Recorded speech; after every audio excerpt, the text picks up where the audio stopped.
to hold off on targeting Sean for now to avoid splitting the audience's attention. Taking down Sean, now a sinking ship, could wait until the movie's run ended. We already had all the dirt lined up. Sounds like you nailed the core conflict. What happened next? Who knows what CAA promised Warner Brothers, or if Warner Brothers just lost their minds. But despite seeing how hot The Rock was, they suddenly announced at the end of April that Interview with the Vampire would also hit theaters on June 10th, setting up a direct face-off. How did you handle that? As you always say, if they don't play fair, we won't be noble either. We launched a major media campaign exposing Tom Cruise's ties with the Church of Scientology and educated the public on what that actually meant. Tom Cruise quickly became a mess. Plus, he and Nicole Kidman had just divorced in early April, so rumors circulated that Scientology had driven them apart. The combined effect was that many fans abandoned him, severely hurting Interview with the Vampire's box office. Wait, Tom Cruise and Nicole Kidman divorced? Yeah, early April. Damn, Nicole moved fast. Seems like she couldn't avoid drama even if she tried. Looks like it worked well, he said. Boss, it wasn't just good, it was outstanding. 8 days after release, The Rock grossed $94.56 million, while Interview with the Vampire pulled in only $47.55 million. Barely. Half. Warner Bros.' reckless suicide move became a joke in the industry. I bet their management was crying their eyes out in the bathroom. Definitely. They're probably regretting it big time. They played a winning hand into a losing one, and I expect some serious accountability from Time Warner. But the biggest loser was Tom Cruise. After this, a mass of fans turned away, and his box office pull tanked. His superstar status is likely gone. Sean Connery's fate isn't any better. Well, that's CAA's self-inflicted wound. I wonder if they'll stay so arrogant going forward. For sure. A lot of people hate CAA for this. Other agencies have been quietly backing us up in the dirt campaign against Sean and Tom. Good. Keep a close eye on the continuing promotion. Don't slack off. Don't worry, boss. We'll keep tabs. The Rock's North American box office will definitely break $200 million. Good. When I get back, we'll celebrate. Thanks, boss. One more thing. The post-production for The Fault in Our Stars is done, and we're tentatively set for an August 5th release. Perfect timing. That film targets teenagers and young adults. A summer release fits perfectly. But without your review and approval, we're all a bit uneasy. No worries. This movie wins on story alone. Tell me, did anyone who watched it feel touched? Everyone who saw it was moved to tears. I'm just worried it might be a bit too sentimental. That's the point. The tearjerker angle is its selling feature. Plus, the novel hit the New York Times bestseller list consecutively, which will give the film a big boost. Awesome. Boss, you really know your stuff. After those calls, Linton put aside all distractions, preparing to return to the underground chamber to craft the sword in one stretch. He quietly returned to the chamber, sat cross-legged, and meditated until his mind and spirit reached peak condition. Step 1 in forging the sword was melting the material. Linton conjured a flame, placing the refined precious metal he'd extracted into the fire, slowly burning it until fully liquefied and impurities were eliminated. 7 days and nights passed. The metal completely melted into liquid, and impurities burned away. Step 2 was shaping the sword core. Guided by Linton's spiritual awareness, the liquid slowly formed into the shape of a sword. Although Linton had mentally simulated the sword's design countless times, the high melting point of the metal and lack of precise tools forced him to shape it delicately with his spiritual control. After another 7 days and nights, a 7-inch sword finally took form. 14 consecutive days without rest, channeling his spiritual power and awareness, drained Linton, even as a celestial presence practitioner. His face was pale, spiritual energy depleted, and awareness nearly empty. Having completed this phase, he could finally rest. He immediately sat cross-legged to recover his nearly exhausted spiritual energy and awareness. After 2 days and nights of meditation, his energy and awareness were fully restored. Instead of immediately continuing the sword crafting, Linton crashed into a deep sleep. His power had returned, but his spirit was still fatigued. After 12 hours of solid sleep, Linton woke up feeling incredibly refreshed and in peak physical condition. Step 3 was engraving enchantment arrays onto the sword, imbuing it with greater power. Following the method for sword forging, Linton planned to carve 3 arrays: swift array, solid array, and sharp array. Each array had to be engraved deep inside the sword by spiritual means carefully and precisely. Any misstep would ruin the sword, forcing a complete restart. All 3 arrays had to be carved in one uninterrupted session, demanding tremendous spiritual concentration, impossible for those below the celestial presence stage. Everything was ready. Linton summoned fire to temper the sword, controlling the temperature to soften but not melt it. His awareness extended into the sword, cautiously beginning the first array's engraving. After 12 days without rest, the first array was finished.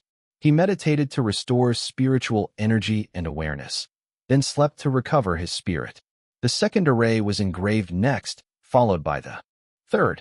Finally, all 3 arrays were complete. The sword emitted a clear chime and a faint golden glow. The sword was preliminarily forged.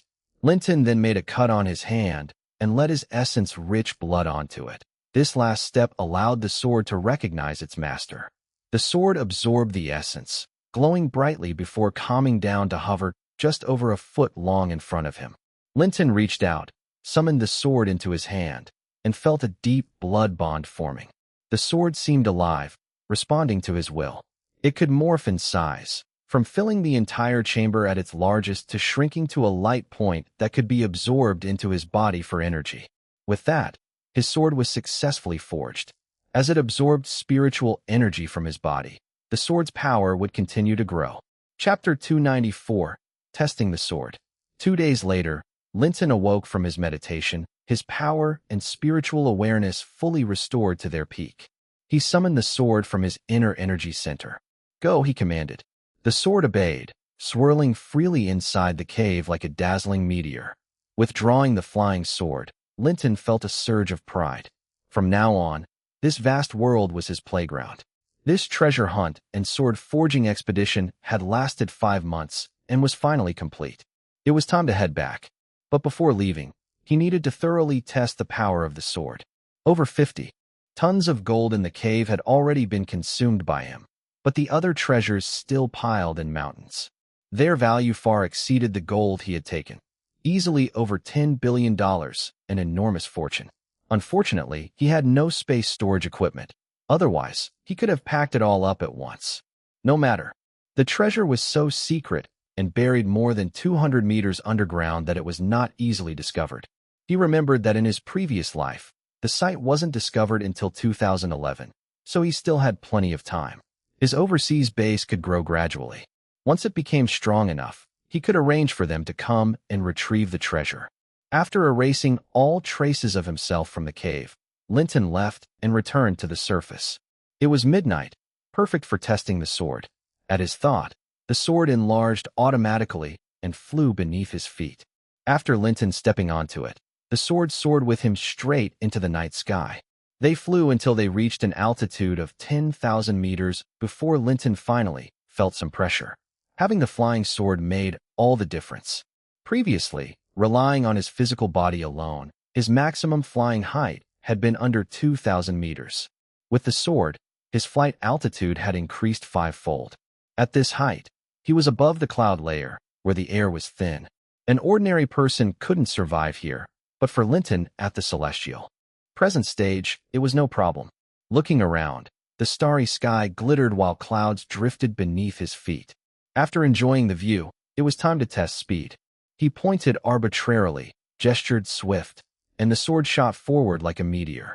After half an hour at top speed, Linton estimated his flying speed at about 4,000 kilometers per hour.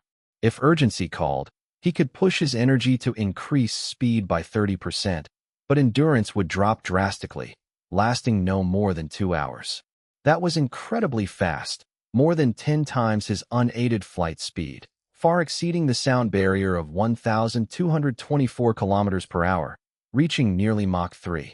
Even against the fastest supersonic jets, he was a strong match. At top speed, they wouldn't stand a chance. Scanning with his spiritual awareness, he realized he had flown over 2,000 kilometers, traveling from southern India's Kerala to North Bihar. Next, He planned to test the sword's attack power. To avoid causing trouble, he would test away from people. Lowering the sword to 1,000 meters, he surveyed the horizon. To the east lay an endless ocean. Perfect. He'd find a deserted island in the sea to test. Focusing his mind, the sword accelerated toward the vast eastern ocean. About 400 kilometers offshore, he spotted a small island. Flying above it, he noted the barren, uninhabited island was only 4 to 5 kilometers across, with its highest point about 20 meters above sea level. Importantly, it was off all shipping routes. No vessels in sight. It was an ideal location for his sword test. Dismounting the sword above the island, he summoned it to grow to 10 meters long.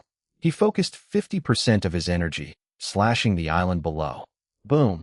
A tremendous explosion split the island in half. Gigantic waves erupted, and the two halves sank beneath the sea surface quickly. Unbelievable. A small island of 4 to 5 square kilometers was completely destroyed. He had only used half his power. To imagine the full strength of a sword slash, it would be unimaginable. Thank goodness it was a deserted island far from coasts and shipping lanes. Otherwise, the impact could have drawn worldwide attention instantly. He wondered if the Indian Coastal Defense or American satellites would notice such a disturbance. Better leave quickly. He could also test his underwater movement technique. The sword shrank, returned to him. He submerged into the sea, activated the underwater movement technique, moving underwater toward the coastline. Surprisingly, underwater movement technique was much faster than underground movement technique. They were in completely different leagues. Underground, soil resistance slowed underground movement technique speed to about 50 kilometers per hour, and the deeper he went, the slower he moved. But underwater, water resistance was different. His speed easily exceeded 120 kilometers per hour with minimal energy use. At full power, speed reached 180 kilometers per hour and was unaffected by depth. He speculated this was due to the differing resistance between soil and water. He then tested how deep he could go underwater. Diving deeper toward the sea floor, at 100 meters, schools of fish swam vibrantly around him. At 200 meters, still lively. At 300 meters, conditions darkened. At 400 meters, the environment was nearly lifeless and pitch black. He descended 500, 600 meters. Until 1,000 meters, an eerie silence surrounded him. At 2,000 meters depth, he felt pressure pushing his limits. This was his current maximum depth with his level of power. Going deeper would require higher power. Satisfied with the test, he ascended quickly to 10 meters below the surface, where he felt relaxed and calm. Continuing underwater movement technique, he rushed toward the shore. Upon arrival, he saw military ships assembling at the harbor and planes flying toward the island's direction. The Indian military had discovered the island's disturbance and dispatched reconnaissance. Chapter 295, 7 Days and Nights of Wild Celebration. On August 20th, at Los Angeles International Airport, a handsome, poised young man stepped out of the terminal. It was none other than Linton, who had just returned from India. After testing his new abilities last night, he swiftly took a jet to Mumbai and then flew back to Los Angeles. As he exited, Winnie, his assistant Meena, and bodyguards Danny and Carter eagerly waved at him. Winnie couldn't hold back and rushed into Linton's arms, planting a passionate kiss on him, completely ignoring the surrounding crowd. They hadn't seen each other in over 5 months, and the longing was too strong to control. The crowd around them broke into applause, and many started taking pictures since some had recognized Linton. This was big news, and paparazzi would pay handsomely for these shots. However, after all he had been through with the media storm back at the Anderson farm and his newfound power, Linton no longer felt the need to hide. He openly embraced Winnie and kissed her back passionately, unfazed by the public or photographers. Still, he didn't linger in the terminal. Taking Winnie's hand, he followed Danny promptly to the waiting luxury car, heading back to his estate. Inside the car, Winnie curled tightly into Linton's arms as if afraid he'd fly away. His assistant shyly said, "Boss, your passionate kiss with Winnie at the airport is definitely going to be headline news tonight. Should we alert Ellie to prepare the PR team?" Linton replied casually, "Tell her it's fine, but I don't think we need PR for this." Winnie blushed and said, "I'm sorry, I got too excited and lost control. I hope it didn't affect you negatively." Linton laughed. Don't worry. In the media's eyes, I'm just a playboy, so this kind of news won't hurt me at all. He then asked, didn't I tell you on the phone only Mina, Danny, and Carter would be at the airport to pick me up? Why did you come too? Didn't the others stay back at the estate? After purchasing his flight ticket in Mumbai, Linton only informed his assistant about his return time and told her to tell the others to stay at the estate, not to come to the airport. Yet, Winnie still showed up. Darling, don't blame Mina. She told me because of my eagerness to see you earlier, and since I'm not a public figure, I decided to come, Winnie explained. All right, it's okay. I was looking forward to seeing you too, Linton said. His words made Winnie emotional, and if not for the presence of the assistant, things might have escalated right in the car. They quickly arrived at the estate. Inside the yard were Madonna, Jennifer, Sophie Marceau, Christiana, Monica, Winona, Catherine, Naomi, Shania, Cameron, and Heidi Klum, all dressed stunningly and looking glamorous. As soon as Linton got out of the car, Jennifer rushed to hug and kiss him passionately. Honey, you're finally back. I missed you so much. One by one, Madonna, Christiana, Monica, and the others embraced and kissed Linton, each saying, Honey, you're finally back. I missed you so much. The evening kicked off a spectacular party. This time, Winnie joined in, wholeheartedly. To Linton's delight, Madonna had arranged 7 days of parties, each with a unique theme. The first night was Uniform Temptation. Each woman brought 3 different sexy uniform outfits: flight attendant, nurse, secretary, police officer, military officer, paired with stockings of different colors: black, red, white, and various styles of high heels. Having abstained for a long time, Linton was overwhelmed, his blood pumping, with the seductive atmosphere maxed out, leading to an intense encounter. What excited him even more was that it had been over 5 months since their last reunion, and the women's popularity and energies were fully restored. During this grand party, Linton was not only romantic, but also enhanced his starlight spark ability from the overwhelming energies generated by the women's emotions, a true boost.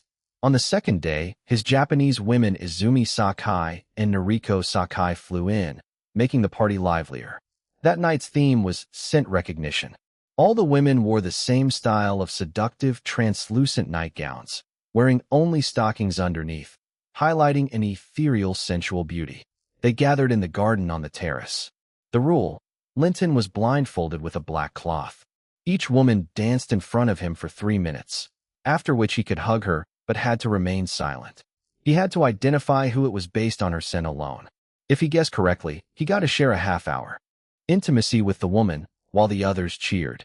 If he guessed wrong, he was tied up and left at the mercy of the woman whose name he missed, with the others cheering on nearby. What they didn't know was Linton's spiritual awareness let him cheat effortlessly even without using his eyes. However, to make the game fun, on the first round, he deliberately took a long time, guessing all wrong, giving the women their turn at dominance. But on the second round, he nailed every guess perfectly, followed by intense, passionate moments. The third day's theme was Great Temptation Competition. Each woman performed a 3-minute talent display, showcasing their most alluring skills. Linton and others scored them based on their seductive power, with Linton's vote weighted at 48% and the others at 4% each. Based on the rankings, the order, time, style, and number of participants in the upcoming passion sessions were decided. The fourth night's theme was Movie Challenge. Madonna prepared a batch of challenging adult films. Before starting, the women drew lots, each getting a number from 1 to 13. The group watched the movies downstairs in the theater. After each segment, Linton paired up according to the drawn number to imitate and act out the scenes, sometimes 1-on-1, sometimes 2-on-1, or 3-on-1, etc. After each session, the spectators scored their performance. After completing a round, scores determined the new ranking, with number 1 being the highest scorer, who then selected the next scene to perform alongside Linton, followed by number 2, 3, and so on. The fifth day's theme was Deserted Island Survival. The 6th day's was Pass the Parcel. The 7th day's climax theme was End of the World. And so the wild, unforgettable week-long celebration continued. Chapter 296, Children and the Wolf Hunt Operation. For 7 consecutive days, Linton indulged shamelessly in wild parties with several women, each day filled with exciting games and celebrations. He paid no attention to the rumors sparked by his passionate embrace and kiss with Winnie at the airport upon his return. Even when Robert called to update him on the company's situation, he ignored it, simply replying that he needed 7 more days of rest and would talk afterward. Those 7 days of nonstop partying and intimate encounters completely relaxed his body and mind, washing away the negative emotions accumulated from over 5 months of solitary confinement in an underground cave. More importantly, with the help of the women during these days, his Starlight Spark abilities advanced by leaps and bounds, significantly boosting his level within the early celestial presence stage. After the 7 days, the women each departed, as they were all big stars with busy schedules. Before they left, Linton solemnly shared his desire to have children. "Sweethearts," he said, "I'm 23 years old now, my career is stable, and I think it's time to consider starting a family and leaving behind my legacy. If any of you want to have children, just let me know. Darling, I don't think we ever used protection before." Madonna was the first to ask in surprise. "Yeah, I've even been worried and secretly taken the measures." "You've been secretly taking birth control pills?" This shocked all the women, who raised many doubts. "To be honest," Linton explained, "my special training includes a unique technique allowing me to control my sperm. So, if I don't want children, you don't have to worry about getting pregnant." "Wow, such a special technique. Why didn't you say this earlier? I wasted all those pills for nothing." "Yeah, you're so mean for making me take birth control pills unnecessarily." "Really? Such a magical ability." The women teased and laughed at Linton, but inside, they were thrilled. From now on, they could be intimate freely without worrying about unplanned pregnancies. Honestly, who wants to take pills unnecessarily? This is great. I was worried something might be wrong with either of us, that I couldn't conceive. Now, I'm relieved and finally can have my own baby, Madonna said excitedly. As expected, most of the women, being at the peak of their careers, weren't ready for children yet. Except for Madonna, who, at 36, had been rejuvenated by Linton's essence. Her body is delicate as an 18-year-old's. The media hailed her as a reverse aging miracle, turning her into the darling of the fashion and cosmetics industries. Her commercial value soared, leaving competitors far behind. Last year alone, her endorsement income exceeded $150 million, and this year looked even better.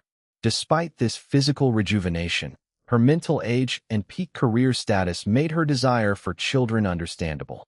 Upon learning she could bear Linton's child, Madonna immediately rearranged her schedule to rest and vacation at Linton's estate for another week, aiming to conceive soon. However, after a week of uninhibited celebration at home, Linton knew he still had daytime company duties to attend to. So, romantic efforts with Madonna to conceive would be mostly at night. Danny finally found an opportunity to report on the handling of 2 former San Francisco Gessler architecture employees who had stolen and sold company blueprints. "Boss, those 2 have been dealt with. They were thrown into the Pacific to feed the fish." "Did you uncover any new information?" "Actually, yes. Before they died, they confessed that the company had instructed them to steal and sell the blueprints. The company ordered it." "Yes. Gessler Architecture often did this to avoid confidentiality responsibilities. They split the profit 80-20 with the employees and planned to hire them back once the dust settled." "Who got the 80, who the 20? How much did they sell?" "The company got 80%. They sold our blueprints to 11 firms, each paying $500,000, totaling $5.5 million. Those 2 employees each took $550,000. That's a huge income, far exceeding project profits. No wonder they took the risk. However, when we caught them, $600,000 in cash was seized at their residence. I decided to give $300,000 to the brothers who took part in the operation. How should we use the remaining $300,000? Use it to reward everyone involved." "Thanks, boss. Have you gotten a handle on Migras?" "Yes. I've had 2 men monitoring him in San Francisco for over 3 months. For the first 2 months, his security was tight with 8 bodyguards, and his life was very routine, going between work and home. But starting last month, his security relaxed, down to only 2 guards, and he's been more carefree. I think he believes the matter is forgotten and he's in the clear. Good. David has been informed. The wolf hunt operation can begin. Back at the company he hadn't seen in months, Linton gathered department heads to assess the company's status. He was pleased to learn that despite his absence over 5 months, operations went smoothly. Especially notable was the movie The Rock, which had exceeded expectations. The film had concluded its North American run in early August, grossing $207 million over 8 weeks. As of yesterday, international box office revenue surpassed $220 million, with overall international earnings expected to exceed $300 million. Last week, the two companies finalized the Rock project's financials. First, North American box office revenue gave the Rock studio a share of $72.45 million. Second, television broadcast rights. Universal sold 7 years of TV rights for $21 million, yielding the studio $16.8 million. Third, video rental and sales rights. Universal sold these rights for 7 years to Warner at a base transfer fee of $22 million plus 30% rental and sales commission, earning the studio $17.6 million as base transfer revenue. Fourth, merchandise sales were weaker due to lacking in popular star, earning only $11 million profit, with the studio's share at $5.5 million. Fifth, overseas rights. Universal acquired The Rock's full overseas rights for $93.15 million, equal to 45% of North American box office revenue. Adding these up, the studio earned a total of $205.5 million plus quarterly 24% rental and sales commissions from video sales. After receiving $205.5 million from Universal and adding $8.5 million in advertising sponsorship before filming, total revenue, after 2% tax, was approximately $209.72 million. Per agreement, Linton Films took a 10% production management fee of $20.972 million. The remaining $188.75 million was split by investment ratio, with Linton Films receiving $113.25 million. Because in North America the film was co-distributed by 2 companies, Linton Films' share was 30%. Total promotional expenses were $16 million, with Linton Films covering $4.8 million. After settlements, Linton Films earned $18.6 million from promotion revenue. In total, Linton Films' income from this project was roughly $152.82 million, excluding soundtrack and quarterly video rental commissions, on just a $37.8 million investment, a huge profit. By contrast, Warner Bros. Production, Interview with the Vampire, packaged by CAA, made only $87 million domestically and underperformed internationally, earning less than $80 million. Especially due to Tom Cruise's Scientology controversies, merchandise sales were poor. Given its $60 million budget, the film's profits looked bleak, barely breaking even, falling far short of expectations. Relations between the two companies quickly cooled, with executives blaming each other, trying to shift responsibility for the failure. CAA's prospects for promoting similar package deals at Warner Bros. Would be challenging going forward. Chapter 297, Jackie Chan becomes popular. On August 5th, The Fault in Our Stars premiered and shined brilliantly. The film was distributed by the company itself. In the North American market, it grossed $31.92 million in its first weekend, securing the top spot. It accumulated $51.08 million in the first full week, remaining number 1 for the week. By yesterday, after 22 days in theaters, it had earned $83.53 million in North America. With 5 more weeks to go, breaking $100 million in North American box office was without any doubt. The overseas market performance was also very promising, crossing $47 million after only 1 week. It was already certain that this was another blockbuster for the company. With 2 consecutive hit movies, director and Fletcher had fully ascended into A-list status, attracting attention from major Hollywood studios. Charlize Theron and Freddie Prinze Jr. had become rising stars. They had just finished their North American promotional tour and had already departed to promote overseas. A few days ago, after Charlize completed her North American promotion, She called Linton saying she wanted to thank him in person and meet in a hotel, but Linton was busy partying with a group of women and didn't have time to pay attention to her. But finally, after Charlize applied her charm, Linton agreed, promising to spend a couple of days with her after she returned from overseas promotion. Since Pulp Fiction winning the Palme d'Or at the Cannes Film Festival, the company was considering their own overseas distribution capabilities. The distribution department had sold its rights to over 80 countries and regions, with a deal totaling $63 million. The three major European film festivals valued art over market performance. Usually, a Palme d'Or winner generally do not perform well at the box office. But Pulp Fiction broke the norm, attracting huge audiences overseas. After 3 months, the film grossed over $110 million overseas, achieving both artistic and commercial success. Though after selling film rights, the studio wasn't involved in overseas box office revenue, it still reflected the film's popularity. This boosted the company's confidence for its North American release at year-end. The Weinstein brothers were confident about the film's Academy Awards chances next year and strongly recommended that the company invest resources in publicity. Linton recalled that in his previous life, this film had indeed won several Oscars, so he immediately committed support. Harvey, since you both believe the film can make a splash at the Oscars, let's go all in. Develop a strategy for the awards campaign as soon as possible.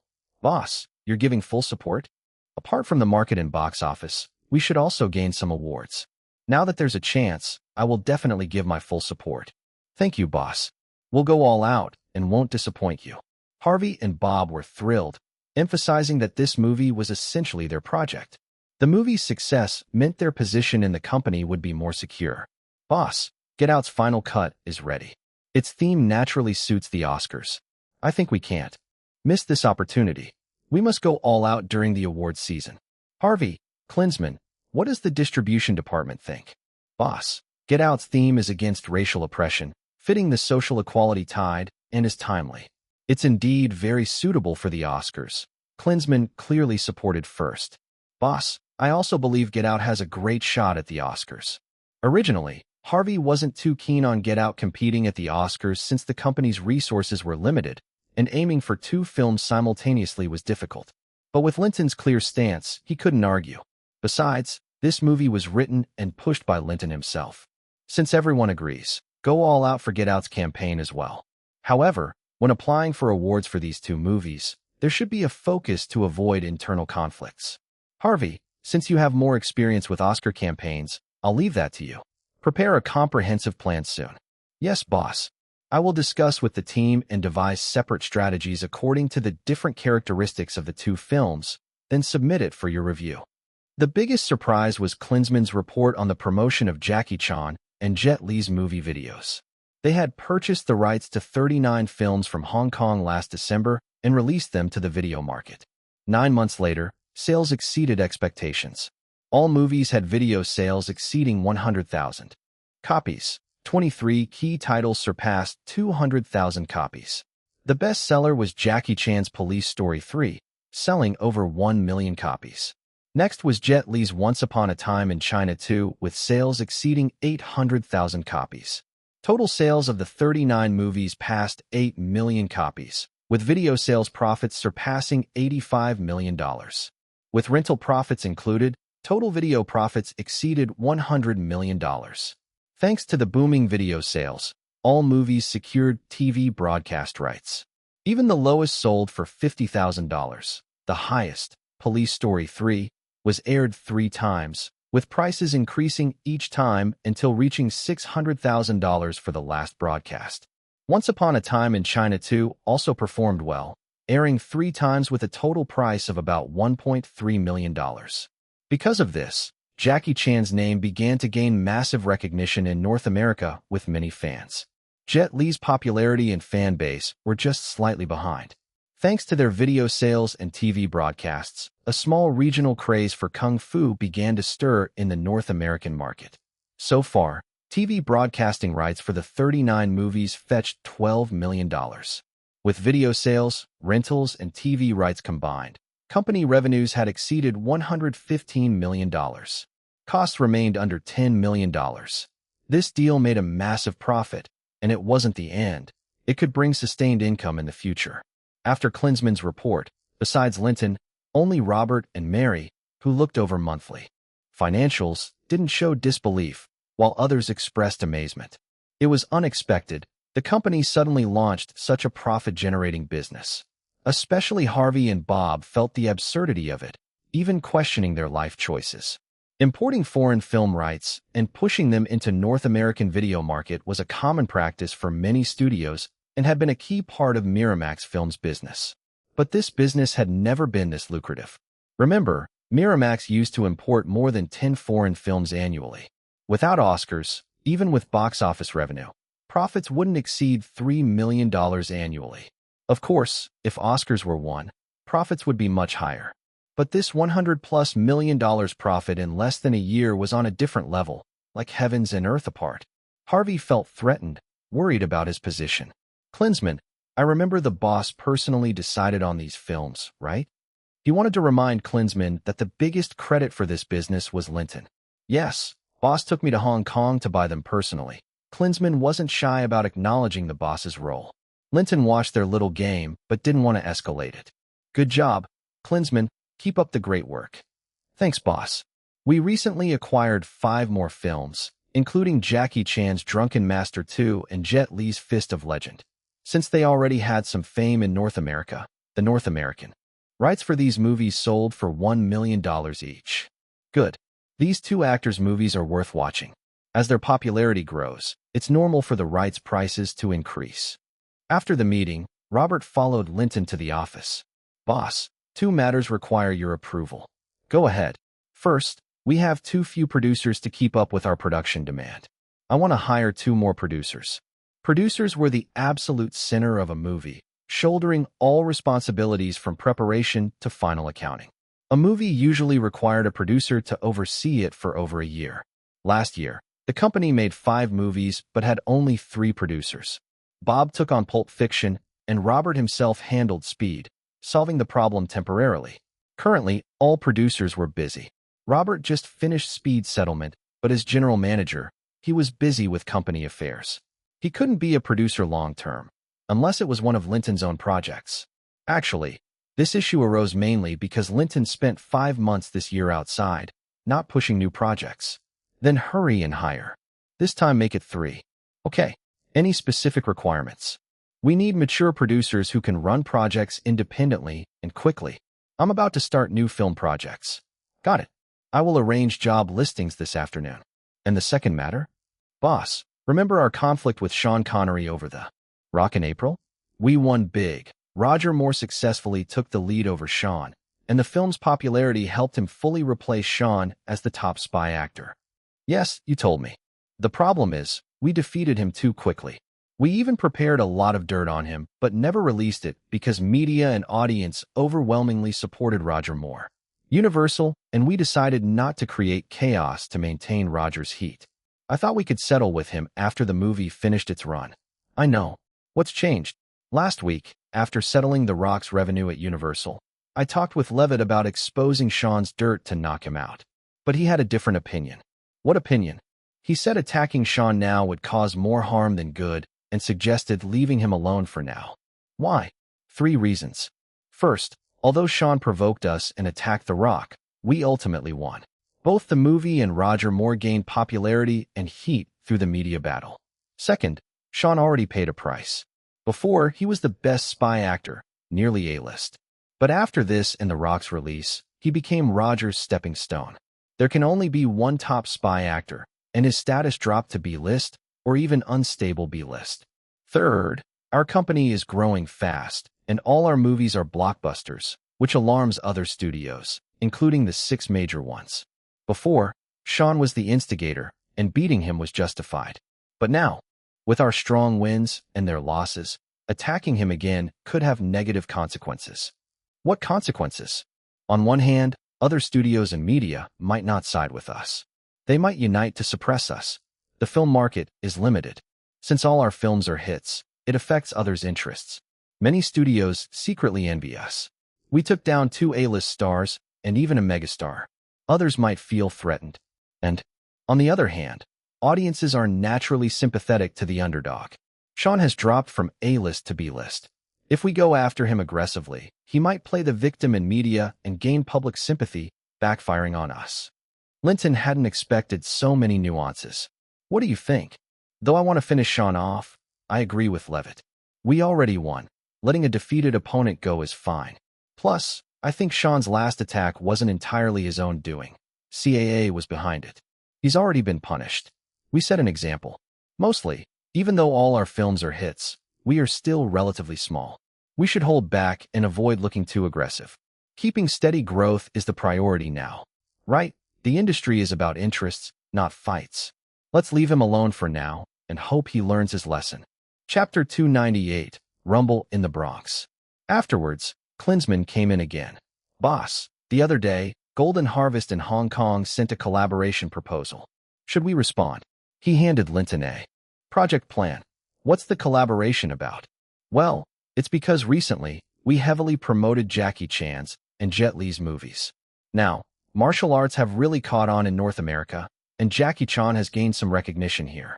They want to seize the opportunity to shoot an action film starring Jackie Chan, set in the US, aiming to really break Jackie into Hollywood. Good idea, tell me more. They have a script ready called Rumble in the Bronx.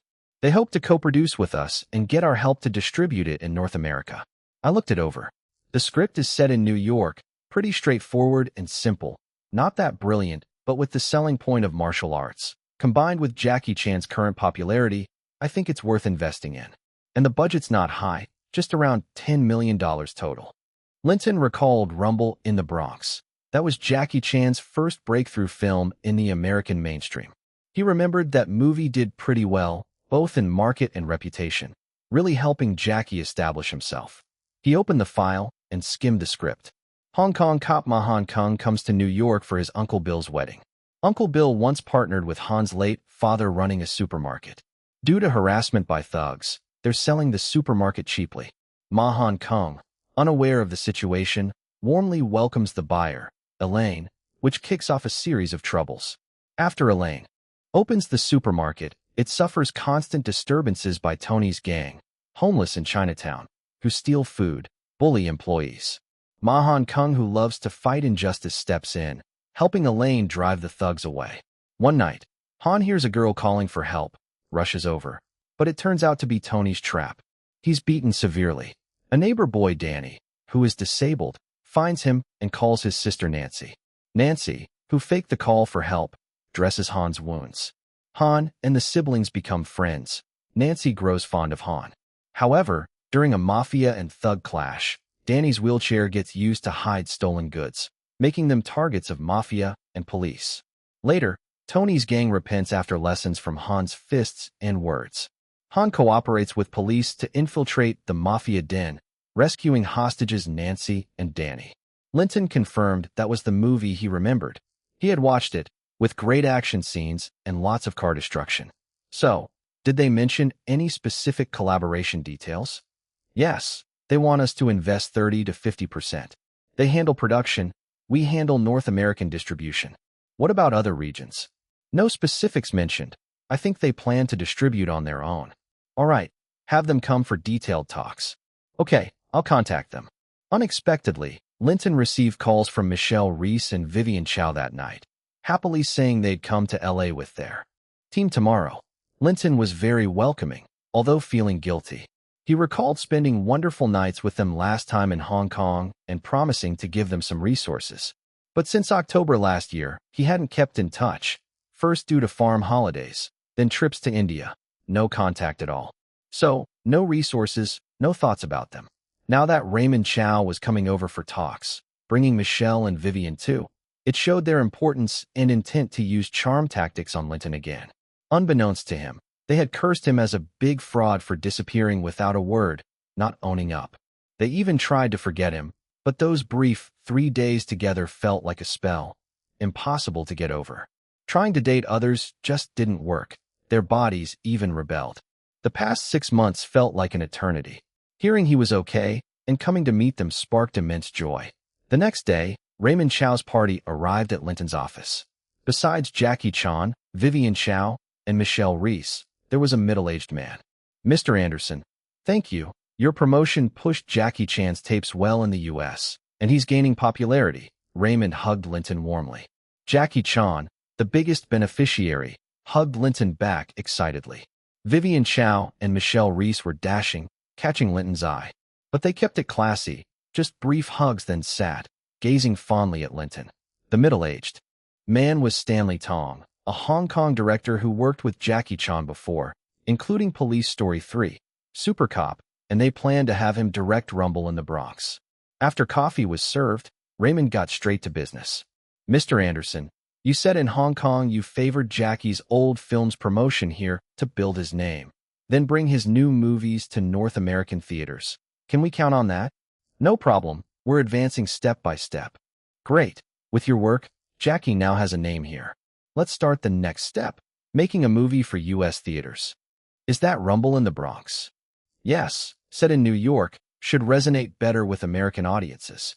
The script is good. At the quality of Police Story 3, the market should be solid with theatrical release doable. Good. So our cooperation. No problem. But is the film shot all in English? No. Jackie's main market remains Asia, so mostly Mandarin. English parts for American roles. The North American version will be dubbed in English. Other regions? Main targets are North America and Asia. Golden Harvest handles Asia with established channels. For North America, we need your help. Other regions will market at European film festivals. The script shows grand scenes and many props, but $10 million with $1.5 million actors pay, $500,000 staff, $8 million production. Sure you can manage? We've done detailed calculations. Won't overspend. Stanley Tong assured. Where will you shoot? Though set in NYC, for cost saving, we'll shoot mainly in Canada, some scenes in NYC. Good. A practical way to cut costs. About our collaboration? I have two proposals. Choose one. Tell me. First, we only do North American distribution. Sign distribution contract up front.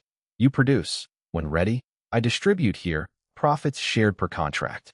Second, I invest $5 million. Get North American rights. You keep other territories. Great. I picked the second. Raymond was thrilled, way beyond expectations. But I have two conditions. Go ahead, Raymond and team tensed. First, during production, we want a producer from our side to monitor, making sure you follow the script. No problem. What's the second? Second, you arrange all roles, but Nancy's role goes to us. No problem, though Nancy's an American-born Chinese. Do you have a fitting actress?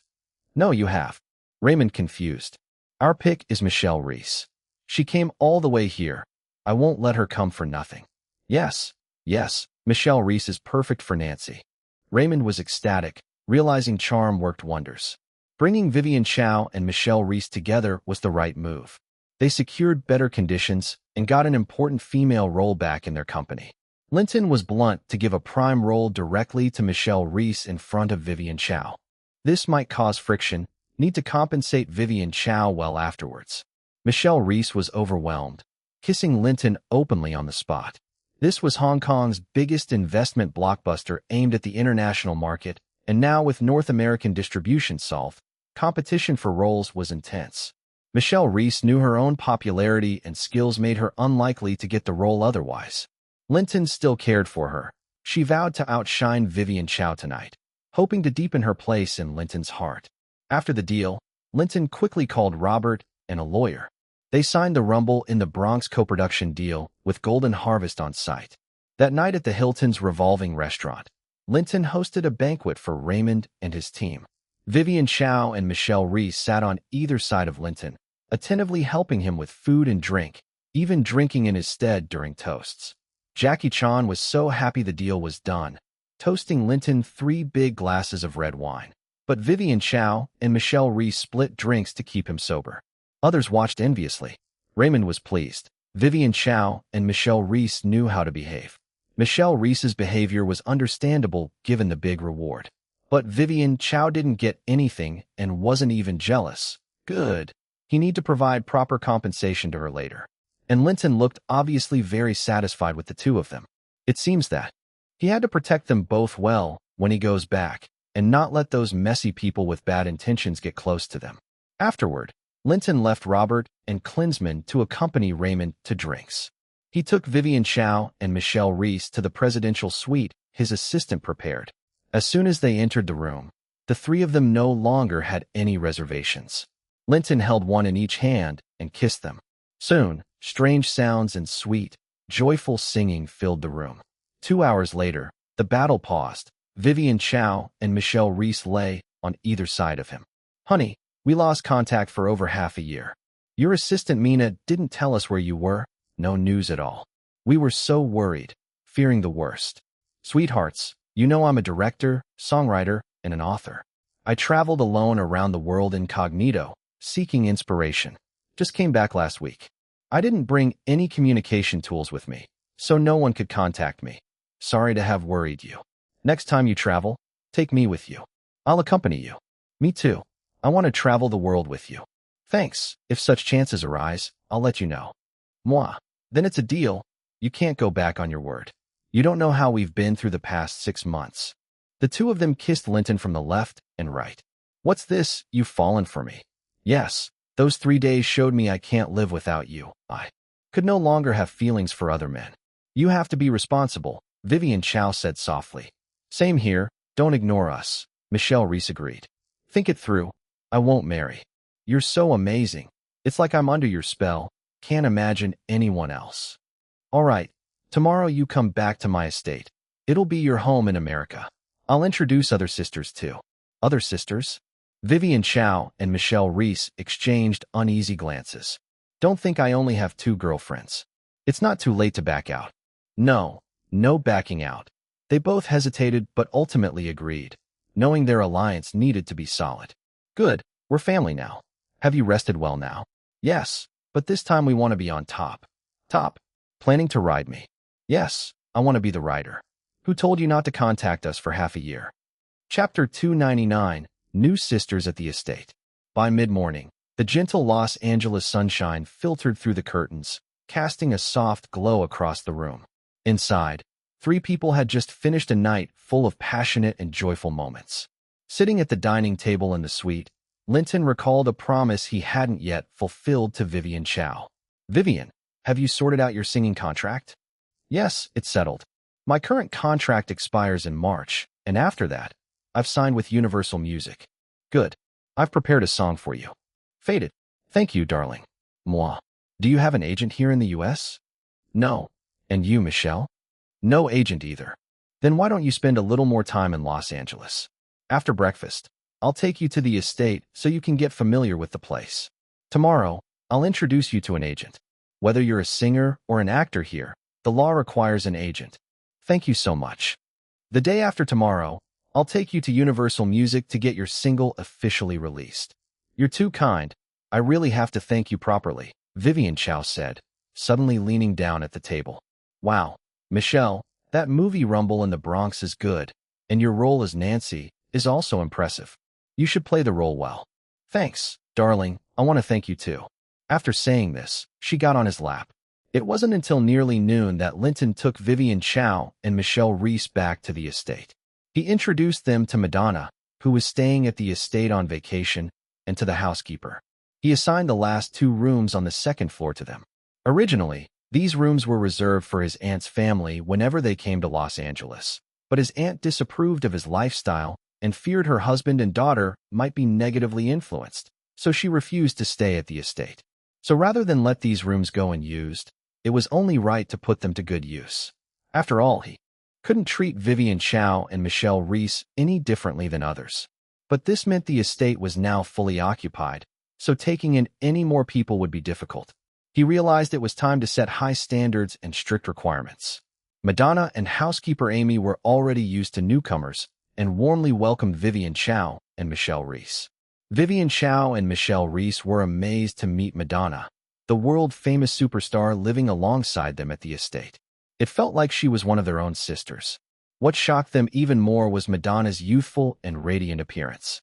"Excuse me, but are you really the Madonna Ciccone we all know?" Michelle Reese couldn't hold back her curiosity. "That's me, the famous singer Madonna Ciccone. From now on, we're sisters. Just call me Madonna." "Oh my God, that's unbelievable. Can you share your secret to staying so young and beautiful? Isn't that obvious? Madonna asked back with surprise before casting a strange glance at Linton. Should we know? Michelle Reese and Vivian Chow exchanged puzzled looks. Hasn't Linton told you? Told us what? Madonna checked with Linton. Seeing he didn't object, she continued. To put it plainly, did you not feel anything special when you played with Linton?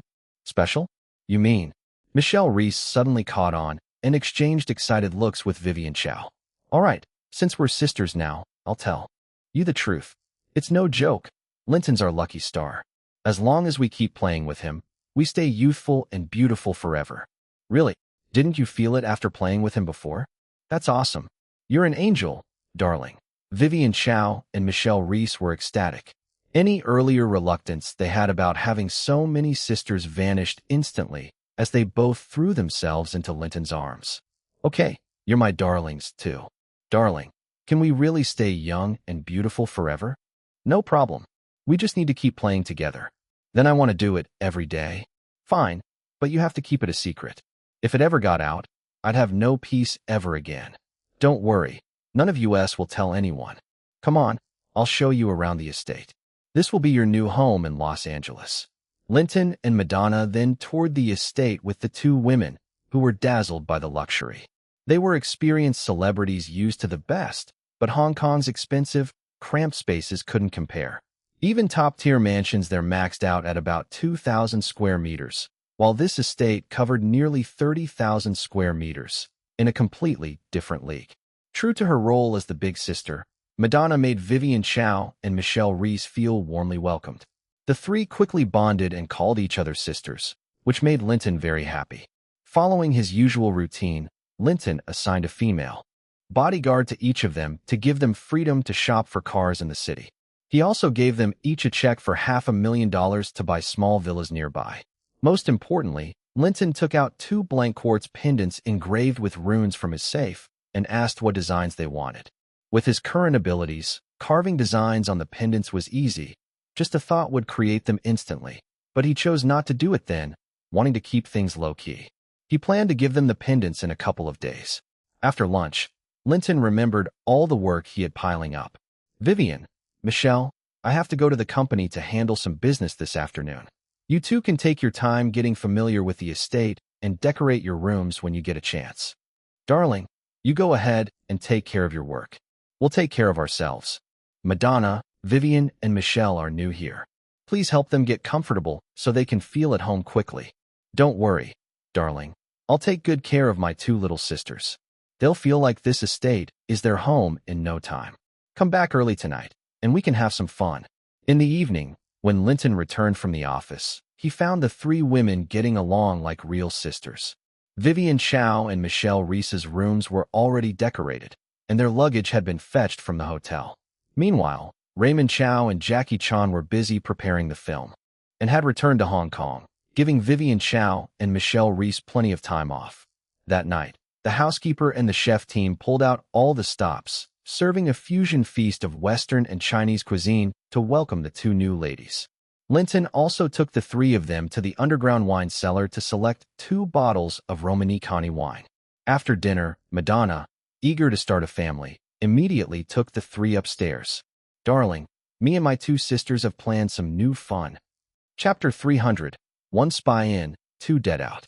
With the addition of Vivian Chow and Michelle Reese, the estate was bustling with life again.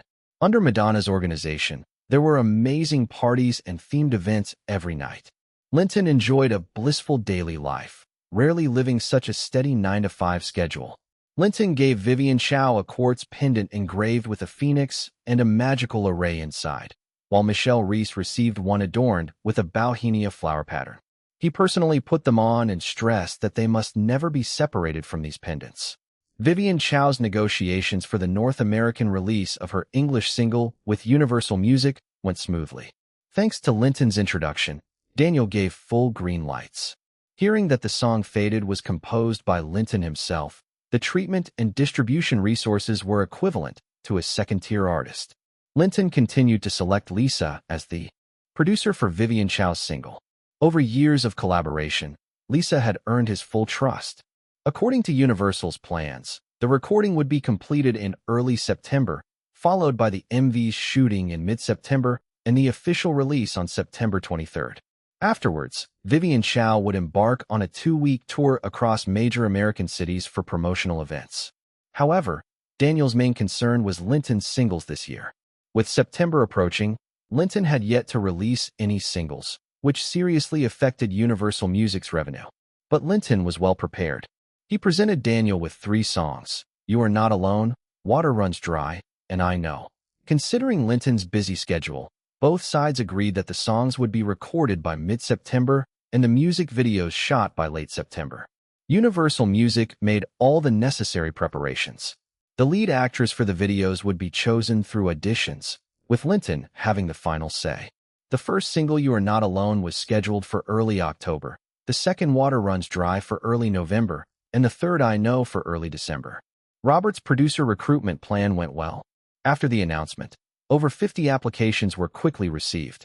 After preliminary screening by Robert, 10 candidates were shortlisted for interviews. Linton personally conducted the interviews and quickly selected 3 individuals: Nacho Misai, Campos Sis, and Abella Curry. All 3 had experience as film producers. Although the movies they produced hadn't done spectacularly at the box office, their production abilities were sound. More importantly, all 3 graduated from the University of Southern California School of Cinematic Arts, making them senior alumni to Linton. Using his sole induction ability, Linton confirmed that none of them harbored ill intentions. There was one exceptional candidate during the interviews. However, under Linton's sole induction test, he was revealed to be a spy sent by the Douglas family. His name was Steve Kahn, a somewhat well-known independent producer in Hollywood. He had produced the box office hit Spring and Calf, which was made on a budget of $6 million and grossed $21 million in North America. His experience and interview performance were outstanding, earning Linton's high approval. But during a private test, when Linton used sole induction, Steve quickly confessed that he was instructed by the Douglas family to infiltrate Linton's film company and spy. Born into poverty, Steve showed high intelligence from an early age, attracting the attention of the Douglas family. They sponsored him through middle school, university, and graduate school, ceasing support only after his education. After graduation, leveraging Douglas family connections, he quickly established himself in Hollywood, slowly making a name. However, despite getting popular, the Douglas family never asked him for any returns until last week. Marcel Douglas, the production head at Warner Brothers and nephew of the current Douglas family head, an important member of the family, contacted him. After meeting, Marcel produced proof of previous sponsorships and proposed that Steve join Linton Films to collect information and pass it along.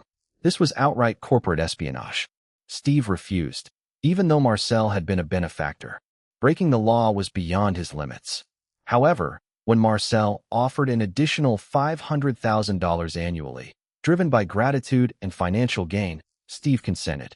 Hearing this, Linton was furious. The Douglas family kept provoking him repeatedly. This was the 3rd time. It felt like an unshakable ghost. Apparently, the lesson from the farm incident wasn't enough. It was time to hit back hard and make them remember.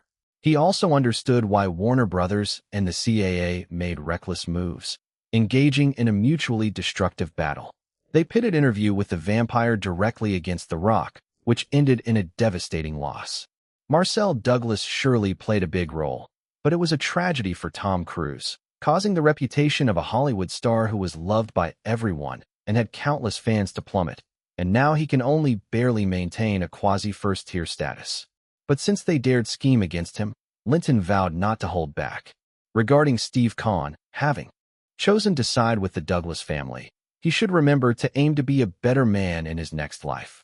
With that, Linton activated his soul slave mark, turning Steve Kahn into a completely obedient servant. Once the spell succeeded, Steve awoke and immediately knelt before Linton, saying, "Steve greets the master. You're not suitable for this recruitment. Go back now." "Yes, I obey." "Do you have a gun?" "Yes, I carry a Glock 17. "Good. After going back, call Marcel Douglas and arrange a meeting at the Turkey Bar tonight. When you meet, shoot him dead with your pistol, then kill yourself." "Can you do that?" "Absolutely. I will complete the task." "Go, but behave normally." Don't arouse any suspicion. Understood, master. Though Linton's current power allowed only 5 active soul slave marks, Steve wouldn't be a long-term occupant.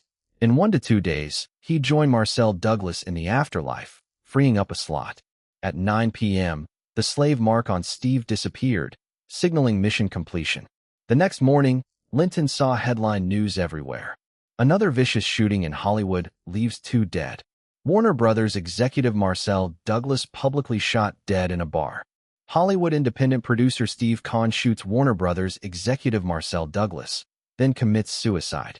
Was it revenge or? Essentially, Steve followed Linton's instructions exactly. He shot Marcel at the Turkey bar, then turned the gun on himself. Linton smiled grimly. Perfect. This was the warning to anyone who dared send spies again. 1 spy in, 2 dead out. Let's see how many survived the kill. Chapter 301. Good Will Hunting. Since the producers had been hired, it was time to launch the company's new project. However, Linton hadn't expected that on the very next day at work, before he had even finished the coffee his assistant made, the assistant came in to report that Matt Damon was asking to see him at the front desk. Let him in, Linton said. He considered Matt Damon somewhat of an acquaintance. Matt had once sought his advice on scriptwriting. Soon the assistant brought Matt Damon in. After the success of Happy Death Day, Matt had become a popular young star in Hollywood, considered a rising second-tier celebrity. As the saying goes, fame nurtures people, and it was true. Matt was no longer the fresh-faced kid he once was, but a confident and talented young man. Mr. Anderson, hello, Matt greeted respectfully upon seeing Linton. Matt, hello, long time no see. Yes, mostly because you've been so busy. The last time I saw you was on the set of Happy Death Day. Yes, the company is large, so it keeps me busy, but I always make time to meet with friends.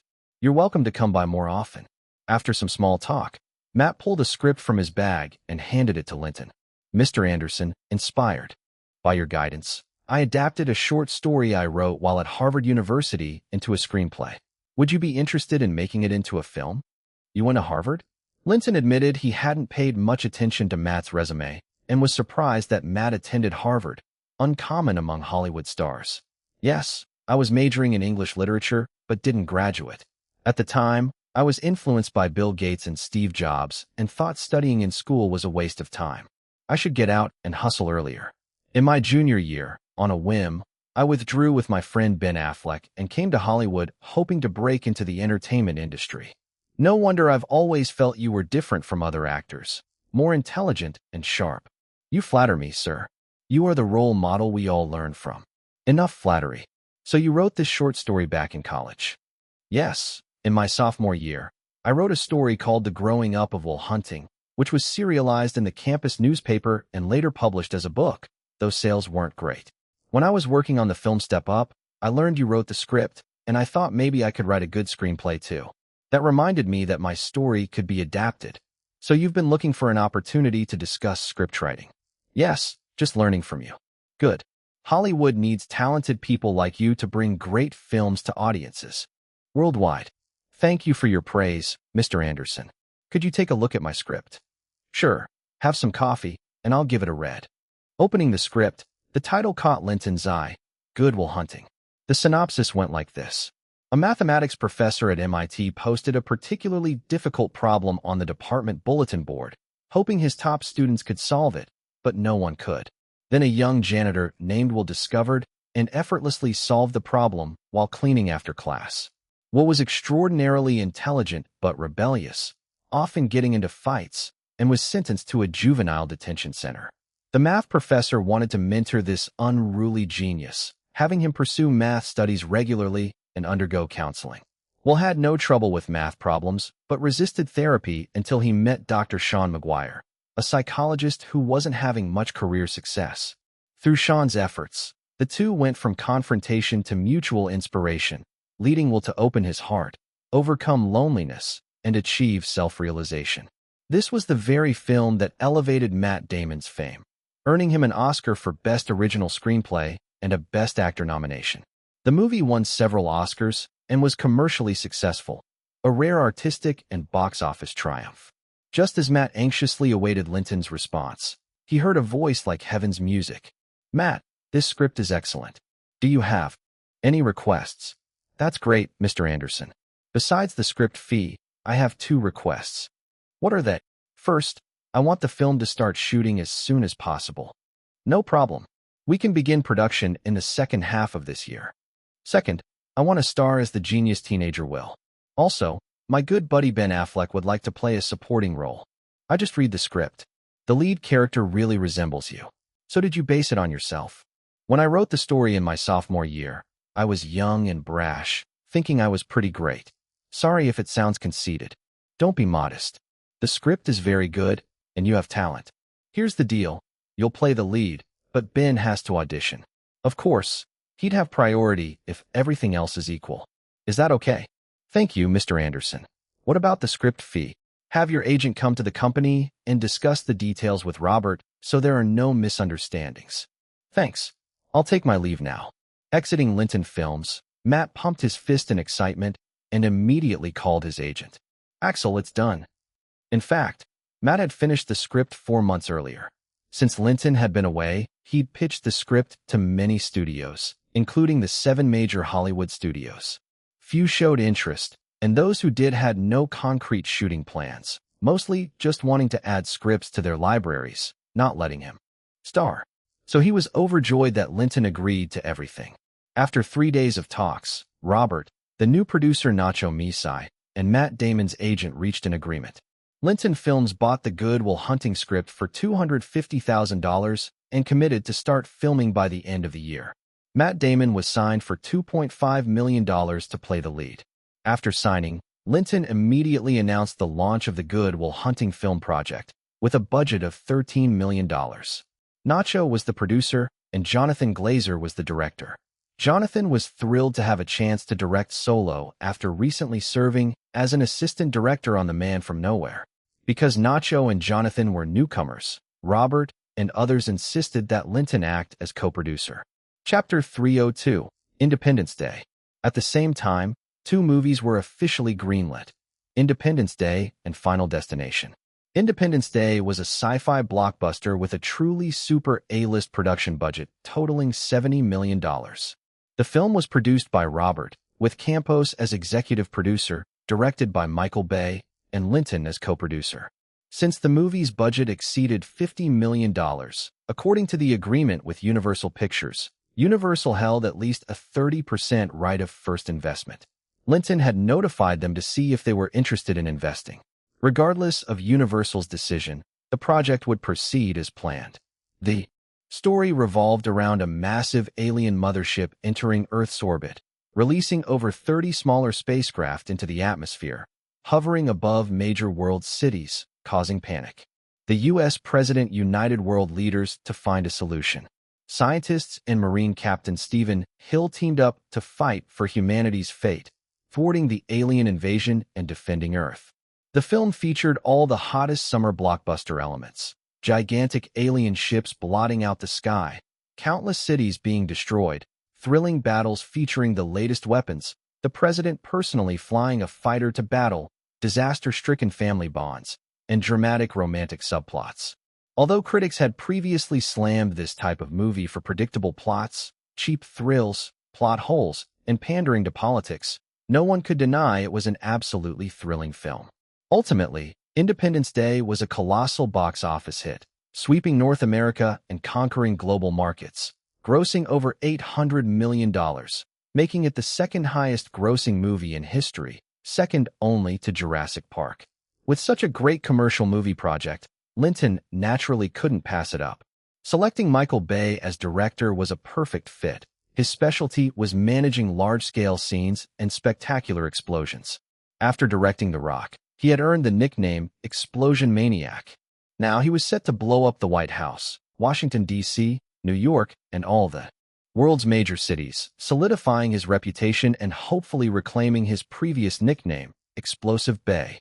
Following the huge success of The Rock, Michael Bay's value soared, and he became a welcome guest at major studios, receiving numerous project offers, with his agent reviewing at least 10 scripts.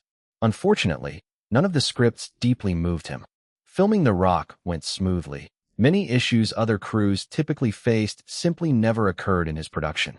Most importantly, As long as he followed the script, producers didn't interfere, and he had considerable creative freedom during post-production, except he didn't hold final cut rights. His treatment rivaled any top directors. Upon receiving a call from Robert about a script by Linton for a super A-list production, Bay was immediately thrilled and rushed to the studio. After reading the script, he was hooked. This was exactly his strength, and he had to take on the project. However, he understood that with such a massive production, the financial and political complexities would be heavy, and he might not fully control the set. His only condition was that Linton must serve as co-producer. He was confident that with Linton's presence, any problem would be manageable, allowing Bay to focus on directing. Afterward, Bay's agent began salary and contract negotiations with the production team. With Bay's stellar reputation from The Rock, his agent boldly demanded $5 million plus a share of North American box office revenue, shocking Robert. Keep in mind, this was only Bay's second feature film.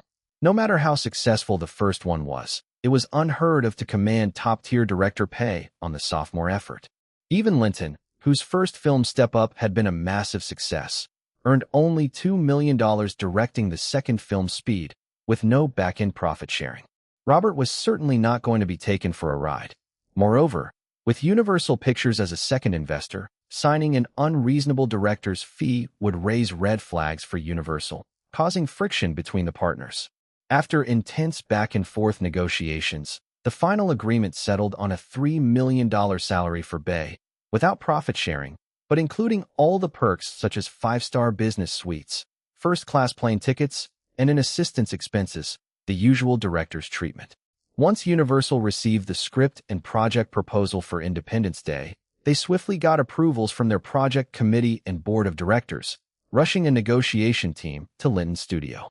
The top priority was to secure as large an investment stake and North American distribution share as possible. Linton, recognizing his studio's current reliance on Universal's support to fend off rival studios' interference and pressure, generously granted Universal a 40% investment share but retained production control. With Linton Films, mirroring the cooperation from Speed, Universal also obtained 50% of the North American distribution rights, meaning the North American release of Independence Day would be jointly handled by the two companies, sharing profits and responsibilities equally.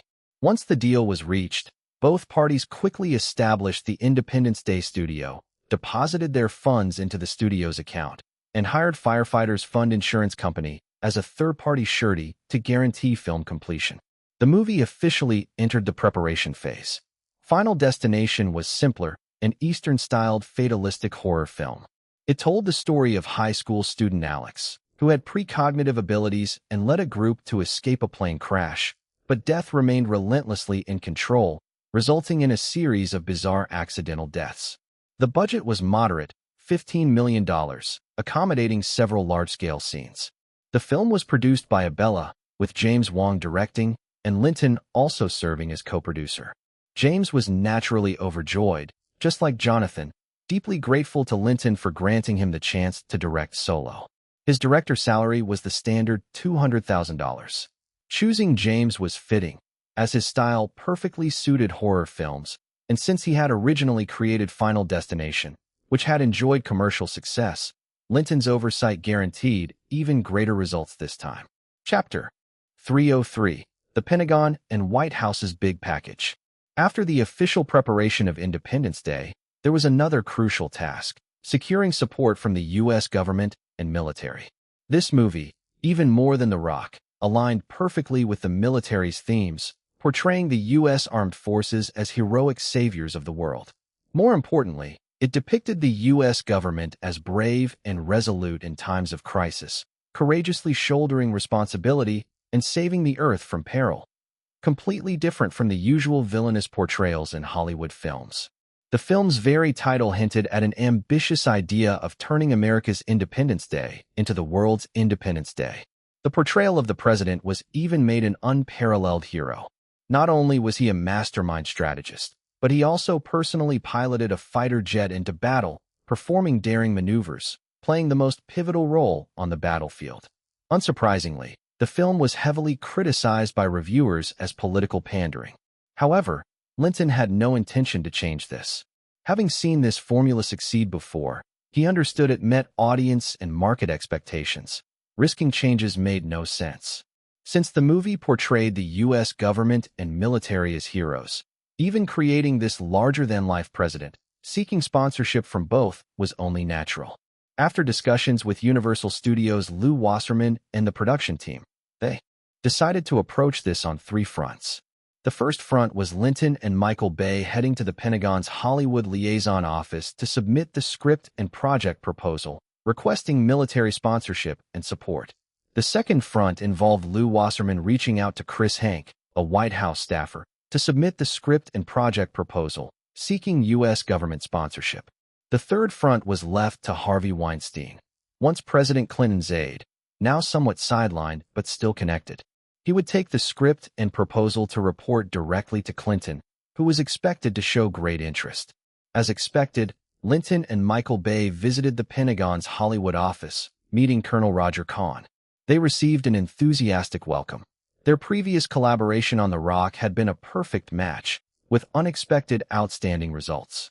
The film was a huge success domestically and globally, offering excellent market returns. The military also benefited immensely. The U.S. military's image among North American audiences improved greatly, and recruitment saw a noticeable rise. Worldwide, the film had also boosted publicity for U.S. troops and weaponry, and reportedly, overseas weapon orders at the Pentagon had surged. This news delighted the Pentagon officials, and Colonel Kahn received multiple commendations, with hints of promotion on the horizon. His regard for Linton's sword, and seeing him bring a new script, resulted in a warm reception, complete with a big hug and the best coffee served. "Long time no see," Kahn joked. "I've invited you to club nights several times, but you were always busy. What brings you here today?" "Don't mention it. I just got back from a 5-month overseas vacation. There was a backlog of work waiting for me," Linton replied. "I get it, but I'm envious. 5 months traveling, and your company's doing better than ever. That's thanks to my team's hard work." After brief small talk, Linton handed over the Independence Day script and project proposal. "Colonel Kahn, I'm here to discuss a new project collaboration." "What kind of project?" "Something like The Rock." Kahn perked up hearing about a new venture. "Better than The Rock. This one promotes patriotism and American serviceman spirit, but also highlights U.S. military power and weaponry worldwide, portraying American heroes protecting the Earth in its darkest hour." "Sounds excellent. I need to study the script carefully." He opened the script and read intently. "It's great. As Earth faces an unprecedented crisis, American troops heroically storm into battle, protecting the world and defeating the aliens' sinister plot.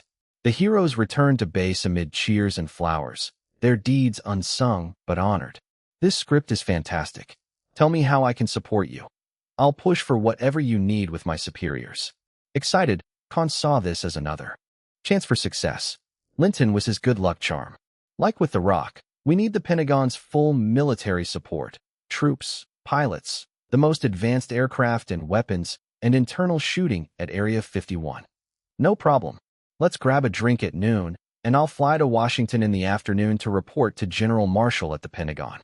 We'll get maximum support." "Thank you. Looking forward to working together." The next day, Kahn returned to Los Angeles with the Pentagon's latest orders, unconditional and full support. Along with him was Lieutenant Colonel Herrick, a Pentagon liaison officer assigned to coordinate with the production team. Clearly, the Independence Day story hit the Pentagon's sweet spot. With the military's full backing, the film could save at least $15 million in costs. The saved budget would be invested into special effects, crucial for the movie's success. Massive alien ships blotting out the sky, the White House being reduced to rubble, entire cities destroyed. These scenes demanded top-notch special effects, and quality came with a heavy price. Only industrial light and magic could deliver the desired result. The movie featured over 3,000 special effects shots, and after calculations, the contract for the effects alone reached $30 million. Even better news came from the White House. After reading the script, President Clinton was thrilled and immediately instructed staff to devise a support plan for the movie. The White House finally offered full tax exemption for the Independence Day film. That was a huge boost. Based on past performance and overseas revenue, Including merchandising, Independence Day's total income wouldn't fall below $500 million. After deducting production and promotion costs, the profit would be no less than $400 million. Calculating a 40% tax rate, this White House policy was worth about $160 million, a truly massive gift. Moreover, Harvey brought back an invitation for Linton to attend the end-of-year White House Gala. Chapter 304, Migraz's Death. San Francisco Bay Area, Santa Clara. At a budget motel, Alcee and Sigmar, both sporting beards, were eating cup noodles. They had come to San Francisco over 2 months ago on Danny's orders to gather intel on Migraz, the chairman of Gessler Architectural Company. During the day, they went out. At night, they returned and changed lodgings every 2 days. Migraz was extremely reclusive in the first month, traveling only between his office and home in a bulletproof car. He drove directly into the underground parking garage of his heavily guarded office building in the mornings and into his sprawling mansion at night, always accompanied by 8 bodyguards. For over a month, his movements were rigid, just between company and home, no detours. It was clear he sensed danger and was extremely cautious. However, starting last month, his security measures gradually relaxed. The number of bodyguards dropped to 4. A week later, his movements increased. He occasionally picked up his kid from school and spent nights with his mistress. By August, his security and activity resumed normalcy, always with 3 bodyguards. When idle, he frequented hotels and clubs and went to his mistress's place every Wednesday night. Today, Alcee and Sigmar received a new directive from Danny. 2 operatives would arrive to execute the final task, and they were to fully cooperate. While eating noodles in the motel, Alcee's phone rang. After confirming the code, he verified the arrivals were the operatives. He sent the location of a nearby park for the meeting and set the time. Sigmar devoured his noodles, finishing his bowl and downing his soda, asking, "Are they here yet?" "Yeah, meeting at Bay Park in half an hour." They quickly finished eating and tidied their room before leaving the motel. They got into the second-hand Cherokee they had bought and headed toward Bay Park. They didn't rush directly to the park, but circled it twice, ensuring no tails. Sigmar then got off early to walk to the parking lot, while Alcee kept watch from a distance. Once Sigmar confirmed no issues, Alcee called the number again. Soon, the van's lights in the parking lot turned on. Alcee didn't drive in immediately, but called Sigmar to approach the lit van. After Sigmar reported safety, Alcee pulled into the lot beside the van. He grabbed the canvas bag on the passenger seat and boarded the van. The van's lights went off behind him. Inside, 2 figures were barely visible in the dim night, but they radiated the aura of deadly professionals. When exchanging names, they clearly used aliases, one called Messi, the other Hook. But that didn't matter. Cooperating on the mission was what counted. Alcee briefed them on Migraz's latest security and movements, then handed over the canvas bag containing all collected intel: frequent locations, security details, vehicles used, frequent contacts, and routes. The operatives planned to review the material first. They arranged to stay in touch by phone. Alcee and Sigmar exited the van, got back in their own Cherokee, left the park, and found a different motel. Meanwhile, Messi and Hook drove directly to nearby San Jose, checked into a budget motel, and started studying the intel Alcee had provided.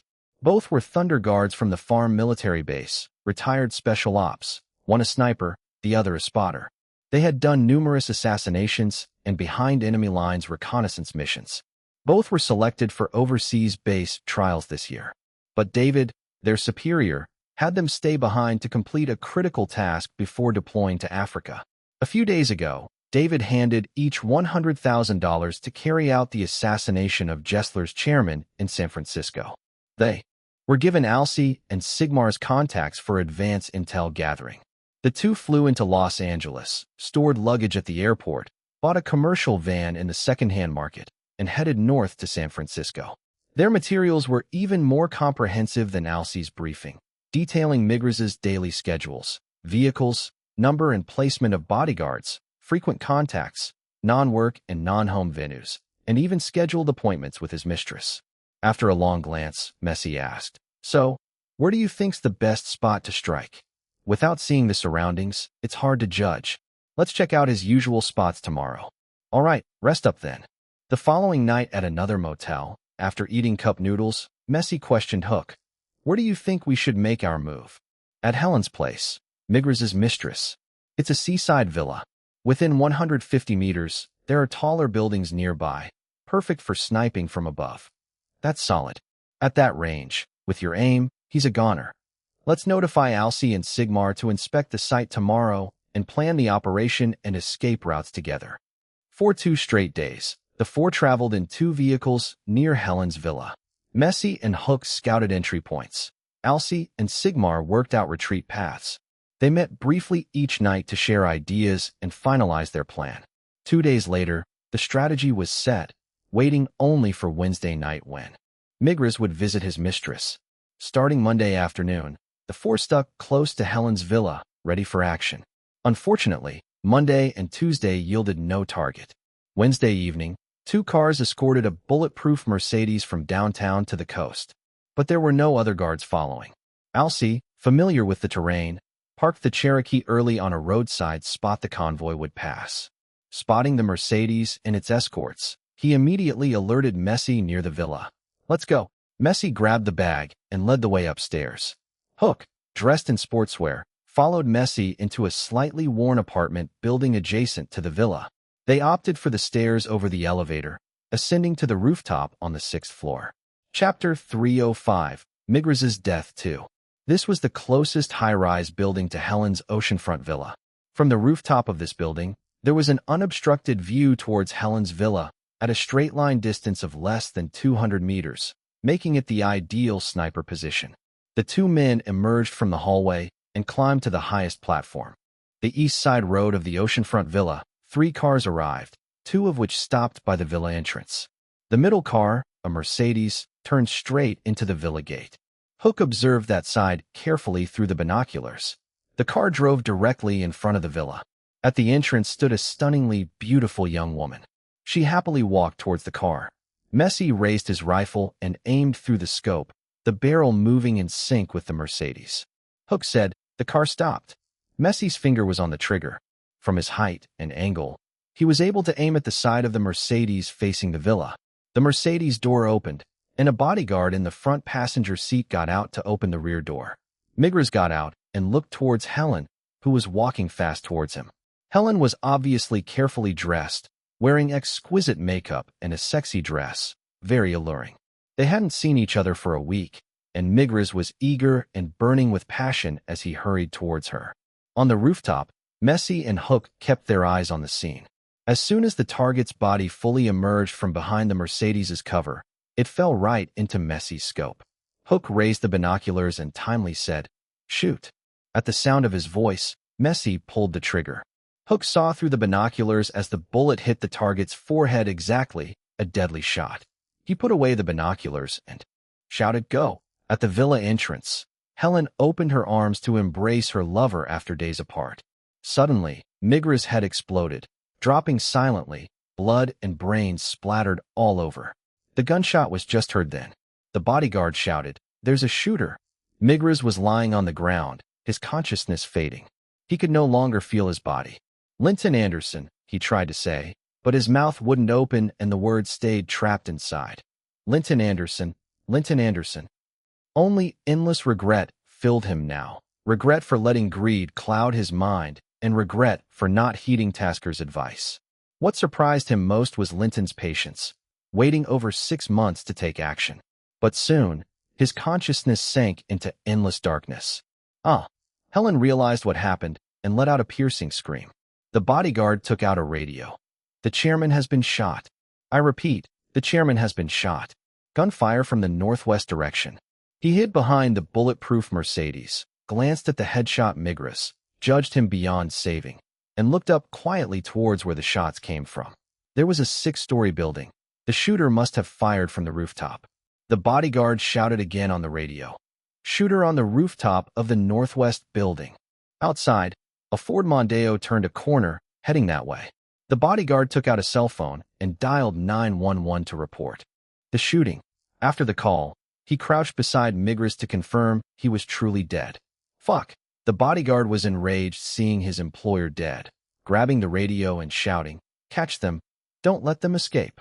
On the apartment rooftop, after the gunshot, Hook stored away the binoculars and jumped off the platform shouting, "Go!" Messi quickly disassembled the still-warm sniper rifle. With swift motions, he broke the rifle into parts and packed them and the shells into a backpack. Then he jumped down and followed Hook, running toward one side of the building. The building's first floor had an iron fire escape. They quickly ran down the stairs. Upon reaching the second floor, Hook flipped a switch, and a fire elevator lowered down. He slid down the fire escape to the ground and helped Messi down. In the courtyard of the fire stairs, a normal Ford Mondeo was parked. Alcee sat in the driver's seat, Sigmar in the rear behind the driver, and the front passenger seat was facing the fire stairs for Messi and Hook to get in quickly. Messi and Hook hurried over and jumped into the front and back seats respectively. Alcee stomped the gas, driving fast away from the oceanfront villa to another street. The Mondeo turned onto the street, merging into traffic and disappearing from sight. Meanwhile, a car that had been escorting the Mercedes sped to the apartment entrance. 3 men got out, showing pistols as they rushed inside. The leader shouted, "One with me to the elevator, the other take the stairs up." But it was too late. When they got upstairs, the hallway door wouldn't open. They finally forced it open to find the rooftop empty. These bodyguards were experienced and quickly found where the shooting happened. Based on faint footprints on the rooftop, they realized the shooter escaped via the fire escape. Chasing down the stairs to the fire escape, the alley led to 2 streets east and west, busy with cars, leaving no sign of the shooter. At that moment, police sirens blared and multiple police cars rushed into the oceanfront villa. San Francisco police received the shooting report and sent the nearest patrols immediately. But nothing could change Migraz's fate. The Mondeo entered an underground parking lot and stopped in a secluded corner.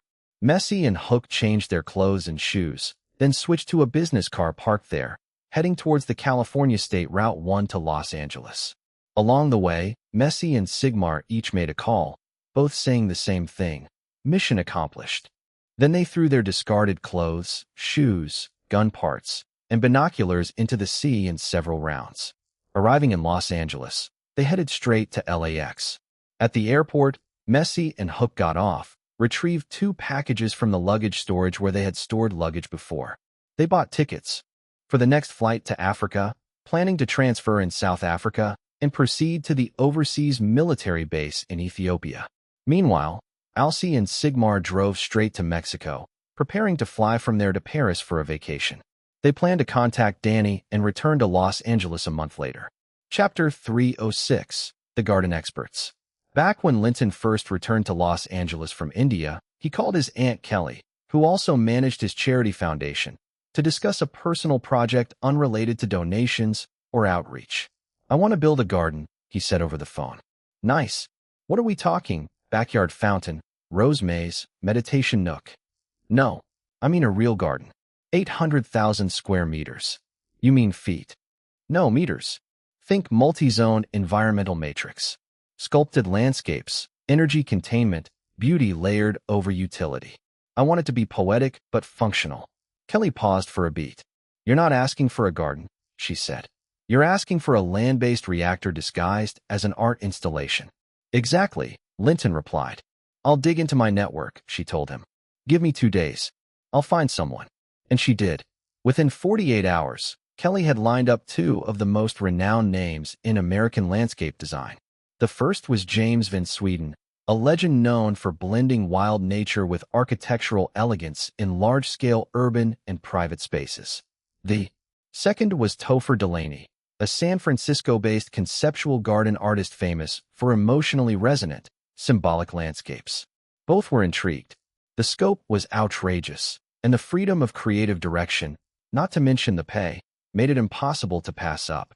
By early September, after Linton wrapped up his Independence Day film project and secured backing from both the White House and Pentagon, Van Sweden and Delaney flew out to meet him.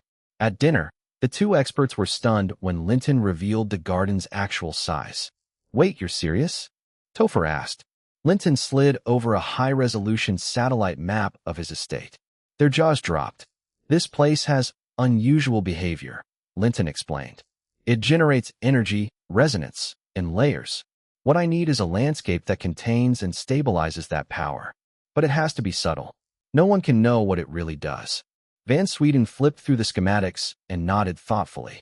We can shape the terrain with kinetic intent. Let the hills and trees guide the flow. Stone, water, light. Each feature choreographed. Topher sketched quickly, then passed her pad across the table. Spirals, energy circles, mirrored surfaces, shadowed groves. You'll want reflective elements. Quartz, metal latticework. You're designing a battery disguised as a memory, she said. Exactly, Linton replied. Winnie, seated nearby, raised an eyebrow. Let me guess. No local unions. I'd prefer discretion, Linton said. Short-term crews. Non-union if possible. International labor agreements. At the time, Kelly had just returned from a major charity trip. That year alone, her foundation had invested $5 million in rebuilding elementary and middle schools across rural towns in their late grandmother's hometown. She'd also funded a 50-kilometer county highway. With 2 straight years of ambitious, high-impact work, she was now regarded as a beloved figure among locals, a dear friend of the people. Got it, Kelly replied smoothly. I'll use the foundation's contacts in Colombia. The Cauca governor still owes us a favor. I'll run this as a cultural collaboration, landscape training exchange. We'll bring the teams in under short-term visas. Perfect. By the end of the week, the designs were finalized. Contracts signed. Implementation began. Chapter 307. A bumper harvest, new plans, major construction. The next day, Linton, Winnie, Michelle, and their entourage of 15 boarded a private business jet bound for Montana. Madonna had stayed on the estate for an extra week, but had returned to her busy schedule. Vivian Chow had already started recording songs with Universal Music. During the day, only Michelle Reese remained on vacation at the estate. Upon hearing that Linton had hired various experts to plan the farm's landscaping, she naturally showed great interest and joined the group. Along with them were 2 professors and their assistants from the University of California, Davis. UC Davis had a strong reputation in agriculture, especially in fruit tree cultivation, ranking in the top 3 universities nationwide. Previously, Linton had his assistant contact the university's most renowned fruit tree professor Stephen Cohen and grape cultivation professor Calvin Johnson. He had hired them for $50,000 and $20,000 respectively to help plan the farm's fruit and grape cultivation, and they were on site for an inspection. David personally led the team to pick them up at the airport. In late April, after the National Weather Service personnel withdrew, David had taken 50 Thunder Guards to set up an overseas base in Danakil, Ethiopia. He had stayed there for 3.5 months, watching the base gradually take shape and get on track before returning to the farm in mid-August.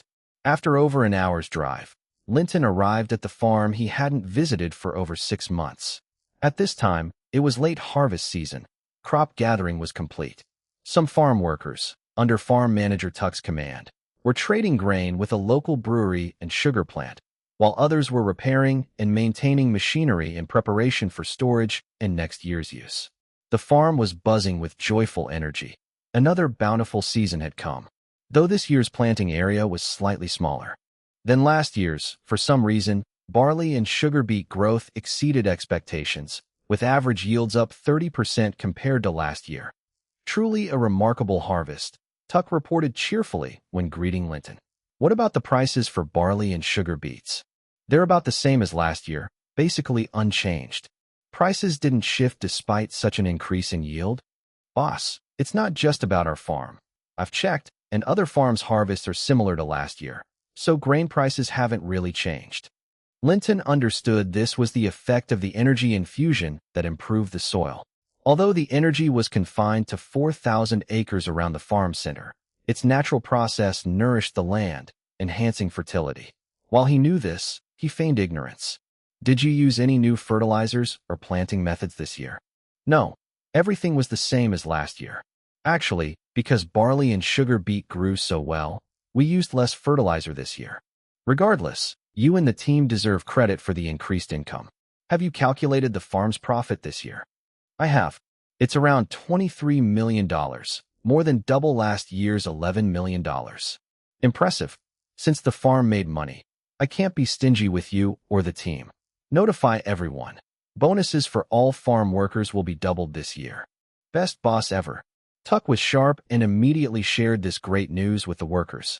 Soon all the workers shouted in unison, "All hail the boss." The expert group nearby glanced over in surprise.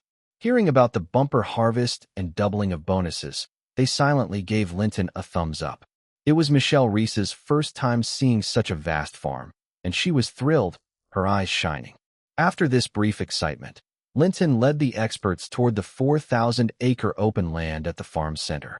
Arriving there, Linton's spiritual sensing quickly noticed wild grass thriving more luxuriantly here than elsewhere.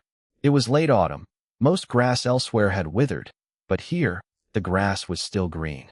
Thankfully, the surrounding land was planted with crops this year, or this would have aroused suspicion. The farm operated on a 2-year crop rotation, 1 year planting grain, and the next left fallow for soil recovery. It was clear that next year, these 4,000 acres must be fully developed according to plan, otherwise, outsiders, especially the 11 influential groups, might raise doubts, possibly watching secretly. After getting off the car, Linton pulled out the farm map, clearly outlining the detailed functional zoning of this 4,000-acre center area. The innermost 200 acres were designated as a landscaped garden. Adjacent to the garden, in the direction away from the tower, was a 200-acre living support area. Other areas around the garden included 50 acres of medicinal herbs, 50 acres of tea fields, and 200 acres of grain cultivation. Further out were 2,000 acres of orchards and 1,000 acres of vineyards. At the westernmost perimeter were 300 acres of cattle and sheep pasture. Professor Cohen, I've planned 2,000 acres for fruit tree cultivation here. Please help design the best planting plan. My requirements: as many fruit varieties as possible, focusing on taste, while also considering year-round scenery. Don't worry, that's my specialty. I'll submit a planting proposal soon. Professor Johnson, this 1,000-acre area is for grapes. Please select the best grape varieties and planting density based on the soil and climate. I want grapes suitable both for taste and quality wine production. No problem. Mr. Van Sweden, Ms. Delaney, I'm entrusting the central 200 acres to you. Dear Lord, that's huge. Are you really going to build a garden that big? Of course. Why else would I have brought you all the way here? Could you specify your exact requirements? How many people will live in the garden? Main personnel and service staff. How many houses do you want? Let's plan for 600 people total, 100 main personnel and 500 service staff. Separate inner and outer courtyards. What do you mean? The main personnel and close service staff live in the inner courtyard, less important service staff in the outer. Yes, separate. How many small villas in the inner courtyard? Small villas. They're private estates for important individuals. For instance, when your kids grow up and you're women, besides living in the main house, they'd want private villas. Seeing Winnie and Michelle Reese beside Linton, James Van Sweden naturally understood not to apply the single-wife norm to him. Then 50 small villas. 50? That many. James Van Sweden and Topher Delaney were stunned. Was this guy trying to be like an ancient emperor with a large harem? In fact, as they guessed, this employer already had 17 harem members. 50 it is. Understood. Given the garden's size, we'll stay for a while and consider terrain, rivers, lakes, and other factors in our design. No problem. Winnie will stay here to assist you. Thank you for your understanding and support. What do you think the garden design fee should be?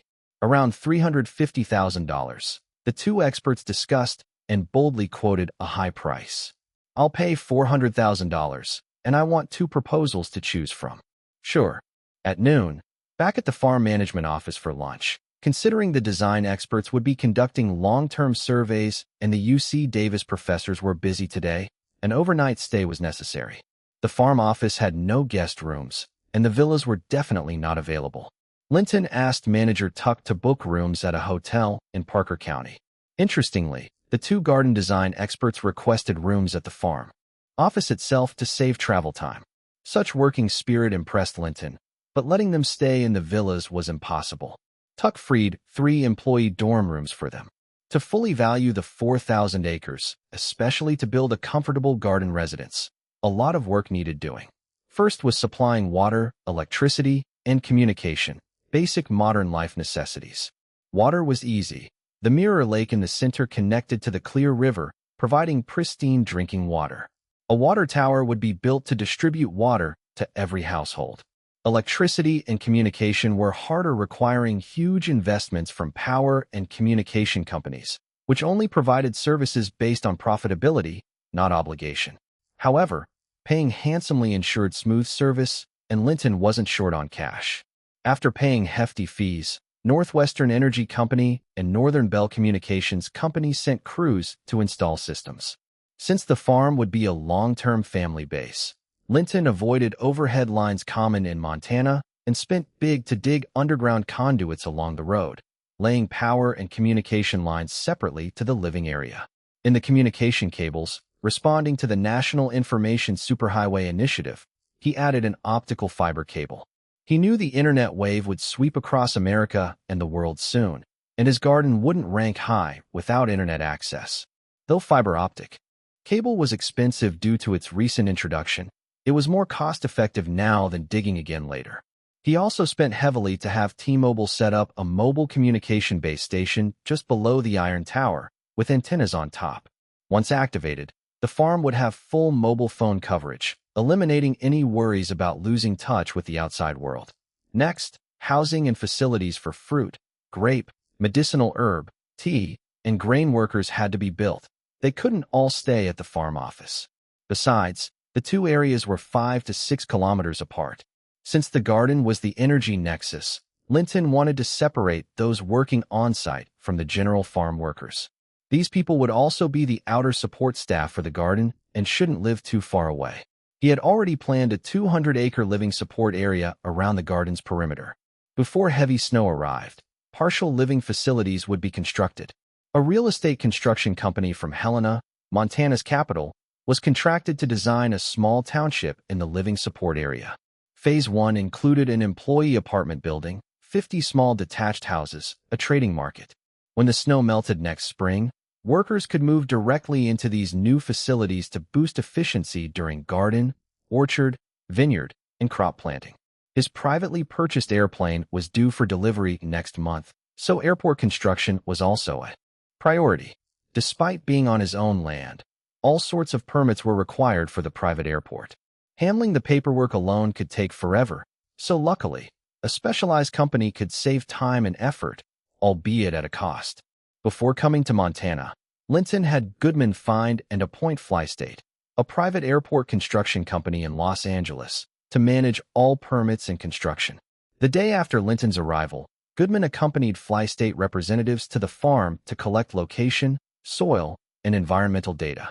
They confidently assured Linton that all approvals would be secured by year-end, with construction starting in March after the snow melted.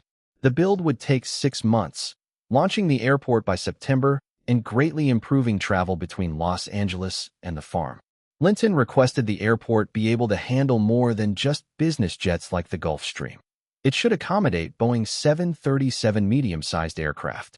The cost was astronomical, with FlyState charging $50 million for approvals and construction, enough to buy 3 Gulfstream 4SP jets. Chapter 308. Kate Winslet. It took Linton a full 10 days to get all the farm's construction work organized. By the time he was done, it was September 15th. Considering Universal Music had been calling him 3 times a day, urging him to come back and record his singles, Linton didn't linger on the farm.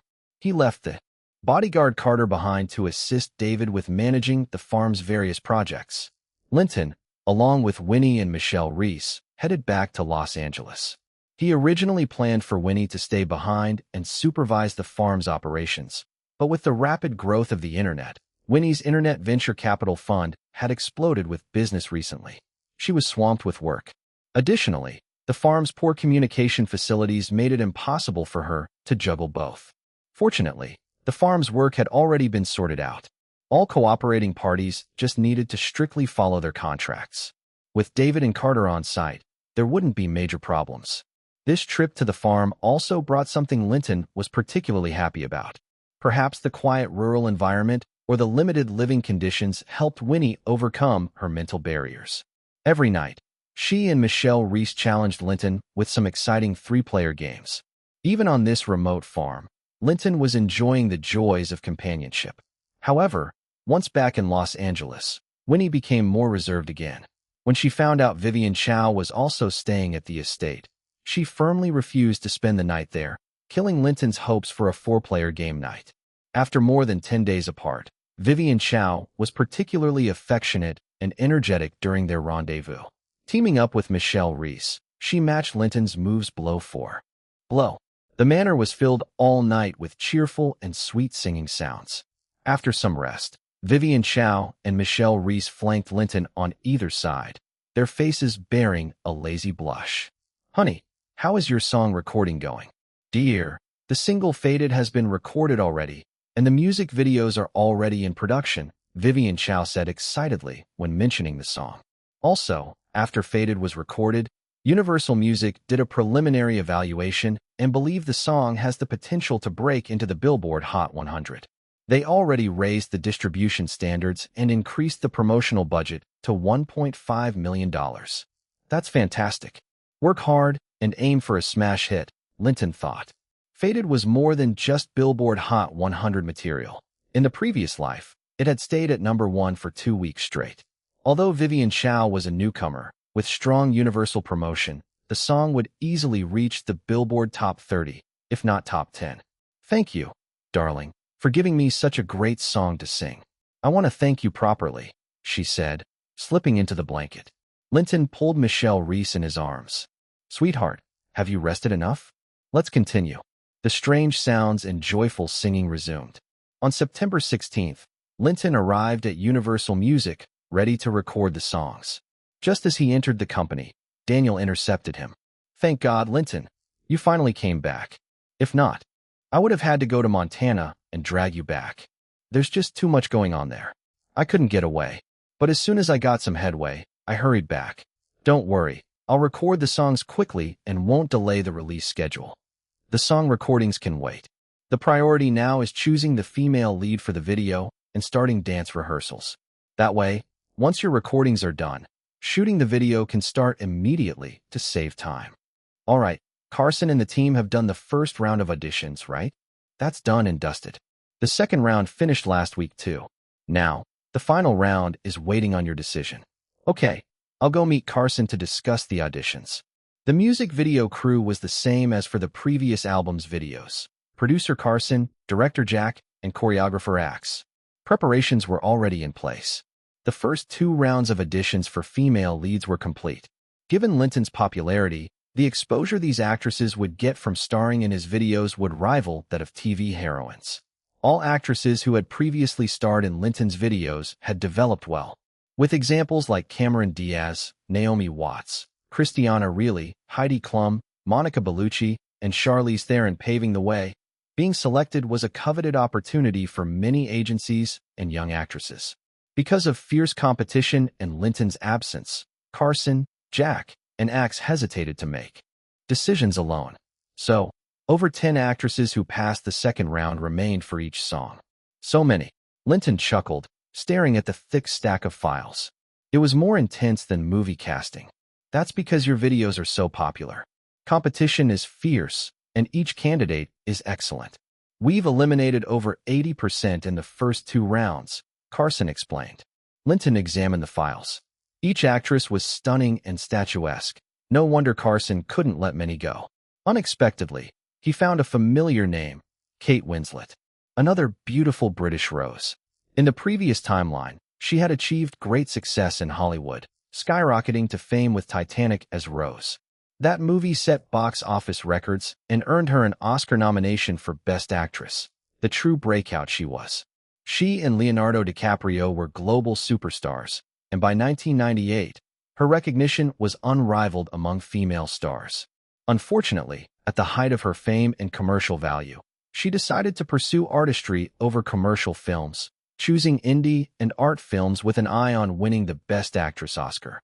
Though she eventually won both the Golden Globe and Oscar for Best Actress due to her superb acting, her commercial value and public appeal diminished due to staying away from blockbusters.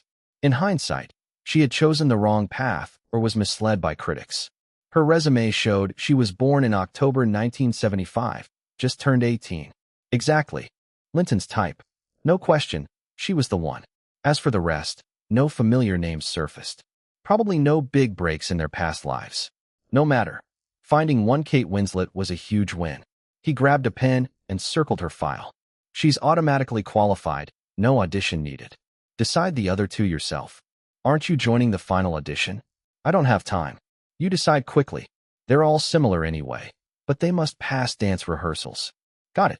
We'll finish by tomorrow, Carson said gleefully, surprised at Linton's generosity, taking only one spot and handing the rest to his team.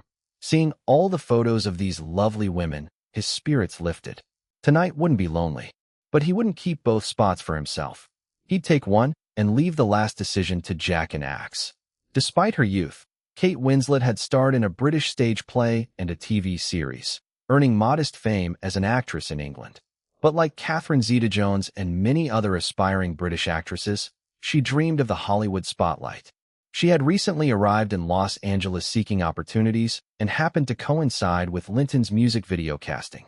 Her agent, Athena, could hardly believe it when the production informed her that Kate was directly accepted without a final audition. When she heard Linton personally handpicked her, Athena went wild. The actresses Linton endorsed always soared in their careers. With this chance, could Kate take off?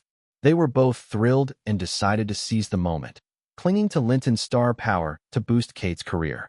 Soon Linton unexpectedly received a dinner invitation call from Kate Winslet.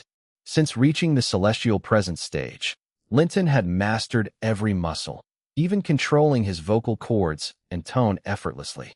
His singing was transcendent, unmatched by any singer. Even the famed Mariah Carey, known for breaking high notes, paled in comparison. During recording, Lisa, the producer, planned for Linton to record one song every 2 days, 3 songs done in 6 days. But shockingly, Linton recorded everything perfectly in one take, never needing to choose the best performance from multiple takes. In less than a day, all 3 songs, You Are Not Alone, Water Runs Dry, and I Know, were done. His vocal skills and recording speed stunned everyone at Universal Music. Daniel pulled Linton aside to suggest a concert. Linton, it's a waste not to hold a concert with your vocal skills. What about a nationwide tour at the end of this year? No time this year. Maybe next year. Deal. I'll start planning now. No backing out. Okay, go ahead, Linton replied as Daniel eagerly accepted. That evening, Linton went to the Green Forest, an upscale, private 3-star Michelin restaurant popular among Hollywood stars. Following the waiter's directions, he entered the reserved private room and met Kate Winslet. Selected by People magazine as one of the 50 most beautiful women worldwide, she was truly stunning in person, more beautiful than photos. Her flawless features, sparkling eyes like a starry sky, elegantly shaped lips, shoulder-length brown hair, tall and slender figure in a knee-length blue dress, with black heels accentuating her graceful curves. Seeing Linton, Kate excitedly embraced him warmly. Mr. Anderson, I'm so happy to see you. I feel like I'm dreaming. Kate, please just call me Linton. Thank you, Linton. I've received notice I'm the female lead for the You Are Not Alone video. No thanks needed. From your file, you're the perfect fit. But you didn't audition me. How do you know? I trust my judgment. Seeing you now confirms it. I want to audition just for you. Show my talents fully so you get the full picture, Kate said shyly, boldly making the request. Oh, seems you're talented. So, can you give me a chance? All right, come with me after dinner. Great, I'm all yours. Here's to you. Kate raised her glass of red wine happily. Cheers. After dinner, Kate quietly got into Linton's car. Danny managed to shake off paparazzi and drove straight into the Hilton Hotel underground parking. Linton and Kate took a private elevator directly to the penthouse, where an assistant had prepared the presidential suite earlier. As soon as they entered, Kate threw herself into Linton's arms, tilting her slender neck up to deliver a fragrant kiss. Not holding back, Linton wrapped his arms around her, kissing her soft lips. Emboldened, Kate responded more passionately, even helping Linton remove his gear. They kissed passionately from the entrance, through the living room, and into the bedroom, discarding clothes all along the way. Kate's figure was enviably perfect, slim where needed, and curvy where it counted. More importantly, She was enthusiastic and fully engaged from the start. Sweet, joyful singing filled the presidential suite through the night. As Kate promised, she was truly multi-talented, excellent at vocalizations, dance, and more. The night's passion continued until breakfast the next morning. After freshening up, Linton ordered breakfast to be delivered to the suite. While eating, Kate lingered wistfully. "Darling, you're so strong. Being with you is an amazing experience. I hardly want to part. Baby, you're incredible too. So, can we continue tonight? Here's the key card. Spend today practicing dance at the studio. Come to me tonight. You're too kind, moi." Since Vivian Chow and Michelle Reese were still at the estate, Linton only stayed at the hotel with Kate for 2 days. Michelle Reese had already been notified that preparations for Rumble in the Bronx were progressing smoothly. She needed to return soon for training. The movie had quite a few action scenes, including car chases. Those stunt doubles could be used, at least the poses had to look good. Vivian Chow would start a North American promotional tour on September 23rd, arranged by Universal Music. As their farewell approached, no matter how hard Linton played his games, he made sure to spend quality time with them. In those final days, the two women clung to Linton with special affection, and their passion was at an all-time high. Chapter 309: TV Network and Estate Expansion. Just as Linton was preparing to shoot the music video for his latest single, Goodman brought some big news. One of Hollywood's 7 major studios, Paramount Pictures, was looking to sell its UPN network, United Paramount Network. For Linton, this was a huge opportunity. His media group was nearly complete, missing only the crucial piece of owning a TV network. He had considered building a network from scratch, but the paperwork and effort involved were overwhelming. Acquiring an existing mature network was far more economical. He had asked Goodman to keep an eye on the market for any TV networks or stations up for sale. And now, the chance had arrived. Without hesitation, Linton ordered Goodman to pursue this aggressively. While gathering information about UPN, they also commissioned a professional acquisition consulting firm to conduct a comprehensive evaluation of the network. Soon, detailed info on UPN arrived. UPN was founded in January 1986 by Paramount Pictures Group. At that time, Hollywood was undergoing massive industry changes. The 7 major studios were being absorbed by media conglomerates or transforming into them. Within this context, Paramount established UPN to evolve into a media group, especially to aid in promoting and distributing its films. UPN was positioned as a commercial network, relying mainly on advertising revenue. Over its 8 years, Paramount formed a professional operating team and continuously invested heavily.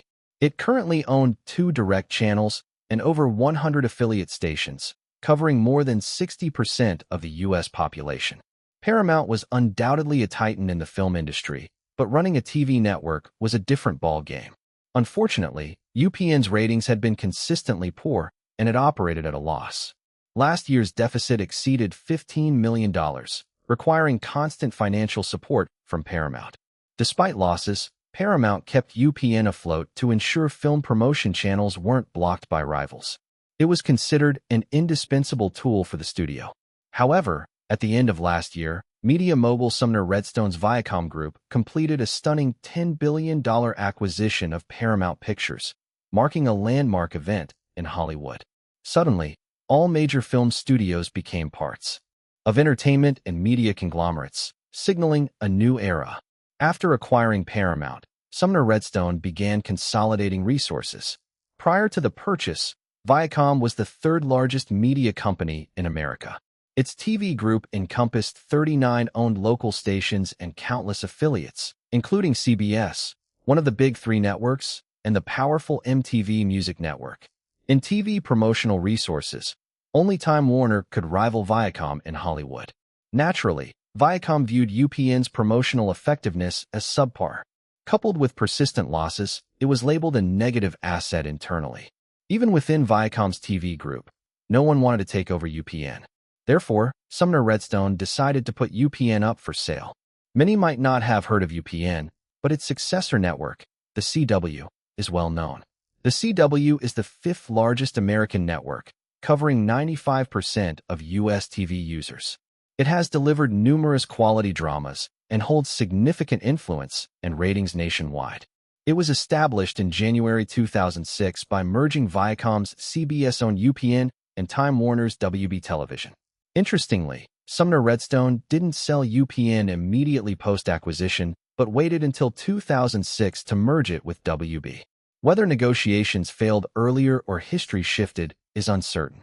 Nonetheless, UPN was a golden opportunity for Linton. What Linton didn't know was that in the previous timeline, Sumner Redstone had indeed put UPN on the market in 1994, but no buyer met his price expectations. Hence, he reluctantly merged it into CBS. By the early to mid-90s, most media conglomerates had settled their TV layouts, and few would pay big bucks for a low-rating, loss-making network. Linton was different. His media empire desperately needed a network, especially one covering over 80% of America. Ratings and losses? Not problems for a time traveler like Linton. He planned to bring in killer variety shows like Who Wants to Be a Millionaire and America's Got Talent, sure to skyrocket ratings. These shows weren't just huge in America. They were global hits, selling their rights worldwide. Ad-hit cartoons like SpongeBob SquarePants and Peppa, also global sensations. Plus, many hit American dramas could be produced or acquired legally by him. Linton could barely imagine the value the network could create in his hands. On September 20th, after receiving a notice from the Rumble in the Bronx crew, Michelle Reese reluctantly left Los Angeles. She would return to Hong Kong for a month-long training before heading to Canada for filming. Before leaving, she tried to embody the spirit of a female knight, determined to beat Linton completely and leave a lasting impression. But even teaming up with Vivian Chow, they couldn't overcome Linton. All their skills and tricks barely matched him, though they left a deep impression. Linton began shooting the music video for You Are Not Alone. According to the schedule, each song shoot took about 3 days. Kate Winslet, the female lead, stuck close to Linton during filming. At night, after shooting wrapped, they naturally went to the presidential suite at the Hilton Hotel. After intense encounters, a flushed Kate lay against Linton, whispering, "Darling, you're amazing. I feel like I can't live without you. What should I do?" "Then don't leave. Darling, can I be your girlfriend? I have many girlfriends already. Are you sure you want to join?" Having spent days with Kate, Linton approved of her. Not only was she beautiful and strong-willed, but also career-driven. He decided to welcome her into his harem. Join? What does that mean? Literally, I currently have many girlfriends. Oh my God. So the rumors in the papers were true? Jennifer, Catherine, Winona, they're all your girlfriends? Yes, you got it right. All of them. What about Naomi, Sophie Marceau, Christiana Reilly, Monica Bellucci? They're all mine too. Wow, how many girlfriends do you have? Still want to join? I'm thinking it over. Take your time. If you don't want to join, that's fine. We'll just be friends for now. But it's best to forget about them. Darling, with your charm, having multiple girlfriends seems normal. Of course, they say the same. What I love most about you is your confidence and strength. Darling, shall we continue? As you wish. The sweet song resumed. The next day at lunch, Kate entered Linton's trailer. Darling, I've decided. I want to be your girlfriend. Really? You don't mind being sisters with Catherine and the others? I think I've fallen under your spell. I can't live without you. Wait. To be my girlfriend, there are 2 rules. See if you can accept them. What rules? Rule 1, loyalty. No relationships with other men. Rule 2, sisters in the harem must love each other. Any conflicts must be openly resolved. No backstabbing or fights. Wow, you're so upfront. I like to be clear to avoid future pain. What if I can't abide by them? You can leave anytime. Violators will be immediately removed. All right, I accept. You've got me hooked. Good. Tonight, we won't stay at a hotel. After filming, you'll come home with me to my estate. Great. Won't there be many sisters at the estate? Tonight, besides you, only 2. A few more will come tomorrow. Who? You'll see. Then shouldn't you comfort me first and give me some courage? Thinking ahead to the evening group encounters, Kate blushed but eagerly climbed onto Linton's lap and kissed him. Soon, the trailer began shaking rhythmically. That night, Linton brought Kate to the estate and introduced her to Madonna, Vivian Chow, and the housekeeper. Amy. Madonna and Vivian warmly welcomed Kate, adding another member to the sisterhood. Since hearing she could carry Linton's child, Madonna's passion surged. Whenever in Los Angeles, she would quietly spend nights at the estate. Despite her age, Madonna looked incredibly young and gorgeous, astonishing Kate. The main mansion was fully occupied, so Kate didn't have her own room yet. This made Linton realize that the mansion needed expanding, or new women wouldn't feel anchored. Amy, we've run out of rooms in the main house. I'm planning to build a 2-story extension by the east pool, with 10 rooms per floor. The rooms will match those on the second floor here. Both floors will connect to the main house. Get an architect tomorrow for detailed plans. Got it, boss. Kate, until then, you'll stay in my master bedroom. Darling, I'll follow your lead. Kate looked obedient, but seeing 15 rooms already taken upstairs, she braced herself for the sheer number of sisters. When the sisters' names came out, she was amazed. They represented the entire world: America, England, France, Germany, Japan, Italy, Canada, Australia, even 2 from Hong Kong. A worldwide gathering. Unknown to her, Charlize Theron from South Africa was special in Linton's eyes and didn't live in the mansion but received equal treatment. Since you're my girlfriend, here are 4 more perks for you. Oh, more perks? Of course. Linton let her pick a female bodyguard, gave her a $500,000 house purchase check, and showed her a blank quartz pendant engraved with a magic array, asking her favorite design. Surprisingly, she chose a tiger. As for a car and cottage, she could pick after filming was done, accompanied by her bodyguard. After dinner, Madonna organized a party upstairs. Everyone eagerly joined. Linton carried Vivian Chow on his left arm, Kate on his right, and Madonna on his back, heading up to the 3rd floor. Soon, sweet, lively singing filled the air. On the last day of the video shoot at noon, Kate brought lunch to Linton's trailer again. They ate affectionately, after which Linton handed her the script for Good Will Hunting. Sweetheart, my company's already approved and developing this film. The lead role is yours. Really? Kate was overjoyed, amazed at the streak of good news. Being Linton's girlfriend was the right choice. Absolutely. When does shooting start? Soon. Auditions begin publicly soon, and filming is expected to start by the end of next month. You won't need to audition, but now you must study the script thoroughly. If necessary, hire an acting coach for private lessons. Darling, you're so good to me. I must thank you properly. The night before, she had been especially forward on the dining table. Soon, the trailer swayed erratically again. Chapter 310. Acquisition Strategy. After a week of thorough investigation and assessment, the consulting firm presented their evaluation report on UPN television network. Thanks to Paramount Pictures' continuous 8-year investment, UPN's total asset value reached $320 million. This included 2 directly owned channels, signal towers established across 51 states and territories, capable of transmitting signals to all local affiliate stations nationwide. There were 125 affiliate stations in total, covering 64% of the U.S. population. The copyright library held rights to 2,100 TV drama episodes and 190 variety shows. Unfortunately, there were hardly any blockbusters, mostly series with mediocre ratings. The company carried liabilities totaling $110 million, with net assets amounting to $210 million. The crucial downside was its bleak profitability. Since the company's inception, it had never turned a profit, surviving each year only through Paramount's financial support.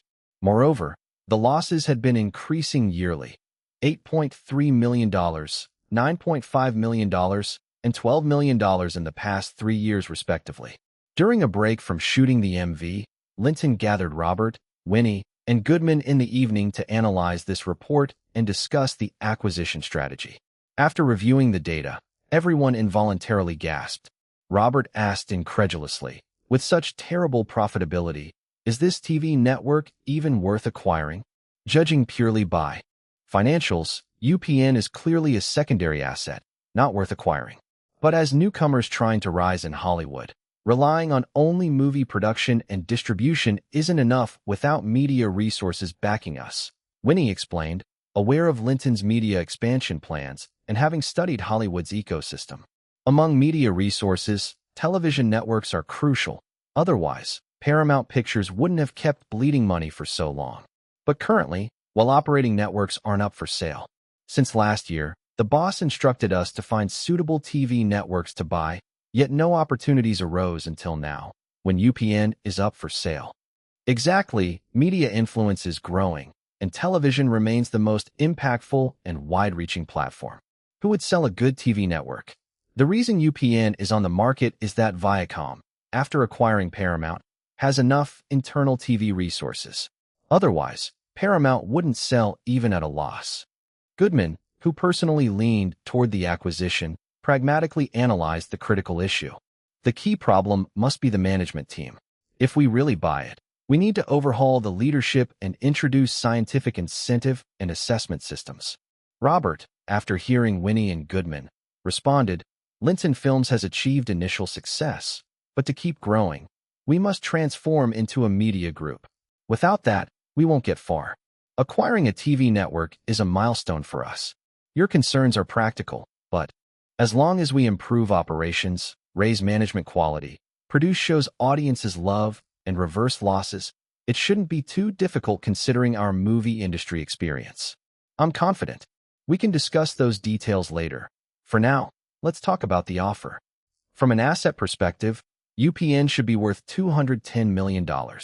But by earnings, this company is nearly worthless. I suggest offering 50% of net assets. That's $105 million, Robert said, drawing on previous acquisition experience with Miramax Films. Although UPN has been losing money, it already has complete TV network resources and conditions. Just replacing management and bringing in advanced operating tactics can turn profits around. Besides, we won't be the only bidders.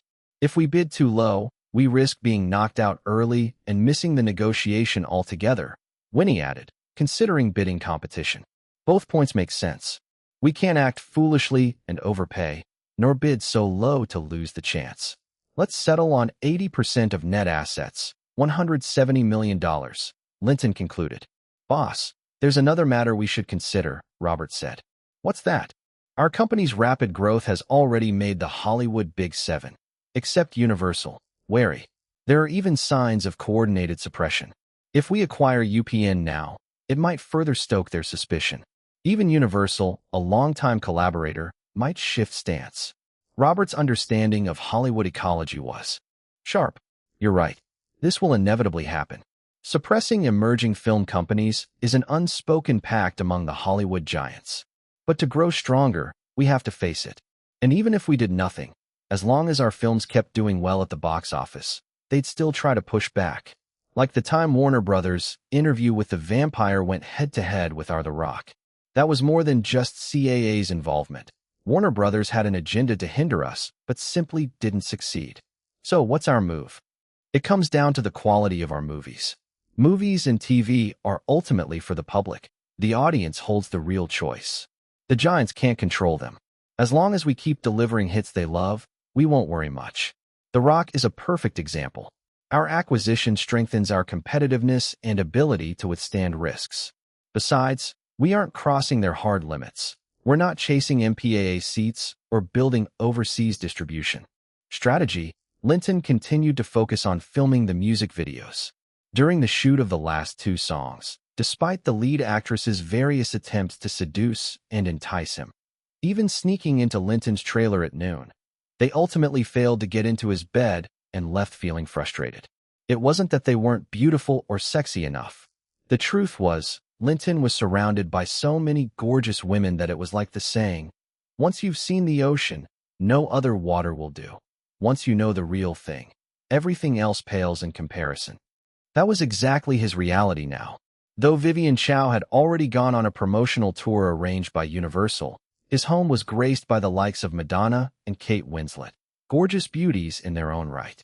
Besides, as long as he was in Los Angeles, other women would quietly come by at night. There were exciting parties every day, so other temptations were less effective on him. But on the very day he finished shooting the music video, he got a call from Nicole Kidman inviting him to spend the evening together at the Four Seasons Hotel. The last time they dated was back in November of the previous year. After returning from India, Nicole had called him several times, but he was too busy to make time until now. Considering she had been divorced for over 5 months, it felt a bit unreasonable to refuse her again, so he readily agreed. Following the usual routine, Linton asked his assistant to book a room on the same floor as Nicole at the Four Seasons. After filming, Danny drove him straight into the hotel's underground garage.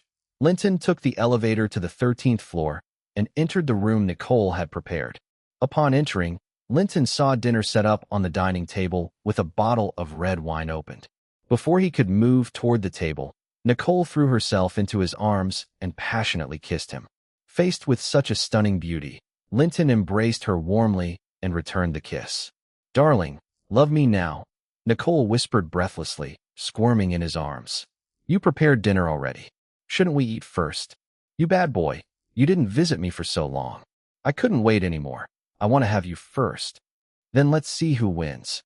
Linton lifted Nicole and walked into the inner room, with both exchanging passionate words along the way.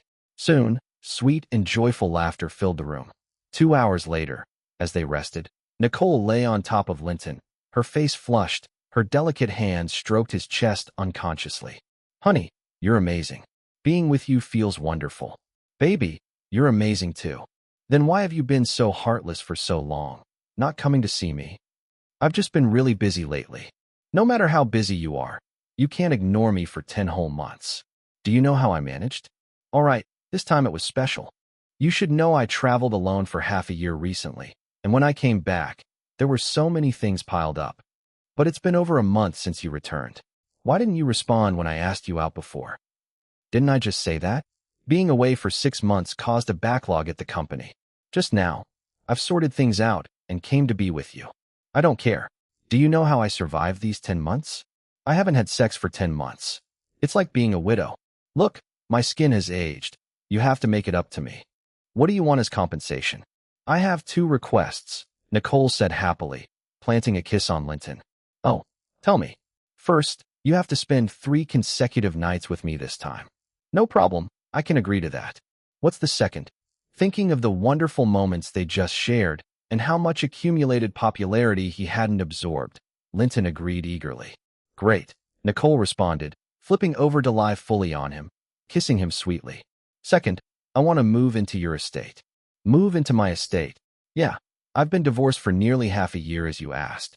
You can't just abandon me now, can you?" "I didn't say I would abandon you, but aren't you worried about media speculation and fans' reactions if you live there?" "What does it matter? The media and fans can't stop me from finding another boyfriend. But I can't publicly acknowledge you as my girlfriend." "Why not? You know I have a lot of women around me. I can't acknowledge anyone officially. Otherwise, what about the others? Haven't I never formally admitted to having a girlfriend?" "You bad boy womanizer. So what do you suggest?" "I can't keep dating you secretly every few months like before. That's unnecessary. Let me ask you a question first." "What question? Why is it so mysterious?" "Are you sure you want to be loyal to me from now on?" "Absolutely. Do you doubt it?" "Even with many women around me, you wouldn't mind?" "As long as you are sincere with me, I don't care." "All right. Then join my inner circle and be one of my girlfriends." "Inner circle? How many girlfriends do you have now?" "Including you, 18. 18? Wow, that's a lot. Can you handle that many? Can your body take it?" Nicole was shocked, even though she had been somewhat prepared. "Don't worry. You know how strong I am. But can you really spend time with all of them? If it's 1 per day, in a month, some won't even get 2 days. It's not like that. Whenever anyone is free, we can all go to my estate to party together." "Party together? You're the only male lead, right? Didn't you want to join before?" "The issue is partying every night. Can your body last?" "Trust me, I've been blessed by God with special abilities." "That's true. After being with you, I look younger, feel energetic. Do you really have magic?" "Magic? You can say that. Anyway, no need to worry about my health." "Okay, I'll join. But first, I have 2 conditions." "What conditions?" "First, loyalty. No relations with other men from now on. Second, members of the inner circle must care for each other. Conflicts should be solved openly and peacefully, with no backstabbing or fighting." "Can they all do that?" "They must. If not, they can leave any time. Anyone violating the rules will be immediately removed." "All right, I accept. I'm already hooked on you." "Good. Tomorrow I'll take you to the estate and introduce you to the other ladies." "No, you promised these 3 days are just for me." "Okay, then we go after 3 days." Nicole was about to reply when a sudden rumble from her stomach embarrassed her, and she buried her head in Linton's chest. Don't be shy, I'm hungry too. Let's go eat out. Then carry me to the dining room. Sure thing. Chapter 312. Good resources should be reserved for our own. Although the dinner had completely cold, the two still ate with great relish. There was no other way. The battle had been exhausting, and both were hungry. After dinner, Nicole Kidman, holding a glass of wine, boldly straddled Linton and began to drink a toast with him, playing up the romantic mood. Later, she took a big sip of red wine, held it in her mouth, and as they kissed, she poured some of the wine into Linton's mouth. He returned a portion, and they drank together, calling it a bond that left no distinction between them. Under the gentle influence of the wine, and refreshed from their earlier passion, Nicole radiated stunning beauty. Linton scooped up the beauty in his arms and strode toward the bedroom. Darling, this time I want to be on top. Soon, strange sounds echoed from the room, followed by sweet and cheerful singing that swelled loudly. It wasn't until the golden sunlight filtered in through the thick curtains that the singing finally ceased. After nearly a month of preparation, the cruise for Goodwill Hunting and Final Destination were both progressing smoothly. Upon learning that Linton had returned to the company that day, Nacho Misai and Jonathan Glazer came to report on the production status and sought Linton's opinion on the actor auditions. Boss, do you have any thoughts on the actor auditions? Wasn't the lead actor contract already signed with Matt Damon at the project's inception? What about the other actors? Leave the female lead role, the campus beauty Skylar, to Kate Winslet. As for the others, you decide. Kate Winslet. Yes, a British actress with great spirit. She just finished shooting my music video. Thank you, boss. Can you attend the other auditions? I don't have the time, you make the call. I trust you. After sending Nacho and Jonathan off, Abella and James Wong arrived to discuss casting for Final Destination. Linton didn't hesitate to give the female lead to Jennifer Connelly, the second female lead to Noriko Sakai, and left the rest to their discretion. This reminded him of the casting for Independence Day. Strictly speaking, Independence Day was an ensemble film with three main male roles: President Thomas, Air Force pilot Steve, and computer engineer David. There were two main female roles: David's ex-wife, who was also the president's assistant, Constance, and Steve's girlfriend, Jasmine. Moreover, it was a sci-fi movie whose appeal centered on aliens and massive explosions, blowing up the White House, the Statue of Liberty, the world's major cities, and the alien fortress. Usually, a sci-fi ensemble film, even a big-budget one, does little to boost an actor's profile. This was unlike The Rock, which, although also an ensemble piece, was an action movie where audiences focused on the actors and their performances. No one expected Independence Day to sweep box offices and become the second highest-grossing film in history. Naturally, all the main actors benefited tremendously, especially Will Smith as Steve, who skyrocketed to fame. Linton had at one point considered starring as Steve himself. Not only him, the producer Robert and director Michael Bay, as well as Universal, repeatedly suggested changing Steve's character to a white man and requested Linton take the role. They believed only with Linton as lead could the film ensure box office success. It's worth noting that Hollywood in this era was politically aware but less entangled with elections or party politics. It focused more on art, equality, freedom, and anti-war sentiments. Movements like Black Lives Matter or feminism's influence hadn't yet permeated mainstream Hollywood. Most leading roles were held by white actors. For instance, The Rock featured a few black actors only in supporting roles. The choice to make Steve black in Independence Day was primarily a box office strategy to attract a wider audience. So when Robert, Michael Bay, and others proposed making Steve white and changing Steve's girlfriend accordingly, everyone thought it would be no problem. However, for such a sci-fi ensemble film, no matter how high the box office, this change wouldn't significantly boost Linton's career. Instead, he figured it would be more effective to direct and star in a film centered around himself as the main character. Even if the box office was not as high as Independence Day, it would significantly elevate his popularity and commercial value. After much thought, he declined to act in Independence Day. But when Universal came on board and secured big gift packages of the Pentagon and the White House, they pushed hard for him to play Steve, even offering an additional $15 million investment to ensure his salary wouldn't affect the production budget. At this point, Robert and Michael Bay insisted Linton take the role, even offering to increase Steve's screen time. Having no way to refuse, Linton accepted the role for $20 million plus 10% of North American box office share. However, he did not agree to the increased screen time. The balance of the ensemble cast was well maintained in the script and should not be disrupted. As for the female roles, since he would play Steve, Steve's girlfriend Jasmine had to be changed to a white woman as well. That made Nicole Kidman a great fit for Constance, the president's assistant, and Christiana really perfect for Jasmine. Coincidentally, yesterday Nicole requested to join his inner circle, so assigning her this role served as a reward and provided her with a solid representative work, preventing her from being popular without notable projects. Fortunately, the film had many large-scale scenes, most of which couldn't be shot on location and required elaborate sets. This meant a lengthy production schedule of at least 4 months, with filming expected to start in late December. That gave Linton enough time to promote his single before the year ended. But his movie The Man from Nowhere's premiere promotion would overlap awkwardly. The Man from Nowhere was scheduled for release on December 9th, meaning after its release, he could only promote it in North America for about 10 days, with no overseas promotion possible. That evening, he quietly returned to the Four Seasons Hotel. As soon as he opened the door, a passionate beauty flung herself at him, planting a sweet kiss on his lips. Wow, Nicole Kidman was spectacularly dressed tonight. Subtle makeup, golden hair down over her shoulders, fiery red lips, eyes sparkling like water. She wore a black sheer slinky nightgown, black stockings, and the classic black high heels. She was stunningly sexy, a fatal enchantress not to be trifled with, truly a peerless beauty. With such a beauty in his arms, Linton naturally felt his passion ignite. Soon, the room was filled with sweet, lively singing.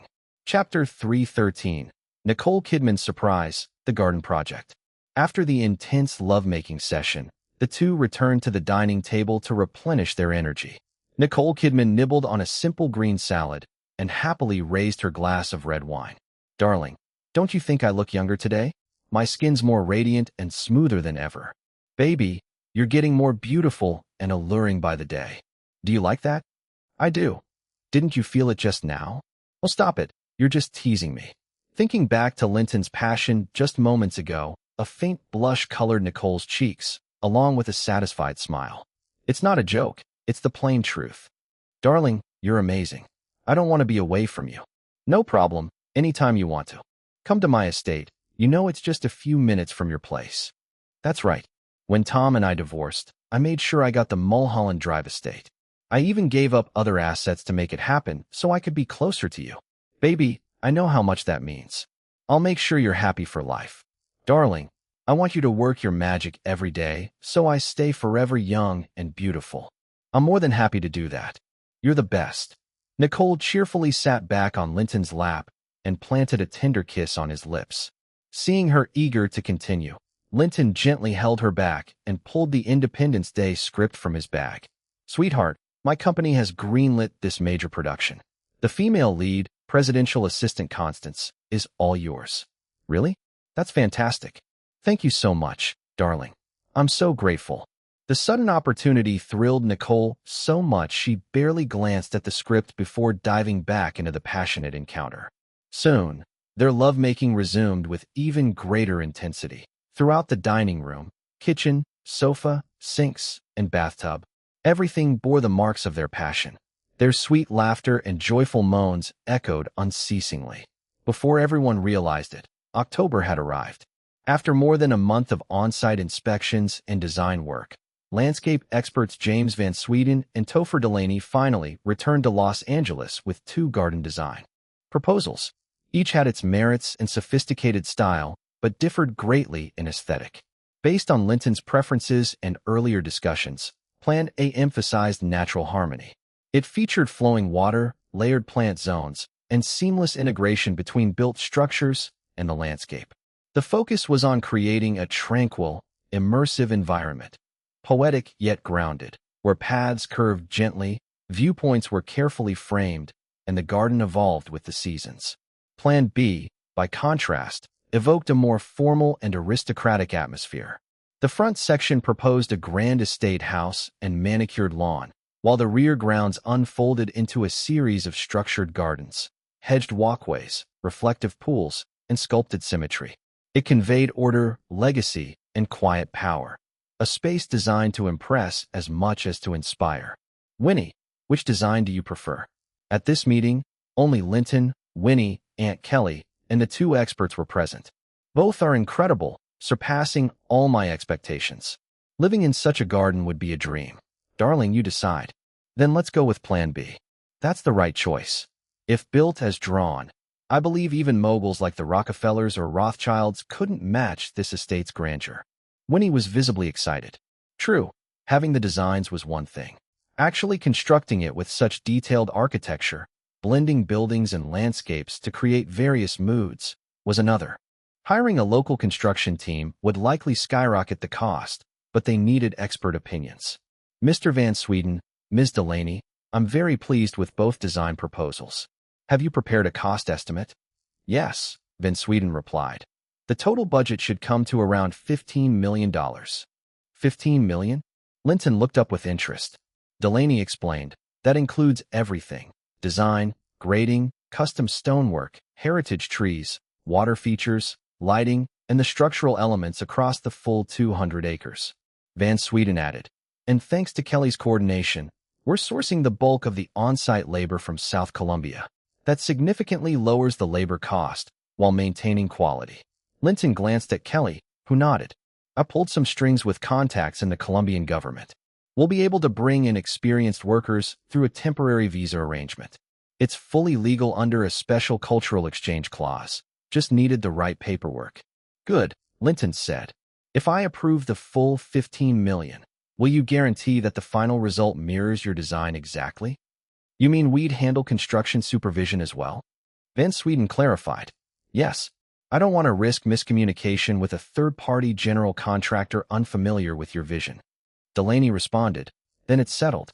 Our teams will oversee every detail, from material procurement to final installation. You'll get precisely what's in the plan, no shortcuts. Satisfied, Linton nodded. Good. Have your lead construction managers come to Los Angeles immediately to finalize the agreement and begin logistics planning. I want this ready to break ground in spring. The construction was scheduled to run from April 1st to September 30th the following year. Linton authorized a $4 million advance to allow them to secure materials and begin scheduling shipments. Most important to him was the construction quality.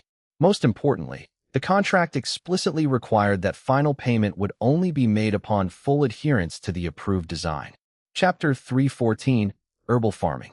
After signing the landscaping deal, Linton popped open a bottle of champagne at the Charity Foundation office to celebrate.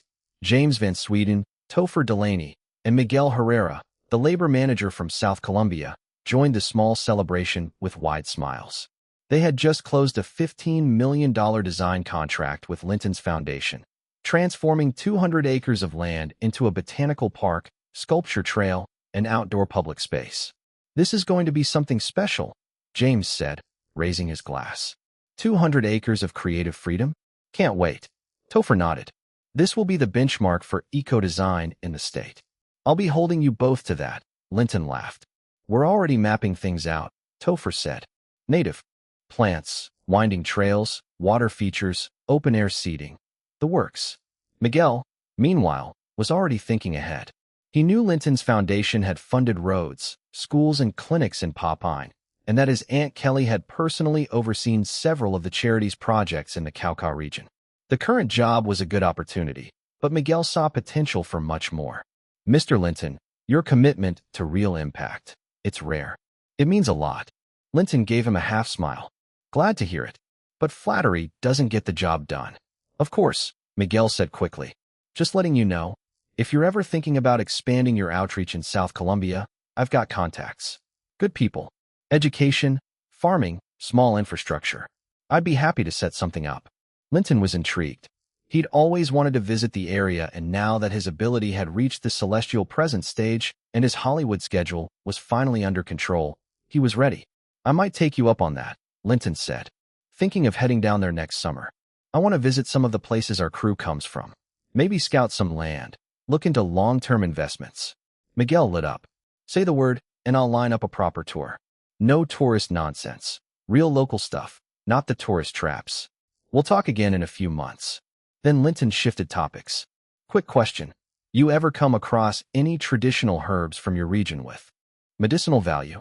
Miguel nodded. Plenty. You mean stuff like suma root, guayusa, boldo, caliguala? Exactly.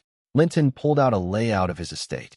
I'm thinking of setting aside 45 acres for herbal medicine and tea cultivation. I'd like your help identifying the best varieties and finding reliable sources for seeds or starter plants. James chimed in. Linton, your land's elevation and soil match up closely with mid-range zones around Popine. Suma root would be a great fit, resilient, marketable, and culturally tied to the region. For teas, you might consider a Cauca Highlands blend. Yerba buena, wild chamomile, guavaduca. Easy to grow, flavorful, and marketable. Linton nodded. What about boldo, chichawasi, or sangre de drago? They're trickier, James said. Chichawasi needs hot, dense rainforest climates. Yours is too temperate. Boldo grows in dry, rocky hills, not great for yield. And sangre de drago needs shady jungle canopy. You'll be fighting nature. Linton turned to Miguel. Can you get me pricing on the suma root and that Cauca tea blend? Miguel waved to his assistant. A few phone calls later, the numbers came in. Suma root seeds ran 220,000 pesos per acre, the herbal tea blend about 130,000 pesos per acre. For 45 acres of suma root and 5 acres of herbal tea, the total came to 10.35 million pesos, around 7,000 US dollars. Miguel scratched his chin. I've got people back home who can handle the sourcing. And shipping. Export's not easy, but if you've got the right permits, it can be done. I'll take care of permits, Linton said. What I need is someone trustworthy to manage the quality and shipment. Miguel nodded. Give me a few days. I'll line it up. Good. Now let's talk labor. What would it take to staff 45 acres of suma root? With the right equipment? About 1 skilled suma grower per 5 acres, so 9 total.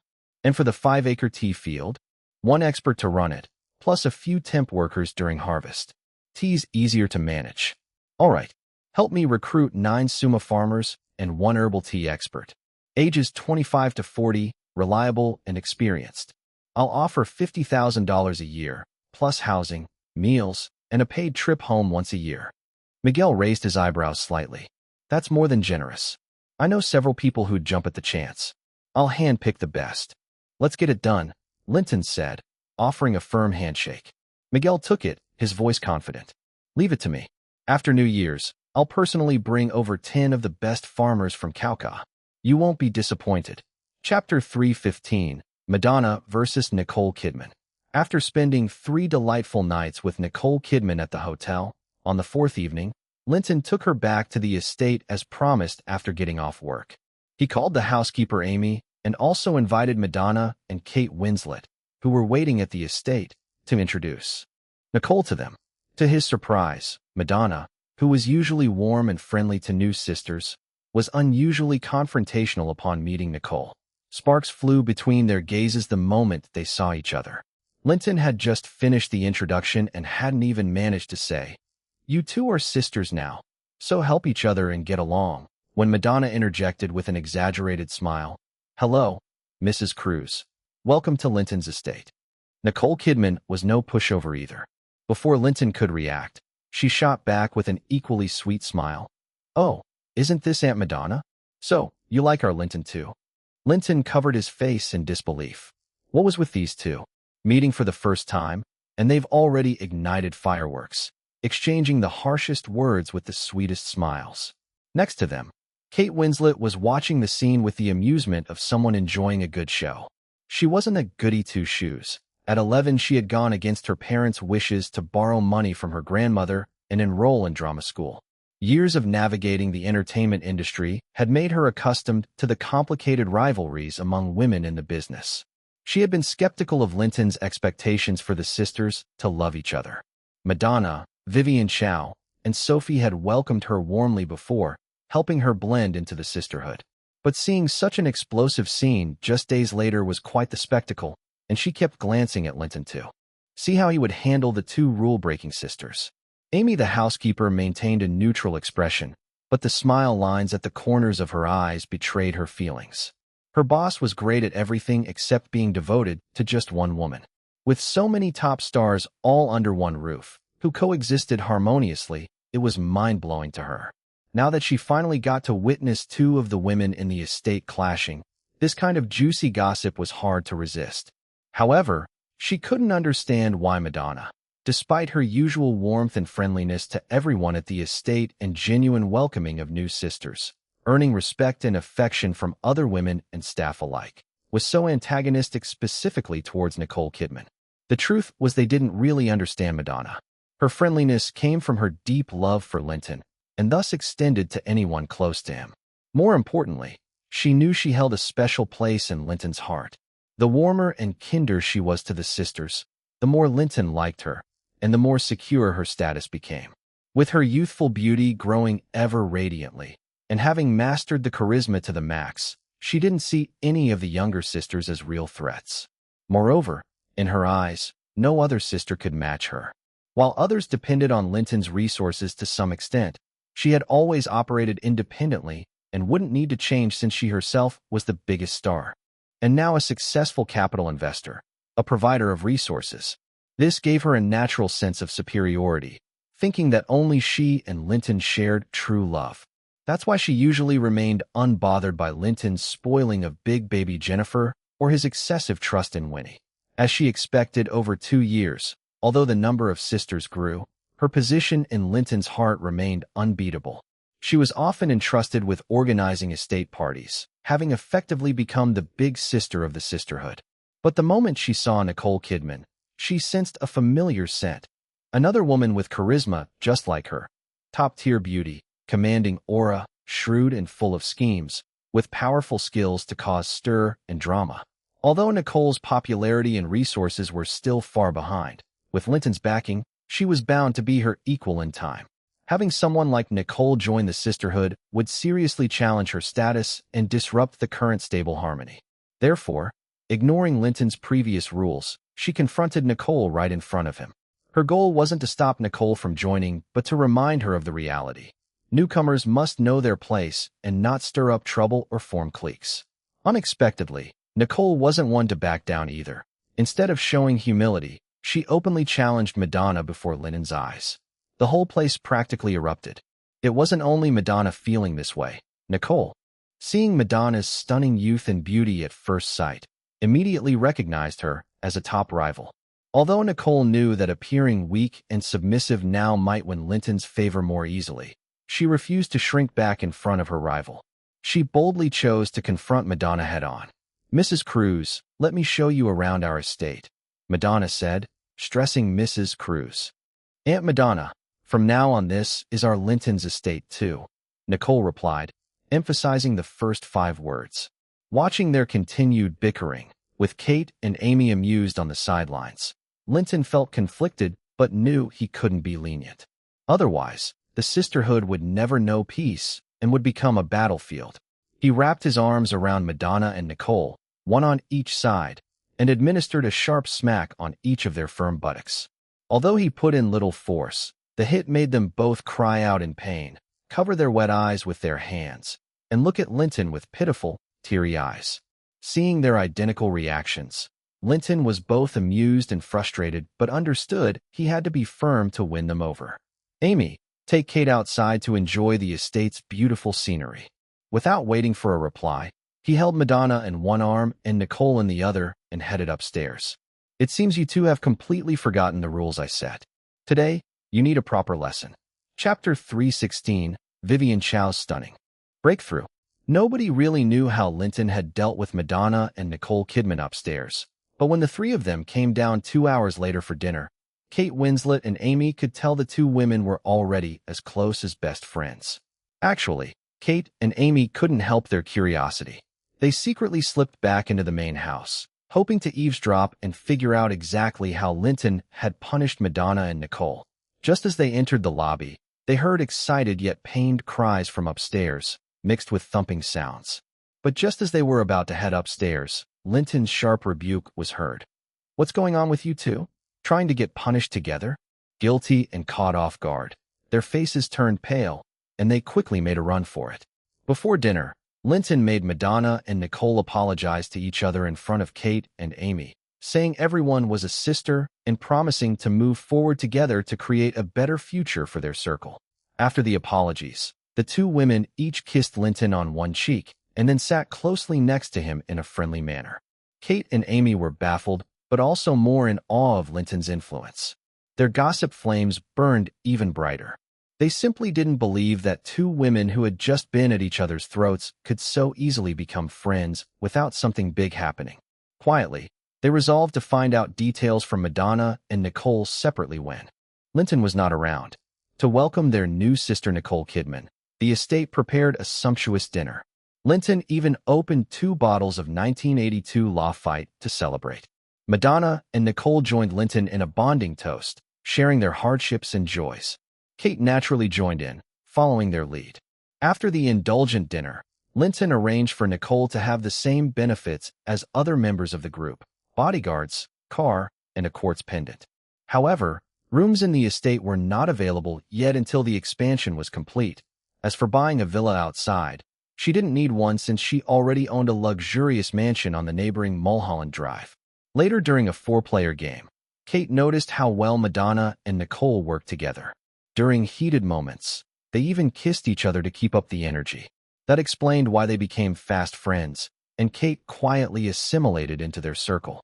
Meanwhile, Vivian Chow's single Faded officially dropped on September 23rd. Thanks to Universal Music's strong publicity power and a $1.5 million promotional campaign, all marketing channels were fully engaged. The media coverage was overwhelming, with rave reviews everywhere. Even Linton took time to give interviews to several Universal-affiliated outlets, rallying support for Vivian Chow.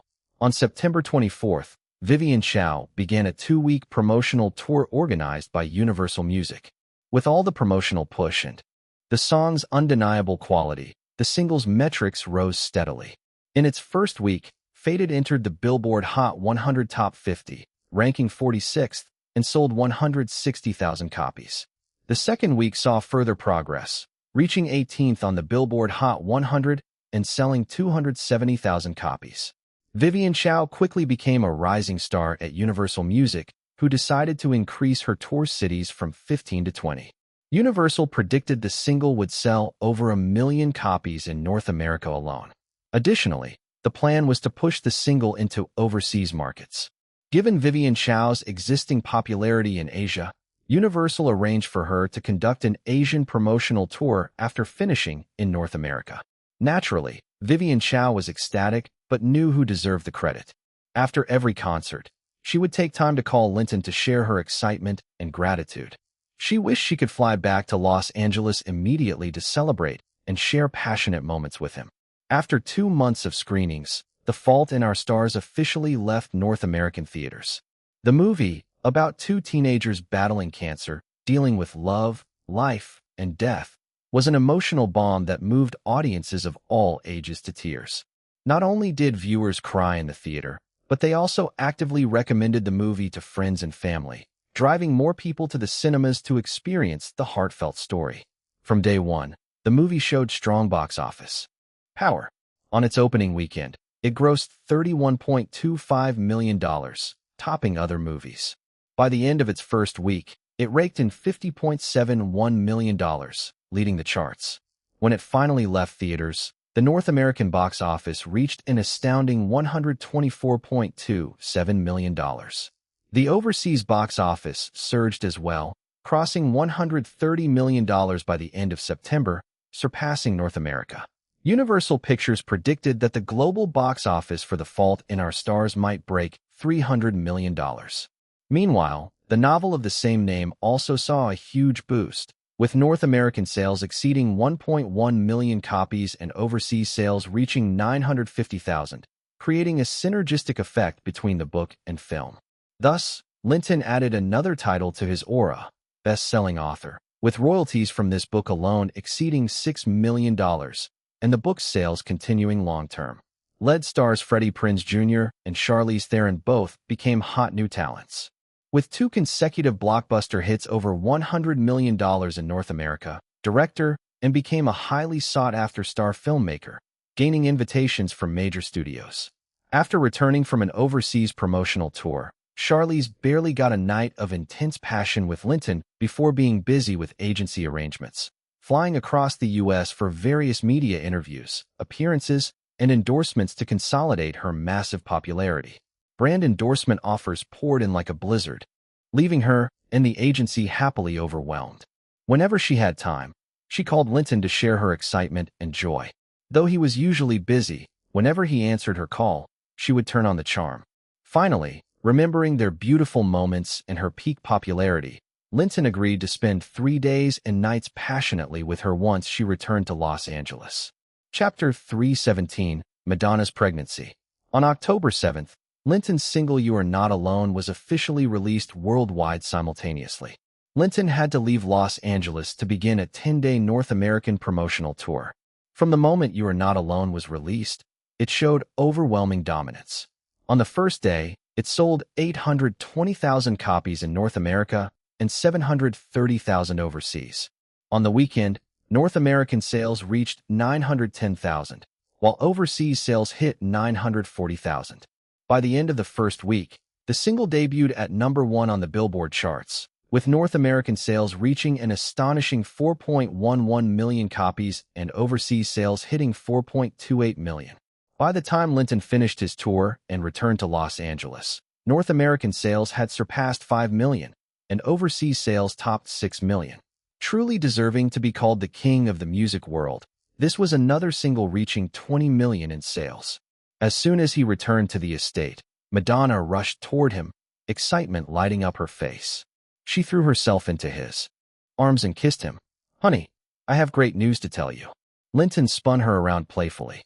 "Sweetheart, what's this big news?" "Guess," Madonna teased, her excitement mixed with a hint of mystery. Her expression was unusual.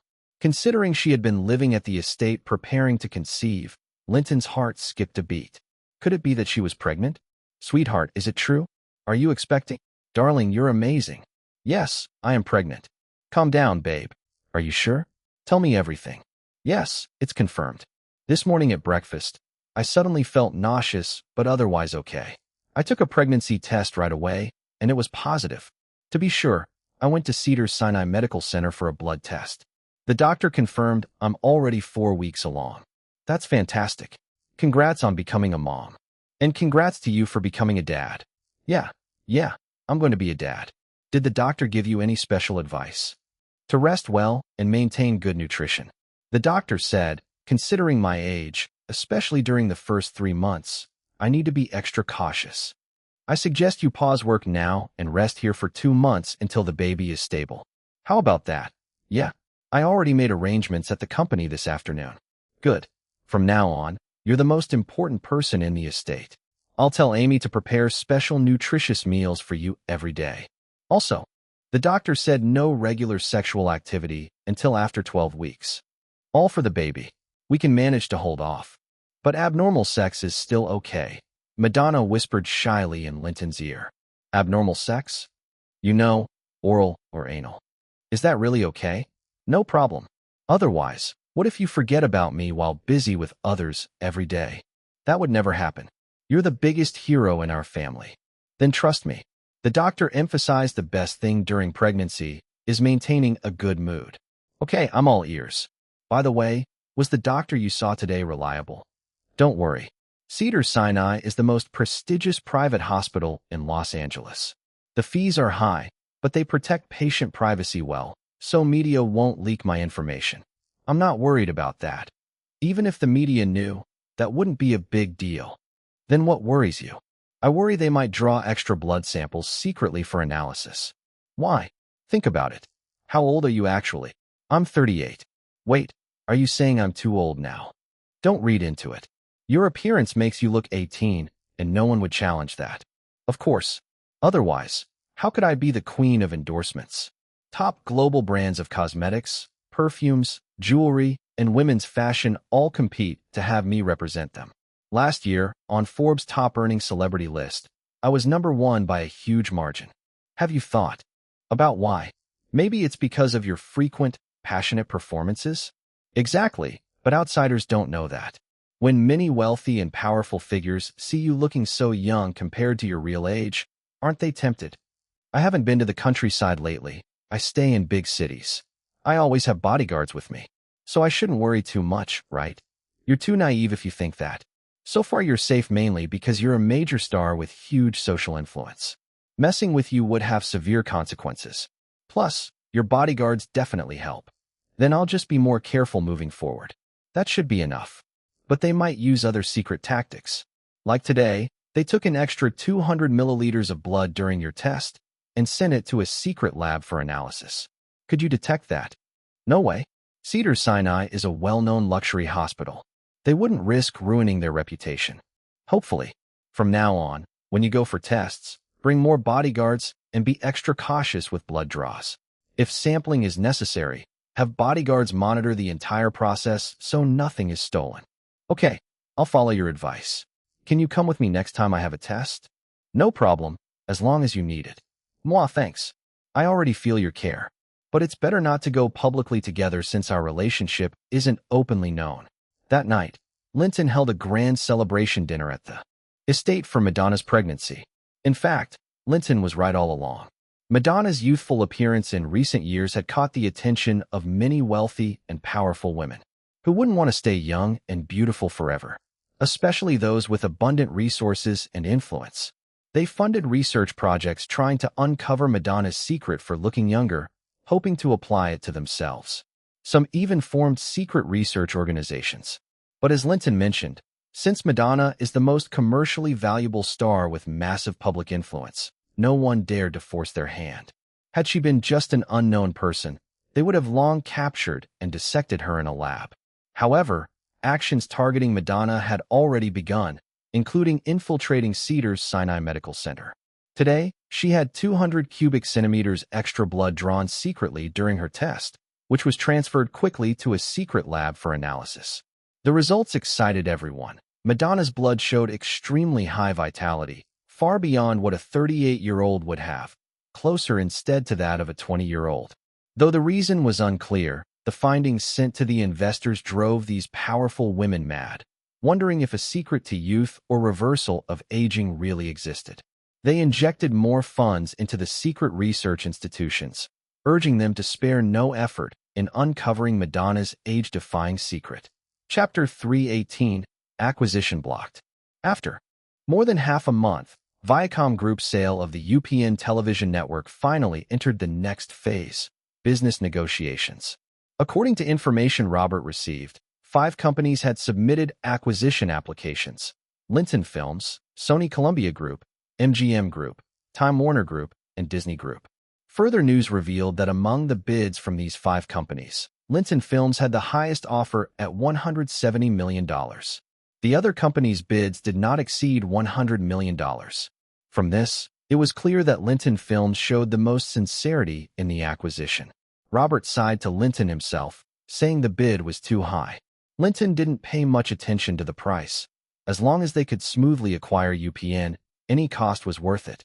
Sure enough, after the first round of negotiations, Robert happily reported to Linton. Viacom Group was very friendly during the talks.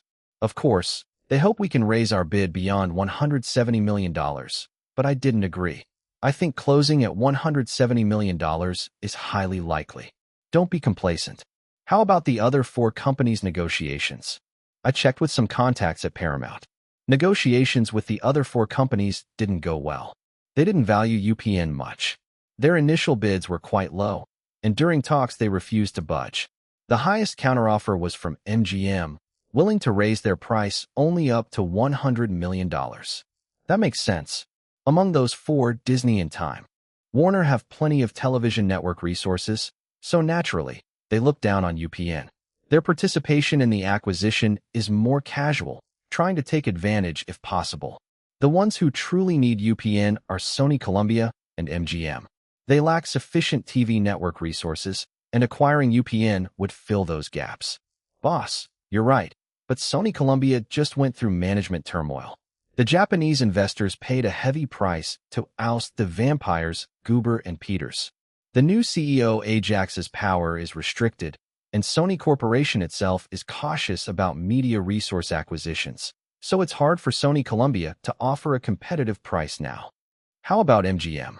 Their promotional resources are weaker. UPN should be more attractive to them, right? You're right. Among Hollywood's Big Seven, MGM is the only one without its own TV network. Normally, they would be the most eager to acquire UPN. However, MGM recently experienced a financial crisis and can't muster enough funds for this acquisition. Given that, our advantage in the bid is the greatest. Yeah, I'm confident. The second round of negotiations should start soon. Get ready for good news. Don't let your guard down. Anything can happen before the contract is signed. Understood. I'll use my connections to keep tabs on Viacom's situation. Just as Linton and Robert thought the big picture was settled, news came from Viacom delaying the second round of negotiations with Linton Films indefinitely. Boss, you called it. Viacom has really thrown a wrench in the works. Robert rushed into Linton's office to report. Don't panic. Get someone to find out exactly what's going on. Don't hesitate to spend money. Using his network and financial resources, Robert got detailed information by the next day and came to Linton's office out of breath. Boss, I've got it figured out. Don't rush. Tell me. It's the Douglas family from New York blocking our acquisition. The Douglas family from New York? Why would they block us? I'm not entirely sure, but the family is very influential in the media sector. Plus, they are seen as leaders of the new generation within the Jewish community, holding significant sway. Apparently, Edward Douglas, the eldest son and heir, personally flew to Los Angeles yesterday morning to meet Viacom's top boss, Redstone. By the afternoon, Viacom delayed their talks with us. What does Viacom plan to do? Are they backing out? Or sacrificing their own interests, refusing to sell to us at a high price, but willing to sell at a low price to others? Even if Redstone agrees, the board wouldn't. Viacom is a public company, not his personal business. I'm not sure about the details, but Edward Douglas began intensive visits yesterday afternoon to Disney, Time Warner, Sony Columbia, MGM, and even News Corporation, probably trying to persuade them to raise their bids. These are all public companies. Such a major acquisition would be carefully decided by their boards. Could they really raise their bids significantly just because of Edward's lobbying? Is the Douglas family that influential? I don't know. Another possibility is he might be pushing for a joint acquisition by several companies. That seems unlikely. UPN has been operating at a loss for a long time. If several companies jointly acquire it, managing it will be even more difficult and losses bigger. What's their goal? I can't make sense of it either. And News Corporation? They didn't even bid. Plus, Rupert Murdoch isn't Jewish, and Fox Network is known for its conservative views, often opposing other Jewish-controlled TV networks. Right? So do they prefer a rival to acquire UPN than us? Boss, do we have beef with the Douglas family? Why are they targeting us like this? There was definitely bad blood. Early this year at the farm, Linton and the FBI along with the National Weather Service teamed up to oust them from the research team and forced them to pay $64 million in cash damages. Although Linton always portrayed himself as a victim publicly and didn't openly engage in their conflicts, if the Douglas family reviewed the records carefully, smart minds would pick up the clues. Moreover, recently they tried to plant Steve Kahn as a spy inside Linton's company, but he was captured and turned the tables, assassinating his spy supervisor, a key Douglas family member Marcel Douglas, before committing suicide. That had to be handled carefully to avoid suspicion, but the Douglas family would eventually figure it out. So, it's no surprise they're retaliating now. However, they vastly underestimated Linton's true power, thinking he was just a small film company boss and an armed farm owner. That's why they still shamelessly use dirty tactics against him. Since the Douglas family has repeatedly targeted Linton, this was their fourth time. It seemed they hadn't learned their lesson well. It was about time Linton hit back hard. Chapter 319, Edward Douglas dead. The Douglas family's history in America stretched back 150 years. They were among the Jewish immigrants who came from Europe. After settling in New York, it took them a century of quiet growth and accumulation before they had a solid economic and social foundation, though their assets amounted to only tens of millions of dollars. Their fortune truly took off with the establishment of Israel in 1948. Following World War II, The Jewish bourgeoisie promoted Zionism, urging Jews to return to Palestine and establish a Jewish state. The Zionist movement was fervent in the United States, and the Douglas family was at the forefront, contributing both funds and effort, earning widespread recognition among the Jewish community. The Douglas family played a leading role in the 5 consecutive Middle East wars, funding, supporting, and advocating for Jewish interests. They gradually became central figures in the Jewish radical faction. Their actions during Israel's establishment and subsequent wars earned them broad recognition and extensive connections, propelling their business to jump to new heights. Their assets expanded rapidly, surpassing $1 billion and later $10 billion, ultimately becoming a family empire worth about $30 billion. Starting in the late 1980s, they fully entered the American media industry. Today, they controlled the New York Times, held shares in the Wall Street Journal, NBC, and ABC networks. Douglas family members were spread across major media companies, including Hollywood's top studios, wielding immense influence in the media world. The family always championed Jewish-first policies, believing that American media should be entirely controlled by Jewish people. Last year, Linton Films unexpectedly surged, developing rapidly, and quickly attracted the family's attention. Upon discovering no Jewish executives at Linton Films, they immediately categorized the company as a target for suppression. Hollywood already had one major news group outside Jewish control. One was enough. They would never allow another independent or non-Jewish controlled media company to rise. That led them to station spies at Anderson Farm and Linton Films. But surprisingly, all those spies were ruthlessly eliminated. What hurt them most was one of their own family direct heirs, Marcel Douglas, who had become a Warner Brothers executive, was inexplicably shot by their own person. Though the police found no clear cause, the Douglas family didn't need an investigation. From motive and outcome, it was clear to them that Linton was behind it. But mindful of Linton's armed strength on his Montana farm, they refrained from reckless moves or outright war. Still, Linton Films had become an intense focus and target for suppression.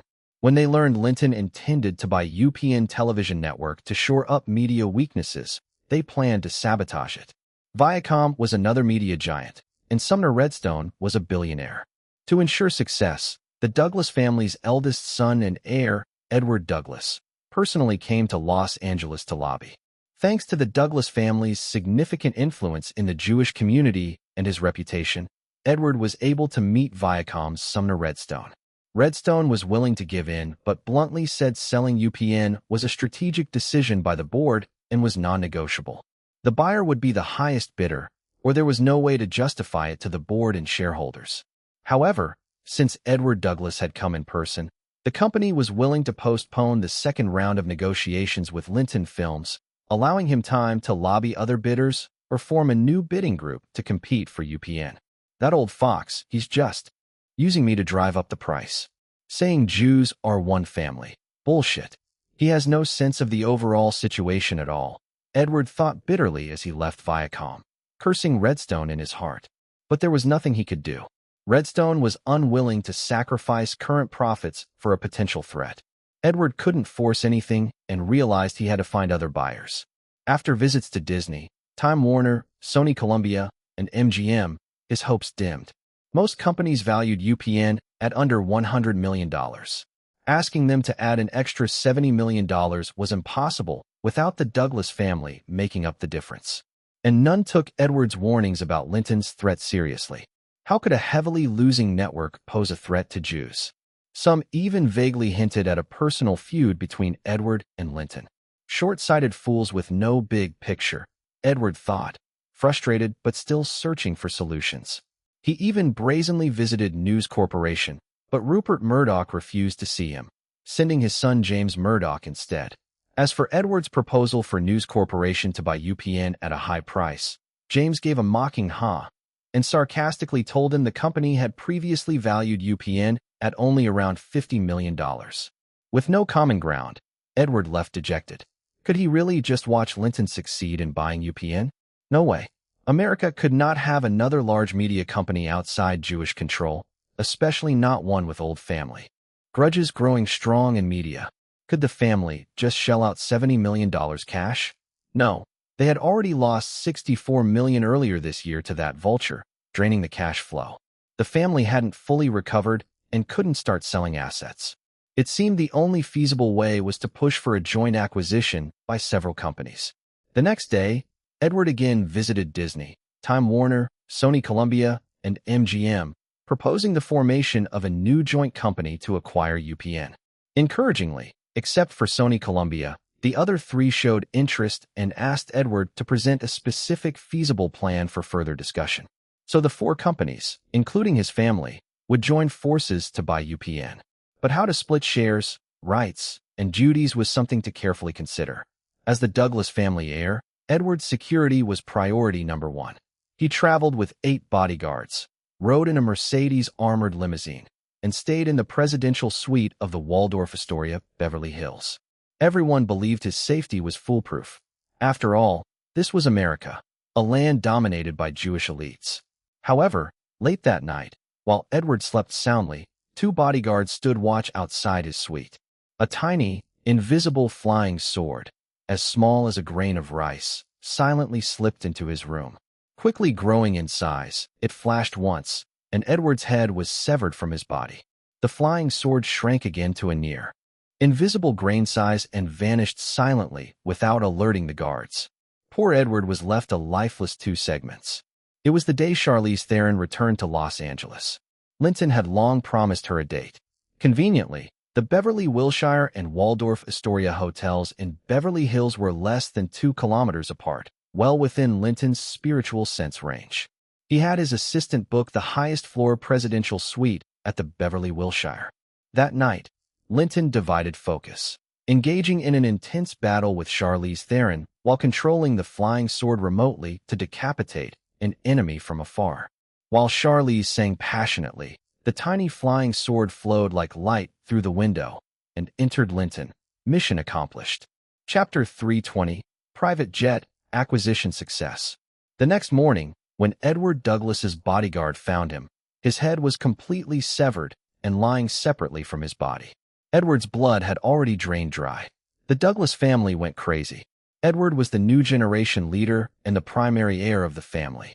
Who would have thought a routine trip to Los Angeles would end with his head being chopped off? Soon, the entire Los Angeles Police Department was mobilized, along with agents from the FBI's Los Angeles branch. But it was all for nothing. Despite the Douglas family donating to the police and applying pressure, no matter how the LAPD and FBI conducted their investigation, the killer remained elusive. No useful clues or evidence were found at the crime scene. The police even searched the hotel inside out, but found nothing. This case was destined to become an unsolved mystery for the authorities. The Douglas family even offered a $100 million reward for any useful information, but it didn't yield any results. As for the Douglas family's suspicions about Linton, the FBI and LAPD ignored them. Of course, both sides were wealthy tycoons. Without any proof, they expected the police to investigate a billionaire? They weren't pawns in their power struggles. Meanwhile, the real murderer, Linton, went about his daily routine. By day, he worked normally at the film company. Taking advantage of the spare time over the days following the incident, he drafted plans for the TV show Who Wants to Be a Millionaire, getting ready to prepare for the show once the network acquisition was finalized. At night, he spent 3 consecutive evenings at a hotel with Charlize Theron. Of course, he took that time to craft a custom quartz pendant for her. Afterward, he continued hosting dazzling parties and events at his estate. Madonna, though pregnant, remained enthusiastic about organizing parties and acting in stage performances. At critical times, she personally joined the scenes, though her style was noticeably different. To care for her and the baby, Linton regularly infused her with his vital energy. On October 22nd, the private jet Linton had ordered last year was finally delivered. To celebrate, he took Winnie, Madonna, Nicole Kidman, Jennifer Connelly, Sophie Marceau, Kate Winslet, and Noriko Sakai, who had flown in from Japan to star in Final Destination, on a trip to Park County, Montana. They enjoyed the luxury of private jet travel, complete with lively parties and an indescribable stewardess-themed play. The flight was filled with singing and fast-paced fun. Since they were in Park County, they naturally toured Linton's farm. It had been over 2 months since their last visit, and it was now late October. The farm was about to enter snow season. All farm infrastructure was completed, including water and electricity systems, communication networks, and even cell towers covering the entire property. The residential area had already formed the outline of a small town, including an employee apartment building, 50 small houses, and a trading market. Next spring, employees planting suma root and tea plantation, landscaping crews, and other workers would no longer worry about accommodation. Among the women, Madonna, Sophie Marceau, Nicole Kidman, and Kate Winslet were visiting the farm for the first time. They were all impressed by the sheer scale of the farm. After hearing Linton outline the farm's overall plan, even Madonna, who had seen a lot, said, "Darling, you're amazing. I absolutely love it." Though the daytime scene in late autumn was ordinary, the night sky was stunningly beautiful, like an endless ribbon of silk adorned with sparkling diamonds that dazzled and captivated everyone. After a wonderful night at the farm, Linton and the group returned to Los Angeles the next day, accompanied by Carter, who had been overseeing work at the farm.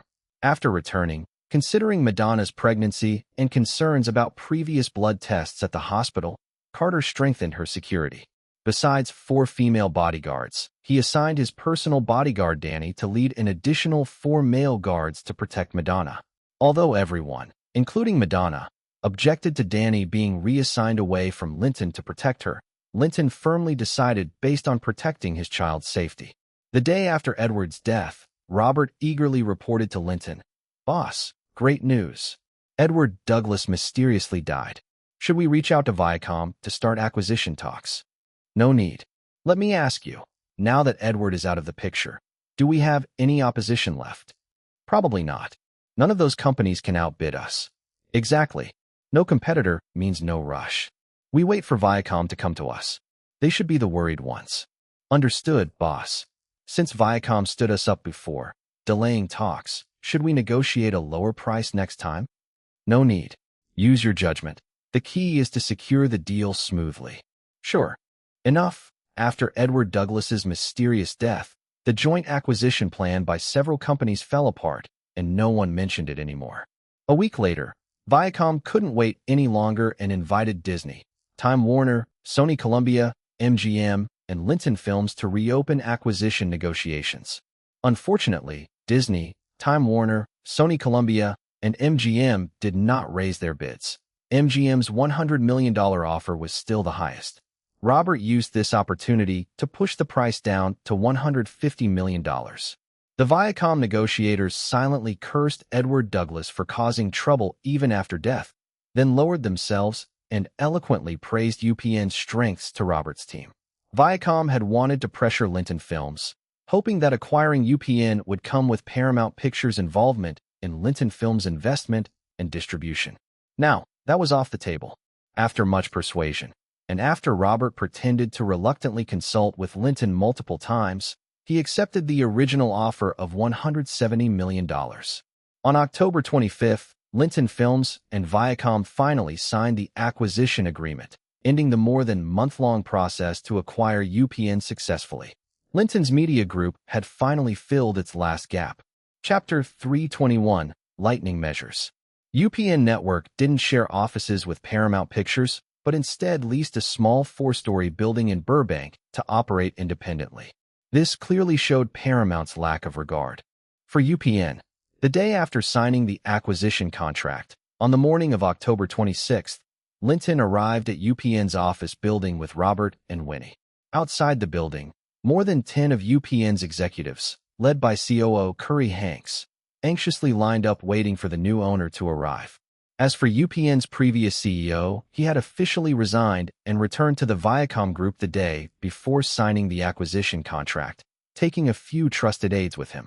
This actually worked out in Linton's favor since he planned to overhaul UPN's management drastically, which spared him from looking like the villain. Seeing Linton get out of the car, Curry hurried forward with everyone to greet him and introduce the people around him. After a brief introduction, everyone entered the large conference room on the second floor.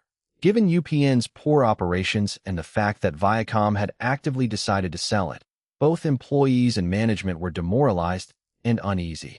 Many workflows had stopped.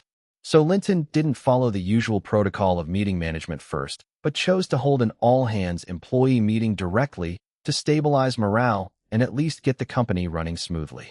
In the second-floor conference room, all employees from departments including offices, operations, production, finance, family entertainment, advertising, and news, over 110 people except journalists and photographers out on assignment, were seated, formally waiting for the new boss's speech. Everyone's feelings were complicated. On one hand, they hoped the new owner could bring change and boost revenue. UPN had long been losing money, so employees had low pay and the company held the lowest status within the group. Everyone knew that Linton was a Hollywood legend, not only a music superstar and film star, but also a famous director. His film company's projects were consistently box office hits, earning huge profits, and the staff salaries there made Hollywood employees envious. They secretly wished that maybe Linton could turn around the TV network, paving the way for better days and a promising future. But their biggest fear was layoffs. Though pay was low, it was enough to cover basic living expenses.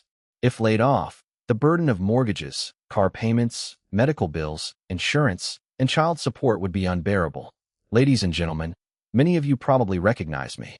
I'm Linton Anderson, the big director, movie star, and singer. What? Are you not happy to see me? Linton joked. Uneven applause broke out. Listening to his humorous self-introduction, the tense atmosphere eased gradually. All right, folks, let me say this. Layoffs won't happen on my watch. The room exploded in thunderous applause, much louder than before. Looking down at the crowd with a smile, Linton said, I hear two different kinds of applause. I know you care more about your jobs than about me personally. Let me add one more thing. There won't be layoffs, but only for a probation period.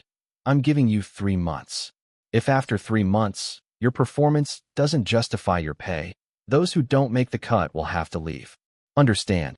Everyone understood all too well. After all, he paid big money for this company and wasn't running a charity. And what choice did they have anyway? Before acquiring UPN, I did a thorough investigation of the network. To sum it up in 4 sentences, TV shows are unpopular, news is mediocre with no highlights, ratings have been low for years, and the company has losses every year. But it's not entirely your fault. The company's strategy and management are the real problems. I bought the company with a new plan to fix these issues. We will adjust the strategy and management, launch new shows, and if we all work together, the company will turn around and your income will rise. Linton's speech was short, no more than 5 minutes, focusing on 3 points: identifying himself as the new owner, calming fears, and painting a hopeful vision. After the employee meeting, he immediately held a smaller meeting with UPN executives. The previous CEO was unqualified given UPN's poor performance, so a leadership change was expected. It was a relief the old CEO resigned to Viacom.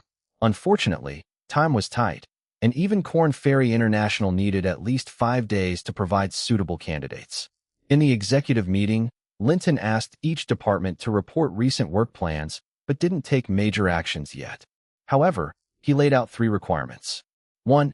Each executive must submit a report listing the company's 3 biggest problems and their solutions.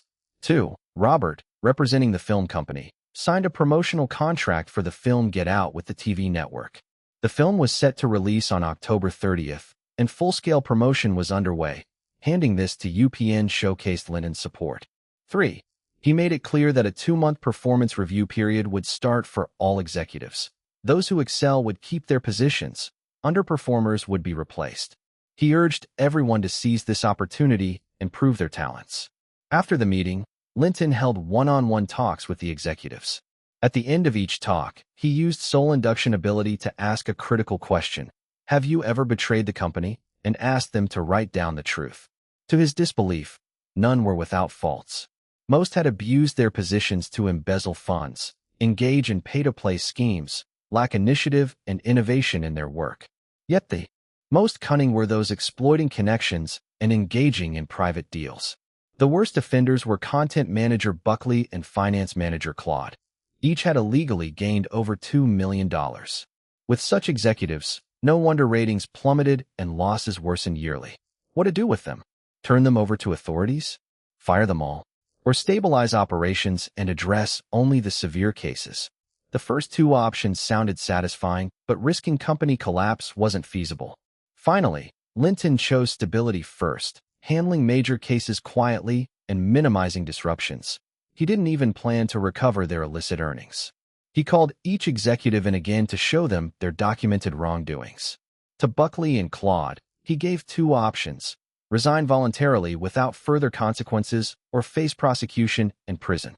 Both, confronted with the evidence, gratefully chose to resign. Others were told that while previous issues wouldn't be pursued legally, their future performance and contributions would determine their fate. What shocked UPN staff was on the new boss's first day, two powerful executives were shown the door. Linton increased the recruitment order with Korn Ferry International by 2 more positions. Unexpectedly, the other executives seemed energized, working with unprecedented passion and driving all employees to operate at high speed. The company's morale was rejuvenated and efficiency soared. Chapter 322. The truck driver came to the door. The promotional strategy for Get Out was largely similar to that of Happy Death Day. The biggest difference was replacing scandal-driven hype with a focus on racial equality, with various civil rights groups across the country voluntarily assisting in promotion. After early buzz-building, advanced screenings for audiences and theater representatives, the exhibitors were very optimistic about the film's box office prospects. Since November is typically a slow month for movies, the release was set at 2,800 screens. On October 28th, Linton Films held the premiere of Get Out at the Los Angeles Dome Theater.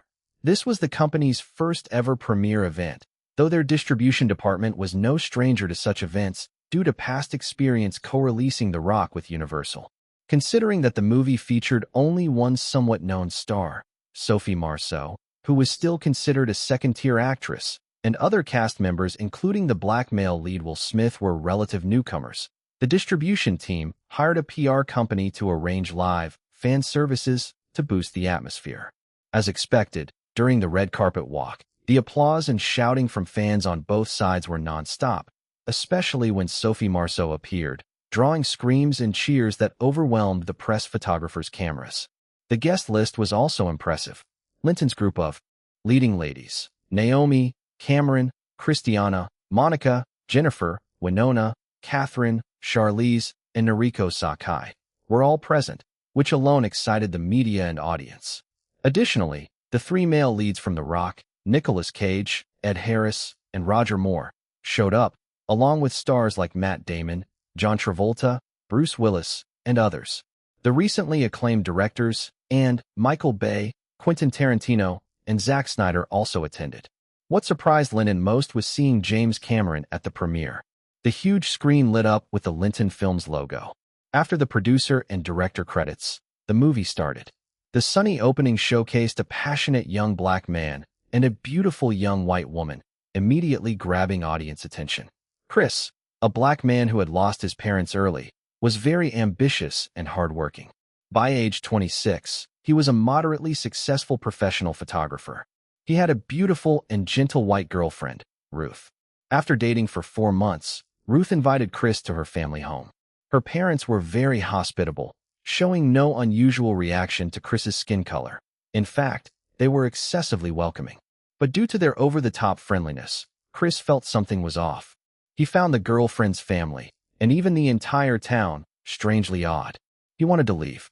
Though Ruth was reluctant, she reluctantly agreed. Meanwhile, inside Ruth's home, a silent auction was taking place. The father had a photo of Chris behind him. The auction's object was Chris himself. Just as Chris and Ruth were packing to leave, they found Ruth's family blocking the door. After a struggle, Chris was captured. When he awoke, his hands and feet were tied to a chair. A white elderly man appeared on the television opposite, revealing the conspiracy's truth. The town had developed a technique allowing old white men's brains to be transplanted into the bodies of strong black men, enabling them to live on. After a life-and-death fight, Chris succeeded in striking back and ultimately escaped the town. The plot was simple but very engaging. The director's pacing was excellent, and the actors delivered strong performances.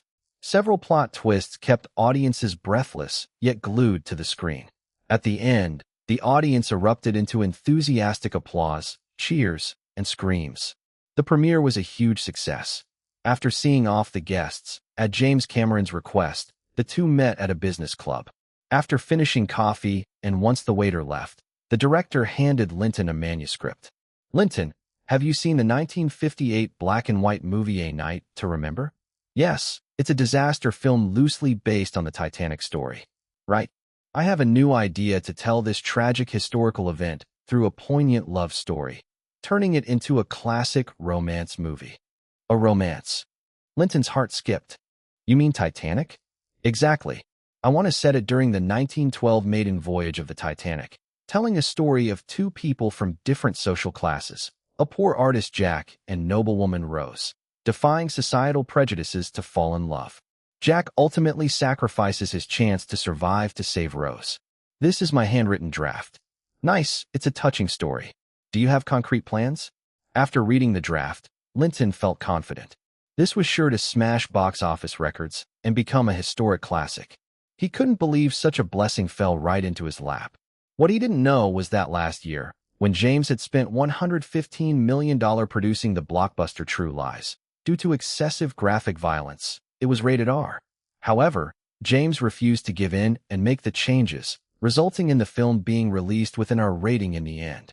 Though it grossed $370 million worldwide, considering the $115 million production cost, $50 million marketing budget, and box office share with Arnold Schwarzenegger, the film barely broke even, relying mainly on later licensing for profit. As a result, 20th Century Fox showed little enthusiasm toward James's new project, neither cold nor warm. James felt a kinship with Linton during their meetings, as both admired each other's work. Plus, Linton Films was rolling out hit after hit with abundant funding.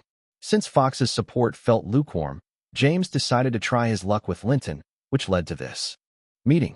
To perfect the script and recreate the setting accurately, I want to visit the Titanic's wreck site, 2.5 miles deep in the North Atlantic, to examine the remains and film as much as possible. "Sure, how can I support you?" "Linton, I want to be clear. The budget will be at least $120 million. Are you committed to investing?" "Absolutely. You're one of Hollywood's top directors. Any film you direct has my full support, and I love this story." "Great. Let's sign a letter of intent, and you can give me $500,000 up front. I'll do the expedition, then finish the script based on my findings." "No problem. Come with your agent tomorrow to sign the contract." Linton was thrilled.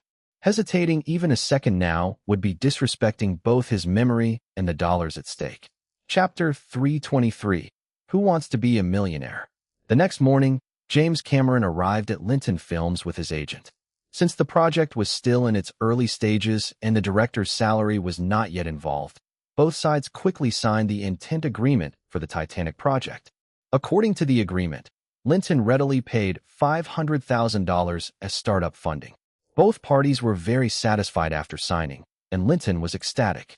After all, Titanic had held the global box office record for 8 years. To get it so easily was thrilling. Unable to contain his excitement, he decided to leave work early and throw a party back at the estate to share.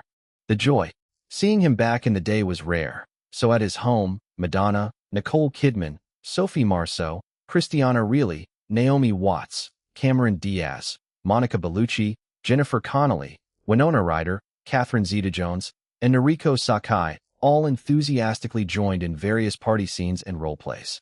At midnight, Get Out opened with 1,600 screens.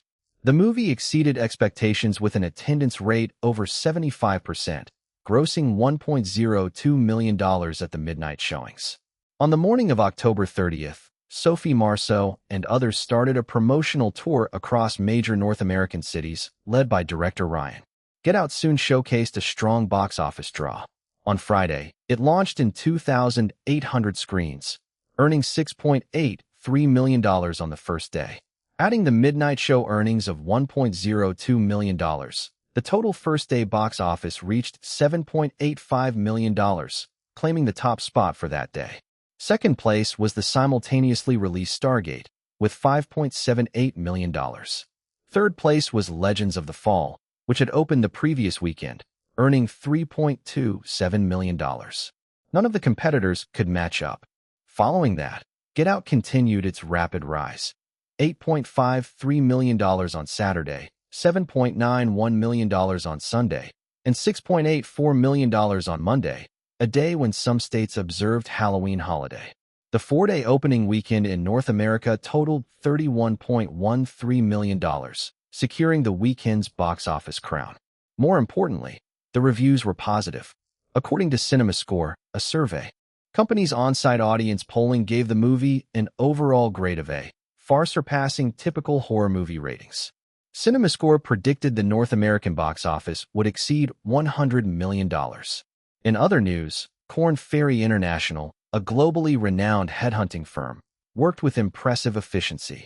In just 5 days, they provided 3 candidates each for the CEO, COO, and CFO positions at UPN TV network. They booked a clubhouse where Linton met all 9 candidates individually, swiftly making his decisions. Chris Smith, who had risen from entry-level to operations director at ABC Network and had extensive experience and insight into television operations, was hired as CEO with an annual salary of $200,000 fixed plus $300,000 performance bonuses. Synapse Lance from Fox Network was appointed COO, offered $200,000 fixed plus $200,000 performance bonuses. Alice Russ, from HBO's finance department under Warner, became the financial manager with $100,000 fixed and $100,000 bonuses. After selecting the candidates, Linton signed contracts with them the same day under the witness of lawyers, then personally took them to start their roles at UPN TV the next day. After announcing the appointments, Linton asked Chris to lead an analysis of UPN's current situation and quickly propose a restructuring plan. 5 days later, Chris submitted a report. Chris identified the biggest problem as poor ratings, whether for dramas, variety shows, or news programs. None attracted viewers. Low ratings directly led to reduced advertising revenue, worsening financial indicators, and even causing franchise stations to grow uneasy. The root cause, he said, was the unclear and non-transparent incentive system. From leadership down to staff, compensation and promotion were not truly linked to performance. Whether people performed well or poorly, the outcomes were the same. Promotions and raises depended solely on leadership's whims. Workers were demotivated, breeding corruption. His key recommendation was to establish a systematic, scientific performance evaluation system that assigned responsibility to every position and genuinely motivated employees. On that basis, he proposed improving the quality of the 3 major program segments: dramas, variety shows, and news. He planned to start with variety shows, suggesting introducing a talk show. Obviously, this new CEO had some serious skills. He diagnosed the core problem and proposed solutions in no time. Chris, your report is excellent. Implement it as planned. Thanks for your support, boss. But don't rush the talk show. I've got an even better variety show idea. Linton handed him a program proposal. Who Wants to Be a Millionaire? The rules of Who Wants to Be a Millionaire were simple. Contestants participated by phone answering, starting with 3 multiple-choice questions of increasing difficulty. Those who answered correctly advanced to semifinals. The semifinals and finals were televised, with finalists answering 15 multiple-choice questions within a set time limit. A perfect score won $1 million. During the contest, contestants could use 3 lifelines each once per round, asking the studio audience, phoning friends or family, or eliminating 2 wrong answers. Chris read the proposal, growing more excited. As a seasoned television media professional, he quickly recognized its value. Boss, this is genius. The show is highly interactive with low participation barriers. Anyone can play. Plus, it educates viewers, broadening their knowledge. Combined with the big prize, it's a shortcut to the American dream. It will attract countless participants and explode in ratings. The program's potential was proven in the previous era.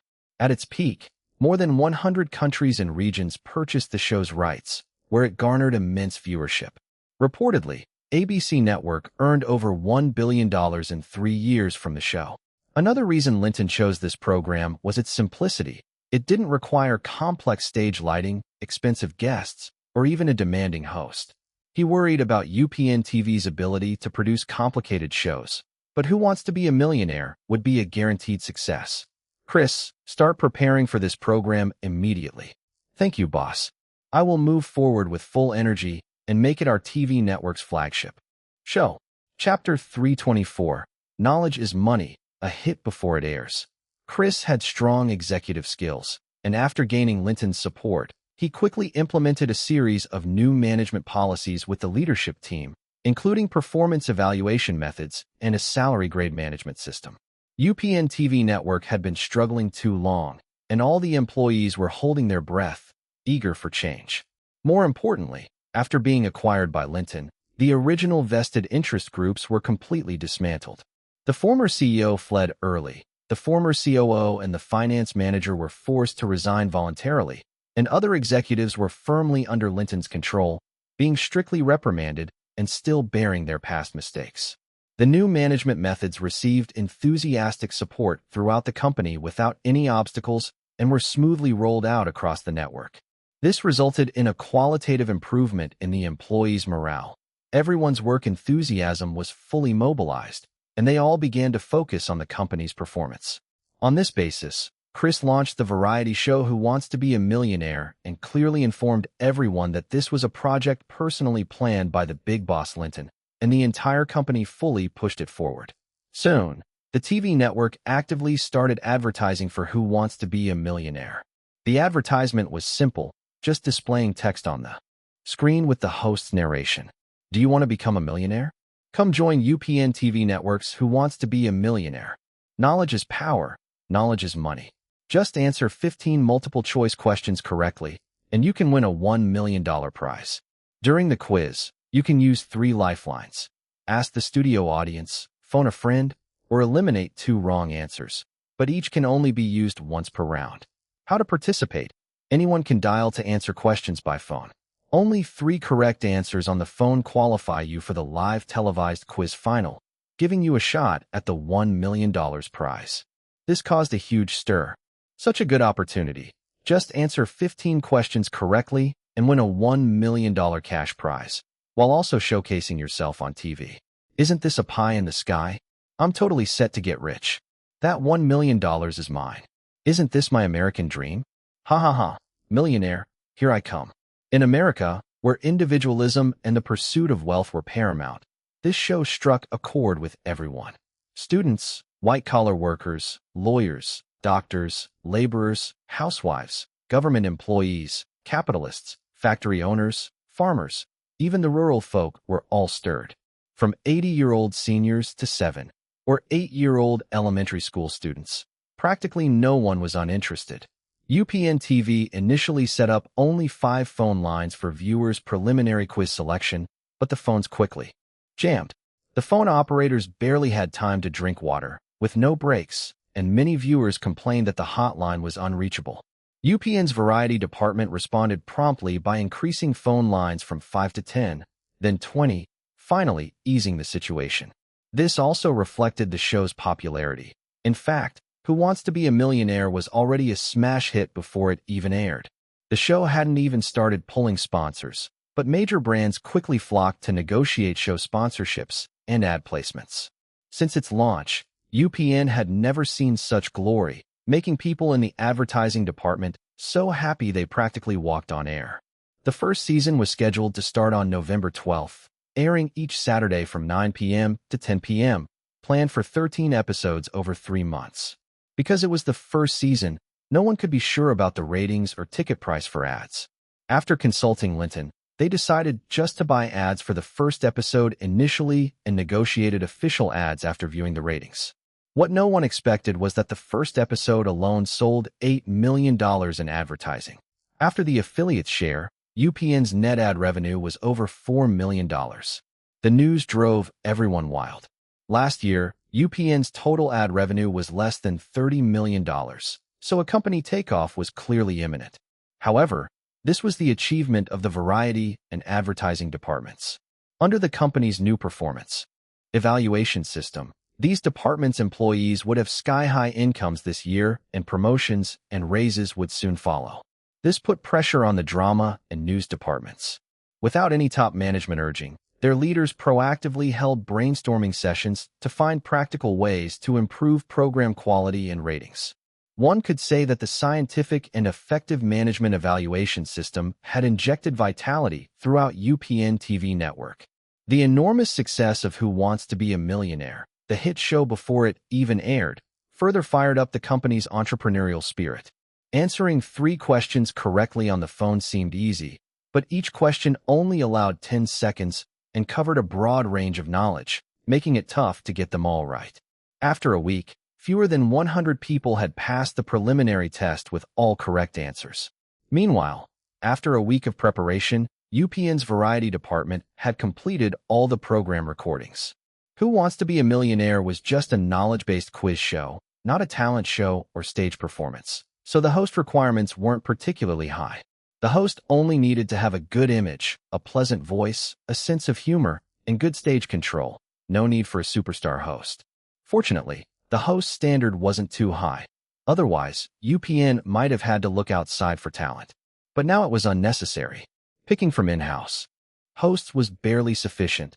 Though some outside hosts wanted to jump to this show, the company decided, after careful consideration, to select from their own talent. This hotly anticipated show naturally became a precious top resource and sparked fierce competition among 4 hosts at the network, 1 male, 3 female. Frankly, whoever won as the host was destined for stardom, and becoming a nationally famous host wasn't a dream. 2 of the female hosts even approached Linton, hoping to get promoted by using their charm. However, though they were tall with long legs, shapely figures, young and beautiful, they were nowhere near top-tier beauties. Given UPN's barely alive state before, it was hard to attract top beauties as hosts, and even if they came, they wouldn't stay. Linton rejected both, delegating Chris to organize a judging panel for an open competition. After rounds of open and covert battling, Stephanie Carter, a female host, successfully secured the position. With everything in place, the program team notified the 93 candidates who passed the preliminary test to start recording. Obviously, not all 93 players' quiz processes would air. The best performances would be selected to create a 60-minute televised show. Criteria for good performance included high accuracy, good looks, clear speech, strong camera presence, and humor. When recording began, UPN updated the promotional ads for Who Wants to Be a Millionaire, adding the line, "Want to know who will win the $1 million? Don't miss it on November 12th at 9 p.m. Chapter 325, I Can Totally Do This, ratings skyrocket. After much anticipation, the time finally came. 9 p.m. on November 12th. Countless American viewers waited in front of their TVs as Who Wants to Be a Millionaire premiered on the UPN network right on schedule. Ladies and gentlemen, dear viewers, hello. I'm Stephanie Carter, your host for today's Who Wants to Be a Millionaire. Okay, maybe some of you don't know me yet, but that's about to change. Starting with this show, you'll definitely get to know me. Stephanie Carter didn't follow the usual script. She cracked a joke at the start, earning warm applause from both the studio audience and contestants. Knowledge is power. Knowledge is money. Who Wants to Be a Millionaire is a quiz show where contestants have to answer 15 questions correctly to win a $1 million cash prize. Ladies and gentlemen, you heard that right. Answer 15 questions correctly, and that $1 million prize is yours. For each question, contestants have 15 seconds to choose the right answer from 4 options. Get it right, and you move on. Get it wrong, and you're out. When contestants face tough questions, they can use one of 3 lifelines. Eliminate 2 wrong answers, ask the studio audience, or phone a friend. The rules were explained, and both the studio audience and TV viewers got excited. Wow, really? Just answer 15 questions correctly and win $1 million? If I, a grad school whiz, took a shot, I'm practically a lock. No way, I've got to sign up for the next episode. Hey, Mia, check out the questions. If they're not too hard, you should audition next time. After all, answering questions to win money required no sweat and no risk, just pure brainpower. And the prize, $1 million, was irresistible. Even in America in the 90s, when the dollar hadn't seriously depreciated yet, that kind of purchasing power could change someone's life. Soon, the first contestant took the stage. Hello, sir. Please introduce yourself, Stephanie said from center stage, standing up. Hi, I'm Baggins O'Kel, 25, from Harvard University, currently pursuing a PhD in finance. The first contestant was a sharp-looking, high IQ guy. Seemed like a strong competitor. Just after his intro, he got enthusiastic applause, and home viewers got even more interested. Ready? Let's start. The first question: which team won this year's NBA championship? Choose one from these four. A. Chicago Bulls. B. Houston Rockets. C. Los Angeles Lakers. D. New York Knicks. Mr. O'Kel, you have 15 seconds. Which team took home this year's NBA championship? Stephanie asked with a smile. The audience and viewers were stunned in unison. This question is way too easy, the studio crowd whispered. Yeah, anyone following sports news would know this. But Baggins O'Kel, the Harvard PhD student, surprisingly gave the wrong answer. Glasses dropped everywhere. No way. He missed such an easy question. He picked D. New York Knicks? Has he never watched sports news? Doesn't he know who won the NBA championship? Has studying fried his brain? Both home and studio audiences were shocked. Even if you didn't know the answer, you could have asked the audience lifeline. Many shook their heads and sighed, strengthening the belief that, I can totally do this. Contestants kept arriving throughout the night, trying to answer questions. But no one made it all the way through all 15 questions. Most fell around 7 or 8 questions. The contestant who got the furthest answered 14 questions, but, unfortunately, missed the last one. His final question was, who was the first president of the United States? Obviously, he didn't know. Having exhausted all 3 lifelines, he blindly guessed and got it wrong. Is this guy an alien? Did he waste all those years learning history? Not even knowing the first U.S. president? That's crazy. The studio and viewers were furious, venting their frustration. The questions on Who Wants to Be a Millionaire were actually pretty straightforward. There wasn't any overly complicated or deliberately tricky question. But the topics were broad: geography, history, sports, science, humanities, literature, famous people. The show wasn't testing how specialized your knowledge was, but how broad your knowledge base could be. So even simple, well-known facts could trip contestants up. This created a strong illusion for viewers. I can totally do this. Though no contestant won the $1 million prize on the first episode, the show was a hit, and a massive one at that. The next day, at 11 p.m., Linton got a call from Chris. Boss, good news. Our Who Wants to Be a Millionaire scored sky-high ratings. How high? Linton asked, surprised. He knew that before his acquisition, UPN's highest-rated news program never cracked 1%. Average rating, 3.5%. Peak rating, 4.1%. That's incredible. Have the numbers been verified? Don't worry, they've been confirmed. Great. Keep up the momentum. Step up promotion and make this our flagship show. Thanks, boss. You're brilliant. Thankfully, we only sold ads for the first episode so far. With these ratings, advertising prices will soar for upcoming episodes. Keep it up. We'll celebrate soon. Chapter 326. The New Building, Luxury Beyond Imagination. With the premiere ratings of Who Wants to Be a Millionaire announced, advertisers went wild, eagerly throwing money at UPN. After fierce bidding, Pepsi finally secured the naming rights for the last 12 episodes of the first season for $50 million. Along with other sponsor ads, the total advertising revenue embedded in these 12 episodes exceeded $100 million. These ads were integrated as part of the show, so no revenue sharing with affiliate stations was required. But that wasn't all. The 60-minute program also sold commercial advertisements during broadcasts for $180 million. However, this portion of revenue had to be shared with affiliate stations. After splitting the profits, UPN's income still surpassed $90 million. In just 3 months, this single show brought UPN nearly $200 million in revenue, staging a remarkable comeback. This demonstrated the massive influence a quality TV program could have. Not only were all the UPN employees stunned, but soon the entire company was electrified. The company's rise was unstoppable, and worries over layoffs vanished. Employee morale soared like never before. It also shocked competitors, especially Viacom and Paramount Pictures. Last month, UPN was barely keeping afloat with corporate bailouts. It was unclear how executives like Sumner Redstone would vent their frustration, but surely, many would be on the losing side.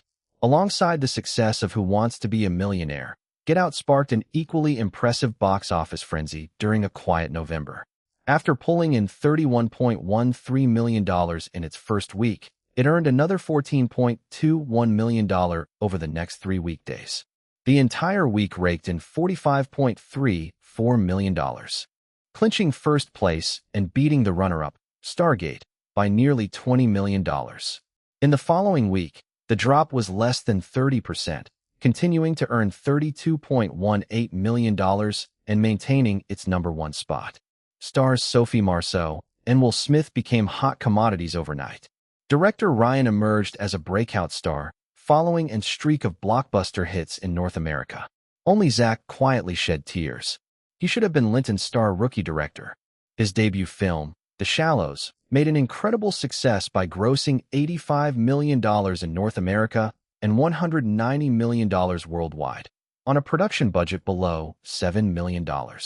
But the applause blinded him. Thinking his directorial skills were top-notch, he left Linton, expecting to continue his success alone. However, he stumbled badly with Warner Brothers' The Misty Forest, which flopped at the box office and caused his reputation to fall. It's a pity to lose so much after such a phenomenal start. It remains uncertain if Linton would ever give him another chance. From the second week, Universal Pictures pushed Get Out overseas. Yet overseas results were polarized. In Europe and South America, the film did well, but in Asia and Australia, including major Hollywood strongholds like Japan and South Korea, it failed to make waves. Universal attributed this to cultural and racial differences. With fewer African Americans in those regions, the film struggled to resonate with audiences. Thus, after wrapping North American promos in week 3, the cast split up. Sophie Marceau headed to Europe, while Will Smith went on a South American promotional tour. In November, Linton released his second single, Water Runs Dry. Already a legitimate music superstar with a massive fan base, and having toured major U.S. cities in October, the single's release didn't require an extensive tour. He chose to do several media interviews and appeared on a few variety shows in Los Angeles. He even ran a spot on the latest episode of Who Wants to Be a Millionaire. Though Daniel was strongly unhappy with Linton's laziness, who could argue with a superstar? Riding on the massive success of You Are Not Alone, Daniel eventually backed down. The single debuted at #2 on the Billboard charts, just behind You Are Not Alone, which retained the top spot. In Burbank, among many office towers, the towering Linton building stood out, proudly exhibiting its signage atop its 16 stories. Although modest by Manhattan standards, it was an impressive high-rise in Los Angeles. Linton had acquired the building last year and renamed it the Linton Building. After nearly a year of renovations, the Linton Building was finally ready for use. Above ground, there were 16 floors, plus 2 basement levels for parking. The 16th floor, covering 4,200 square meters, was entirely Linton's office space. At the entrance was a secretary's office of over 100 square meters. As Linton's workload grew, having only Mina as assistant became insufficient. So, Linton established the chairman's secretary office. Mina was promoted to office director, a graduate of an Ivy League university. Smartly aware her value relied on being close to Linton, she continued as his personal assistant, refusing to entrust that role to others, and continued residing on Linton's estate. Going further inside was a massive 1,000 square meter office, offering sweeping panoramic views of Los Angeles through its floor-to-ceiling glass walls, evoking a powerful sense of wealth and authority. Nearby was a 200 square meter reception room. The other side housed 2 conference rooms, one large enough for over 30 people, and a smaller one seating about 10. Further along was a 200 square meter screening room with state-of-the-art equipment, furnished with luxurious sofas for about 10 guests. Next door was a huge gym over 600 square meters, filled with various fitness equipment. Beyond that was a 500 square meter rooftop heated swimming pool featuring 5 Olympic-sized 50-meter lanes. The innermost part of the suite was an 1,100 square meter garden mansion. The master bedroom rivaled the luxury of his estate, spanning 300 square meters and including a 100 square meter walk-in closet and a colossal 3 by 6 meter bed. The bathroom alone was over 100 square meters, boasting a more than 30 square meter giant bathtub. Luxurious, Too luxurious. It was the first impression of Linton's assistant. Robert sure knows how to flatter, was her second thought. Her eyes sparkled as she imagined lying on that gigantic bed. Even Linton admitted the office was a bit too extravagant, likening it to the White House's luxury rather than a business setting. Still, he liked it more and more the longer he looked. Robert's work was impressive. Perhaps it was good to enjoy some of his wealth and have better office conditions. After all, what was the point of making so much money otherwise? While he was feeling pleased, Winnie, who had toured the office downstairs, came up and widened her almond eyes at the luxurious suite. Seeing the extravagant master bedroom, she couldn't resist pinching Linton's waist, joking, "You better not get too wild in the office." Unexpectedly, Linton pulled her into a hug and kissed her passionately. "Baby, then would we still be considered wild? Aren't you worried it might hurt your reputation as chairman?" she asked, melted by his embrace and kiss. Who would know? And even if they did, who cares? Let's enjoy a different vibe from the estate here. After the building opened, Linton arranged to consolidate his holdings under the Linton Media Group. He planned to move the film company, UPN TV network, and the Charity Foundation's office into the building. Other operations, which were unrelated, remained on their original sites. The 15th floor was dedicated to the Charity Foundation, with interior design led by Winnie. Floors 11 through 14, 5 floors in total, went to UPN TV network. Floors 1 through 6 were allotted to the movie studio. The 7th floor served as the cafeteria, the 8th for employee fitness and recreation. Floors 9 and 10 were reserved for future use.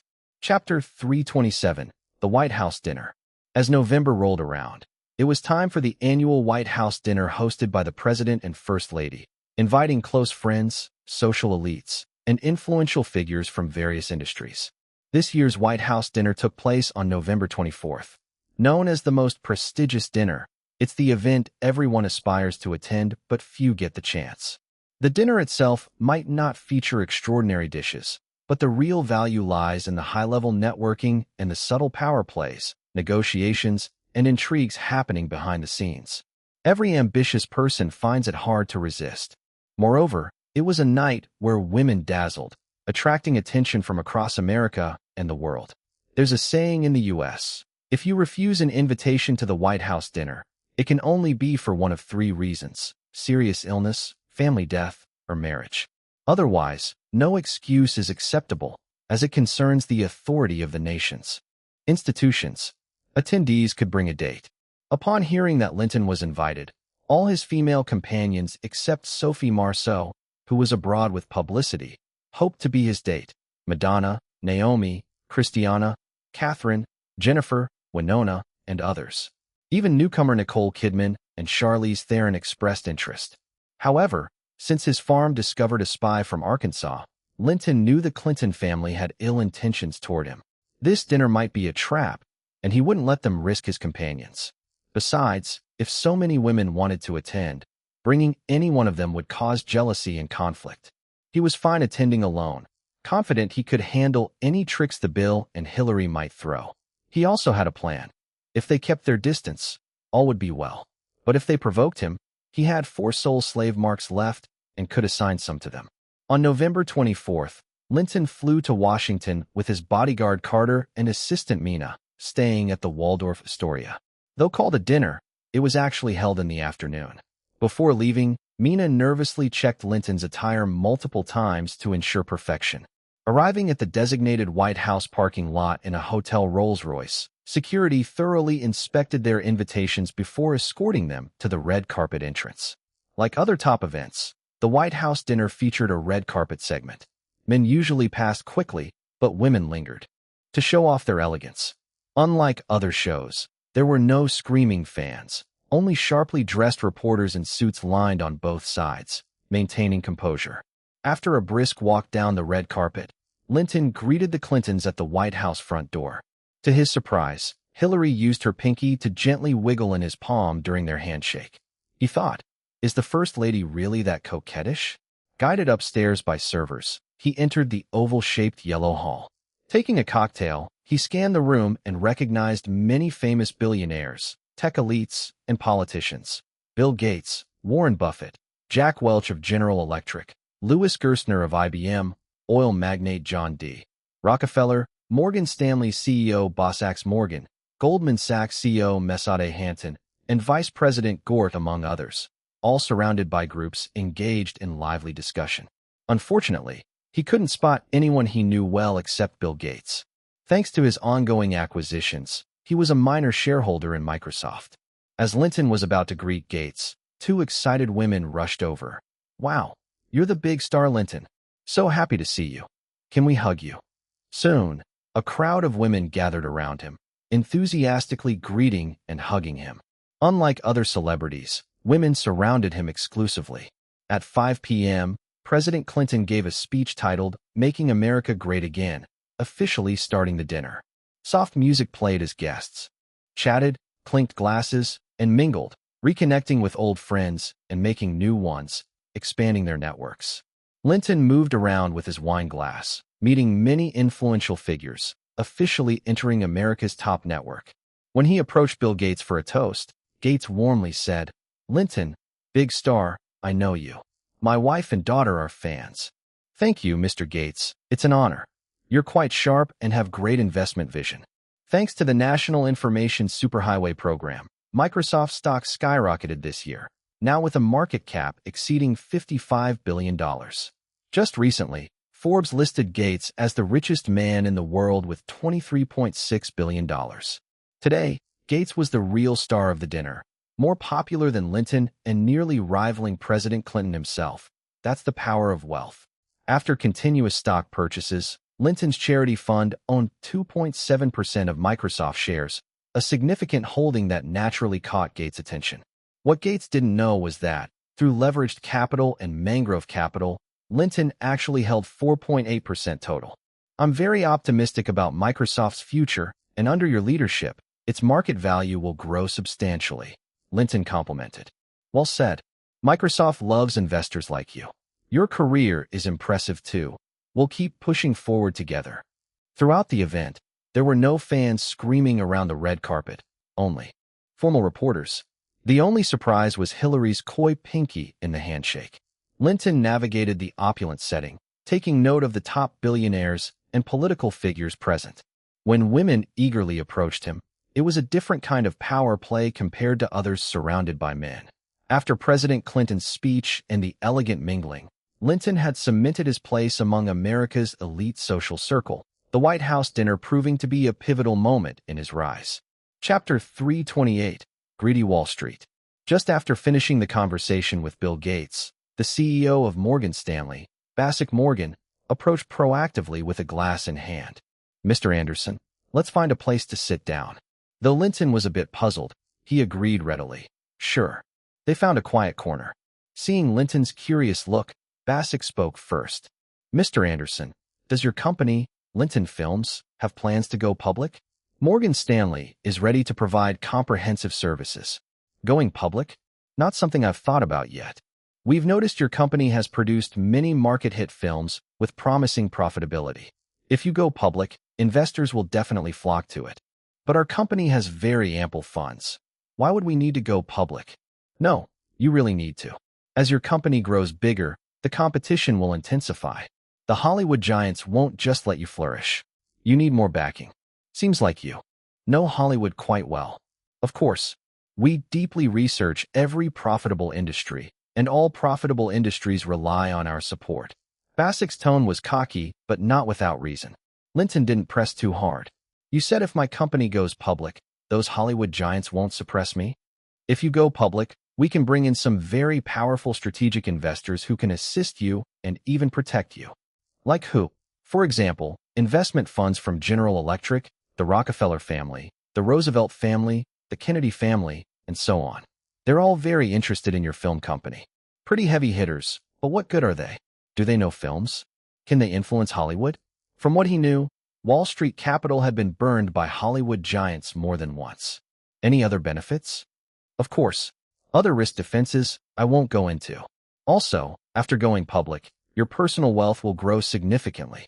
By your evaluation, how much is my film company worth now?" "Including UPN TV network, about $3 billion. Only $3 billion including UPN? How about excluding UPN?" At most $2.5 billion. Do you know how much profit my film company made this year? According to our research, about $550 million. Was that so inaccurate? Off by at least 100 million. Their business capabilities seemed poor. He knew The Fault in Our Stars had just finished last month, and all. Income was rolling in, North American box office splits, merchandise, TV rights, VHS rights, overseas rights, soundtrack shares, adding up to about 150 million in revenue for the company. Even though the company had recently spent 170 million buying UPN, it still had 190 million in cash on hand. Moreover, they held over 800 million in stocks of various computer and communication public companies, which were doing well with huge potential. Since last year, Linton had hired Winnie as the company's financial advisor. The company kept up to 200 million in cash flow and invested the rest in stocks through Winnie. Hearing Basic's valuation, Linton laughed in disbelief. Even ignoring their inaccurate research and the cash and stocks on hand, valuing a company with 550 million in profits at just 2.5 billion was a stretch. So you say for a 550 million annual profit company, the market value is only 2.5 billion. How do you arrive at that? That's already generous. Your company is just a few years old. You know, the film industry is high risk. Just because profits are high now doesn't mean they'll stay that way. Look at United Artists, which went bankrupt, and MGM, a declining giant. They're all Hollywood heavyweights. Also, your foundation is too shallow. How will you survive when others crack down on you? If you think the risk is so high, why do you want to get involved? With our help, risks become manageable.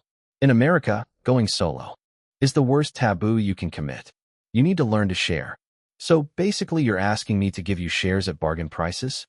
How can that be called giving away? It's about forming an alliance, where we protect you and bolster your risk resistance. Forget it. Take your robber's logic to someone else. I don't need it. Mr. Anderson, you might not realize how dangerous your situation is. You know? Of course. Tell me. I can't share too many details, but I can say that besides Universal, the other 6 Hollywood majors have met specifically to band together against you. Is that all? Isn't that serious enough? Don't think Universal can protect you. They can't. Plus, their interests don't fully align with yours, unless you're willing to be acquired by them. Oh, if I decide to go public, what are the terms? First, there's a pre-IPO round to bring in strategic capital. Funding at a 3 billion valuation. Right. How many shares do I need to give? At least 30%. Why so much? That's not too much. We're helping you fight against an entire Hollywood coalition. Too few shares won't cut it. Also, you personally currently own too large a stake. What do you mean? Post-IPO, for the company's healthy growth and shareholder rights protection, the largest shareholder can't hold more than 50%. We open one financing round before going public, and the stock offered during the IPO is usually 20% to 25%. Is there a law limiting a shareholder's stake to under 50%? No, that's a consensus between Morgan Stanley and the strategic investors. Sounds like you think I'm a sure thing. No, you're mistaken. We're here to help you through tough times. Sorry, your help comes at too high a price. I'll find someone else. Mr. Anderson, trust me, we're the most sincere. Whoever you approach, the terms won't be better than ours. Hearing this, Linton no longer wanted to listen. He'd long heard about Wall Street greed, but he hadn't expected it to be this bottomless. They were trying to use the chance of Hollywood giants suppressing him to sneak in and rob him. What a pipe dream. I'll think about it when I really need it. Chapter 329, Hillary. What Linton didn't expect was that soon after, Goldman Group CEO Matthew Hanton also came knocking. He had almost the same purpose and words as Basic Morgan, both trying to intimidate him into going public quickly by threatening a joint crackdown from Hollywood giants and suggesting bringing in strategic investors. They acted as if the company would collapse quickly if it didn't go public. The terms offered were almost identical, a $3 billion valuation with at least 50% equity given up. This set off alarm bells in Linton's mind. Since when did Wall Street titans act with such unison? Could it be someone or some organization pulling strings behind the scenes? Thinking that, he immediately used soul induction. Matthew, why did you come to me? Who is orchestrating this? It's Delmont Douglas. So it was the head of the Douglas family. That explained a lot. The Douglas family had suffered several setbacks at Linton's hands, especially last month, when his son Edward Douglas had been beheaded by Linton. Although the FBI and Los Angeles police never found the killer, the Douglas family seemed to have pinned the blame on Linton. Apparently, they hadn't been hurt enough yet and still dared to scheme against him behind the scenes. So it's him. What exactly is he doing? Twofold. 1. Pushing the 6 major Hollywood studios to jointly suppress you. 2. Getting some of our major Wall Street investment banks to seize the opportunity to financially swallow your company at a low price. The Douglas family was indeed formidable, being core figures of the militant Jewish faction. Not only could they command the media world, but they also held enormous sway over Wall Street. For a regular film company, this combo punch would be tough to withstand, and they might really succeed. Unfortunately for them, they were dealing with Linton. Since they persisted in scheming behind his back, they shouldn't blame him for clamping down even harder. Time slipped by until the banquet was nearing its end. Just as Linton thought the White House dinner would wrap up smoothly, a staff member quietly approached him. "Mr. Anderson, the First Lady requests your presence. Please follow me." The main event had arrived, a classic honey trap. But confident in his abilities and fearless, Linton followed the staff member out of the banquet hall toward the White House.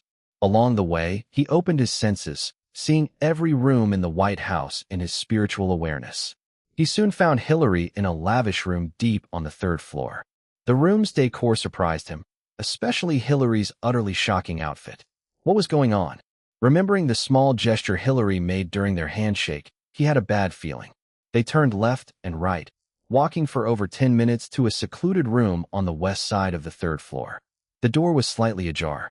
The staff member knocked lightly and bowed to Linton. "Mr. Anderson, the First Lady is inside. You may enter directly." Having come this far, Linton didn't hesitate. He pushed the door open and went in. Just as Linton had sensed, it was a huge, luxurious bedroom. The walls were covered from floor to ceiling with Linton's posters. Above the bedhead hung a giant poster of Linton, shirtless, surfing on a wave peak in the shallows. On the tables and nightstands were numerous action figures of Linton's movie characters. Near the entrance was a chaise lounge, where Hillary lay lazily, dressed in a provocative negligee. Though 47, Hillary didn't look like a typical middle-aged woman. Somehow she preserved a youthful appearance, looking like a 30-something beauty. Her long blonde hair draped over her shoulders, and her lightly made-up face still showed hints of youthful beauty. Her skin wasn't as delicate as a young girl's, but it was glowing and hydrated, unlike most women in middle age with loose, dry skin. Her figure hadn't changed, curves in all the right places. Not a bombshell, but attractively shapely. She wore a sheer purple long nightgown, black stockings on her legs, and red high heels, exuding mature seductiveness. Seeing Linton enter, Hillary posed enticingly, one hand caressing her chest, the other her leg. She uttered a sultry murmur, her finger beckoning Linton in an obvious invitation. But Linton, having seen countless stunning beauties, was unimpressed. His standards were beyond ordinary people's. The sight of Hillary's seductive pose and sheer nightgown stirred no desire. "Madam, are you looking for me?" Hillary had long coveted Linton's charm and had orchestrated this opportunity herself. She had prepared meticulously, filling the room with Linton's presence and dressing in her most enticing way. She had assumed that, given her beauty and status as First Lady, she could awaken Linton's desire and seal the deal. At the end of last year, when she invited Leonardo DiCaprio and played it cool, she wasn't dressed nearly as seductively. Leo had lunged at her like a starving wolf at the slightest signal. Unfortunately, while he was handsome, his skills were lacking. He was just a quick draw like Bill, and though he managed a combo of oral and finger skills with difficulty, the experience was somewhat lacking. After the first spy attempt failed, she hadn't sent another, but never stopped gathering info on Linton. She knew his eyes were high and he surrounded himself with stunning beauties. Ordinary women didn't catch his interest, hence her elaborate preparation and dress. To her surprise, her efforts didn't impress him. He didn't pounce, but instead spoiled the mood by asking questions. Though disappointed, it only stirred her competitive spirit. After all, they were at the White House, her home turf. Since Linton had come, how could he turn down her invitation? No matter how proud or stubborn, Today he'd have to comply and come to her. Thinking this, she sat up, patting the chair beneath her. Linton, come sit. Linton looked around. The room had only that one chair. No thanks, I'll stand. Linton, do you know where you are? Yes, the White House. Since you know, you dare disobey my order? Do you dare give me orders? Of course, this is the White House. Would you dare defy me? Good, very good. He complied and sat as she asked. Dear, that's better, Hillary said happily, leaning forward. Just as she prepared to make her move, Linton formed a hand seal and chanted an incantation. An invisible slave mark appeared and swiftly flew to Hillary's forehead with his gesture, making her instantly fall asleep. 10 minutes later, Linton saw in his spiritual awareness that the slave mark had covered her entire mind. He snapped his fingers, and Hillary opened her eyes, first confusedly shaking her head, then quickly standing and kneeling at his feet. Slave Hillary greets Master. Chapter 330, Hillary's Fighting Power. Linton had said, Good. From now on, you'll be Hailey. Hillary had answered with deference. Yes. Hailey saluted her master. Linton had leaned back and asked, Hailey, tell me, why did you go to so much trouble to invite me to the White House? What was your scheme? She had looked at him earnestly and said, Master, I was simply obsessed with you. I invited you to the White House to make a dream come true. At a deeper level, I wanted to keep a long-term intimate relationship with you. He had raised an eyebrow. That's all. Yes, Hillary had insisted. You couldn't imagine how much I adored you.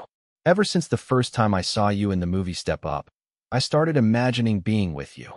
Stop. Stop, Linton had interrupted. Then why did you plant spies on my estate? I couldn't find a way to contact you back then, she had explained. So I had people get close to you, gather information, see if they could find a weakness or a scandal to get you to come on a date. I didn't expect you'd discover it so fast. Besides that, had you done anything else that worked against me? There was the time the winter thunder miracle happened at your farm. My family sent people to take part. Linton had cut in. I already knew about that. You're off the hook for that. Anything else? Hillary had hesitated. Oh, Bill had planted a mole inside your company, Harvey Weinstein. Why would he put someone in my company? He wanted to bring your company under our control, become our white glove, and prepare for later electoral maneuvers. Hollywood's cultural output was important. It could influence a lot of votes. But what? It seemed Harvey hadn't been acting right lately. He wasn't following our orders as before. Bill was planning to replace him. Linton had thought. That made sense. After he had branded Harvey with the soul slave mark, Harvey had been thoroughly under his control. If he could still betray him, something supernatural would have to be at work. He hadn't expected Bill to still be scheming to grab control of his company. If that was the case, he wouldn't hesitate to give Bill another slave mark. Hillary had added, I had people monitor you, gather your data. Does that count? How did they collect it? From public channels. Bits and pieces from everywhere. Analyzed and summarized. Valuable findings were reported to me every 3 days. Every 3 days? Linton had asked. Why such a high reporting frequency? Because I liked you, she had said, cheeks flushing. I couldn't stop imagining being with you every night. Linton had straightened. Do you know where you are? Of course, she had said. This is the White House. Then shouldn't you have been more serious? Serious? What's wrong with the White House? Bill is still just as promiscuous as ever. How is he fooling around? Well, a new intern had just arrived, Monica Lewinsky. She hadn't been here for a month, but they already fell in love. Monica Lewinsky? Linton had stared. Wasn't this the heroine of the Zippergate scandal that rocked the world in his previous life? Yes, Monica Lewinsky, Master. Do you know her? No, I don't. Is she beautiful? Hillary had snorted. Beautiful? At best ordinary. Young, sure. But in looks and figure she couldn't even tie my shoes. Linton had asked, You knew about it and didn't try to stop it? Stop it? What would that do? He looked good, but had no capability. Whether Lewinsky was there or not changed nothing. So you all just did your own thing? There wasn't much we could do. He doesn't have any fighting spirit, doesn't act like a man. I hadn't felt anything for him for ages. It had been nearly half a year since we'd been intimate. So you went to so much trouble to invite me here? Master, I truly adore you. Can't you? I will be good. I have many talents. Hillary's face reddened. Her voice had grown urgent and full of longing as she looked at Linton. Seeing her striking beauty, he had felt a flicker of temptation. He had thought perhaps he should offer a bit of comfort. In his calculations, Hillary would be useful. She is ruthless, someone who had removed political enemies without flinching. There were a lot of enemies silenced. She had been feared and efficient, a known force in the darker circles. Someone like her, he had reasoned, would be an excellent tool. The Douglas family was still making trouble, and aside from physical elimination, he had had few good options. Killing them outright would be messy and would not destroy their foundations. It wouldn't destroy their legacy. If the family's assets survived and a talented scion rose up, they could come back to oppose him, which would be disgusting. He couldn't slaughter an entire family. Putting the problem in Hillary's hands would be smarter. Let her stir things up. The results could be better than his own direct action, and it would deflect exposure. It would be win-win. When Linton hesitated, Hillary had turned up the charm. "Master, don't you want to conquer the mistress of the White House?" That had lit a fire under him. What followed over the next 3 hours were odd. Little sounds, whispers, and bright, joyful moans. When the intimate encounter ended, both were breathless. After a long while, Hillary had come to her senses, holding Linton tightly and planting a perfume-tinged kiss on him. "Thank you, darling. You were amazing. You weren't bad either," he had said. "I never knew being intimate could feel so wonderful," she had sighed. "Thank you. I'm so happy." Linton had replayed the encounter in his mind. It had been unusually intense. Hillary's appetite and stamina were not a joke. She had been inventive every step of the way. Calling her a wild mare or a fierce tigress wouldn't be an exaggeration. Yet in front of him, no matter how fierce, she had turned into a docile lamb. Conquering her had brought him a sense of dominance he hadn't found with his other women. What surprised him more was that during their intimacy, he had sensed a surge of public attention.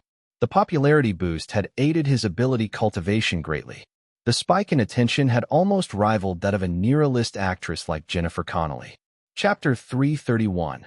Born politician, cruel, and merciless. It seemed that moving into the White House had gained her a huge fan base.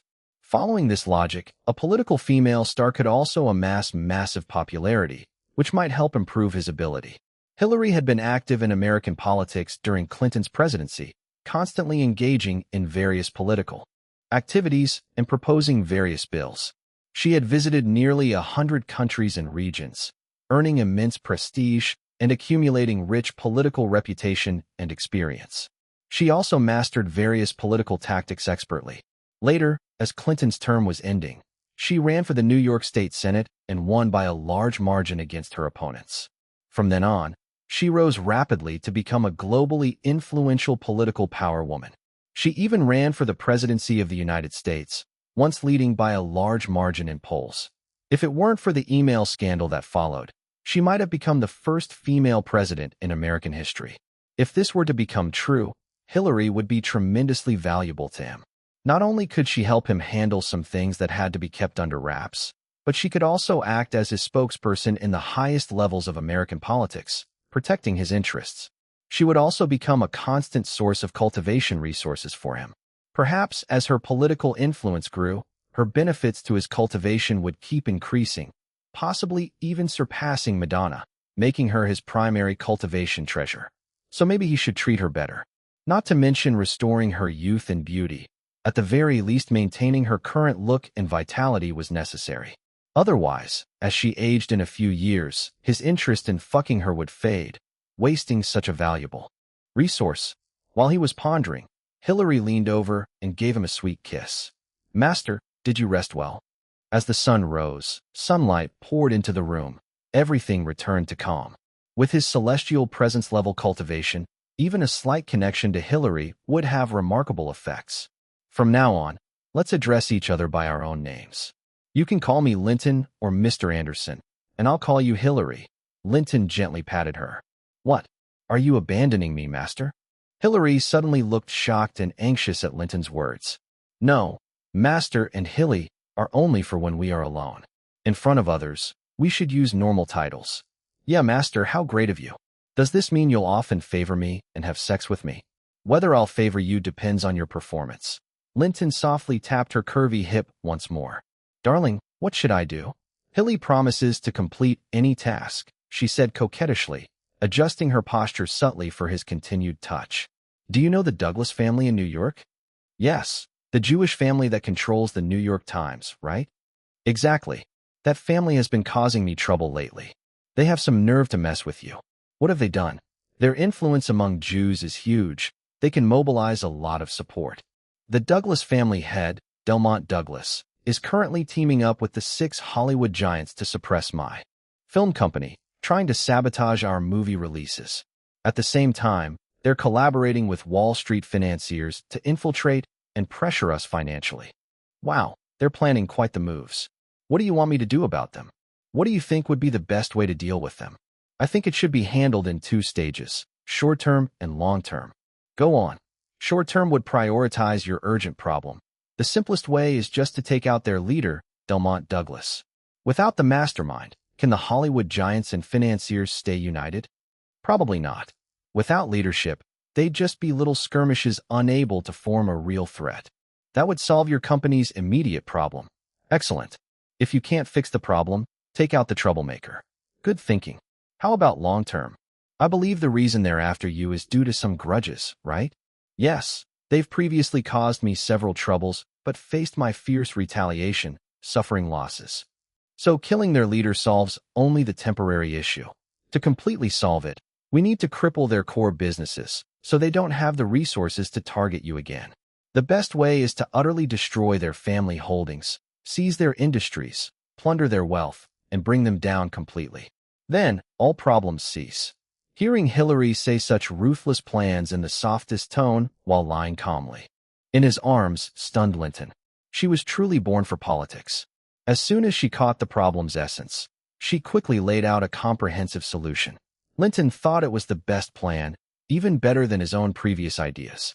More importantly, she was still obediently resting in his arms, enjoying the aftermath of their passion, yet casually proposing plans involving murder, corporate takeover, wealth seizure, and destroying dynasties. No wonder she was called the Black and White Devil. Clearly, Hillary's value deserved a reassessment. Maybe he should invest more in her, help her look younger and more beautiful. With this thought, he kissed Hillary gently.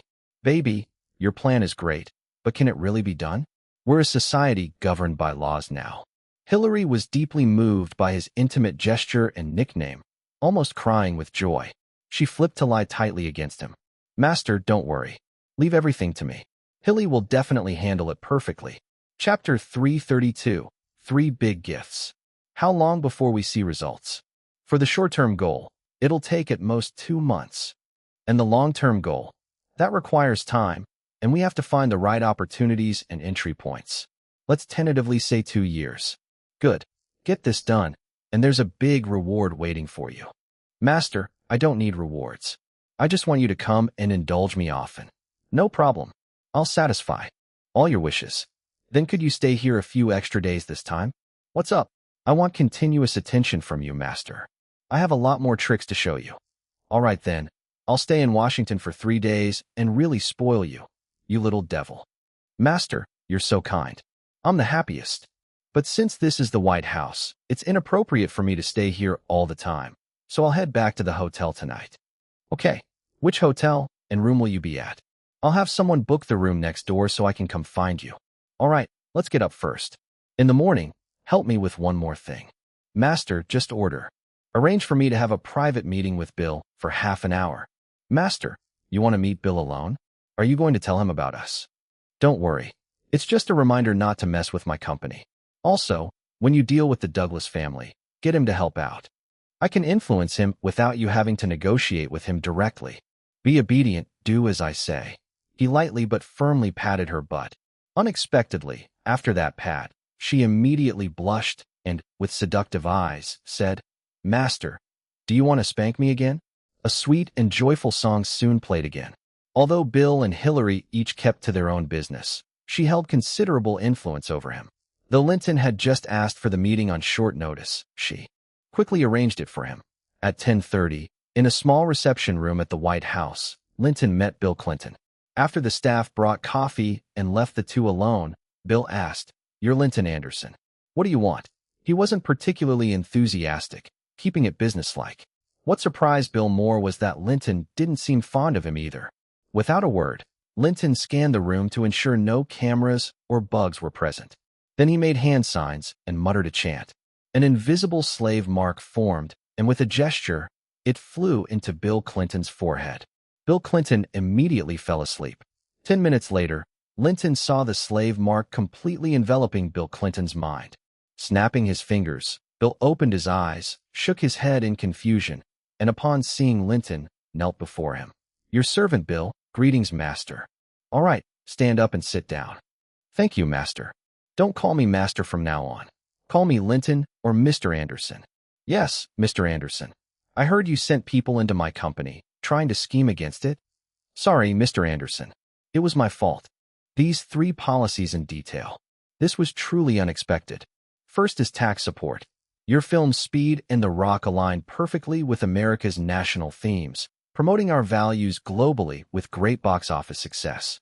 If your upcoming Independence Day reaches the same success, I can arrange for your company to be exempt from taxes for 2 years. Wow, that's huge. 2 years of tax exemption equals at least $500 million in savings for a film company. Good, keep going. Second, considering your films The Fault in Our Stars and Get Out care for vulnerable groups, plus several patriotic blockbusters you produced, I can arrange for key cultural support funding next year. Key cultural support funds. Yes, this is good. How much money can it be? Not much, maybe around $50 million. $50 million is a nice amount. What about the third policy? You know about the United States Agency for International Development, right? Never heard of it. It's the executive agency for foreign economic aid, managing most of America's bilateral economic assistance. It aims to eliminate poverty, fight disease, and promote democracy. But actually, it exports Americans' freedom and democracy culture worldwide, cultivating representatives globally, and sometimes acting as a political tool for intervention and reshaping geopolitics. Hollywood films play an important role in this cultural export.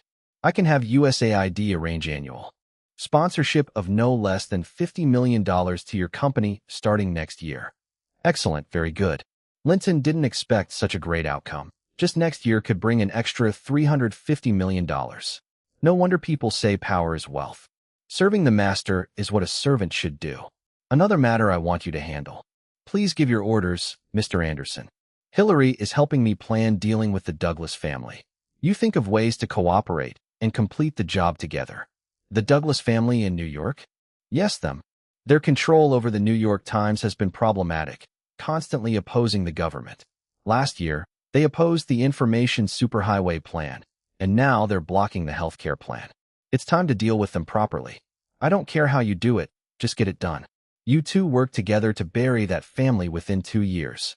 Understood. I'll make sure the mission is accomplished. Chapter 333. The secret was discovered. Leaving the White House, Linton felt fantastic. This trip to Washington had been totally worth it. Not only had he gained 2 incredibly valuable and powerful allies, but the Douglas family, who had always opposed him, no longer required his direct intervention. He just needed to give the word, and he was confident that Bill Clinton and Hillary would handle everything perfectly.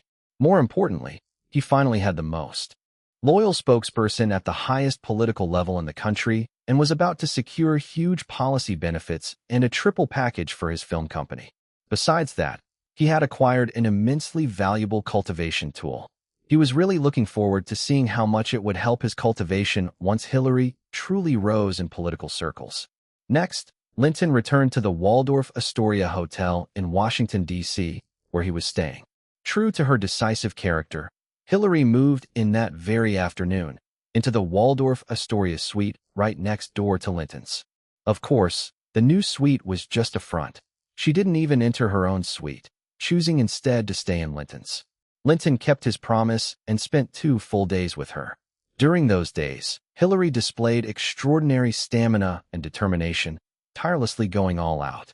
Nourished continuously by his essence, Hillary began to regain her energy. The first noticeable change was her skin becoming more radiant. Even the crow's feet at the corners of her eyes softened a bit. She noticed this while bathing and excitedly ran out, grabbed Linton, and shouted, "Master, look! My skin is better, and I look younger. Not bad. You're even more beautiful now." "Master, Is this because you used magic on me? How could you think that? Well, in the upper-class circles of America, there's a secret rumor about a way to reverse aging. Reverse aging? Yes. It's speculated that there is some power or medicine that can make women young again and restore their beauty. You actually believe that? At first, no one did. But doesn't Madonna serve as a live example? Everyone compared her photos and found she started reversing aging since '91, getting younger and more beautiful every year. Now she looks like she's 18 again, even fresher and more stunning.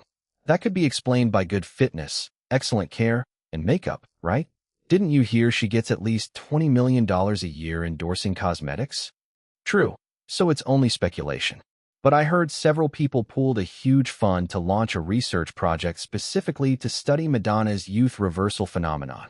No wonder the last time Madonna went for a prenatal check, she mentioned they had taken extra blood during the blood test. Seems like there really was some behind-the-scenes scheming. Why didn't you get involved? I don't need to. I have a better method. Oh, what method? Master, haven't I always secretly liked you and collected information about you? I already uncovered a deeper secret. What secret? It's not just Madonna who's becoming younger and more beautiful. There are others like Sophie Marceau, Christiana Reilly, Monica Bellucci, and Shania Twain. Comparing their photos with those from 3 years ago, you can see they too have grown younger and more gorgeous, though less noticeable since they were already at their prime. And further analysis shows it's not only them, but also Naomi Watts, Cameron Diaz, Catherine Zeta-Jones, Winona Ryder, and Jennifer Connelly, all getting more beautiful, skin more radiant. Even Nicole Kidman recently showed similar changes. Anyone else? Yes. When analyzing their habits, I found a common factor. What? They all share an unusual relationship with you. My people found out they often appear at your estate and spend the night there. Sometimes they stay for several days. And here's the unbelievable part. What? None of these top young beauties currently have boyfriends. Some had before, but broke up. The only man they are close to is you. So, I boldly guess that their rejuvenation is related to you. Plus, the rumor that you're God's envoy capable of magic makes me more confident in my conclusion. Go on. What conclusion? You must possess a magic that can rejuvenate and beautify people, and you're incredibly strong and possessive, or else this wouldn't make sense. Wow, one really can't underestimate people. With just these little hints, Hillary analyzed everything with impressive accuracy. No wonder she later made waves in American politics. Master, am I right?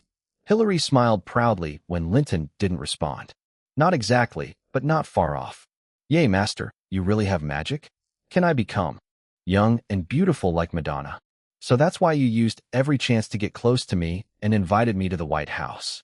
That's definitely an important reason, but the main one is that I really like you. All right, I get it. Does anyone else know this analysis? Absolutely not. Besides you, I haven't told a soul. Do you think anyone else will discover this secret? Not now, but in the future, it's hard to say. Why? Because the changes in Madonna, Sophie Marceau, and Monica Bellucci are so remarkable, there will surely be many trying to study it. Plus, you have so many women, involving so many people. If someone wants to invest enough time and resources, they'll find clues eventually. Yeah, I haven't really hidden anything. If someone pays attention, they can definitely figure out the secret. Chapter 334, Strategy, Theory of Magic System. What do you think would happen if the secret got out? Without realizing it, Linton had started seeing Hillary as his think tank. It would drive people crazy, especially women, particularly wealthy and powerful women. Be more specific. First, does this kind of magic have any limitations? Can it be used on everyone? Can it be taught to others? Since you already know, I might as well tell you the truth. It's not really magic. Not magic? Then what is it? I have a special constitution. When I interact intimately with women, my essence has the effect of beautifying them and increasing their vitality. Ah, Master, that explains it. No wonder they all stay at your estate. So, being with you has such incredible effects. What about me? Should I move to Los Angeles? What are you thinking? Just stay at the White House, and I'll let you know when I have time. When will you have time? I'll try to make it once every 3 months. Ah, so long. Well, think about your position. Of course, if you do your job well, I might reward you differently. All right, Master. I am your loyal servant. My youth and beauty belong to you. You can't leave me behind. Don't worry. Honestly, just one encounter every 3 months will keep your looks and vitality perfectly intact. But I want to be like Madonna and go back to 18 years old, you know? Do you want to be 18? You're completely different from her. You're the mistress of the White House. Could the whole country or world accept that kind of transformation? You're right. I got carried away. But even if I can't be 18 again, being around 30 would be great. Hearing Linton's reasoning, Hillary calmed down. That depends on your performance going forward. Master, rest assured. I will do my best to repay you and become your trusted assistant, solving all your problems to your satisfaction. Back to the main point. Keep helping me analyze this. Let me confirm. Master, does your ability work on men? What nonsense are you thinking? You want to gross me out? There's no way I'd use it on men. Well, that makes things simpler. You don't have to worry about anything else. Just keep it a secret and strengthen security for you and those women. That's simple. Yes, your ability can't be copied or taught. If someone discovers your secret, just tell the truth. But some groups won't listen to reason or talk about laws and human rights. They might try to abduct you for experiments. So, your security must be tight. I'm not worried about my security. You mentioned enhancing the security for all those women. Is it that serious? Absolutely. People analyzing your secret might lose patience without a strong intelligence system. They could take shortcuts, break laws, and secretly capture those women for study. Especially Madonna, who's changed dramatically, and others with obvious changes. Of course, your own security is the most important. Got it. But there's another serious issue. You have to think about it. What would you do if a 60-year-old or an extremely unattractive woman came to you asking to regain her youth and beauty? Can't I just ignore them? You don't understand women, especially wealthy ones. When it comes to youth and looks, they can get crazy. If you simply reject them, will they just give up? I'm a big capitalist and star. What can they really do to me? Don't underestimate them. When women get desperate, they can do anything. They might pay mercenaries to kidnap you or someone close. They could pay the media to slander you. They might disrupt your businesses or events. Pay people to stalk you and those women nonstop. What will you do? Even if you're not afraid, it'll drive you nuts. You're right. That's a real problem. Do you have any strategies? Let me think. Think hard and come up with workable strategies. You'll earn major credit for that. Master, what rewards for big credits? For the next 6 months, you can visit Los Angeles every month, and I'll spend 3 days with you each time. Really? You mean it? Of course. Oh, got it. Tell me. Master, first let me ask, does anyone else know you rejuvenate women through intimacy like this? To be exact, only you know. Really? Thank you for trusting me. What about Madonna and the others? Don't they know? They might suspect, but I never told the truth. I hinted it was magic helping them become younger and more beautiful. Good, that's our strategy. From now on, no matter who asks, claim it's the effect of magic, including the women you've helped before. You'll keep your story consistent. Not the essence effect, but the magic effect. Interesting. Go on. Once that magic effect is established, to make others believe and let you handle situations with ease, we need to answer 5 related questions and build a system. Which 5? First, where did you learn this magic? Yeah, where could I say? If you can't find a good answer, I have a suggestion. What? Just say God saw your rare talent and appeared in your dreams, teaching you this magic. Magic from God in dreams. That's good. Even if people doubt, they can't prove otherwise. Exactly. With so many sects in America claiming to act in God's name, your difference is real ability. Good. What's the second question? Second is the magic's effective targets. Right, it must be clear. My magic only works on beautiful women under 50, and the better their original condition, the stronger the effect. That way, men, old ladies, or unattractive women who come to you can be openly and properly rejected. Even if you can't refuse, with this basis, you can fake some rituals, and no results means it's not your fault. Next, the third question. You have to create a set of gestures and incantations when using the magic, something grand and impressive. Yes, to make others instinctively believe it's magic's power. And you won't mind them trying to imitate, because it's fake anyway. Great. Fourth question. Clarify if the magic can be copied or spread. In other words, Can others learn it? Easy. As mentioned, only those with that rare talent. According to God, a probability less than 1 in a billion can learn the magic. The method to identify this talent is known only by God. So no matter who demands you to teach or promote it under whatever excuse, you can just ignore them. Even if you teach the gestures and words, they won't learn because they lack the talent. So it's not your fault. Perfect. Last question. The cost of using your magic. Yes, it has to be high, or everyone would come to me, and I'd be exhausted. You can say that each use consumes tremendous energy. Exaggerate that each use costs 3 days of your life. Since the cost is so high, the uses should be limited, and clients should pay you well. Those who can't pay can be refused naturally. Great. Darling, you're truly a great strategist. With this system, I can stand undefeated forever. You'll become a hero in the eyes of beauties worldwide, and endless romance awaits. Darling, you earned big credit this time. I promise to reward you.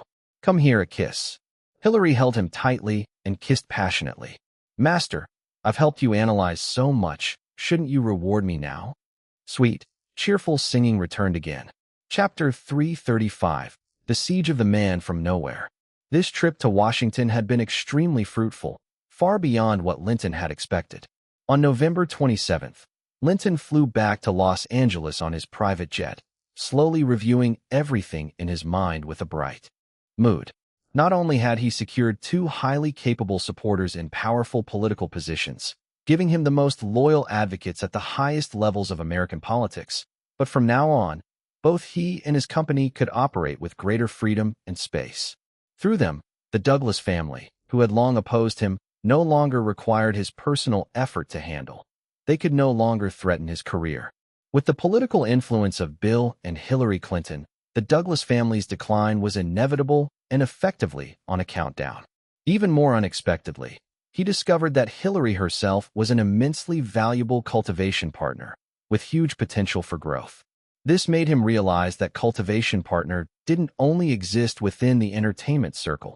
Politically influential women were also excellent choices. For someone like himself who was already at the celestial presence stage and increasingly dependent on public support, this significantly broadened his alternatives. Moreover, Hillary's abilities were impressive.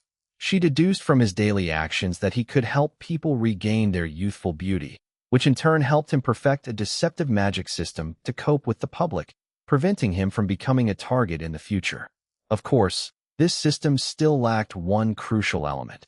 He needed to develop related beauty and longevity elixirs to make it perfect. Unfortunately, although his inheritance contained recipes for such elixirs, all the ingredients required spiritual herbs, and find these herbs was impossible. However, since these elixirs were originally designed for cultivators with physically resilient bodies requiring powerful effects, ordinary people would neither need nor tolerate such potency. He considered developing downgraded versions using common earthly herbs that could effectively work for regular people, guided by the detailed descriptions of the herbs' effects in the recipes. It seemed he would have to find time to explore the traditional herb markets around the world to see if there were suitable substitutes. The formulas provided thorough descriptions of each spiritual herb's effect could guide his research. Back in Los Angeles, the move into the new Linton Tower was nearly complete. Linton headed straight to his spacious, luxurious new office, feeling an ambitious surge swell within him.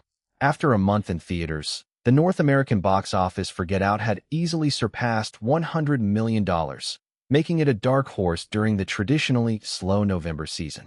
It helped revitalize the sluggish movie market. With another month before the end of its theater run, the final box office was expected to top $120 million.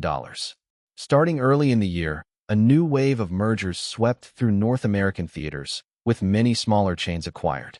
By early November, the top 4 theater chains controlled over 80% of the market. Thanks to a string of hits, Linton Films' influence across major theater chains had grown tremendously. In the eyes of theater owners, Linton Films had become far more popular than the struggling MGM, rivaling even Universal Pictures. Last week, Linton Films secured new distribution agreements with the major theater chains. The revenue-sharing model between Linton Films and theaters now matched Universal's, with the percentage of box office revenue going to the film company increased substantially compared to before. The arrangement was 70% for the first week, 65% for the second, 60% for the third, then dropping to 45% in the fourth week and decreasing by 5% each subsequent week, with a floor of 25% by the eighth week.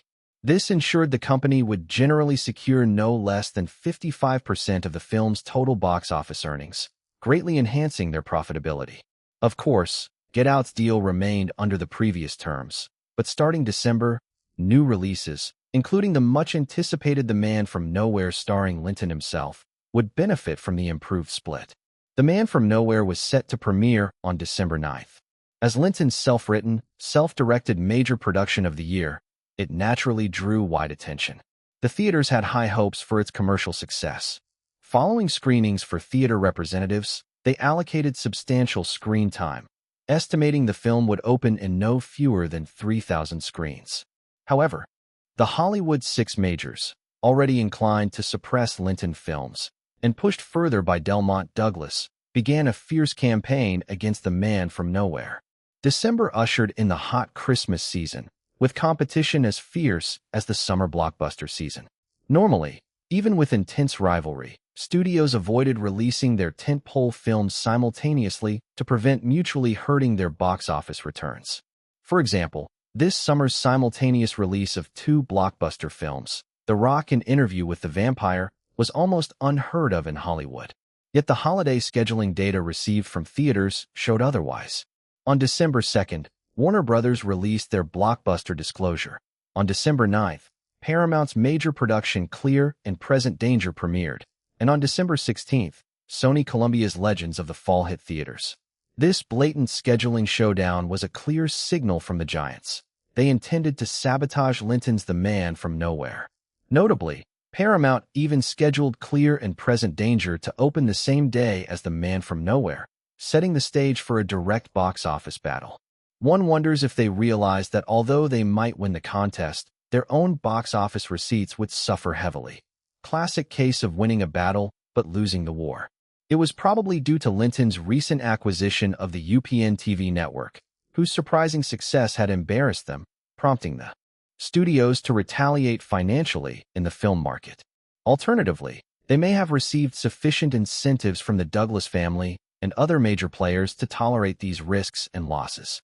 To make matters worse, film promotion for a release typically enters its most crucial 10-day pre-release hype period, where the distributor invests heavily in media advertisements, and the key creative team participates in extensive interviews to generate intensive media coverage and TV appearances. But the marketing department had already received feedback from many outlets refusing to interview the Man from Nowhere crew or even honor previously agreed advertising contracts, opting to pay penalties rather than proceed. Upon investigation, all these media outlets were affiliated with the Six Majors, which collectively controlled over 65% of entertainment media. Even theaters began calling, reporting immense pressure from the Hollywood Six Majors to reduce The Man from Nowhere's screen time and boost Clear and Present Dangers. Fortunately, theaters and Linton Films maintained good cooperation, and with Linton Films' track record for guaranteed box office successes, especially Linton's own directorial ventures, the impact on audience turnout was minimal. Still, facing the collective pressure from the six major studios, the screening schedules were somewhat impacted. The latest distribution plans showed The Man from Nowhere's debut screen count dropped from 3,000 to 2,900. Conversely, Clear and Present Danger's opening rose from 2,600 screens to 2,900 screens. Despite repeated aggressive moves by the Hollywood Six Majors, Linton Films' The Man from Nowhere remained a closely watched release, and theaters continued to allocate significant screen time and marketing resources to it. The battle for box office supremacy during the Christmas season had clearly already begun, with all sides ready for fierce competition. Chapter 336: Countermeasures and Breaking the Deadlock. Although Linton was somewhat prepared for the coordinated pushback from Hollywood's Big Six studios, the dire situation reported back from the marketing department still took him by surprise. No matter how confident he was in the film The Man from Nowhere, he still had to tread carefully now. To be honest, The other movies didn't ring much of a bell for him, meaning none were box office hits and none were on the same level of competition as The Man from Nowhere. But since it was the six giants united, their marketing power was immense. No matter how good a movie was, if the promotion didn't keep pace, the audience wouldn't know about it, and if distribution lagged, theater slots would be limited, heavily impacting box office performance. After consulting with his team, they immediately swung into action. First, Linton personally called the major theater chains, requesting fair screening opportunities for The Man from Nowhere, with the promise to adjust dynamically based on box office returns after release. During these calls, he tactfully mentioned the current summer releases of The Rock and Interview with the Vampire, subtly reminding the chains whose film could draw bigger crowds. Ultimately, it all boiled down to box office numbers. However, after careful consideration, he declined Harvey Weinstein's suggestion to lower the revenue-sharing percentage between The Man from Nowhere and the theaters to secure more screening slots. They had just finalized a new agreement, and lowering their cut before it even started would be unethical and could hurt future collaborations.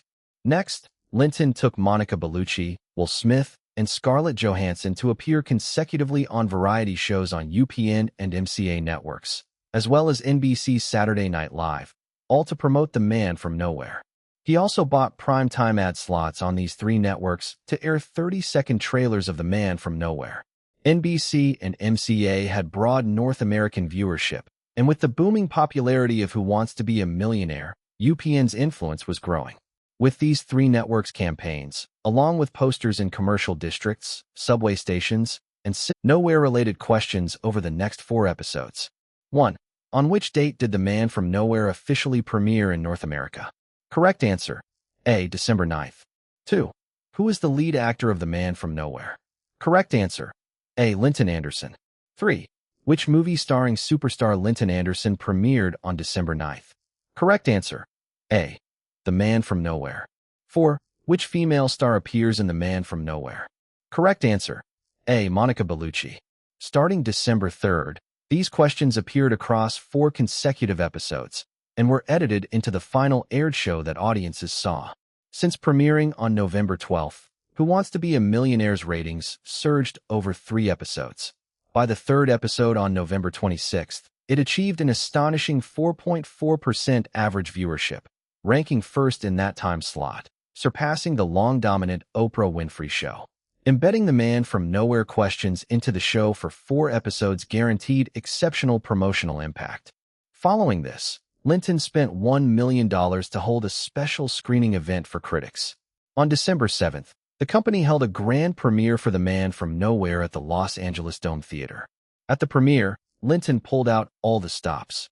Not only did he walk the red carpet with Monica Bellucci, but also with his group of girlfriends including Madonna, Nicole Kidman, Sophie Marceau, Christiana Ricci, Naomi Watts, Cameron Diaz, Jennifer Connelly, Vivian Chow, Catherine Zeta-Jones, and Noriko Sakai. As Linton and this entourage of top-tier beauties and celebrities walked the red carpet together, fans, media, and paparazzi erupted in excitement. Linton was already a major media focus. Though the entourage's individual fame wasn't as high as his, every one of them was a notable star. Their intimate interaction under the spotlight was like dropping a bombshell in the entertainment industry. Tonight and tomorrow morning, every entertainment outlet would feature Linton and his girlfriend's appearance at the Man from Nowhere premiere on their headlines. Even media outlets tied to Hollywood's Big Six studios, eager for ratings, would have no choice but to cover it, though they might downplay the movie The Man from Nowhere itself. Sure enough, starting that night, the news spawned multiple versions and dominated all entertainment headlines. Superstar Linton Anderson and his girlfriends shined together at The Man from Nowhere premiere. Hollywood playboy Linton's number of girlfriends revealed. What's the reason behind so many female stars flocking around Linton? There were even sensational tabloid spins like the untold stories between Hollywood superstar Linton and his female stars. Playboy Linton's guide to winning the hearts of many female stars. In any case, Linton's grand entrance at the premiere made The Man from Nowhere's publicity extraordinarily successful. Major chains urgently expanded The Man from Nowhere's screening from 2,900 screens to 3,200 screens. This inevitably impacted other films releasing at the same time. For instance, Clear and Present Danger's initial screening slots dropped to 2,800 screens. Even with pressure from the Big Six studios on theaters to favor their movies, theaters stood firm. Linton's promotional moves had made The Man from Nowhere wildly popular ahead of release, and theaters were confident it would be a big box office hit. They trusted it to bring in substantial revenue. That evening, while all the ladies were present, Linton took the chance before the party to warn them someone was secretly investigating their youth and beauty secrets. He cautioned them that someone might take dangerous risks threatening their personal safety, advising them to stay alert and especially avoid hospitals and blood tests recently. He also assigned each of them a female bodyguard. Luckily, security at the estate had been steadily reinforced, now totaling 40 female bodyguards, 2 assigned per person, which was sufficient for the moment. Furthermore, as discussed with Hillary, Linton shared with them his magical powers. He explained he maintained their youth and beauty through magic, which he often used to help them during their intimate encounters. Chapter 337, Strategies at Play. In the early hours of December 9th, the movie The Man from Nowhere premiered its midnight showing on a massive scale, opening in 1,800 screens. The film lived up to expectations, boasting an attendance rate exceeding 90% and grossing an impressive $2.33 million during the midnight screenings, second only to Terminator 2 in box office history. Meanwhile, the highly anticipated Clear and Present Danger, starring the veteran superstar Harrison Ford and backed by Hollywood's Big Six studios, disappointed, especially Paramount Pictures, whose hopes were dashed. Clear and Present Danger opened in 1,600 screens, but only made $970,000 at midnight, less than half of The Man from Nowhere's earnings. This affected the screening schedules for their official openings on the 9th. The Man from Nowhere's opening was expanded to 3,400 screens. Clear and Present Danger's opening was scaled back further to 2,700 screens. At 9 a.m., Linton, accompanied by Monica, Will Smith, Scarlett Johansson, and the PR head Klinsman, departed by private plane for New York to kick off a 2-week nationwide promotional tour. At 2 a.m., after his initial session with Monica, Linton received a congratulatory call from Klinsman. The Man from Nowhere's first-day box office totaled $15.74 million. With the midnight showings, it reached $18.07 million, ranking first with a box office gap lead. Clear and Present Danger was second, with $7.47 million on opening day and $8.44 million total. Third was last week's release, Disclosure, with $3.86 million. The Man from Nowhere's action scenes were spectacular, and the plot was already gripping.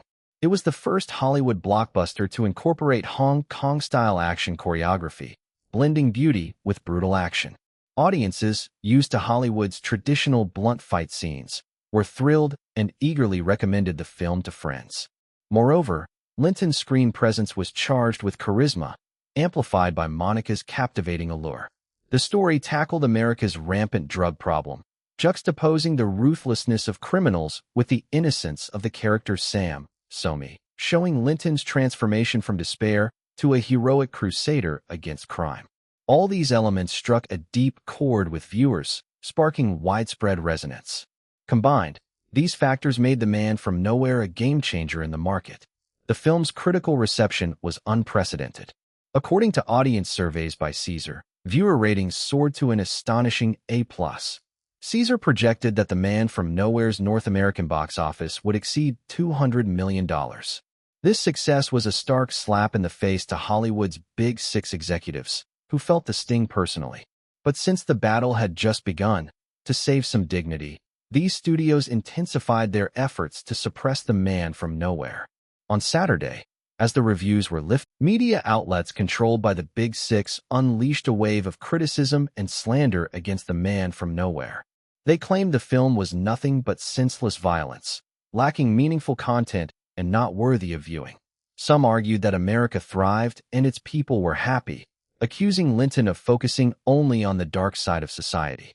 Film critics unfavorably compared The Man from Nowhere to a box of cheap fast food, lacking substance and nutrition. Meanwhile, They lavishly praised clear and present danger and disclosure from multiple angles. In short, The Man from Nowhere was bashed while the other two films were hyped. Because of the Big Six influence, many critics broke professional ethics. Some had just attended The Man from Nowhere's critics' screenings and even accepted perks from Linton's company. But later, they turned around and found faults with the film from every angle. Linton's company didn't hesitate to blacklist these unethical critics and shared the list across the industry. Whether other studios would follow up was another matter, but these critics would likely have a hard time getting future review gigs, effectively beholden to the Big Six. Faced with this harsh media environment, Robert, Harvey, and Klinsman were uneasy. Before the internet era, media held immense power, controlling all channels of communication. Such widespread negative coverage against The Man from Nowhere, just as it launched, could wreak havoc. However, having come from the future, Linton was well-versed in publicity tactics and quickly devised a countermeasure. He asked Robert to immediately allocate $1.5 million for special coverage on NBC, MCA, and UPN. They sent live broadcast vans to key city theaters to stream the real-time performance of the three films in cinemas. This included screening schedules, audience numbers per theater, and on-the-spot interviews with exiting viewers about their impressions. Starting 3 p.m. that day, the three major networks exposed the film's actual performances candidly before all America. From Los Angeles to New York, Chicago to San Francisco, Houston to Washington, iconic theaters across cities were featured live. Theaters screening The Man from Nowhere were packed, even in the afternoons, with attendance rates over 75%. Theaters showing clear and present danger and disclosure were sparse, with reporters counting audience heads versus seats. Clear and present danger's attendance rate was under 40%. Disclosures didn't reach 30%. Post-screening interviews showed similar trends. Clear and present danger and disclosure received lukewarm responses. Few praised them, though no harsh criticism surfaced. Many complained that Harrison Ford was too old for action roles to excite audiences anymore. But The Man from Nowhere's crowd was a different story. Viewers were thrilled, excitedly sharing their enthusiasm on camera. "This movie is amazing. Linton is so cool. Monica is so sexy. Scarlett is adorable. I'm coming back for a second showing tonight. I've never seen such thrilling action scenes. The choreography blew my mind. I need to watch it 3 times to learn Linton's slick moves. The villains were so despicable, and watching Linton kick their butts was incredibly satisfying. I'll definitely recommend this movie to all my friends and family." Audience reactions overflowed from the screen. Afterward, these excited fans rushed to the theater's merchandise shops. Reporters followed and found the stores crowded with fans waving credit cards eagerly. "Give me the whole set of Linton dolls. I want the biggest Linton doll and the biggest Monica doll. Scarlett's doll is so cute. Get me one, plus a Linton doll too." By contrast, merchandise sections for clear and present danger and disclosure were deserted, a stark contrast to the bustling The Man from Nowhere booths. Even Bill and Hillary Clinton, who attended the film, gave high praise during their UPN interview, with Hillary smiling sweetly while holding a Linton doll. Both declared The Man from Nowhere the best action movie they'd ever seen. Chapter 338, A Textbook Victory. As the three major TV networks broadcasted comprehensive live coverage of the three films' box office performances, audiences flocked to the theaters, overwhelmingly choosing The Man from Nowhere. At 2 a.m. on Sunday, Linton and Monica had just finished a fun, sexy game when Klinsman called with good news.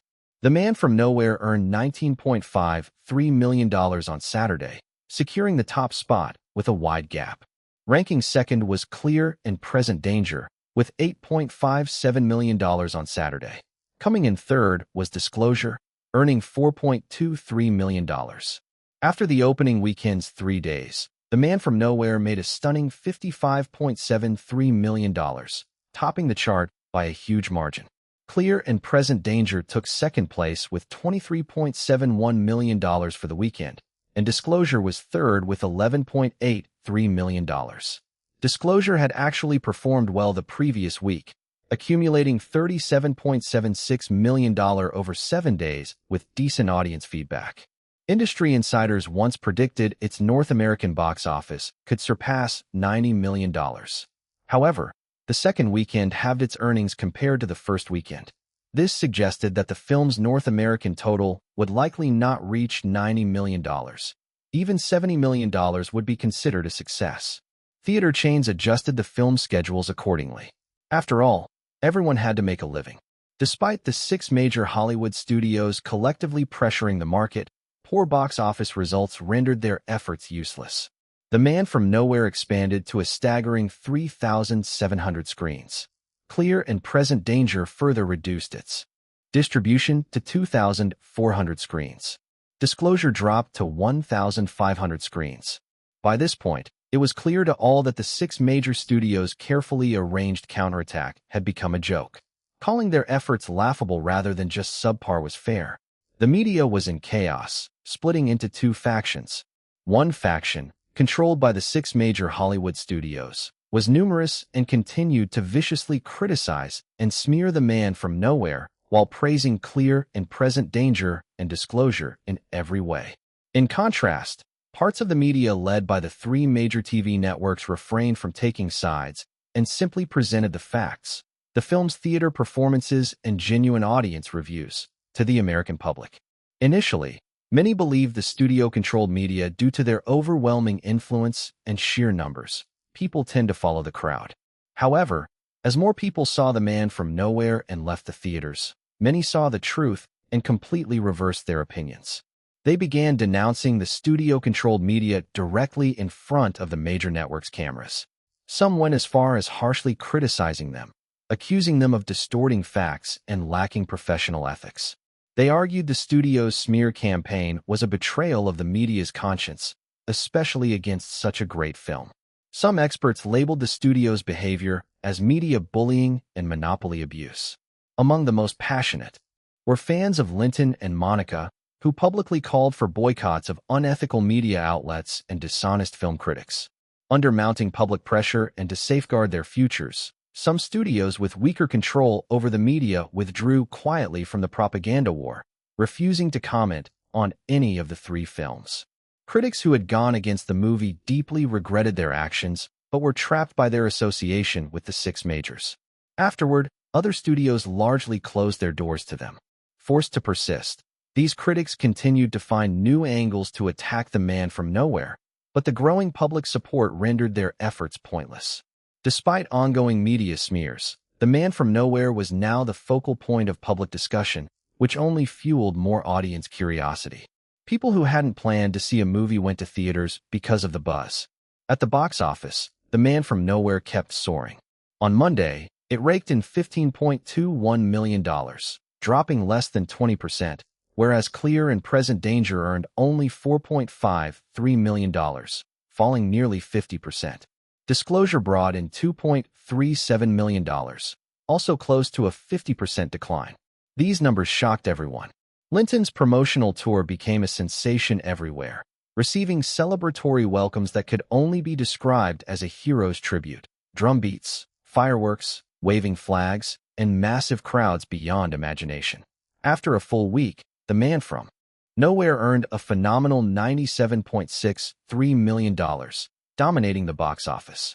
Clear and Present Danger came second with $37.73 million, and Disclosure was third with $17.16 million for the week. Industry forecasts predicted The Man from Nowhere's North American gross could surpass $250 million. It was a classic example of unstoppable momentum. On December 16th, Sony Columbia released its big-budget film Legends of the Fall. Backed by the 6 major studios, Legends of the Fall received overwhelming pre-release promotion and secured 2,800 screens.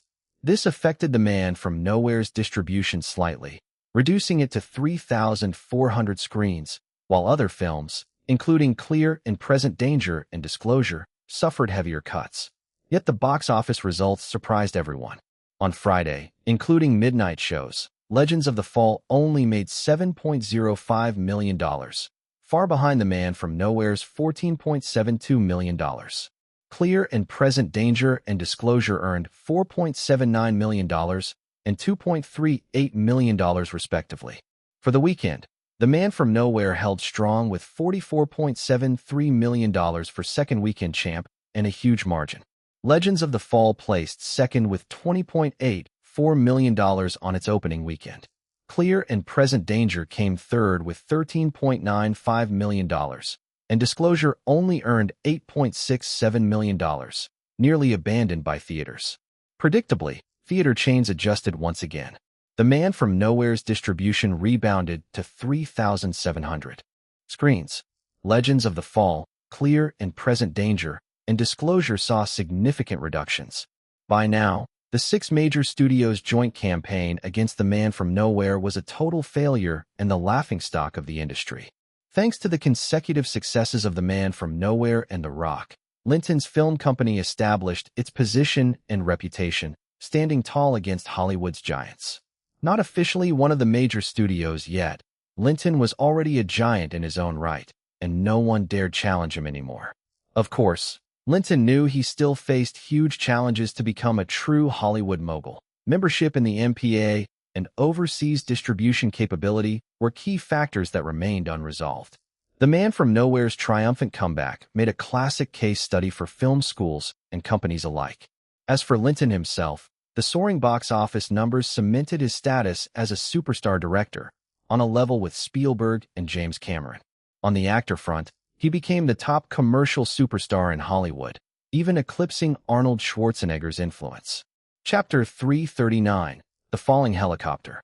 On December 21st, under Robert's hosting, the company held a premiere for Pulp Fiction. Although Winona really wanted Linton to attend, with the fierce competition and promotion for The Man from Nowhere at its most critical stage, Linton just couldn't make it back to Los Angeles. Then on the 23rd, limited previews were opened in 50 theaters across Los Angeles, New York, Chicago, and San Francisco. This was a strategic move to attack the Oscars, following the traditional Oscar campaign strategy. First, a limited release, controlling the number of theaters and targeting more precise audience demographics to earn better word-of-mouth and critic scores. Once the film achieved Golden Globe and Oscar nominations, it would leverage the media buzz and audience interest in nominated films to expand to a wider release. The marketing was simple. Quentin took Winona and a few other actors on several variety shows, highlighting the film's Palme d'Or win. Additionally, posters were displayed prominently in preview theaters, clearly stating the film had won the Palme d'Or. By December 24th, the day before Christmas, Linton and his team wrapped up their North American promotional tour and returned to Los Angeles. The Man from Nowhere had been in theaters for 2 weeks, grossing an astonishing $165 million domestically. Merchandise sales exceeded $60 million, mostly from Linton's movie-themed action figures.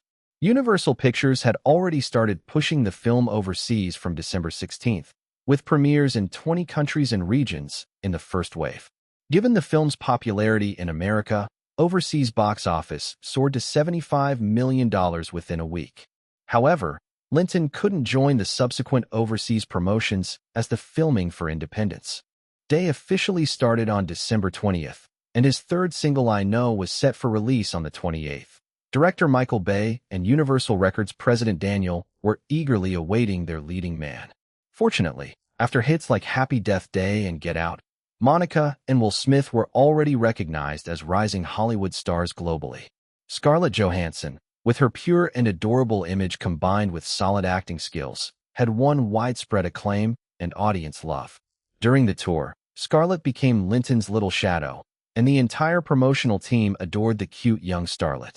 However, Scarlett sometimes lacked subtlety. She often lingered in Linton's hotel room after returning, seriously disrupting his sexy games with Monica. Thankfully, Scarlett's mother was with her the whole time and was quite sensible, always promptly dragging the reluctant Scarlett away from Linton's room. In Independence Day, Linton gave Scarlett a role as the president's daughter, though her screen time was minimal and scheduled for after she returned from overseas promotion. Both Scarlett and her mother hoped the film's promotion would bring her more stardom, so Linton decided Monica, Will Smith, and Scarlett would take the lead in overseas promotion, expecting good results. After discussions, everyone returned to Los Angeles to enjoy Christmas at home. From December 26th, Monica would take Scarlett to promote in Europe and Asia, while Will Smith would cover Australia and South America. It was Christmas again. Knowing Linton would return on December 24th, his girlfriends all gathered at the estate to celebrate the main holiday and the massive success of the man from nowhere. The estate was beautifully decorated with lights and banners, especially joyous since Madonna was now pregnant with Linton's child. Butler Amy creatively arranged tall Christmas trees on the main square of the estate and in the living room of the mansion, creating a festive atmosphere. On this special day, Charlize Theron, who seemed a bit indecisive, kept inviting Linton to spend the holiday with her over the phone, which Linton naturally declined. Charlize, playing the spoiled child card, said she would visit Linton's set at the end of the month to make up for Christmas. Others like Winnie, Madonna, Nicole Kidman, Sophie Marceau, Monica, Christiana, Jennifer, Catherine, Winona, Naomi, Cameron, Shania Twain, Heidi Klum, and Kate Winslet were all present. Also attending were Izumi Sakai and Noriko Sakai from Japan, Vivian Chow and Michelle Reese from Hong Kong, all top stars, revolving around Linton. Reflecting on the incredible achievements he had made in just 3 years since time traveling, Linton was filled with pride. The lavish dinner featured Linton's treasured Romanée-Conti wine. During the lively gathering, Linton's assistant rushed in, quickly turning on the TV and shouting, "Boss, look at the news." Breaking news, a helicopter crash occurred over the Hudson River in New York. Authorities are rushing to the scene for rescue. The helicopter is reported to have carried Delmont Douglas, chairman of the New York Times, and passenger lists are being confirmed. Linton was impressed. Hillary was truly effective. Less than a month after the task was assigned to her, she already delivered surprising results for the first phase of the task. All the women in the dining room were shocked by the images on TV, exclaiming, "Oh my God, helicopters are so unsafe. How tragic.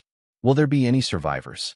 Several women who had accompanied Linton on his private plane to the Montana farm turned pale and asked, "Darling, is our private plane safe?" Linton took the opportunity to remind them not to neglect their personal safety and always prioritize security. He also clearly stated that this was definitely a murder case, not an accident caused by the helicopter itself. The aircraft must have been tampered with. The smaller the plane, especially helicopters, the easier it was to sabotage and the less secure they were. However, large commercial jets were extremely safe, with very low accident rates, so there was no need to worry about their safety, including the Gulfstream 4SP model he owned. But small helicopters were another matter. He warned them to avoid using such transport in the future. With The Man from Nowhere's massive success, the film company's profits soared. Considering that Bill Clinton had promised to provide 2 years of tax exemption for Linton's film company, Linton planned to spend more money at the end of the year to lower this year's tax base. On the way back, he instructed Robert to negotiate with Gulfstream to purchase 2 of the latest Gulfstream V business jets, an upgraded version of the 4SP model, which just launched in November. The biggest upgrade was a maximum range of 12,000 kilometers, enough to fly nonstop across the Pacific. Once the 3 jets arrived, one would be for personal use, one for the film company, and one for the estate, for his girlfriends to use.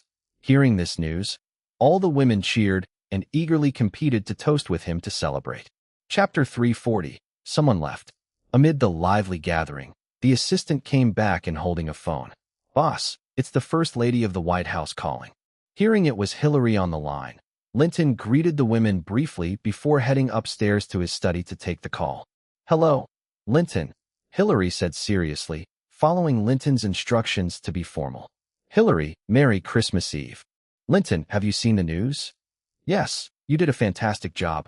I'm very pleased. So how will you reward me?" Unconsciously, her voice turned seductive. "What kind of reward do you want?" "I want to come to Los Angeles. Can you keep me company?" "Sure, come on over. I can keep you company for 3 nights. "Thank you, Master. I'll arrange it right away and be there the day after tomorrow." Hillary couldn't hide her excitement. Even the way she addressed him had changed. Since it was Christmas Eve, the night was for a full-blown celebration. After dinner, Madonna took charge of organizing the estate's exclusive party events. This time, Winnie didn't retreat like usual, but actively joined in. After a night of wild enjoyment, everyone was delighted. On Christmas Day, after exchanging gifts, Linton and the women surprisingly skipped the usual party and drama act.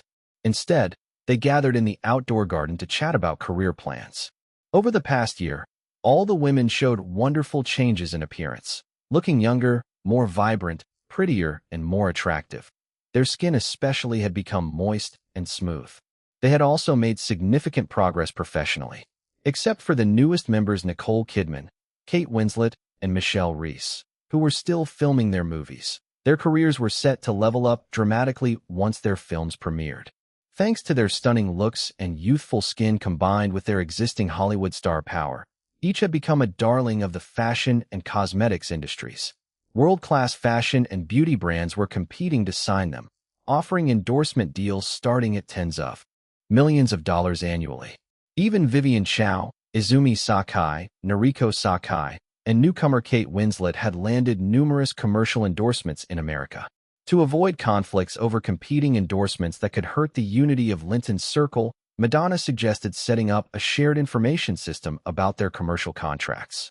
Linton created a large bulletin board in the hall, listing each member's current endorsed brands and ongoing negotiations, updating it promptly whenever there was a change. Of course, some overlaps during negotiations were inevitable. Linton initially wanted Madonna to mediate, but she knew it would be a thankless task that might anger people. Feeling she lacked the influence to handle it well, she declined firmly. Eventually, Linton took on the role himself. Among the women, Winnie stood out. She managed Linton's investment fund brilliantly. Her stock picks soared, generating him enormous wealth. The newly launched Internet Venture Capital Fund had already made a name by investing in over 10 startups. At first, the women wondered how a financial expert fit in among entertainment stars. Even though Winnie was stunning, her profile was quite different from Linton's usual type. Plus, she was assigned 2 female bodyguards, receiving the best treatment. But after learning about her investment successes, the women finally understood her real value. From then on, Winnie became the most popular sister among them, with everyone consulting her about investments. She generously shared her stock portfolio, but, keeping Linton's advice, never managed money directly for them, encouraging them to invest independently through brokers. Thanks to Winnie's help, the women enjoyed phenomenal investment gains. Madonna was in a special position, already among the top-tier elites, having brilliantly transitioned into capital management. She rarely needed Linton's involvement except for major company decisions. This year, Naomi Watts, Cameron Diaz, and Shania also joined the top star tier, meaning Linton no longer had to closely manage their projects, only helping vet choices occasionally. Heidi Klum, with her stunning beauty and figure alongside some Hollywood roles, had successfully become a top model, her fame rivaling legendary supermodels like Cindy Crawford. Sophie Marceau, Monica Bellucci, Christiana Ricci, Catherine Zeta-Jones, Winona Ryder, and Jennifer Connelly remained on the cusp of A-list status, still needing a push. Nicole Kidman was popular but had no ongoing projects, so she was considered a B-list star. Newcomer Kate Winslet was still a rookie needing focused development. Vivian Chow, Michelle Reese, Izumi Sakai, and Noriko Sakai were established top stars in the Asian market but needed strong North American projects to boost their reputation. Later, Izumi Sakai and Noriko Sakai found a chance to meet Linton in the study. They exchanged glances but hesitated to speak. Linton noticed their discomfort. "Go on. What's the matter?" "Dear, it's about Sakato Matsushita. But you must promise not to get angry." "Matsushita? What about her?" The name unsettled him.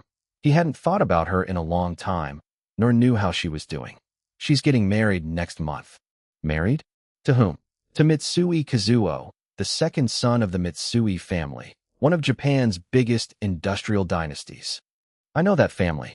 Did you guys meet her before coming here?" "What does she think about this?" "We met at her invitation. She told us about the wedding herself and even gave us the invitation." "Sounds like she's happy with the marriage." "It seems so. We asked her why she forgot about you." "What did she say?" "2 reasons. 1, you couldn't marry her openly. 2, the marriage is a political alliance important to both families. She couldn't refuse." Of course. She was a young heiress from a powerful family. Before he showed enough strength, it wasn't realistic for her to stay unknown and unattached.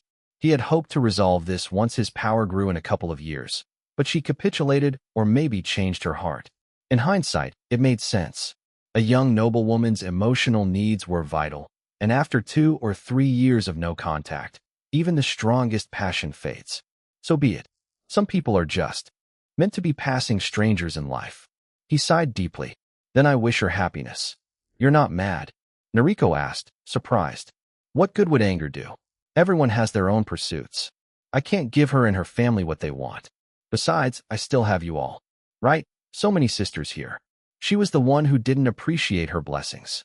Hope she won't regret it later. When you go back, bring her a gift for me. There's one more thing. Do you remember Akina Nakamori and Shizuka Kudo? Yes, you introduced them as needing support and protection. It's been over a year. Shizuka has a new boyfriend now, but Akina still remembers you fondly. She asked if she could come to the US to see you. Do you want her to join? She's good and talented. Her style doesn't conflict with mine. Plus, she's pure-hearted. I recommend you take her under your wing. Noriko nodded in agreement. Since you both agree, bring her along the next time you come to Los Angeles. Chapter 341, Outlaw Logic. After Christmas, all the women left one after another, except for Madonna, who stayed at the estate to rest and prepare for motherhood. Linton also headed to Universal Music to get ready for the release of I Know. The 2 songs released in October and November, You Are Not Alone and Water Runs Dry, had already achieved remarkable success. You Are Not Alone had topped the Billboard Singles Chart for consecutive weeks, and Water Runs Dry had also dominated the chart for 2 weeks. In terms of sales, You Are Not Alone had surpassed 23 million copies worldwide, and Water Runs Dry had exceeded 17 million copies. The achievements were impressive, but Universal Music's president Daniel was not satisfied. He believed that if Linton had more time for promotion, the results would be even better. Thinking of the last single, which Linton had even less time to promote, his frustration was evident. He grumbled like a downtrodden wife whenever they met. But there was no choice. Linton was genuinely busy, and no matter Daniel's dissatisfaction, Linton only had 2 days left for promotion. On the 28th, he had to report to the Independence Day film crew. In the following 2 days, Daniel pushed him to the limit, scheduling 25 media interviews, 2 talk shows, and 2 variety shows.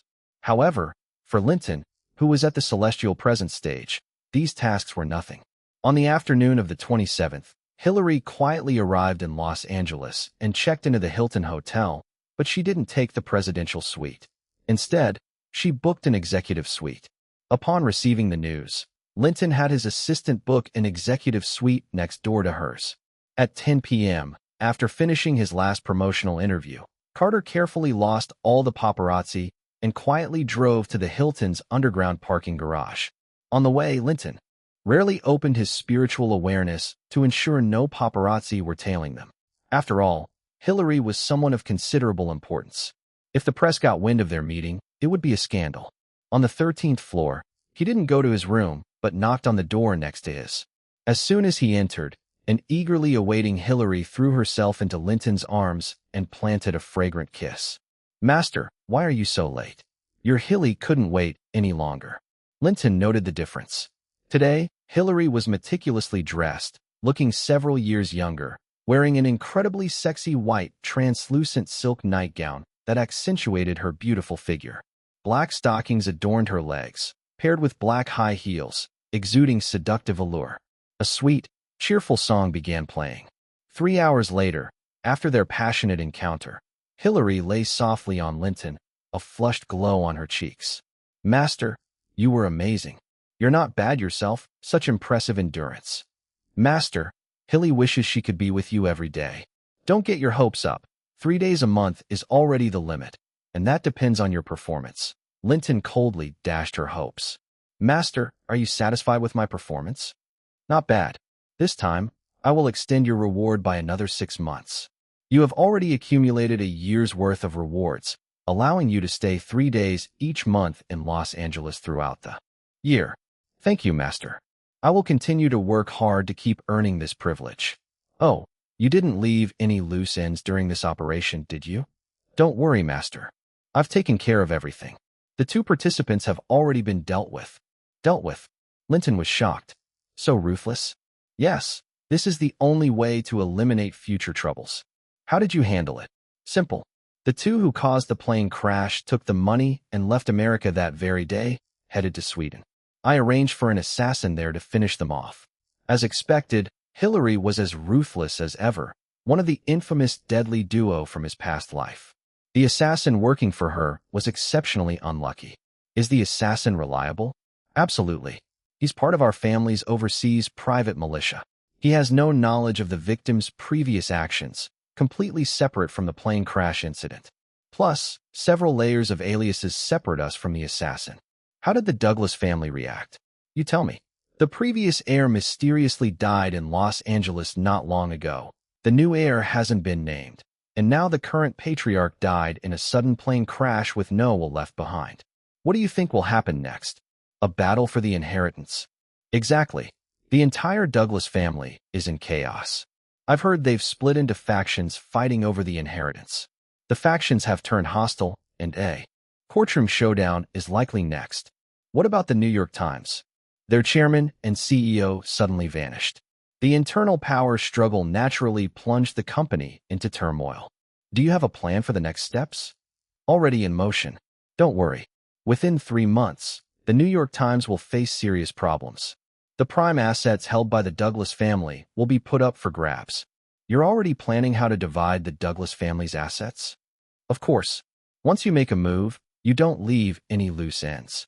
Besides, our allies who are involved deserve their share. Classic outlaw logic. Right, you guys are ruthless. That puts my mind at ease. Master, don't you dislike Hilly's way of doing things? I like it. Go ahead and execute your plan.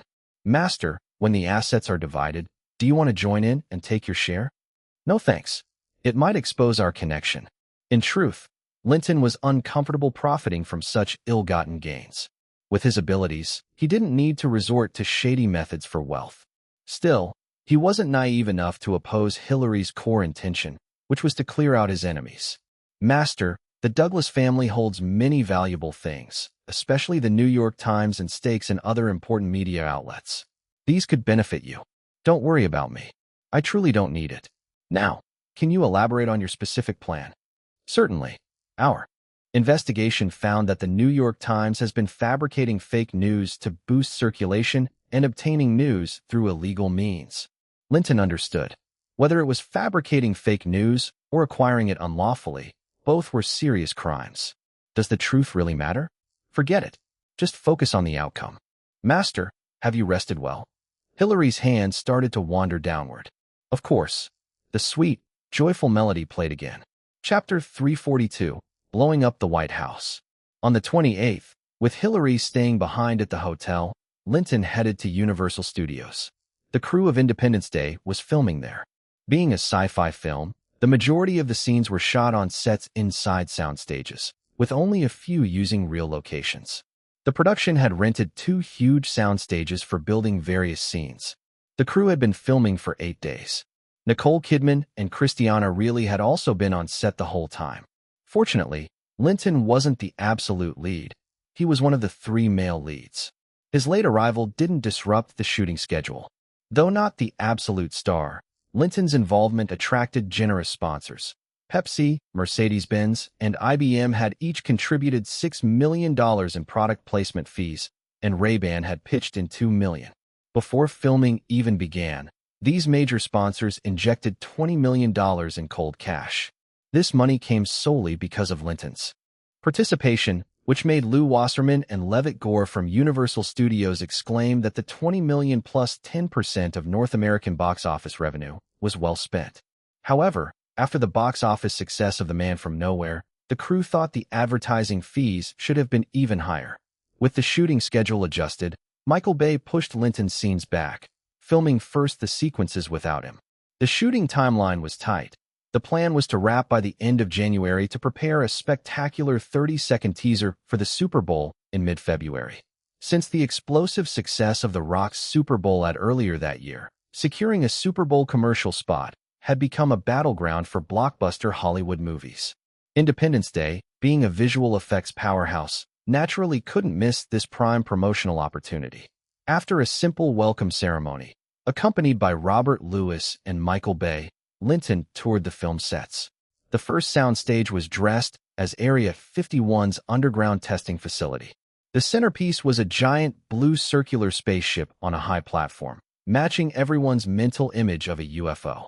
Various mysterious labs were also set up, housing strange creature molds, sparking imaginations. The second soundstage featured scaled-down models of iconic American landmarks: the Empire State Building in New York, the Golden Gate Bridge in San Francisco, the Washington Monument, and the Statue of Liberty. In Manhattan, the biggest, most eye-catching model was the renowned White Building, the White House. These models would all be blown to smithereens by Michael Bay, transforming the destruction into a breathtaking spectacle, showing audiences what it truly meant to blow up California, the White House, America, and shock the world. All explosion scenes were filmed on real sets, but obviously, they couldn't blow up the actual White House. Using scaled models was the best approach. After post-production and rendering, these would look even more realistic and impressive than practical or digital effects alone. After a day of filming, Nicole Kidman and Christiana came over, wanting to accompany Linton back to the hotel. Despite having just hosted 2 unforgettable parties at the estate with a large number of guests, both actresses saw this as a precious chance to bond with Linton on set, hoping to engage in interactive games and subtly absorb magical energy. But since Hillary was still waiting for him at the Hilton Hotel, Linton politely declined, telling them he had important affairs the next 2 nights and would only officially move into the hotel later. At the hotel, the dining room was filled with the aroma of a delicious dinner. Before Linton could sit, Hillary insisted on some fun first, joking that dinner wasn't as tempting as her. After the workout, the dinner had cooled, but the executive suite came with a microwave, allowing them to reheat the meal nicely. Hillary then took out a bottle of Romani Conti, a luxury wine not available at the hotel, making Linton marvel at her extravagance. "You're on vacation and still carrying such high-end wine." Hillary savored a large sip, sat on Linton's lap, and passed the wine mouth to mouth, sharing the taste intimately. "Usually, I wouldn't, but since I'm here with you for vacation, preparations have to be thorough. Don't you like this setting?" "I do. It's perfect, and I brought props too." "Is that so? Then I'm eager to try. Let's start." Strange sounds and sweet, joyful singing filled the night, another sleepless night. The next morning, Linton returned to the set to continue filming. Today's scenes involved massive explosions, blowing up the White House, the Capitol Building, the Empire State Building, and the Washington Monument. Tomorrow's schedule included blowing up the Golden Gate Bridge, Statue of Liberty, and the alien spaceship. These landmarks had to be destroyed on camera early to allow industrial light and magic enough time for post-production and effects, ensuring the teaser would be ready in time for the Super Bowl halftime show. Inside the second soundstage, the white complex consisted of a main building and 2 wings with neoclassical architecture, topped by the waving stars and stripes, looking majestic and dignified. This was the political heart of the United States, the famed White House. Michael Bay was a veteran with explosion scenes, and his preparation was meticulous. For safety, Linton quietly sent out his spiritual awareness to check the area, finding no hazards. 3, 2, 1, detonating, shouted the fireworks crew leader. A bright fireball soared instantly. Not only was the White House model shattered into pieces, but the lawn in front cracked and erupted skyward. Flames quickly spread, engulfing the front and rear gardens and trees. America's political center was utterly obliterated by Michael Bay's direction. Applause erupted on set. Hundreds of crew members celebrated the successful destruction of the White House, a spectacle rarely witnessed. Moving the set, Michael Bay shouted as firefighters doused the flames. Next target, the Empire State Building. Amidst the deafening explosions, the White House, Empire State Building, Capitol, and Washington Monument were successively blasted into fragments, completely destroyed. Chapter 343, Saving Scarlett. On the last night, Hillary was like an insatiable little creature. She used every trick in the book, bringing out all kinds of props one after another. It was a wild, sleepless night. After seeing off the reluctant Hillary, Linton threw himself wholeheartedly into the crew, fully dedicating himself to the shoot. Naturally, he stayed in the hotel arranged by the crew, the top-floor suite in Building 3 of the Universal. Studio's Grand Hotel. There were 6 rooms on the top floor, occupied by Robert, Michael Bay, Nicole Kidman, Christiana, and now Linton. According to movie billing, it should have been Linton, Bill Pullman, Jeff Goldblum, followed by Nicole Kidman and Christiana. But since Bill Pullman and Jeff Goldblum weren't big enough stars, they were more like rising young actors, their fame far from Nicole and Christiana's. Besides, there were only 6 rooms on the top floor, and Robert also vaguely knew about the relationship between Nicole, Christiana, and Linton. When arranging rooms, Bill Pullman and Jeff Goldblum had to concede, but since their contracts didn't specify hotel room requirements, it didn't cause any dispute. After moving in, on the same day the crew blew up the Golden Gate Bridge, the Statue of Liberty, and a UFO, Nicole and Christiana boldly moved into Linton's room that evening. Nicole Kidman showed she was a pro, free-spirited, talented, and leading Christiana in their mutual playful escapades. No wonder she had caught Madonna's attention on the first day at the estate. Sweet and lively songs played through the night. Actually, the crews for Good Will Hunting and Final Destination were also filming at Universal Studios, staying in buildings 2 and 5 respectively. However, they were near the end of their shoots and about to wrap. Upon learning Linton had moved into the hotel, Jennifer and Noriko Sakai came by the next night. With Final Destination a week from wrapping, they needed to soak up more of Linton's magical energy. Linton welcomed them warmly, and Nicole Kidman also organized some lively parties. Nicole even planned the party themes for the next night, sending their assistants to prepare appropriate props. Surprisingly, Kate Winslet also showed up that night. With Good Will Hunting 10 days from wrap, she too was eager for self-improvement and maintaining youth. No problem. With Nicole's organization, more people made the parties even livelier, with different themes every night. Independence Day was a movie relying entirely on visual effects, so actor requirements weren't high. With Linton's skills, the shoot was quite relaxed. The only challenge was scenes opposite aliens, which tested an actor's ability to perform with no physical props. Hard for many, but a breeze for Linton. Of course, other cast members also performed well. Bill Pullman and Jeff Goldblum, though lesser known, were excellent actors, veterans in their craft. Especially before the final deadly showdown, Bill Pullman, playing the president, delivered a flawless, powerful speech to the crowd. His performance was stirring, from his expressions and posture to his passionate voice and heartfelt salute. It was raw emotion, stirring the audience's feelings fully. Nicole and Christiana's acting skills were not outstanding, but were more than enough for this sci-fi flick. Having prepared well, they acted with ease and style. Unconsciously, Final Destination and Good Will Hunting both wrapped, and Jennifer, Noriko Sakai, and Kate Winslet left one after another. Their departures didn't affect the happy life of Linton, Nicole, and Christiana. Nicole's creativity ensured life remained exciting, even with fewer people. Linton's single I Know officially released on December 28th.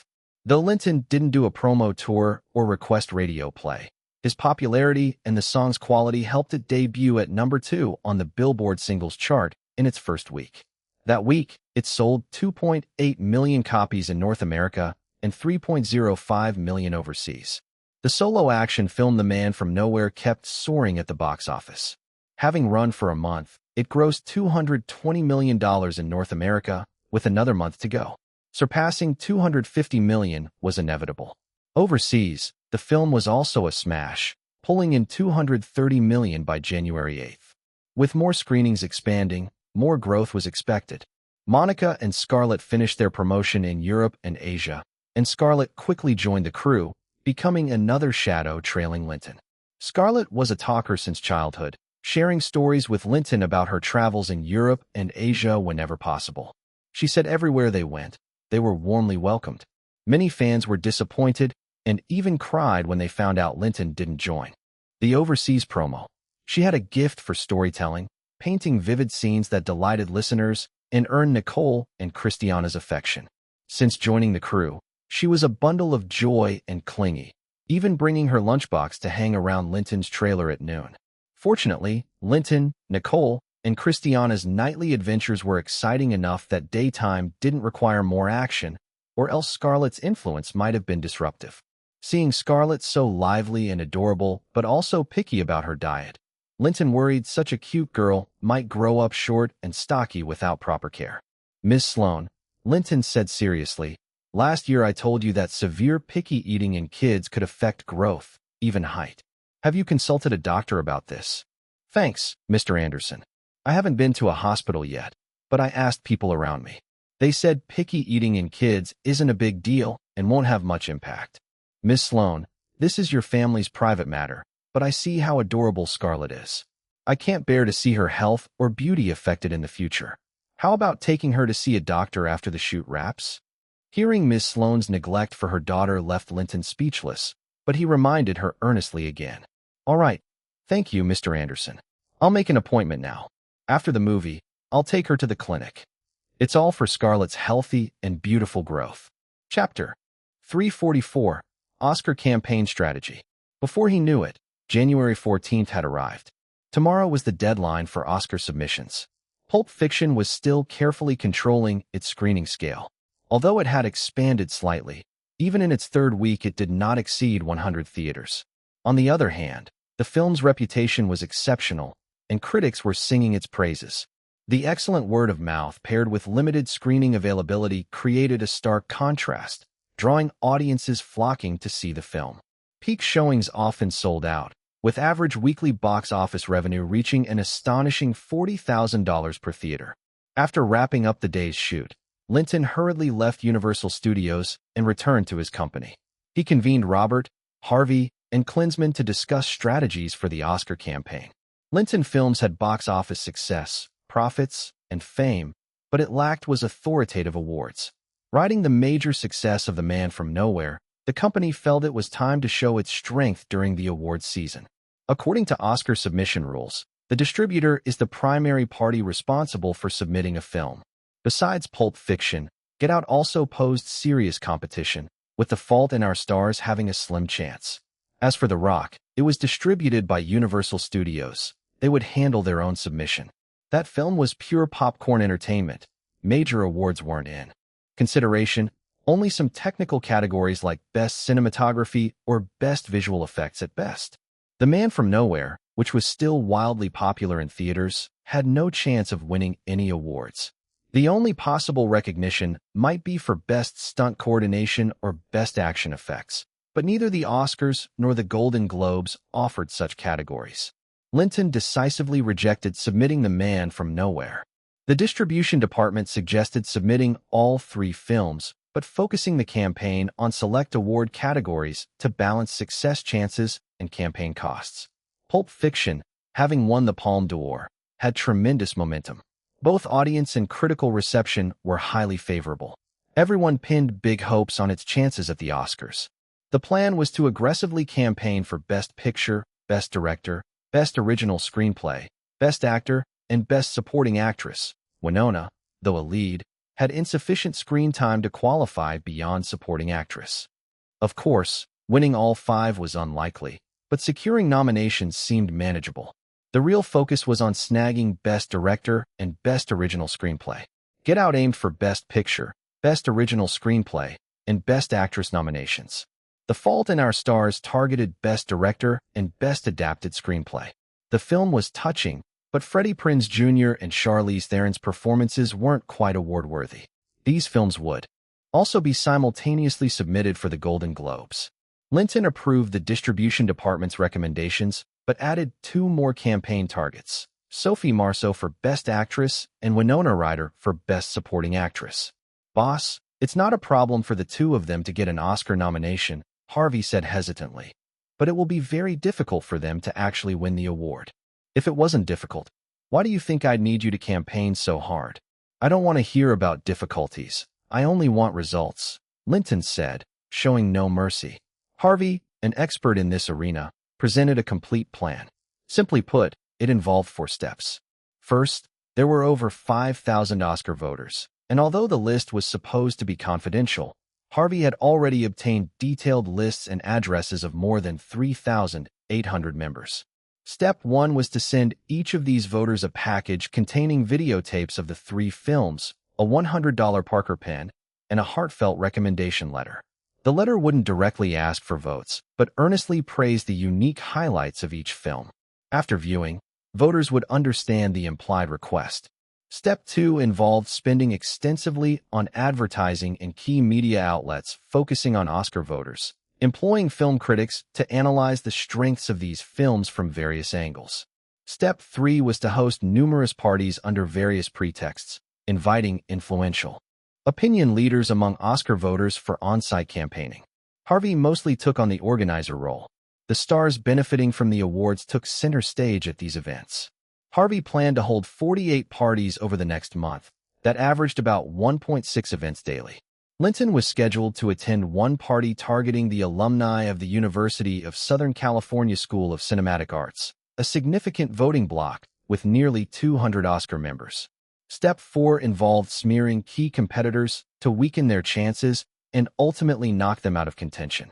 Among their main rival targets was Robert Zemeckis, director of Forrest Gump. At this time, the Oscar voting process hadn't become fully commercialized nor corrupted like it later would under figures like Harvey. The process remained mostly objective and fair. Campaign tactics typically involved soliciting favorable press, placing ads in media, and holding a few parties inviting influential Oscar voters. Nothing more elaborate than this. Seeing Harvey's campaign plan, Linton couldn't help but admire it. No wonder Harvey's success rate was so high. It basically outclassed other rivals. The Golden Globes campaign was simpler. With only 96 voters, Harvey planned to rent a large yacht and host all voters for a decisive sea party. Simple, direct, and efficient. The campaign budget was substantial, about $8 million. Boss, if we go full force for Sophie Marceau as Best Actress and Winona as Best Supporting Actress, we'll need to increase the budget by another $2 million. That makes it $10 million total, right? No problem. If the job's done well, that money's well spent. Actually, not all of it comes from the company. By Hollywood custom, the directors or actors competing individually for nominations chip in $500,000 each, and for those advancing to final award contention, an additional $500,000. This cuts our company's actual spending down to $6 million. Are they willing to pay? They're willing. They're very willing. You know, it's the Oscars. The payoff is massive once they win, even nominated. Okay, let's do it your way. You have full responsibility for this campaign. I only care about results. If all the awards are achieved, I'll give you an extra $1 million bonus. Thank you, boss. Just wait for the good news. Boosted by Linton's promise, Harvey felt pumped and ready to work harder than ever. Chapter 345. Netscape Series A Financing and Novel Updates. After wrapping up the Oscar publicity strategy, Linton didn't head back to the film crew's hotel, but returned to the estate. Partly to offer support to the pregnant Madonna. But more importantly, Sophie Marceau and Winona Ryder were anxiously waiting for him at the estate. Both had high hopes for this year's awards season and had cleared their schedules for the entire month, preparing to fully commit to the Oscar publicity campaign. Last night, the two even teamed up to go to the Universal Hotel, where they joined forces with Nicole Kidman and Christiana Ricci for an all-night passionate encounter with Linton. Although they didn't come right out and say it, Linton could easily read between the lines. The Oscars had such a dazzling halo effect for actresses, which was why he had given a strict order to Harvey. Securing awards for those two was a top priority for their PR efforts. Upon returning to the estate, Linton naturally first checked Madonna's baby with his spiritual senses. Everything was great and normal. What happened afterward with the party organized by Madonna was nothing short of spectacular. When Sophie Marceau and Winona Ryder heard about Linton's Oscar PR plan, their enthusiasm and fighting spirit erupted, surprising both Linton and Madonna. It reminded Linton of an old saying, "Power is the best aphrodisiac for men, while fame and fortune are the most intoxicating aphrodisiacs for women." Sweet and lively singing lasted all night long. The next day, Linton returned to the film set and continued shooting and enjoying the exciting life on set with Nicole Kidman and Christiana Ricci, while Sophie Marceau and Winona threw themselves completely into Oscar publicity. Everyone was working towards a brighter tomorrow. In late January, a major event occurred in Silicon Valley.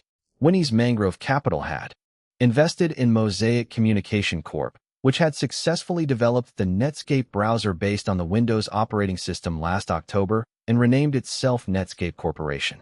Netscape browser officially launched sales in November at $45 per copy. Within 2.5 months, it sold over 500,000 copies, sweeping across America and shaking Silicon Valley. Stimulated by this success, Netscape's founding team smoothly secured $50 million in Series A financing, with a post-investment valuation of an eye-popping $500 million, and the company was just 8 months old. Compared to the angel round 8 months ago, the valuation had increased 50-fold, adding a new chapter to Silicon Valley's wealth-making legend. Winnie's Mangrove Capital's angel round investment, valued at $10 million at a $4 million buy-in for 30% equity, had appreciated over 30 times. However, even with the $500 million valuation, Wall Street capital swarmed around Netscape like sharks smelling blood. Jim Clark rejected Mangrove Capital's lead investment. Naturally, he could not let Mangrove Capital dominate and threaten his shares. He even regretted not holding firm during the angel round, fearing he gave away too much equity for cheap back then. Of course, it wasn't only about guarding against Mangrove Capital. Starting from Series A, companies had to consider investors' connections and strengths to help the business grow and support its future. IPO. After careful selection, Jim Clark chose Sequoia Capital as the lead investor. But under Winnie's team's insistence, Mangrove Capital still participated, investing $15 million to maintain their 30% stake undiluted. Sequoia Capital invested $35 million for 7% of Netscape. With $50 million secured, Netscape ramped up hiring, boosted research and development, and established sales channels nationwide. They also prepared to enter the European market, aiming to become the first internet public company. Netscape's successful Series A financing marked the official start of the internet boom in Silicon Valley. Excited by this, Winnie called Linton away from the set and monopolized him for 3 consecutive nights. Surprisingly, she neither took him to the estate nor to her villa, but chose the ultra-luxurious penthouse of the Linton building. In the over 4,000 square foot penthouse, filled with offices, a reception room, conference room, screening room, swimming pool, home theater, gym, garden terraces, a grand living room, master bedroom, and bathrooms, there was evidence everywhere of their joyous, passionate encounters. The filming of Independence Day went smoothly. On January 30th, after wrapping up the last scenes at Edwards Air Force Base, the crew wrapped successfully. Based on story concepts and novel outlines provided by Linton, Eddie had completed 2 National Treasure books and 4 Matrix novels. Rosa had finished The Fault in Our Stars and 5 Twilight books. All 12 novels were published by Maluva Publishing and achieved astounding sales success. National Treasure used the premise of a treasure map on the back of the Declaration of Independence leading to priceless artifacts, showcasing important events and figures in American history. As the world's strongest country, the connection between major historical events and treasure maps naturally attracted readers worldwide. To date, sales of these 2 novels had exceeded 4 million copies. The Matrix stories were more ahead of their time, but benefited from twists and fantasy elements. Along with the booming internet and highway plans, sales for the 4 novels also surpassed 4 million copies. The Fault in Our Stars benefited tremendously from the success of the movie of the same name, with global sales breaking 3 million copies. The biggest surprise was Twilight, a purely romance-focused series that became a hit among female readers worldwide, mainly in Europe and America. The 5 novels had sold over 10 million copies. Thanks to these 4 series, Maluva Publishing saw a spectacular turnaround, swiftly moving from a $3 million loss in 1993 to over $150 million in profits in 1994. Its distribution network had expanded throughout Europe and Australia and was gradually penetrating Asia and South America. These novels also brought Linton over $80 million in royalties. Of course, he was generous, paying Eddie and Rosa well. Both earned over $1 million last year. Initially, their biggest dream was to leverage their writing to enter Linton films as screenwriters. But as their incomes rose, they lost interest in the easy screenwriting jobs. Chapter 346, Harry Potter. In Hollywood, even top-tier screenwriters couldn't hope to earn $1 million a year unless they successfully transitioned into directors or producers. Moreover, even the best screenwriters faced constant torment from financiers, producers, directors, and stars during the creation process. Now that these two had found a way to ghostwrite novels for Linton, their incomes had catapulted into a new social class. So why envy screenwriters anymore? Besides, Linton promised that when these novels were adapted into films, they would be credited as the screenplay writers. With the massive success of The Fault in Our Stars, they naturally trusted the power of Linton's film company. There was no reason not to continue wholeheartedly being ghostwriters for Linton. Returning from the Independence Day set to the company, Linton once again asked about their work attitude. Both eagerly urged him to start a new book as soon as possible. This was ideal and in line with Linton's intentions. He had already highly acknowledged their capabilities. If they wanted to switch fields, he would have to recruit new people and go through a new adjustment period. He handed Eddie an outline of the Da Vinci Code and gave Rosa an outline of the Hunger Games. Naturally, these two novels were quite demanding to write since they involved lots of specialized knowledge. Linton advised them to take their time researching in the library to supplement relevant knowledge. But what Linton valued even more was Harry Potter. He had already written the novel's setting and outline and completed copyright registration. This book was entirely different from other bestsellers. It required a magical world and boundless imagination. Finding a suitable ghostwriter for such a fantasy setting was very difficult in America. After searching through all the novels in the US, there was nothing quite like it. Simply put, America lacked the fertile ground for such literature. The Harry Potter series was hugely important. In his previous life, over 450 million legitimate copies were sold worldwide, not counting countless pirated editions.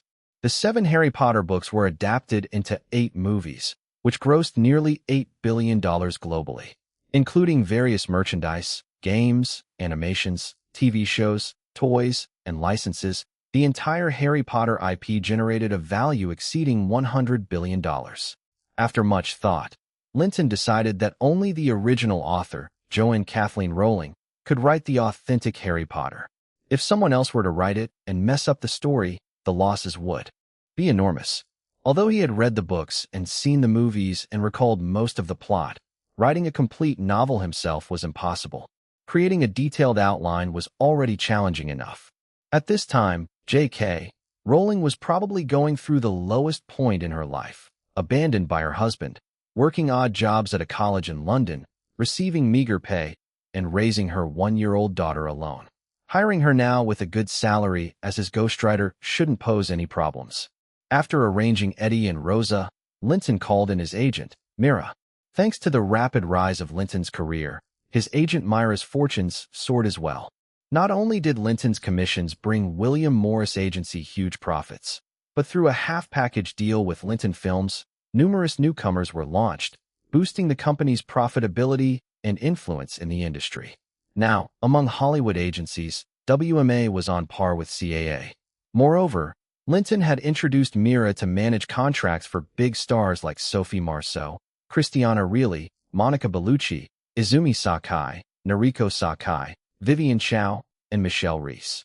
With this roster of A-list clients, Mira earned massive commissions, becoming a millionaire admired by many and a senior partner at WMA. After receiving Linton's call, she hurried over, accompanied by attorney Goodman. Linton gave them 2 tasks to complete as soon as possible. The first was to travel to the Leeds College in London to locate Joanne Kathleen Rowling. Linton detailed the Harry Potter project to Mira and Goodman, handing over the novel's setting, detailed outline for the first book, and personal information on Rowling. Mira was to offer her $500,000 to work as his ghostwriter. As for writing location, there was no strict requirement. Joanne could continue working at Leeds College or come to Los Angeles. If she came to LA, Linton would cover all her living and accommodation expenses. Most importantly, she had to sign a ghostwriter employment contract to prevent future copyright disputes. After reviewing the Harry Potter novel's setting and first book's outline, Mira asked, "Boss, can't we find a ghostwriter in America? Eddie and Rosa have done excellent jobs. Why do we have to go to England to find Joanne Rowling?" Linton explained, "Because this is a magical fantasy novel. America doesn't have the cultural soil for that kind of story. But Britain has produced classics like The Lord of the Rings and The Chronicles of Narnia. Boss, I assume this novel isn't just one book? Mira inquired. Yes, there are 7 books in total in my plan. Will Joanne write the sequels too? Yes, if the first book meets my expectations. In that case, Mira suggested, we should clarify the payment terms for the sequels up front. Otherwise, if the novel takes off, she might demand a big pay raise. Goodman gave his opinion. I agree with Mira. It's best to clarify up front. But to prevent the sequel from being stalled due to poor market response, we can set a condition for sequels to take effect, like sales thresholds. That works. We'll set the trigger at 1 million global sales for the first book. Once sales exceed that, we'll start the second book's creation. The ghostwriting fee for the second book increases by 20% over the first. Subsequent books follow the same rule. Boss, isn't that growth rate a bit high? No problem. As long as she delivers what I want, the pay is no issue. All right, we'll set out this afternoon and complete the task. What's the second task? After returning from England, help me go to Broadway in New York and acquire the film adaptation rights for the classic musical Chicago. Chapter 347. Harvey's Tactics, the Unrestrained Oscar PR. Time had quietly moved into February, and amidst the intense Oscar publicity activities, an obscure tabloid suddenly began sensational rumors. Shocking reveal. Robert Zemeckis, the director of Forrest Gump, is a severe racist. The article claimed that, according to insiders, Robert Zemeckis had displayed multiple discriminatory behaviors towards the black crew members and actors during the filming of Forrest Gump, even using the N-word publicly several times. The article even described specific scenes, making it obvious that the source was someone from inside the production crew, lending it high credibility. Once the piece came out, it was immediately picked up by most media outlets, all harshly condemning Robert Zemeckis. Hollywood's African-American community, with Spike Lee at its forefront, was incensed, vocally attacking Robert across various media platforms. Spike Lee even loudly condemned Robert on the influential Saturday Night Live program, declaring that such a racist didn't deserve an Oscar and should be removed from the Oscar nominee list, calling on all judges to withhold their votes. At Paramount's marketing department meeting room, the Oscar PR team for Forrest Gump gathered. Producers Wendy Feinerman, Steve Tisch, and Steve Starkey looked at the bolt-faced Robert Zemeckis and sighed softly. What had been a promising awards trajectory was now rapidly sinking due to this little article. With Forrest Gump's performance, the Best Picture, Best Director, and Best Actor Oscars seemed almost guaranteed to the team. Who would have thought such a scandal would erupt suddenly? Robert, how do you think we should handle this? Fuck, how should I know? This is all slander. I never did any of that. Robert pounded his fists on the table, his hoarse voice filled with uncontrollable rage. Angela, you're the PR expert. What's your take? Robert, the problem now is that whether or not you did it, the audience already believes it, as do thousands of Oscar voters. Unless what? Robert clutched at this lifeline eagerly. Unless you can bring out nearly all black crew members and actors from the production to publicly clear your name and vouch for you. All black crew and actors. That's a lot. Can't we just get a few? No. Even if we can't get every single one, most of them must come forward. Otherwise, the public won't believe it, and it could snowball into an even bigger risk. A bigger risk? Yes, suppose we hold a press conference to clarify things, but some absent black actors go on another media outlet to accuse you by name or provide stronger evidence. What then? It wouldn't just hurt you, the whole production, including Best Picture and Best Actor ballots, might be jeopardized. Everyone's face changed. No way could just Robert suffer. The entire crew dragging him down was unthinkable. In fact, most present, including Angela, had already privately started to believe the media reports. Robert Zemeckis wasn't known as someone friendly toward African Americans. They were simply shocked he'd been careless enough to reveal such flaws publicly. Producer Steve Tisch and lead actor Tom Hanks exchanged looks, both filled with frustration and anger. Steve finally asked, Robert, can you do what Angela just suggested? Robert, like an enraged bull, panted heavily. I can't do that. But you have to trust me. Someone is out to get me. It must be a competitor, deliberately smearing me. Everyone exchanged glances and shook their heads silently. Of course, in such a critical moment for the Oscars, a scandal like this was clearly targeted at the awards, but the problem was that he was caught with a real scandal. Back then, Oscar PR was relatively mild and less costly. Each team spent only about $200,000 to $300,000 max. It wasn't like the new millennium, where you needed $20 to $30 million to even have a seat at the Oscar game. PR strategies hadn't yet sunk to slandering each other and playing dirty. The first time such black ops were used in Oscar campaigning was only in early 1999, when Harvey Weinstein launched a brutal media smear campaign against the Best Picture favorite Saving Private Ryan, causing its early exit and allowing Shakespeare in Love to grab Best Picture. Now, Harvey preemptively used this tactic, striking Robert Zemeckis at his weakest point, forcing him to step down and even causing the production to sacrifice him to avoid collateral damage. Whether Robert had really used racial slurs publicly was beside the point. Soon, another tabloid claimed Jessica Lange, star of Blue Sky, is a confirmed lesbian. In the mid-90s America, mainstream society had not yet accepted homosexuality. It was not the LGBTQ-accepting era of later years. And Oscar voters were predominantly old white men. The Academy was mostly white, 95%, male, 80%, and the average age was around 61. This conservative crowd would likely shun an openly lesbian actress. Next, media repeatedly reminded audiences that Bullets Over Broadway was a comedy and Diane Weist's role was comedic. The Academy had long held biases against comedies, doubting their seriousness and emotional depth. Being tagged as a comedy reduced chances of winning drastically. Facing Linton's carrot-and-stick Oscar PR approach, Harvey wielded every weapon. He carefully analyzed that Robert Zemeckis, Jessica Lange, and Diane Weist were his biggest obstacles. They were the strongest contenders for Best Director, Best Actress, and Best Supporting Actress respectively. Under normal PR tactics, even Quentin Tarantino, Sophie Marceau, or Winona Ryder would struggle to compete against them. Since direct competition was futile, to fulfill Linton's mission, Harvey had to unleash devastating strikes, eliminating them early to clear the path for his favorites. Moreover, he managed this unprecedented smear campaign without exposing himself or provoking counterattacks. Of course, nobody was naive. After the dust settled, debriefings would uncover hints. Even if the proof couldn't be found, the beneficiaries' identities would reveal the truth. Next time, trying such a dirty trick would be much harder. Meanwhile, his own PR stayed aggressive. Events came one after another. Even Linton was tracked down and made to attend multiple PR affairs. Sophie Marceau and Winona Ryder juggled endless parties, often rushing between two events, like spinning tops exhausted to the point they needed nightly help from Linton to replenish their energy. Chapter 348, Sky Digital, Teletubbies. After 8 weeks in theaters, The Man from Nowhere officially ended its run in North American cinemas, bringing in a final North American box office total of $256 million. The overseas market had already surpassed $310 million.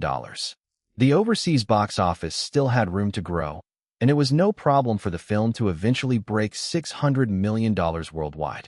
However, it couldn't surpass Paramount's summer release Forrest Gump or Disney's animated masterpiece The Lion King, finishing third for the year's box office. Forrest Gump, a film that embodied the American dream, truly struck a chord with every American and became a national favorite. Many mainstream North American audiences saw it again and again in theaters, repeatedly moved by it. The film amazed everyone with a $329 million North American box office and over $678 million globally. Forrest Gump was undoubtedly the hottest contender for the Oscars, with many seeing it as the only real Best Picture nominee, with all others as mere runners-up. Tom Hanks truly entered the superstar ranks with his outstanding performance in the film, joining the $20 million Paycheck Club and becoming the frontrunner for the Best Actor. Oscar. If he won Best Actor again, having won consecutively twice with strong box office appeal, his influence might even surpass Tom Cruise and Linton Anderson.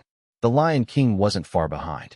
Though it earned $328 million in North America, narrowly losing to Forrest Gump, its global box office was in a league of its own, an astonishing $969 million, breaking Jurassic Park's worldwide record and becoming the new global box office champion. Mira and Goodman also brought good news from London. J.K. Rowling had accepted the job as the ghostwriter for the Harry Potter novels. As expected by Linton, she chose to write in London, visiting Los Angeles monthly to submit manuscripts and receive feedback from her boss.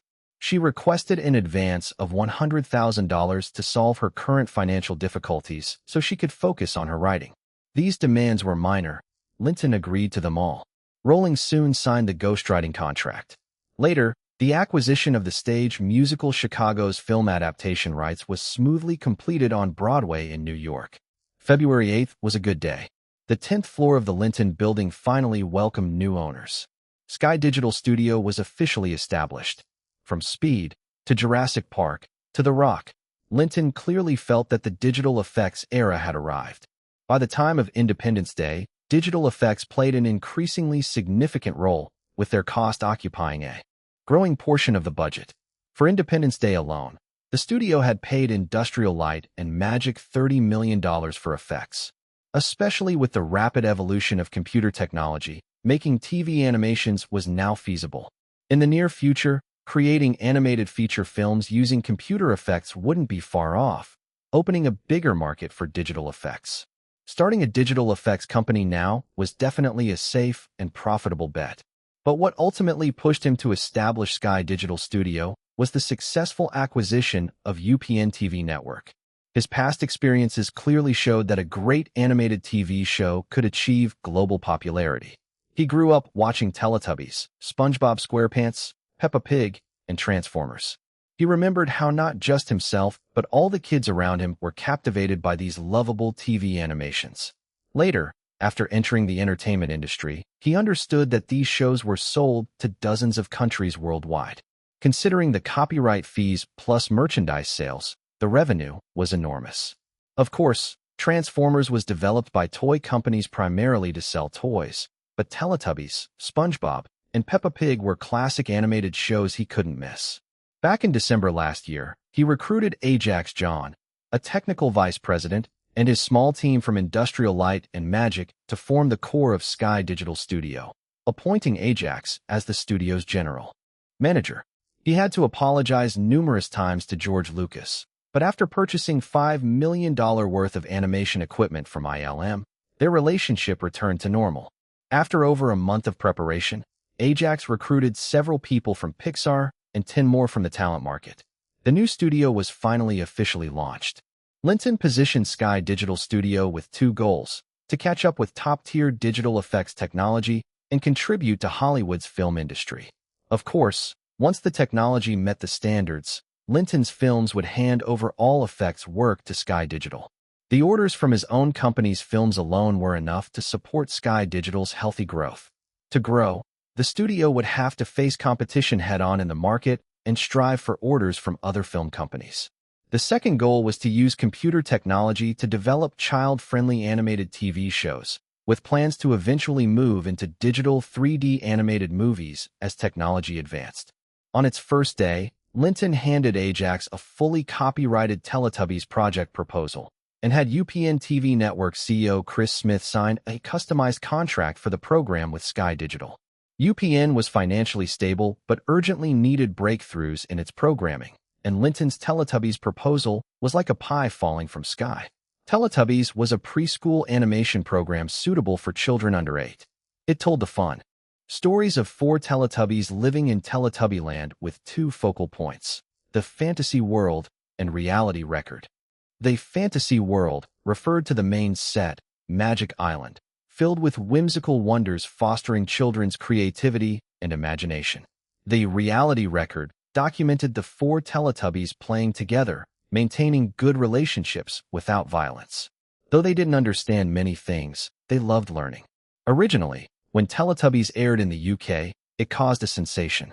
Everywhere, children mimicked the Teletubbies' gestures, babbled their language, and sang their songs. When introduced to the US, it created a similar wave, becoming PBS's flagship program for over 30 years. Due to its incredible popularity, Teletubbies was produced continuously for 4 years with over 260 episodes. The 4 Teletubbies, Tinky Winky, Dipsy, Lala, and Puh had their dolls and licensed merchandise flying off the shelves. The show aired in over 170 countries on nearly 200 TV stations, translated into more than 40 languages, beloved by over 1 billion children globally. Considering all these countries' licensing rights and merchandising, the market was huge, with immense profits. Now, the program belonged to UPN, and thus to Linton. It was bound to become another cash cow for UPN TV network. Chapter 349, Media Frenzy, Conspiracy Resurfaces. On this day, Linton was comfortably playing Tomb Raider in his luxurious office. After a year of development, Fire Elf Games finally succeeded in creating the Tomb Raider game, which was launched to market in mid-last month. To boost sales, Linton even persuaded Nicole Kidman to endorse the game for an unbelievably low price of $500,000. There was no other choice. The game company was still in its infancy and couldn't afford high-priced celebrity endorsements. Initially, Nicole Kidman was a bit reluctant. Her management team strongly opposed the deal, arguing that such a low price would greatly diminish her star status. However, Linton explained to her that the endorsement itself wasn't important. What mattered was that once the game became a hit, it would be adapted into a female-led blockbuster movie. By endorsing it early on, Nicole would be locked in as the natural leading actress for the film. After learning that Linton personally planned the game and having played it herself, Nicole decisively convinced her management and happily took the endorsement at $500,000. This was the first time a Hollywood star had ever endorsed a computer game. As soon as the game's promotional ads aired, it immediately sparked huge hype. With Nicole Kidman as the face and the game's extremely high playability, especially as the hottest action-adventure treasure hunt game of the moment, Tomb Raider sales exploded. In less than a month, sales exceeded 400,000 copies, each priced at $29.90, meaning revenue had already surpassed $10 million. This was a remarkable achievement and stirred the Resident Evil project team, still in testing, to loud protests. Resident Evil, which required building an apocalyptic world model, was more challenging and in late-stage testing and optimization, expected to launch in Q2. Honestly, compared to future online games, both graphics quality and playability of Tomb Raider were limited. But given the technological restrictions of the era, the game was a dominating force. Linton was engrossed in playing and about to win the treasure when his phone call shattered his good mood, making him furious. By mid-January, Madonna was 4 months pregnant. All early pregnancy symptoms had subsided. According to maternity guides, she had safely passed the miscarriage risk period and could engage in light work. Avoiding strenuous stage performances, she could handle company management, review financial reports, or shoot some glamorous commercials without any problem. She had accumulated over 3 months' worth of work, and though professional managers ran her company, she couldn't just be a figurehead indefinitely. Her on-site supervision was still needed.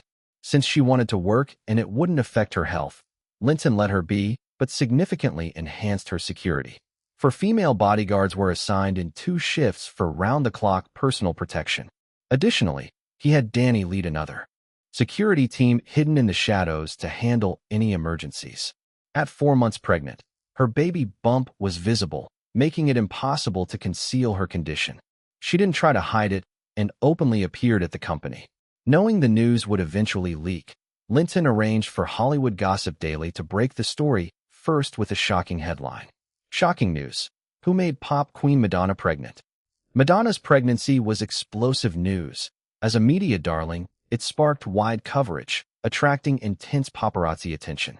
However, more than the pregnancy itself, reporters and paparazzi were obsessively focused on who the father was, whether they were secretly dating or if it was just a one-time fling resulting in a child. Madonna and Linton had discussed this before and agreed on a unified approach. Be open about their relationship in private, even spending nights at Linton's estate. But publicly neither would acknowledge or admit to their relationship. Madonna had hoped to make their romance public, but, seeing a dozen other women close to Linton, she gave up on that fantasy. So the next day, Hollywood Gossip Daily released another more sensational headline. Hollywood Playboy Linton, the man behind pop queen Madonna? Overnight, paparazzi unleashed all tricks. Linton's estate was nearly besieged. Some camped outside Madonna's company. Others tried to sneak into Universal Studios. All efforts were in vain.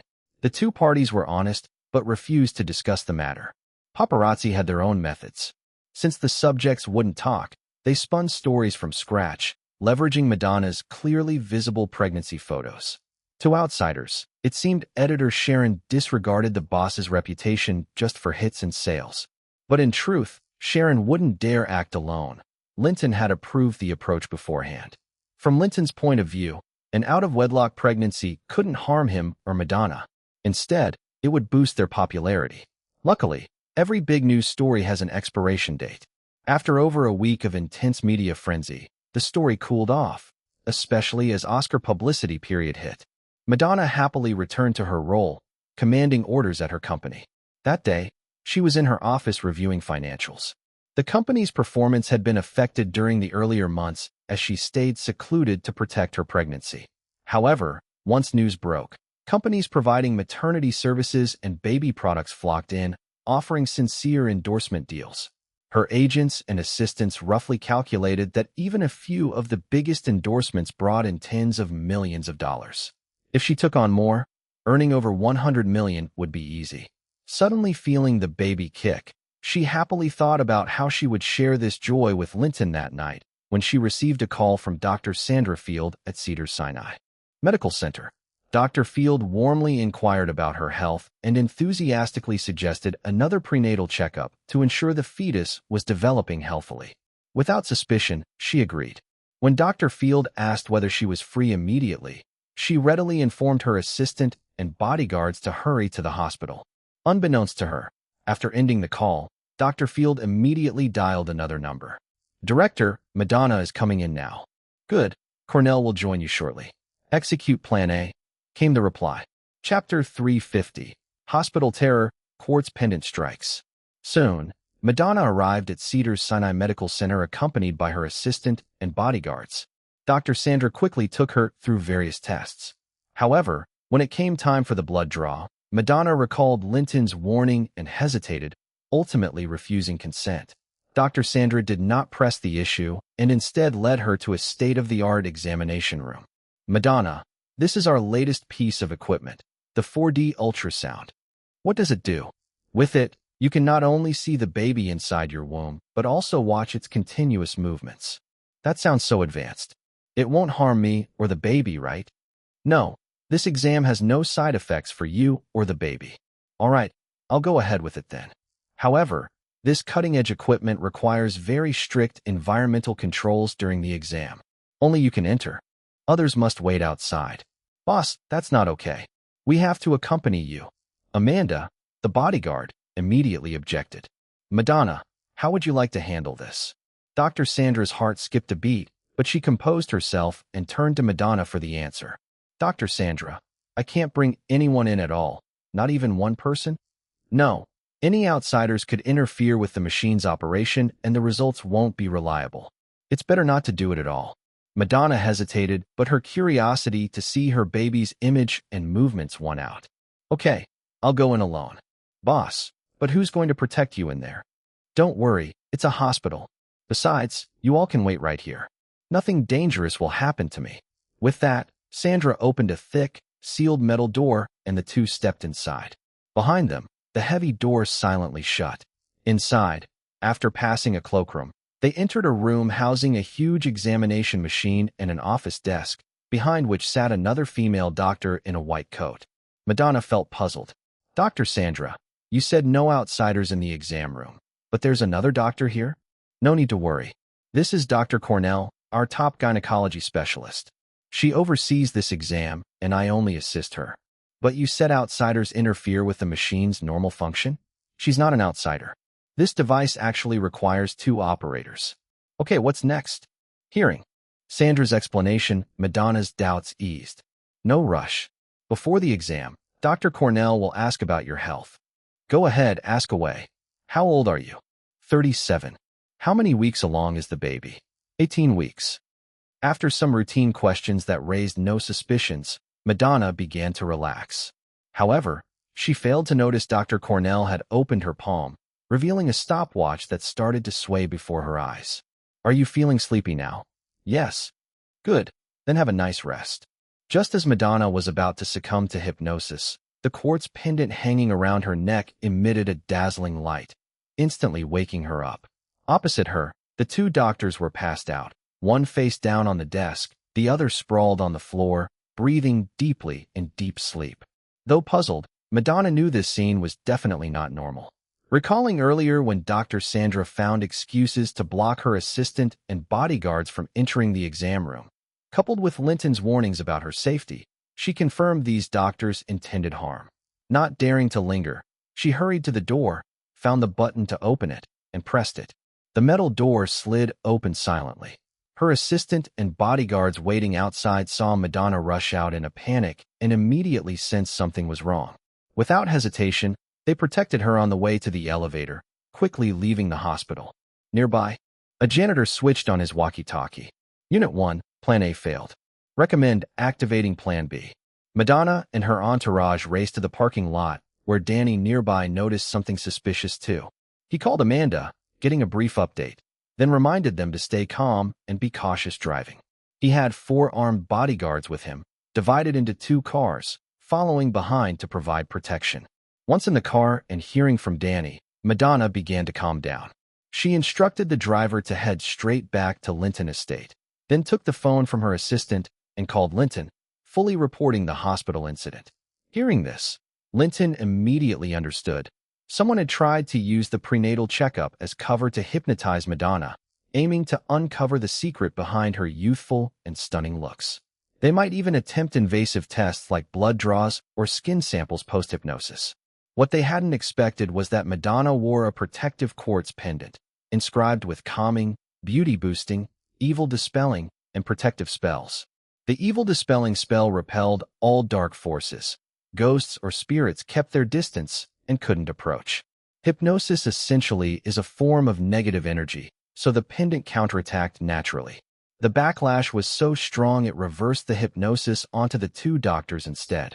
Linton kept these details brief over the phone and didn't scold Madonna for ignoring his advice and going to the hospital.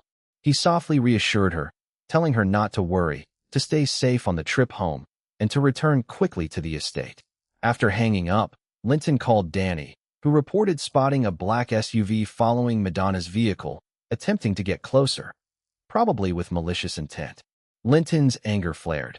It seemed that after failing at the hospital, the villains planned a blatant kidnapping. No, maybe they intended to cause a car accident to injure Madonna and take full control over her in surgery.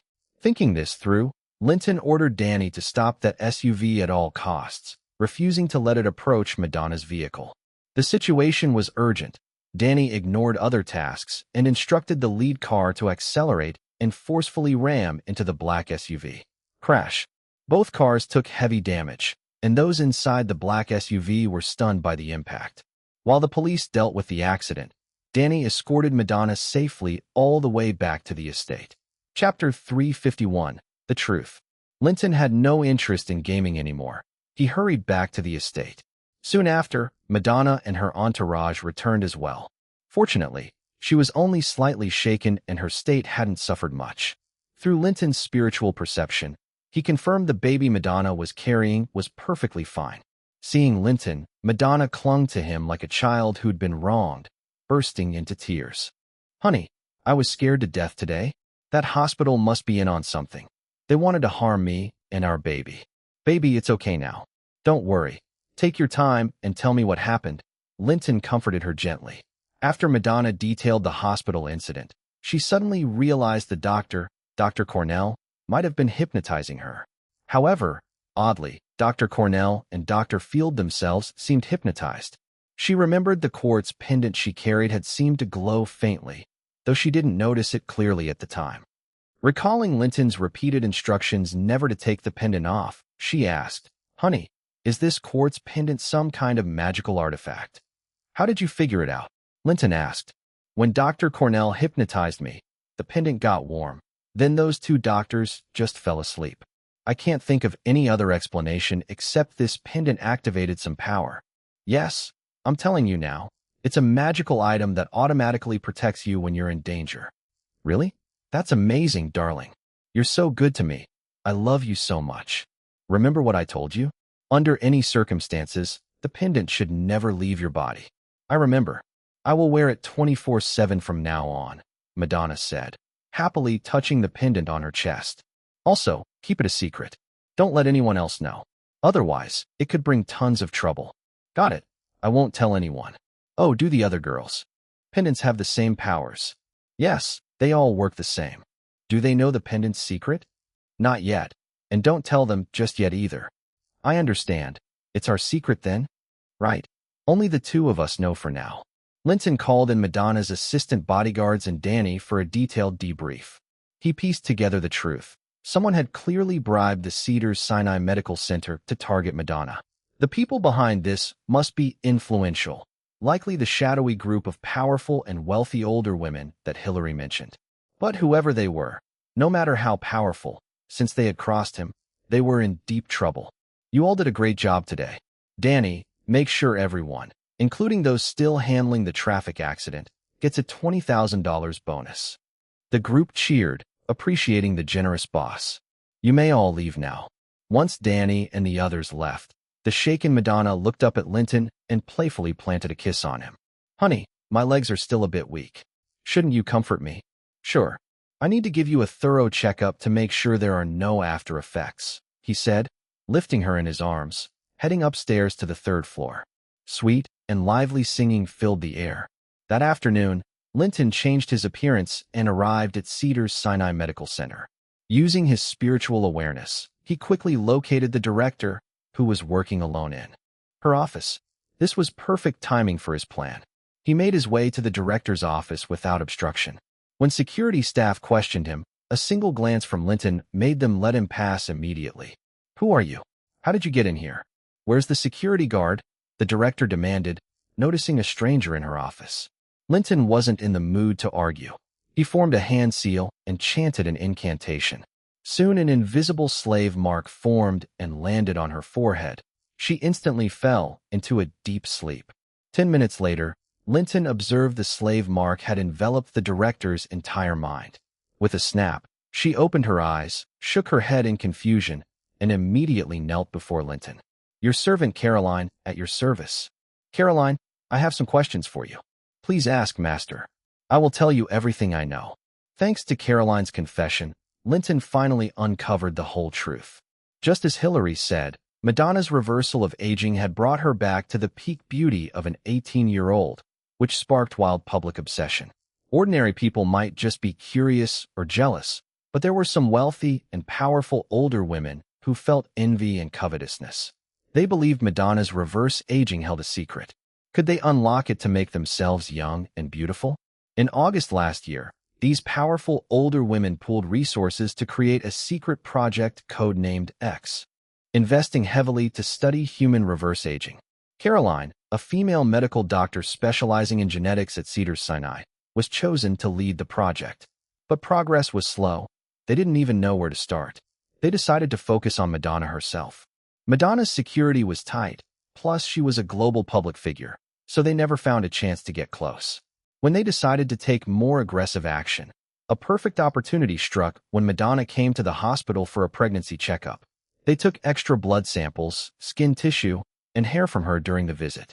Tests confirmed Madonna's body and blood activity resembled that of someone in their early 20s, not just youthful appearance from makeup or skincare. Unfortunately, despite their experiments, applying her blood externally, drinking it, nothing replicated the effect.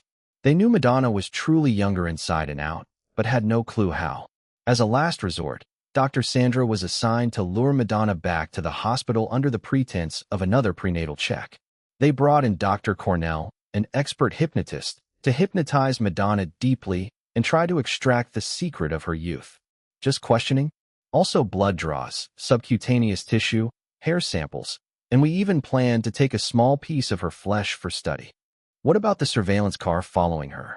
That's Plan B. It was for if Madonna stayed near her guards and no solo opportunity presented at the hospital. What was Plan B? They would stage a traffic accident to injure her and then bring her to our hospital for treatment. It would give us more access for research. Aren't you worried about her baby? That's not our concern. For the future of humanity, what's the loss of one child? Aren't you scared she might come after you later? Master, do you know who's behind this research project? Chapter 352, Complete Annihilation. Tell me, who are the big names? I want to meet them myself. There's Senator Jennifer Casito from California, House Speaker Chelsea Corey, California State Attorney Nancy Brown, plus Ms. Macy from the DuPont family, Ms. Betty from the Rothschild family, and others. Sounds like some serious heavy hitters. How many in total? 11. Do you have their contacts? Yes. Good. Call them now and tell them the research has made a major breakthrough. Invite them to come see it in person tomorrow afternoon. Okay, I'll make the calls right away. As expected, upon hearing about the major research breakthrough, these older women all became more eager than ever, promptly agreeing to attend tomorrow afternoon on time. They even arranged larger checks to back the project. After Caroline notified the financial backers, Linton didn't forget about the perpetrators involved in this morning's operation. Caroline, who participated in the operation this morning. 3 people, Dr. Cornell, Dr. Field, and the hospital's security chief Campos Garcia. Are they members of the research team? Cornell and Field are. Campos is in charge of security. How many people are on the research team? Including me, Cornell, and Field, there are 10. Where are the other 7? They have been analyzing and researching in the lab all along. Besides Madonna, what other subjects are you researching? Healthy homeless people. Homeless people? Yes, Los Angeles is full of homeless individuals, great material for research. No one cares. They're just wasteful burdens on society. Who would pay attention if we bring them in for research? Anything else? Unclaimed bodies at the hospital. Anything else? That's about it for now. Luckily, none of his other women have caught their attention yet. But these people are downright ruthless and evil. Looks like wiping them all out is truly justice being served. Call Cornell and Field over first. I want to meet them. Tell them I'm Dr. Walker from the Research Institute. Soon, Dr. Cornell and Dr. Field arrived at the director's office. Linton shook hands with each, using the opportunity to subtly infuse a trace of energy into their brains, setting it to detonate tomorrow night. Since they dared lay hands on his women, they'd pay with their lives. He delayed their deaths until tomorrow night so as not to alert the 11 older women. Then Caroline summoned Campos, the security chief. Good. He still had one more soul slave mark available. That's him. After tomorrow, these marks would be recycled anyway. After implanting Campos with the soul slave mark, Linton gave his instructions. Tomorrow afternoon, when those 11 older women arrive at the research lab, you two need to make sure not a single one remains alive, including all the researchers. Then commit suicide yourselves. Can you do that? Yes, Master. The two then discussed the details of the plan. Of course, Campos, a military man and head of security at LA's top private hospital, proposed the killing strategy. Linton helped refine it. Caroline, unfamiliar with murder logistics, only contributed knowledge of the lab's layout here and there. Linton occasionally asked questions. The murder plan quickly took shape.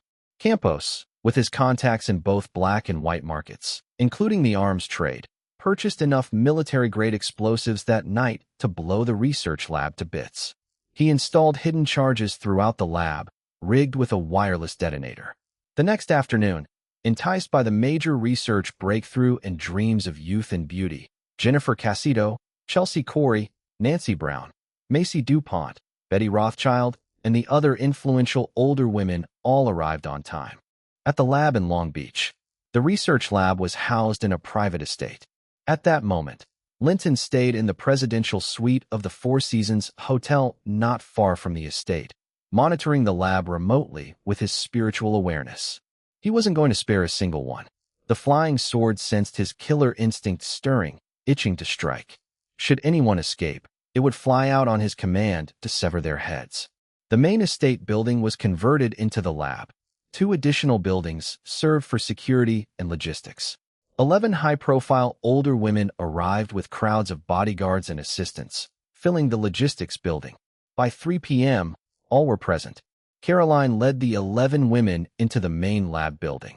Of course, their bodyguards and assistants were strictly prohibited from entering and had to wait in the ancillary building.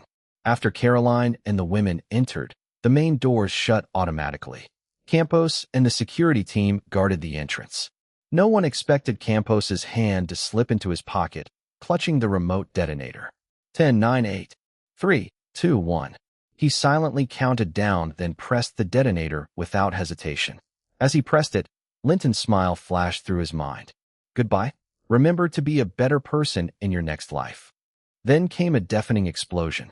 The main building exploded into fragments, flying into the sky.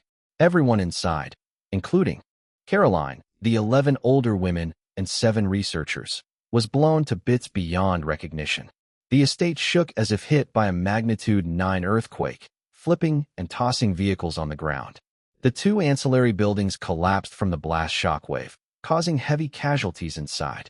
The Four Seasons Hotel, nearly 6 miles away, felt the tremors. Mission accomplished flawlessly. The targets were all sent to the afterlife. Except for 2, Cornell and Field, who wouldn't meet their end until tonight. But Linton didn't mind letting them live a little longer. As for the bodyguards and assistants, their fate was their own problem, outside his concern. Just then, the doorbell rang. Linton opened the door, and Charlize Theron, radiating youthful charm, threw herself into his arms. Darling, I don't know what happened just now, but it scared me to death. Chapter 353, The Shocking Case. While Linton was having a great time playing games with Charlize, chaos erupted outside. Such a massive explosion had never occurred in Los Angeles' history, not even during the 1992 riots. The blast caused widespread panic throughout downtown, resulting in severe traffic jams. In some predominantly African-American neighborhoods, riots broke out with local residents flooding the streets and engaging in their traditional shoplifting spree. The Los Angeles Police Department was mobilized almost in full, working to clear traffic, maintain order, and calm the riots. More police cars along with fire trucks and ambulances rushed to the explosion site in Long Beach.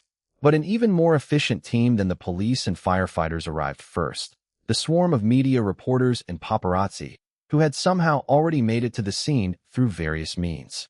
Several TV stations even deployed helicopters to airlift reporters and live broadcasting equipment directly to the disaster location.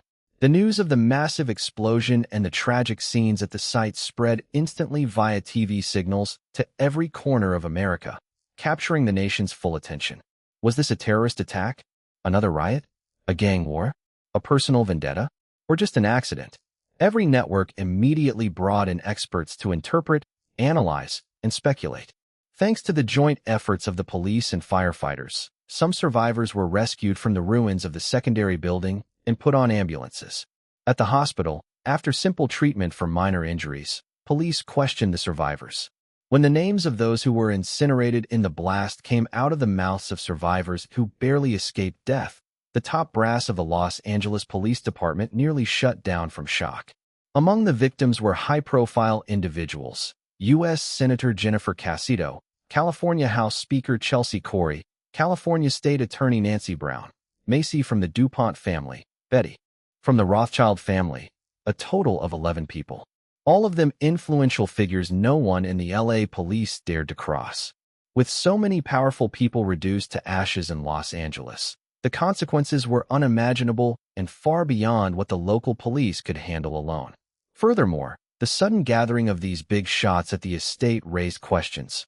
What was the purpose and hidden agenda behind their meeting? The police realized they were in over their heads and decided to notify the FBI, hoping they would take over this hot potato. They were willing to assist, but knew this was bigger than themselves. Soon, the FBI's Los Angeles branch took control. However, when the branch chief, Blake Hans, saw the massive scope of the case, his knees shook, and he cursed under his breath. Fuck, we've been played by the LAPD, they've been dragging their feet, and now there's no escaping this. There was no other choice but to report the case to FBI headquarters. Soon, not only did FBI Director Lawrence, but even President Clinton himself knew about the LA explosion and the list of victims. Investigate thoroughly. We must find out who the culprit is and the truth behind this incident. Director Lawrence was immediately pressured from all sides. That same night, FBI Deputy Director Anthony Locke arrived in Los Angeles with a team of elite agents and the most advanced equipment, vowing to solve the case conclusively. Also on that night, at their respective homes, Dr. Cornell and Dr. Sandra suddenly suffered violent brain hemorrhages, leaving their brains splattered everywhere. Frightened family members called the police. Upon arriving, the officers were baffled. Their deaths appeared to be caused by a powerful sniper's bullet to the head, yet no bullet holes, no traces of bullet entry, and no trajectory could be found in either home.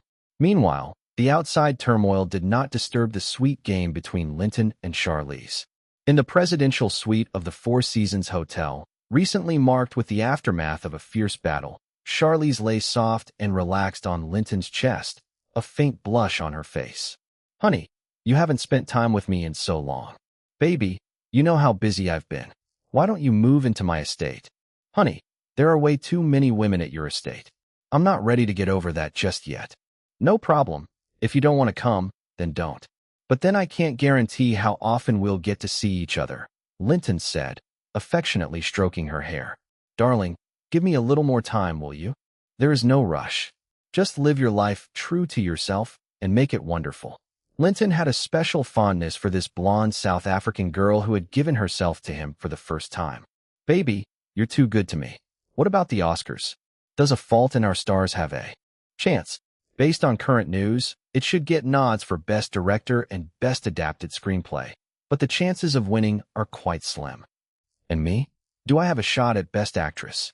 Charlize looked hopeful. Linton silently stared at her, thinking, isn't she aware? With her amateurish acting, hoping for a Best Actress nomination was either naively confident or disrespecting the Oscars. Seeing Linton smile mysteriously without a word, Charlize understood. "You don't believe in my acting skills? Baby, you performed well in A Fault in Our Stars, but honestly, your acting is still quite raw and needs improvement. If I improve, will I have a chance? Don't worry. Once your acting meets the mark, I'll make sure you get your opportunity." Linton knew she was determined and capable. In his previous life, she had sacrificed her image, putting on weight and taking on an ugly role just to win the Best Actress Oscar for a villainous character. Now that she was with him, those drastic steps weren't necessary anymore. He would plan carefully, and with Harvey, their PR whiz, a Best Actress Oscar was definitely within reach. "Is that really true? I didn't go to school much. You can't fool me." "Absolutely true, but first your acting must be good enough. Honey, you're too good to me. Mwah, did you rest well?" Charlize kissed him and teased him into playfulness. The sweet, joyful melody rang out once. Again. Chapter 354, The Insane Human Experimentation Lab. Deputy Director Anthony Locke of the FBI was extremely efficient. He quickly compiled a detailed list of victims from the explosion. Besides 11 high-profile women, the rest were research staff from the lab, along with some aides of the VIPs and the estate's security guards. They also uncovered that the real purpose of the bombed estate was a secret X-lab. Since everything in the lab was obliterated, they could not yet determine the research focus. However, from the surviving security guards' testimonies, it seemed to be a medical or biological research facility. The preliminary investigation from the surviving guards established that the explosives were planted by Security Chief Campos the night before. He was likely the trigger man, but he perished in the blast. Based on this, Anthony divided the investigation into 4 directions. 1. The connection between the 11 high-profile women and the lab, and why they gathered there all at once. 2. Identifying research members, the subject of research, materials used, and any achievements. 3. Campos's true identity, motive for destroying the lab and the VIPs, and which faction backed him. 4. The source of the explosives. He then deployed 4 elite teams to investigate each direction and mobilized the entire FBI and Los Angeles police for full cooperation. When the U.S. law enforcement mobilized fully, the momentum was astonishing. Within 24 hours, many reports reached Anthony. Regarding the first direction, investigation of the 11 high-profile women and their connections through aides, families, and financial transactions concluded that they jointly invested last August to secretly set up the X Lab.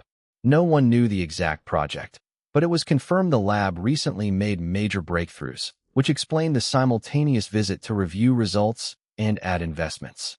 For the second direction, since the lab and researchers were completely destroyed, direct leads were impossible. Yet investigation of estate security personnel revealed a shocking discovery. Since last August, under Campos's instructions, they had brought in over 60 homeless people into the lab as test subjects, according to surviving guards. Others were killed in the explosion and could not speak. These homeless included African Americans, Mexicans, Asians, and even Caucasians. They also bought numerous unclaimed bodies from Los Angeles hospitals and sent these into the lab. This was not an ordinary lab. It was a blatantly illegal human experimentation facility banned worldwide. Even worse, live humans including Caucasians were used as subjects. Anthony realized that if exposed, the lab and its investors would be utterly disgraced, at worst reviled nationwide. They deserved death for these atrocities. Though the U.S. didn't have the death penalty, they faced centuries in prison. The factions behind it would also suffer severe backlash, and since this involved several U.S. political officials, revelation would damage government credibility badly. Anthony ordered a strict gag on investigators and urgently reported to Director Lawrence. He recommended the headquarters contact the powerful backers of the 11 victims, warning them about the situation and encouraging silence and no interference. Director Lawrence was shocked. Fuck, these people really are lawless. Time to crack down hard. On the bright side, silencing these 11 influential backers eased pressure on the FBI, allowing more freedom in the investigation. Another lead involved the researchers. Despite the lab being destroyed, payroll and bank records identified all 10 research staff, medical and biology experts. 8 had disappeared, likely killed in the blast. But 2 doctors, Cornell and Sandra Field, were brutally murdered at home the night of the explosion. This pointed to a powerful faction trying to eliminate all witnesses. Anthony took over the case from LAPD, assigning top agents to track down the killers and intensify investigation on the other 8 researchers for survivors.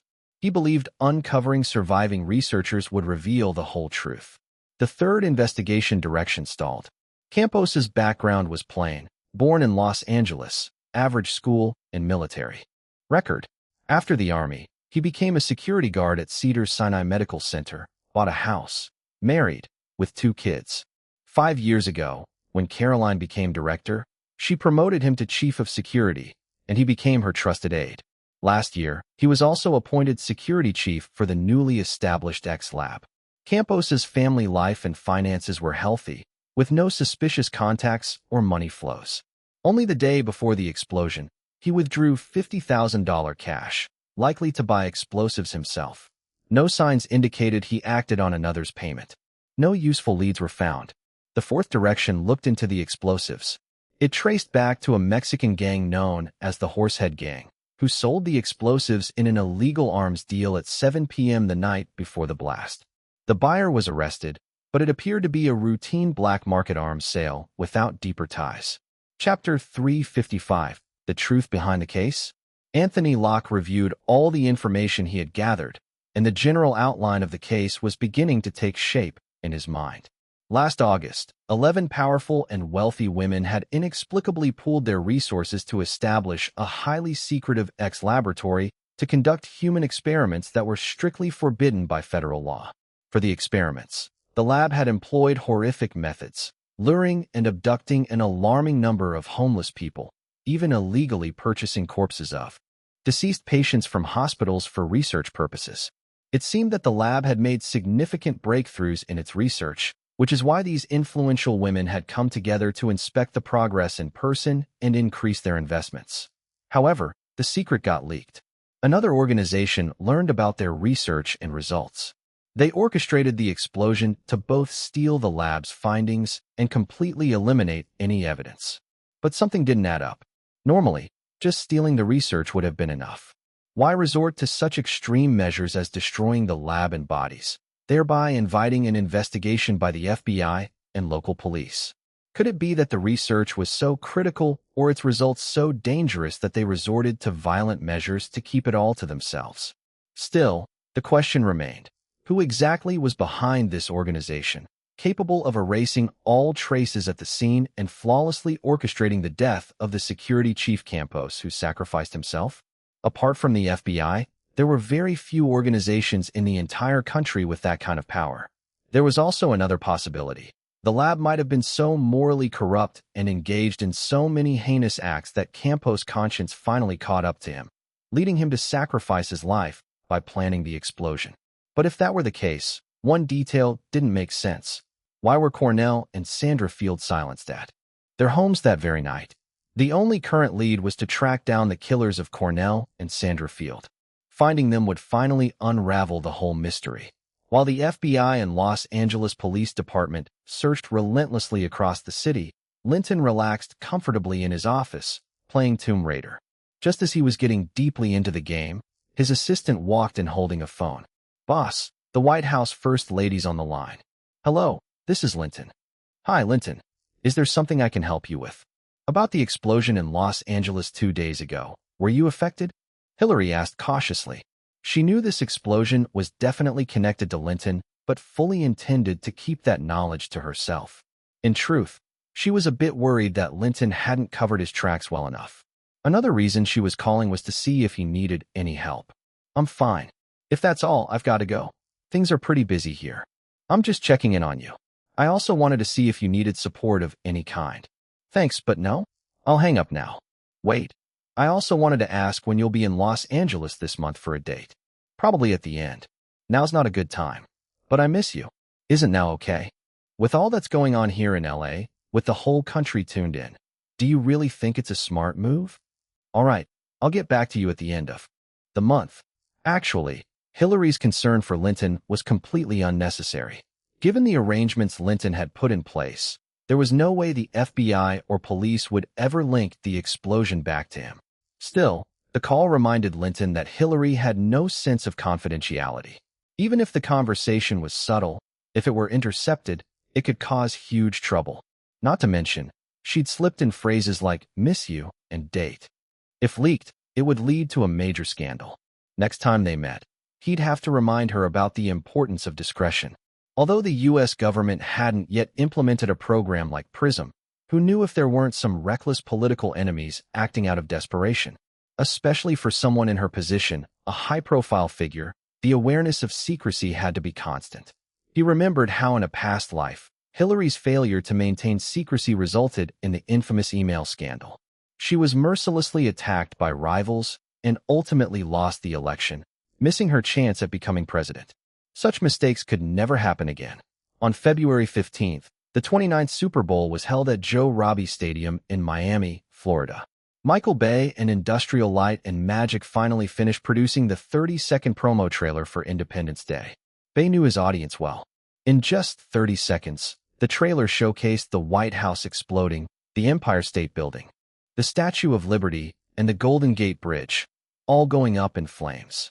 Sweeping alien spacecraft darkened the sky as U.S. military jets and extraterrestrial UFOs engaged in epic aerial battles over Area 51. The trailer ended with the aliens' mothership exploding. At the very end, the words appeared, "July 4th, Independence Day invites you to fight the alien invasion." The promo was a constant blitz of jaw-dropping visuals and sound, leaving the 75,000 fans in the stadium stunned and the 80 million viewers at home equally awestruck. After the trailer aired, the crowd roared with excitement. Television audiences were buzzing as well. A movie this intense, this wild, starring superstar Linton and gorgeous leading ladies Christiana and Nicole Kidman. It was love at first sight. No one planned to miss the theaters on July 4th. Following the massive success of Speed's Super Bowl ads last year, Hollywood had made the halftime show a key market for film promotions this year, even dedicating a special block for movie ads. Yet among all the films advertised that night, Independence Day completely overshadowed the competition. The overwhelming performance of the Independence Day promo at the Super Bowl sparked extensive media coverage and drew even more attention from the public, laying a solid foundation for the film's release campaign. Meanwhile, FBI Deputy Director Anthony Locke was growing increasingly frustrated. The only lead, the assassin who killed Cornell and Sandra, remained elusive. No matter how the FBI and LAPD investigated, even bringing in the nation's top crime scene experts and the most advanced technology, they found not a shred of evidence, as if the victims had somehow been rigged with a detonator in their heads. But with current human technology, that was simply impossible. Wait, The X laboratory was doing human experiments. Could they have developed such a self-destruct device implanted in their subjects' brains, set to activate under certain conditions? Maybe it was because the laboratory had been completely destroyed in the explosion. Even though the two women were lucky enough to escape the on-site explosion, they were killed by the self-destruct device in their heads because they had no way to extend the time of the self-destruct device. Days passed. 1 day, 2 days, 3 days. A week, 2 weeks. Everyone knew that the longer it went on, the slimmer the chances of catching the killers. A month later, Anthony Locke finally gave up and returned to the FBI headquarters in Washington with his team. After reporting to Director Lawrence, the FBI officially closed the case on the Los Angeles explosion. The confidential internal files stated, Federal Senator Jennifer Casito, California House Speaker Chelsea Corey, California Attorney General Nancy Brown, Macy from the DuPont family, Betty from the Rothschild family. 11 powerful women in total had jointly invested in the X laboratory. The lab conducted horrifying human experiments by abducting people alive. The specific research topics and results remained unknown. Because the experiments were so brutal, the lab's security chief developed a guilty conscience and planned to destroy the lab. When the lab achieved a significant breakthrough, he orchestrated a drastic explosion, wiping out all investors, researchers, and research materials, sacrificing himself in the process. The research results were suspected to involve neural control over humans, as both Cornell and Sandra Field died from their own experiment results. But this couldn't be confirmed or denied. Of course, this classified document was only visible to high-level personnel and representatives of the 11 powerful women's backers who perished in the blast. The official public conclusion was that the lab's security chief, harboring grudges against the lab's leaders, retaliated by purchasing large amounts of explosives on the black market, blowing up the lab along with all researchers. After this conclusion was released, the public erupted, and the media flared up with criticism questioning the FBI's account. But the FBI ignored it completely. Even more strangely, the uproar came mainly from tabloid newspapers. The mainstream media remained completely silent, all collectively keeping quiet. Similarly, the powerful backers behind those 11 women who were reduced to ashes in the explosion also maintained their silence. Chapter 356, Hit TV Show. Since the third season began, the ratings for Who Wants to Be a Millionaire had stabilized around 4.5%, consistently ranking as the top show in its time slot. It had become a cultural phenomenon. Before the first season even finished airing, broadcasters from the UK, France, Germany, and Japan were lining up, eager to negotiate local production rights. After consulting Linton, CEO Chris led the negotiation team with a sharp, take-no-prisoners approach, fully capitalizing on the show's rare value. Take BBC in the UK as an example. The final deal was as follows. 1. BBC would pay $20 million upfront to acquire the UK production rights from UPN television network. 2. The license would last for 5 years, and BBC would pay 15% of net profits from each season's airing to UPN. 3. If the 15% share from any season did not reach $10 million, BBC was responsible for covering the shortfall. Just from selling the rights, UPN made a huge windfall. The company was already planning the show's second season, scheduled for production and airing in June. Since producing Who Wants to Be a Millionaire, UPN's finances had improved rapidly, and its influence had grown significantly. The operations team capitalized on this momentum by aggressively signing over 60 local TV stations, now reaching more than 90% of the American population. However, the network's weakness remained glaring. Only one hit show, Who Wants to Be a Millionaire. Other programs hadn't made any breakthrough progress. But with the improved financial health and expanded audience reach, more TV drama project proposals were coming their way. Any network, even one of the big three, couldn't rely solely on in-house production. They had to bring in external TV series projects. In America, to minimize risk, production companies secured broadcast platforms before starting. Shows were usually produced and aired simultaneously. Typically, 2 episodes were filmed and aired first. If the response was positive, filming continued. If not, production stopped immediately, minimizing losses on both sides. This was why American TV series were weekly broadcasts, filming on the fly, often adjusting to audience preferences. The production pace wasn't fast, and sometimes shows stopped mid-season because later episodes hadn't yet been filmed. UPN was no exception. Their earlier limited reach and low ratings meant few quality drama projects sought them out. They barely received any cooperative project proposals or scripts annually, mostly producing or rebroadcasting older series. But this year was different. In less than 2 months, they'd received over 20 scripts and 10-plus project proposals. Linton asked Grace, head of TV drama production, to bring over the latest scripts and proposals to see if anything looked familiar. To his surprise, he found a hit project, ER. Opening the script outline, it told the story of a Chicago emergency room where staff treated critically ill patients daily, using their top-notch medical skills and compassionate care. This wasn't just any series. It was a mega hit that lasted 15 seasons and won countless awards, truly a cultural phenomenon. Its influence extended beyond America. It had been sold worldwide, with dozens of countries buying remakes adapted into their local stories. George Clooney rose to fame starring in this very series. Such a prime project, how could it possibly land with a still struggling network like UPN?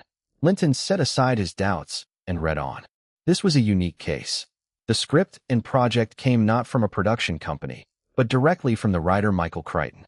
Michael Crichton was no unknown. His best-selling novel Jurassic Park had been adapted into that blockbuster hit. This time, he wasn't just selling a script. He wanted to pitch ER as a full project seeking partnership. He demanded not only to be the scriptwriter, but also a producer. And as the project's initiator, he wanted a share of future profits. That explained the high asking price. Likely, other networks and producers had rejected his conditions, so he was trying his luck at UPN. TV dramas differed from movies dramatically. Writers held higher status than directors, and as a producer, Crichton would essentially rule the set. Demanding a share of profits without investing capital was rare. Most companies wouldn't accept such terms. Linton didn't know how negotiations had ended in the past, but knowing the potential of ER as a blockbuster, he agreed immediately. He separated the proposal and handed it to Grace. This project looks promising. Get in touch with them and start negotiating ASAP, he said. Boss, it's a fantastic project, and Michael is a renowned figure. But aren't these terms too tough? Grace asked. That's exactly why it landed with us. Otherwise, do you think this project would come our way? Besides, do you have any better projects? Linton replied sharply. Grace felt embarrassed. All right, boss. I'll contact Michael Crichton right away. After a week of negotiation, UPN and Michael Crichton finalized their partnership on ER. The deal centered on Michael's rights and compensation. His pay consisted of 3 parts. First, as the sole scriptwriter of this acclaimed series, UPN bought the ER scripts from him, paying $20,000 per episode for season 1. Second, as a producer, though Grace was the lead producer, Michael would serve as co-producer, receiving $20,000 per episode. Lastly, as project initiator and overseer, if the series was well received and continued production, UPN would pay a $500,000 bonus to Michael. He would also receive a 3% share of season 1's net profits. The contract included other clauses. UPN owned all copyrights for ER and future derivative works, ensuring that even if Michael left, the project could continue. Michael had exclusivity during his contract. He couldn't work on competing projects for other companies. He retained significant control, including the final say on main cast selections. Season 1 of ER had 25 episodes with a production budget of $8 million. There was a recurring Asian American female character, Dr. Jingmei Chun. This was an excellent role with strong fan appeal. If cast well, one of his Asian women could be cast. As for other roles, none of Linton's women were interested. Hollywood film stars generally looked down on TV roles as beneath them. No matter how great the show, it didn't attract his women's interest in TV projects. But for Vivian Chow, Michelle Reese, Izumi Sakai, and Noriko Sakai, this was a rare and valuable opportunity. Quality Asian American roles in Hollywood were scarce, and even Linton had no better alternatives. Accepting the inevitable, Linton claimed the role of Dr. Chun for Vivian Chow, advising her to prepare seriously. Chapter 357. The Oscars are big business, and Fletcher. On Saturday, February 18th, 1995, the 52nd Annual Golden Globe Awards kicked off right on time at the Beverly Hilton Hotel in Beverly Hills. The ceremony was held as a formal dinner, making it the second most important film awards event of the season, right after the Oscars. To many outsiders, it was considered a key indicator of Oscar chances. However, insiders didn't see it that way. Given the Academy Awards voting rules, the true bellwethers were the awards decided by the guilds: the Screen Actors Guild, Writers Guild, Directors Guild, and Producers Guild. Historically, the films and individuals who won at these four major guild awards ended up as top Oscar favorites, matching up over 80% of the time. The Golden Globes, however, were shrouded in controversy. Their voting body consisted of fewer than 100 international journalists, who were often targets of concentrated PR efforts. Basically, the Globes had little real correlation with the Oscars. Just recently, Harvey had chartered a luxury yacht and basically invited every Golden Globe voting member aboard. The yacht was stocked with gorgeous models, all stunning men and women, and they partied at sea for 3 days straight. After disembarking, Harvey confidently assured Linton the Golden Globe results were all secured. The reason the Globes were seen as an Oscar bellwether or weather vane was mostly because the winners gained significant exposure, which could influence Oscar voters to some degree. This year's big nominees included Pulp Fiction, Get Out, and The Fault in Our Stars. What surprised Linton most was Charlize Theron's nomination for Best Actress. On the day Charlize learned of her Best Actress nomination at the Golden Globes, she stormed straight into Linton's office. The two of them had an intense afternoon together.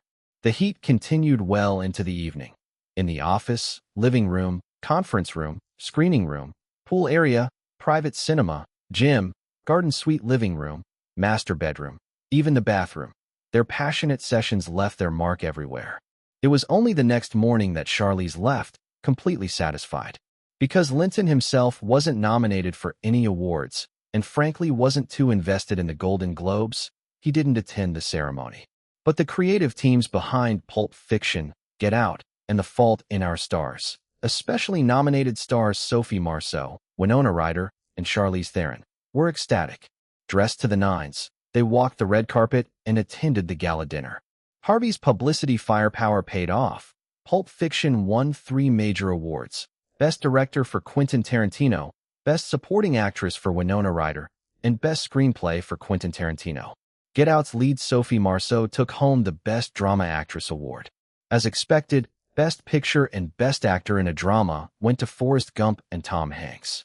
That night, Sophie Marceau and Winona Ryder's energy and excitement were unstoppable. Their boundless enthusiasm amazed the party organizer Madonna, and Linton was treated to a truly unforgettable experience.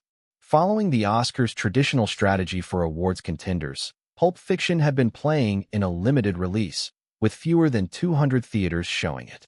But its per-theater box office was strong, exceeding $30,000 last week, and its total gross had already surpassed $18 million. The day after the Golden Globe dinner, Pulp Fiction dominated headlines in over 60 entertainment media outlets and made front-page entertainment sections in nearly 40 major mainstream newspapers. All 4 major American TV networks aired the news of its wins during prime news slots. Linton's film company seized the opportunity, negotiating with theaters to expand the release from under 200 screens to 2,400. Because it was a Sunday, and with the Golden Globe buzz, Pulp Fiction pulled in $7.35 million that day. A clear number one. Box office remained strong Monday, with $5.57 million. Then, on February 21st, the 67th Oscar nomination luncheon was held at the Regent Beverly Wilshire Hotel. Pulp Fiction was among the biggest winners at the luncheon, garnering 7 Oscar nominations: Best Picture, Best Director, Best Actor, Best Supporting Actor, Best Supporting Actress, Best Original Screenplay, and Best Editing. It was second only to Forrest Gump. Get Out received nominations for Best Picture, Best Original Screenplay, and Best Actress. The Fault in Our Stars earned nods for Best Director and Best Adapted Screenplay. Linton's Oscar campaign was a smashing success. Once the nominations were announced, Harvey's team cleverly switched to more discreet PR efforts, stopping any overt lobbying, as per strict Academy rules forbidding campaigning after nominations are revealed. With the Oscar nods announced, Pulp Fiction's buzz grew further, with more media outlets voluntarily covering the film. Buoyed by the Oscar excitement, its daily box office rose again to $6.73 million. Linton's distribution team pushed for even wider screening, taking advantage of the slow season and minimal competition, expanding Pulp Fiction's presence to 2,800 theaters. Box office for Wednesday and Thursday hit $5.86 million and $6.02 million, respectively. That first full weekend of wide release brought in $7.91 million, $8.57 million, and $8.02 million across 3 days, a total of $24.5 million. By now, North America's total had reached an impressive $74.46 million. Given the trajectory, the final gross was expected to exceed $130 million. Oscar campaigning proved to be an excellent business. Beyond the box office boost, the real prize was increased value in ancillary rights. Take Pulp Fiction, for example. Having already won the Palme d'Or, its overseas rights sold at a premium. But even ignoring overseas sales, the increased value from rental tapes, TV broadcast rights, and more would add at least another $10 million. Even if it didn't win major Oscars, the nominations and Golden Globe wins alone would raise the film's licensing value by at least 20%.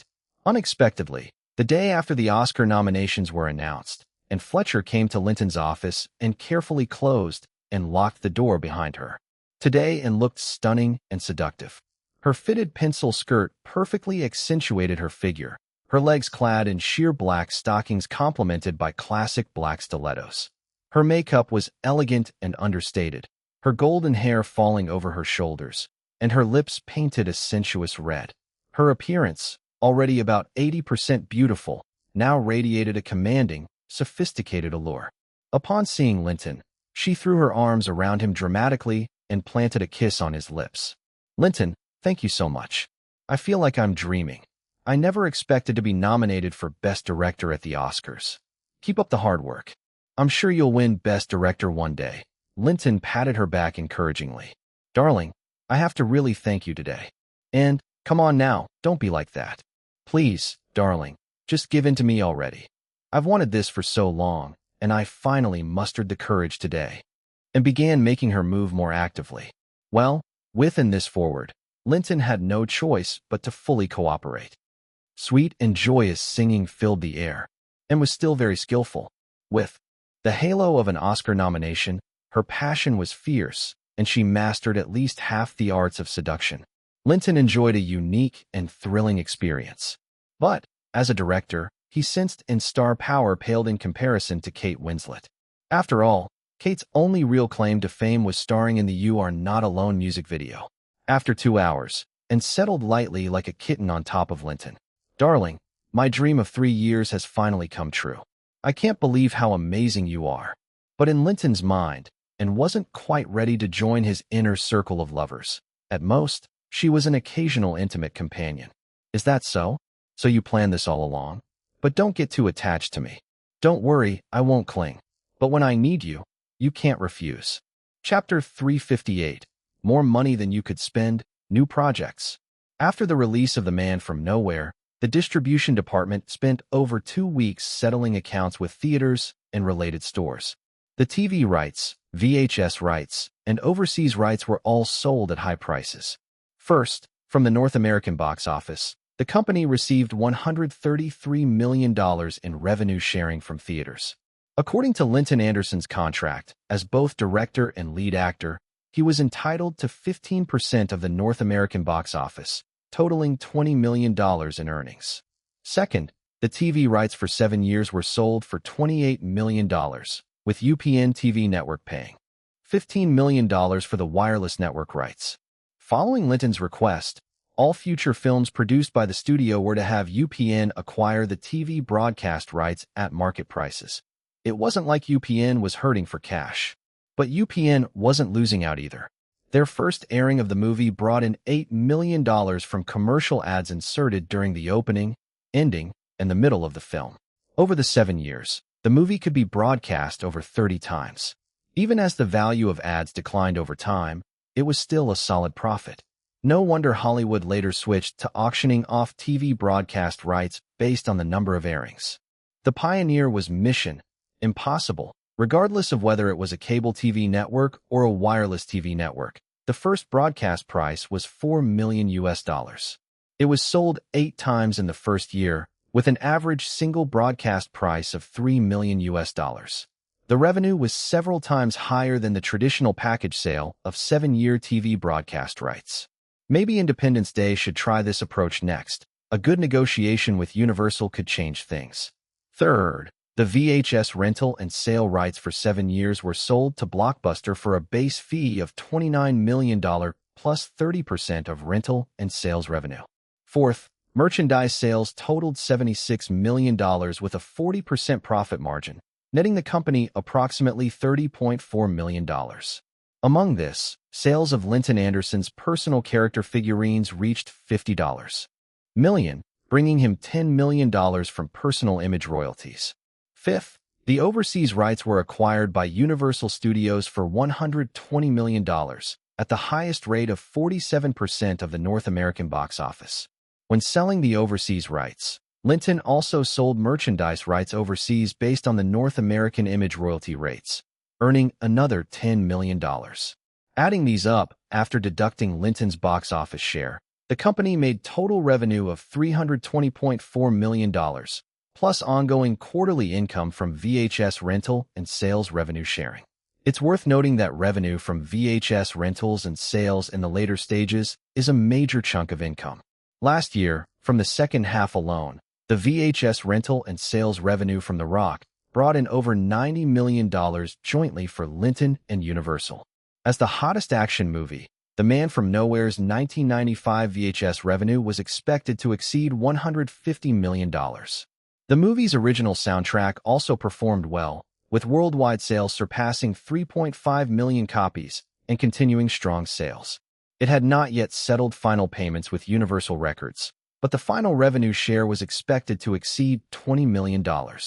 Additionally, product placement advertising had generated $6 million, and trailer ad placements brought in $12 million.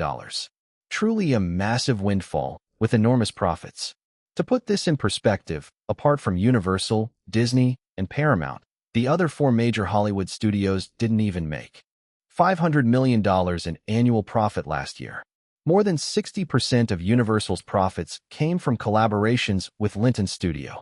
Linton personally earned $40 million in revenue shares, plus the $28 million guaranteed base pay. His total income from this film reached an astonishing $68 million, the highest ever for any Hollywood star. Even compared to directors, he ranked just behind Steven Spielberg, who made over $150 million directing Jurassic Park.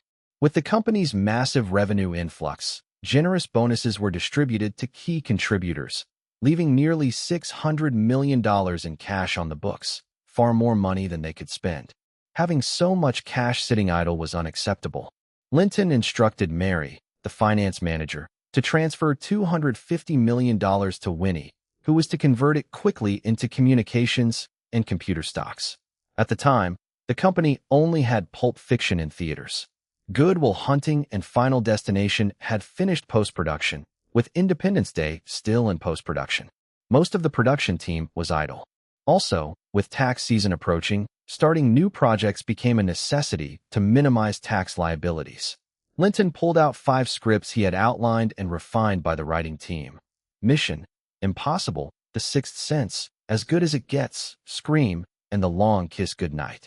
Mission Impossible's film rights were purchased from CBS for $1.5 million plus 5% of the North American box office profit. The other 4 were treated as original works.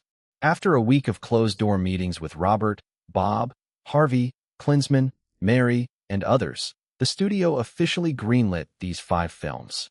The quick decision-making was due to Linton's absolute control over the company and the blind faith his success had inspired. In other studios, it would take at least 2 months, not 1 week, to make such big decisions. Mission Impossible was to be directed and starred in by Linton, produced by Robert.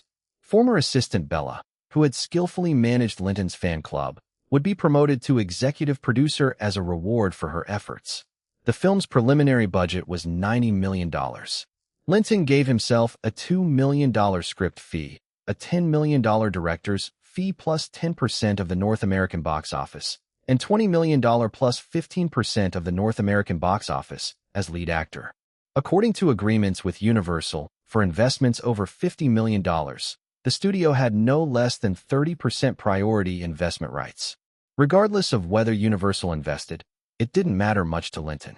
The Long Kiss Goodnight was to be produced by Kenneth and directed by Anne, with a preliminary budget of $45 million, and had directed two blockbuster successes, Step Up 2 and The Fault in Our Stars, and had recently been nominated for Best Director at the Oscars, qualifying her as a top-tier director. Linton offered her a $6 million fee with no revenue share. As Good as It Gets was produced by Blake and directed by Ryan, with a preliminary budget of $28 million. Ryan had also found success with Happy Death Day and Get Out, boosting his stature. Without an Oscar boost, Linton gave him a $5 million fee. Scream was produced by Bob Weinstein and directed by Zach, with a preliminary budget of $16 million. Bob strongly advocated for this producer. He had proven himself with Pulp Fiction, adept at managing commercial films. With the studio short on producers, Linton agreed. Zach's director fee was modest, only $500,000. Since his second film had flopped, he had to be grateful for this opportunity from Linton. The Sixth Sense was produced by Frank, directed by M. Night Shyamalan himself. Linton hadn't had time to develop his own director for this. M. Night Shyamalan's fee was $1 million with no back-end revenue share.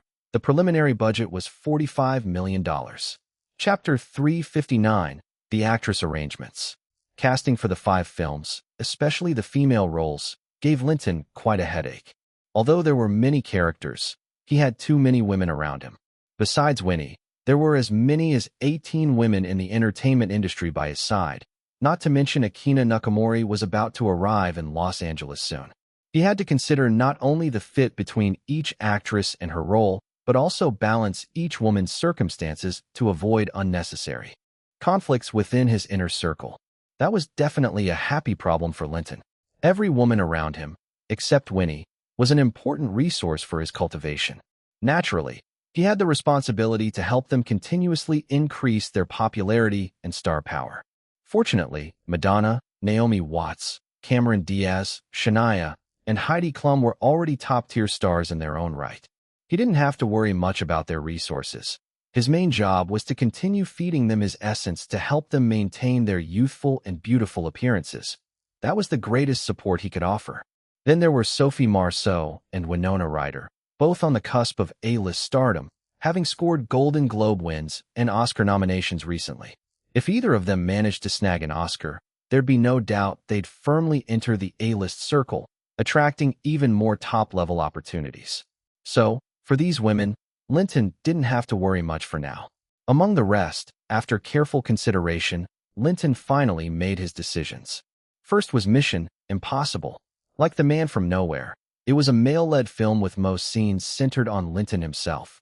However, the female lead, Claire, had a substantial and impressive role. He remembered being amazed by Emmanuelle Burt, who played Claire in that original film, but now, with so many women around him, he naturally wanted to cast someone from his own circle. Back in 1991, when he first went to Paris to promote his single, Universal's Paris branch held a party for him. The two actresses he most wanted to invite were Emmanuelle and Sophie Marceau. But fate had other plans. Only Sophie showed up, and she eventually became one of his women. Emmanuelle, reportedly, was not in Paris at the time and missed the event, missing her chance. But once missed, it was gone. He couldn't give her a second shot. The role required a mature, glamorous woman. Although surrounded by beauties, only Nicole Kidman, Christiana Ricci, Monica Bellucci, Sophie Marceau, and Catherine Zeta-Jones truly fit the bill. But Monica had just starred with him in The Man from Nowhere, and Nicole Kidman and Christiana's Independence Day hadn't yet premiered. To avoid audience fatigue, they weren't suitable choices. Excluding Sophie Marceau, Linton ultimately decided to cast Catherine Zeta-Jones. He also changed a minor role, Hannah, to an Asian character and assigned it to Michelle Reese. Next, The Long Kiss Goodnight was a story about an ordinary school teacher who, after a car accident, recovers her memories and realizes she is actually a professional spy, setting off to find the traitor who betrayed her. The film was tight and suspenseful, packed with action and heartwarming moments. The female lead was a strong, resilient, and highly capable woman. Because of the story's unusual nature, the protagonist constantly existed at the intersection between reality and hallucination, with a sharp contrast between her true identity and the vivid illusions she experienced. This was a female-led picture, considered top-tier for any actress. With box office over $60 million in North America, even with confusing advertising and the carryover effect from Cutthroat Island, with a sequel planned, making it a much stronger platform than a mere trophy role or an Oscar-winning actress's appearance.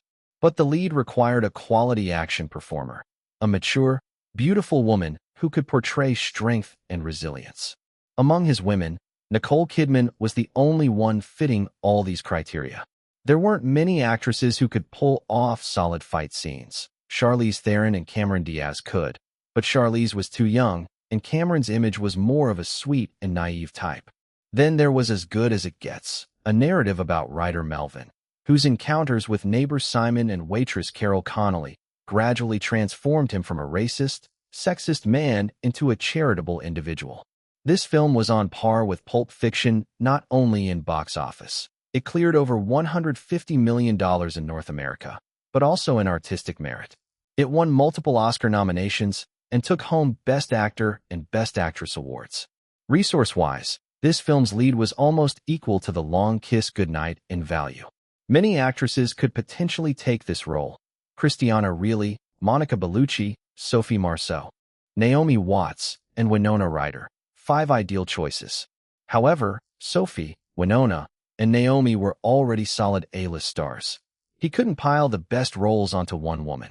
Among the remaining 2, Linton ultimately chose Christiana Ricci. He couldn't help himself. He was a sucker for beauty, and in his mind, Christiana was the most stunning. The Sixth Sense was simpler.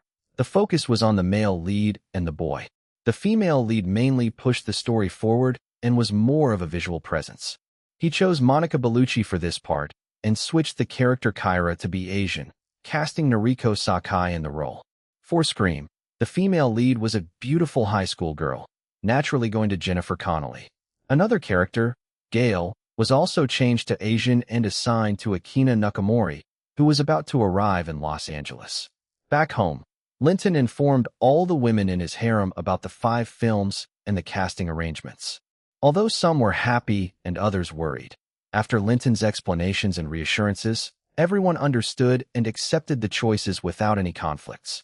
Of course, he promised this was just the first half of the year's projects. More would come in the second half, giving everyone else their chance. Buoyed by these 5 projects, the evening's party was even livelier. The cast members poured themselves into their improv scenes with unmatched enthusiasm, especially Nicole Kidman, Christiana Ricci, Monica Bellucci, Jennifer Connelly, Catherine Zeta-Jones, Michelle Reese, and Noriko Sakai. Their energy was simply unstoppable. There was more good news. After nearly 6 months of renovation, the main mansion of the estate was finally expanded, adding 20 new rooms. Nicole Kidman and Kate Winslet immediately picked their rooms and decorated them to their tastes. They also converted 2 rooms into maternity suites, purchasing the newest, most advanced medical equipment and hiring top doctors. Chapter 360, Universal's Predicament. After Linton Films announced the greenlighting of 5 new movies, every major film studio was stunned by his bold move. Not even the 7 giants of Hollywood had ever launched 5 big films simultaneously. Talent agencies and actresses went into a frenzy. Everyone knew that a film produced by Linton Films had an exceptional ability to launch careers. Over 3 years, each movie's box office success had been explosive. The lead actresses all skyrocketed to stardom. Now, the lowest-level stars in these films were already considered established second-tier Hollywood actresses. Everyone hoped to be the next breakout star. But it wasn't just the actresses. Competition among the male actors was equally fierce. Such a colossal opportunity was simply impossible to miss. For a moment, All the major agencies unleashed their efforts, each showing off their best moves. Unfortunately, for them, all the female leads for these films had been secured by Linton already. The best they could hope for were supporting roles. As for the male leads, there was more opportunity. Except for Mission Impossible, all male leads would be chosen through auditions led by producers and directors. Besides Mira, none of the negotiating parties met directly with Linton. Universal's Lew Wasserman and Levitt Gore proactively came to visit. Upon arriving at the 16th floor of Linton Tower, they were awestruck by Linton's ultra-luxurious office. Even as Universal's CEO, Lew was floored by how massive and extravagantly appointed the office was. Their visit was, naturally, about investing in Mission Impossible. According to the agreement between the two companies, Universal held at least 30% preemptive investment rights in the film, with the overall investment exceeding $50 million. After learning the details of Mission Impossible, Lew and Levitt had no objections to Linton's offer of $32 million plus 25% of North American box office revenue. A very generous deal. Their only request was that their investment share be as high as possible. Universal was under immense pressure to deliver results. In '94, Universal Studios Group earned an unprecedented $730 million in profit, second only to Disney among the top 7 studios. On the surface, such earnings should have made them confident and driven. But a closer look at the numbers revealed problems. Of that $730 million, $310 million came from their core business, film production and distribution. Another $280 million came from their Universal Records subsidiary, and $80 million from Universal Studios theme parks.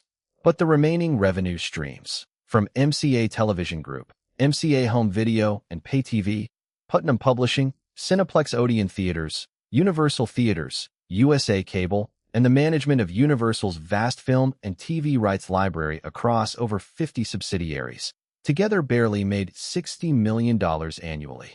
Though production and distribution showed $310 million in profits, $320 million of that actually came from cooperation with Linton Films.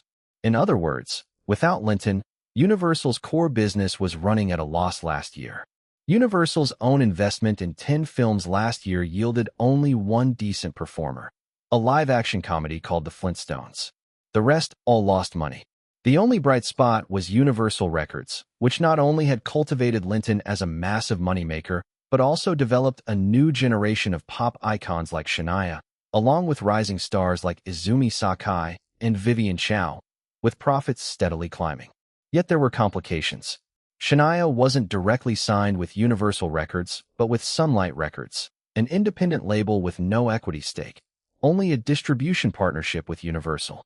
Panasonic Electronics of Japan wasn't just sitting idle or ignoring this. They had already signaled irritation over the arrangement. Sony Electronics had recently made a statement by ousting the 2 vampires from Columbia Pictures, Goober and Peters, setting a precedent. If things didn't improve, Panasonic might cut Universal loose. After lengthy discussions, the executives at Universal devised a strategy. Increase cooperation with Linton Films while investing heavily in a few major projects to turn their production and distribution fortunes around. Their current focus was Waterworld, with investment increasing from an initial $100 million to $175 million, hoping to replicate the success of Jurassic Park. But just one Waterworld wouldn't be enough. They also set their sights on the Speed sequel. Speed had brought huge profits to both companies in '93 and showed initial signs of becoming a major franchise. Not following up with a sequel would be financial suicide. Ideally, they wanted to acquire the 60% rights to the Speed series held by Linton Films. Hearing Lew and Levitt's pitch, Linton couldn't help but think these guys were shamelessly taking advantage of foreign capital. Universal Group had many premium assets and channels, and, backed by Universal Studios, Universal Records, and MCA Television, 3 big pillars, they still couldn't make a profit. Some divisions were even losing money. With revenue from cooperation with Linton included, Universal's overall profits paled compared to this small film company of his. Who knew how much of the profits were filtered into these managers' own pockets? When he heard about Waterworld, Linton inwardly mourned for Universal for 3 seconds. It was a legendary flop in Hollywood history, an absolute disaster. The project was a mess from the start, with budget overruns piling up until it reached an unimaginable $260 million. In the end, it completely bombed at the box office, with both the audience and critics unanimously labeling it one of the 10 worst films ever made. The losses were at least $150 million. Luckily, Universal was a giant. Any smaller studio probably would have gone bankrupt. As for Mission Impossible, everyone knew it was a guaranteed moneymaker. After the successful release of The Man from Nowhere, Linton had solidified his standing in Hollywood and no longer needed Universal to shield him. He was not about to give up more investment shares. Universal was granted 30% investment, but creative control stayed firmly with Linton Films, following a similar arrangement as with Speed. Unlike Independence Day, the North American distribution of Mission Impossible wasn't shared with Universal. Linton Films handled it solo. However, overseas distribution was fully entrusted to Universal. Linton never planned a Speed sequel himself. If Universal wanted it and the price was right, he didn't mind selling the 60% rights for the sequel production. But neither he nor Catherine Zeta-Jones would have the time to star. Without both of them leading the cast, no matter the script or director, a big-budget sequel casting new leads would definitely face significant challenges, and its box office prospects were very uncertain. But none of these concerns were Linton's. After friendly negotiations, Universal bought the entire 60% sequel production rights of Speed from Linton Films for $20 million, without any further revenue sharing. Chapter 361, The Storm Begins. Before they knew it, it was the end of February. Hillary had finally arrived in Los Angeles as planned, settling into the executive suite at the Hilton Hotel for her meeting with Linton. After months of care and attention, Hillary looked younger, more radiant, and her skin had become smoother and more supple. She had transformed from a woman nearing 50 into a stunning, mature beauty in her early 40s. Hillary eagerly anticipated each trip to Los Angeles, where she would undergo further refinement. This visit to Los Angeles, she dressed in an incredibly alluring sky-blue knee-length dress that perfectly accentuated her graceful figure. Her golden hair flowed over her shoulders. Her makeup was subtle and delicate, with seductive red lips. She wore black high heels paired with matching stockings, radiating the aura of a confident, sophisticated woman. After an intense session, Hillary lay limp and content against Linton, like a little kitten. "Master, Hilly is so happy," she purred. "If you want more happiness, you have to perform well," Linton said, giving her shapely rear a gentle pat. "I'll do my best, Master. Haven't you always praised me?" "That's right, your past performances were excellent. But I have to remind you to be extra careful with confidentiality. Never discuss sensitive topics over the phone, and keep your work and personal life under strict wraps." "Thank you, Master. Hilly will listen from now on." "Any loose ends after that explosion at Lab X recently?" "As far as I know, nothing was left behind. The FBI has closed the case completely. Of course, what's recorded in internal files is quite different from what's publicly released, but none of it involves you." She then detailed the FBI's internal report to Linton, her eyes sparkling with admiration as she asked, "Master, how did you manage that? It's unbelievable." "That's none of your concern. Just know that, to me, they're nothing but clowns." "Master, you're amazing. Are you rested?" Hilly's been thinking about it again. The battle continued. Sounds of fierce combat mixed with sweet, joyful melodies filled the air. After a long and wild frenzy, the fight paused. "Master, the Douglas family showdown is about to begin." "Great. Is it finally time to start?" "Yes. Our preliminary work is all in place. We're just waiting to launch in a few days. The Douglas family and the New York Times are about to face a Category 5 hurricane." "Good. I'm looking forward to your results." "Master, this isn't just about wiping out the Douglas family. We're also aiming to make a massive profit by splitting their assets. Don't you want a piece of the pie?" "No thanks. The most valuable assets of the Douglas family are the shares in the New York Times and other media groups. Now that my media empire is taking shape, those shares don't mean much to me. Also, going after them directly could expose our connections and draw unwanted attacks from other powerful players. Besides, with my resources, there are other ways to obtain those assets. No need to rush." "I understand. But about making big money, You wouldn't be uninterested in that, right? All right, tell me how you plan to make big money. Our operation has 3 phases. First, short sell the New York Times stock. Second, collaborate with the Department of Justice and Federal Trade Commission to crack down on the Times, arrest key Douglas members involved. Third, carve up the assets. If you don't want to participate in the last 2, you can still join the first phase. Short selling could return over double in less than a month. That sounds tempting, but isn't the New York Times a relatively small market? Its current value is about $1.3 billion. Wouldn't your partners mind if I jump in? Our partners, Morgan Stanley and Goldman Sachs, have already assessed the situation. They can facilitate short selling up to 50% of the New York Times shares, about $650 million. We have 5 allied parties. I'm leading, so my quota is 40%, which translates to $260 million in shorted stocks. If you join, I can give you half of that. Half means $130 million, but raising that much cash immediately would be tough. I'll need time. You might not be familiar with short selling rules. You don't need to cover the entire amount. We use financial leverage, usually 5 times. So, you only need about $26 million actually invested. What's the expected profit margin? Not just expected, it's guaranteed. Once the price drops to a third of its current value, we'll begin the third phase. So, if I invest $26 million, within a month, I could collect $86 million, making $60 million in profit? Yes, that's the ideal scenario. It might not reach that high, but $55 million in profit is still very feasible. But all our actions must be perfectly coordinated. Such a great opportunity and enormous wealth. Are you really giving this to me so easily? Aren't you hesitant? Master, everything I have belongs to you. This is my sincere offering. Just favor me a few more times, and I'll be forever grateful. All right. You're such a good girl, Hilly. Looks like I'll have to reward you even more, Linton thought, marveling at the power of the soul binding. Mark, with such a lucrative chance, Linton wasn't about to refuse. The next day, he instructed Winnie to prepare the $26 million. Following Hillary's plan, they contacted the Goldman Sachs traders, who facilitated the sale of $130 million worth of the New York Times shares on 5x leverage. It wasn't just Linton's money. Funds from all partners began pouring in. Because of the vast amount of short selling, the operation would take over a week to complete. On March 5th, all preparations were ready. Hillary called Linton from Washington.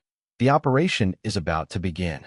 Around noon, a squad of over 20 FBI agents stormed the New York Times building in New York, presenting a local court-issued arrest warrant in broad daylight, detaining 2 reporters on the spot. Chapter 362, The Eavesdropping Storm. Reporters who had caught wind of the situation immediately handed their microphones to the FBI team leader, eager to get the scoop firsthand. Officer, did the New York Times reporters break the law? One reporter asked. Unexpectedly, the FBI leader didn't dodge or evade. Instead, he provided a rare on-site answer. Yes, we previously received a report from rapper Puff Daddy, who discovered a wiretap on the communication line at his mansion. After investigating and collecting evidence on site, we confirmed the culprits were New York Times reporters Tajik and Jim. What? The New York Times using illegal tactics to wiretap entertainment stars for news was a bombshell. Instantly, the assembled journalists and paparazzi went wild, their excitement palpable as they pressed their microphones forward. Sir, can you tell us more about the case details? Sir, besides Puff Daddy, are there other victims? Sir, are there other suspects from the New York Times involved aside from Tajik and Jim? At this moment, the FBI leader kept his lips sealed. The case is still under investigation. If there are any developments, we will hold a press briefing immediately, and everyone is welcome to attend. The news about the New York Times illegally spying on entertainment stars spread like wildfire across the country. By 3 p.m., outside Puff Daddy's mansion in Harlem, dozens of journalists and paparazzi had gathered. Puff Daddy held a press conference, positioning himself as a victim to denounce the illegal wiretapping by the New York Times reporters. I never imagined that in this land of freedom and democracy, someone would stoop so low as to illegally tap my phone. When my bodyguard discovered those bugs on the communication lines at my estate, I was terrified. The first thing I did was to call the FBI. What's even more unbelievable is that after the FBI's investigation and evidence collection, it turned out the wiretappers were none other than reporters from the illustrious New York Times. I want to ask the New York Times, what are you trying to do? What gave you the audacity to act so brazenly? Puff Daddy, a while back you hosted a party at your mansion with some very scandalous news about a threesome. Was that what they wiretapped and uncovered? Puff Daddy, did they catch any secrets on you? Puff Daddy, how did you find out you were being wiretapped? Puff Daddy, can you take us to see the bugging scene? Reporters eagerly shoved open their microphones toward him, but Puff Daddy ignored the barrage of questions and continued passionately. The Constitution of the United States guarantees the sacred freedom and rights of its citizens. The New York Times is committing a crime here, and I strongly demand that the justice system punish this illegal activity severely. Also, I want to remind all of my peers in the industry to conduct a thorough check of their security measures. Don't let these criminals pry into your lives. Following the FBI's on-site arrest of New York Times reporters and Puff Daddy's conference, the New York Times quickly became caught in a fierce public uproar. Since Delmont Douglas's tragic death in the helicopter crash, the New York Times had been mired in an internal power struggle, with both chairman and CEO positions remaining vacant. Faced with this unprecedented media storm, the boardroom descended into chaos with finger-pointing, offering no practical solutions. Eventually, the editorial department issued a statement. The New York Times is a responsible and reputable news organization that absolutely does not condone using illegal means to collect news.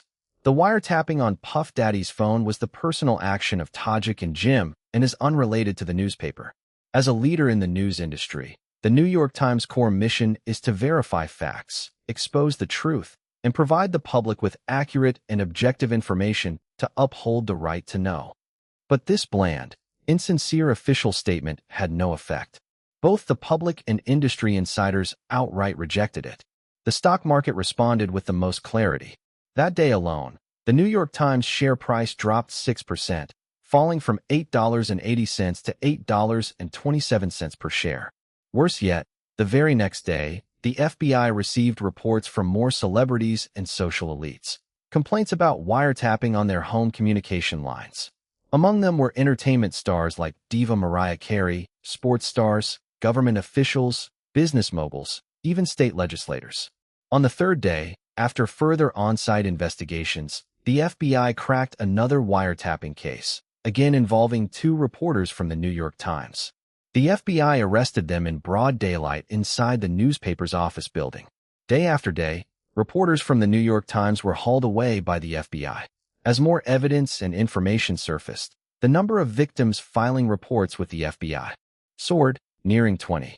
And these 20 weren't ordinary people. The lowest-profile victims were well-known football coaches and referees. Numerous NBA stars, including Patrick Ewing of the New York Knicks, were also caught in the scandal. Countless fans launched protests, and both the teams and the NBA league demanded thorough government and FBI investigations. Of course, these victims were mainly centered in New York, but with the New York Times' extensive news-gathering reach and reporters spread across the U.S. and worldwide, if they went so wild in New York, who could expect them to follow the rules elsewhere? Suddenly, wealthy elites and celebrities nationwide felt vulnerable and scrambled to tighten their security. Almost everyone called on the U.S. government and the FBI to expedite their investigation. With full official support, the investigation went smoothly and swiftly. The FBI released the latest findings, and the scope was shocking. From sports to entertainment, business to politics, the New York Times was implicated nearly everywhere. Over 10 reporters were involved. The media, public, and opinion leaders were stunned. The entire nation was shaken. The New York Times' brazenness and recklessness were beyond words. Despite desperate attempts by the New York Times to defend itself by blaming it on a few rogue employees, no one believed them amid the overwhelming public outrage. At this point, everyone knew the New York Times was in deep trouble. Its stock price plummeted like a rock, dropping 25% in less than a week, falling below $6 per share. The company's management was in disarray, with executives shifting blame and distancing themselves from the illegal reporters. Even worse, because of the paper's irresponsible statements and blame shifting, reporters detained by the FBI felt utterly abandoned. Some were already considering plea deals and cooperating with the FBI as whistleblowers to expose their handlers behind the scenes. Chapter 363, Complete Collapse.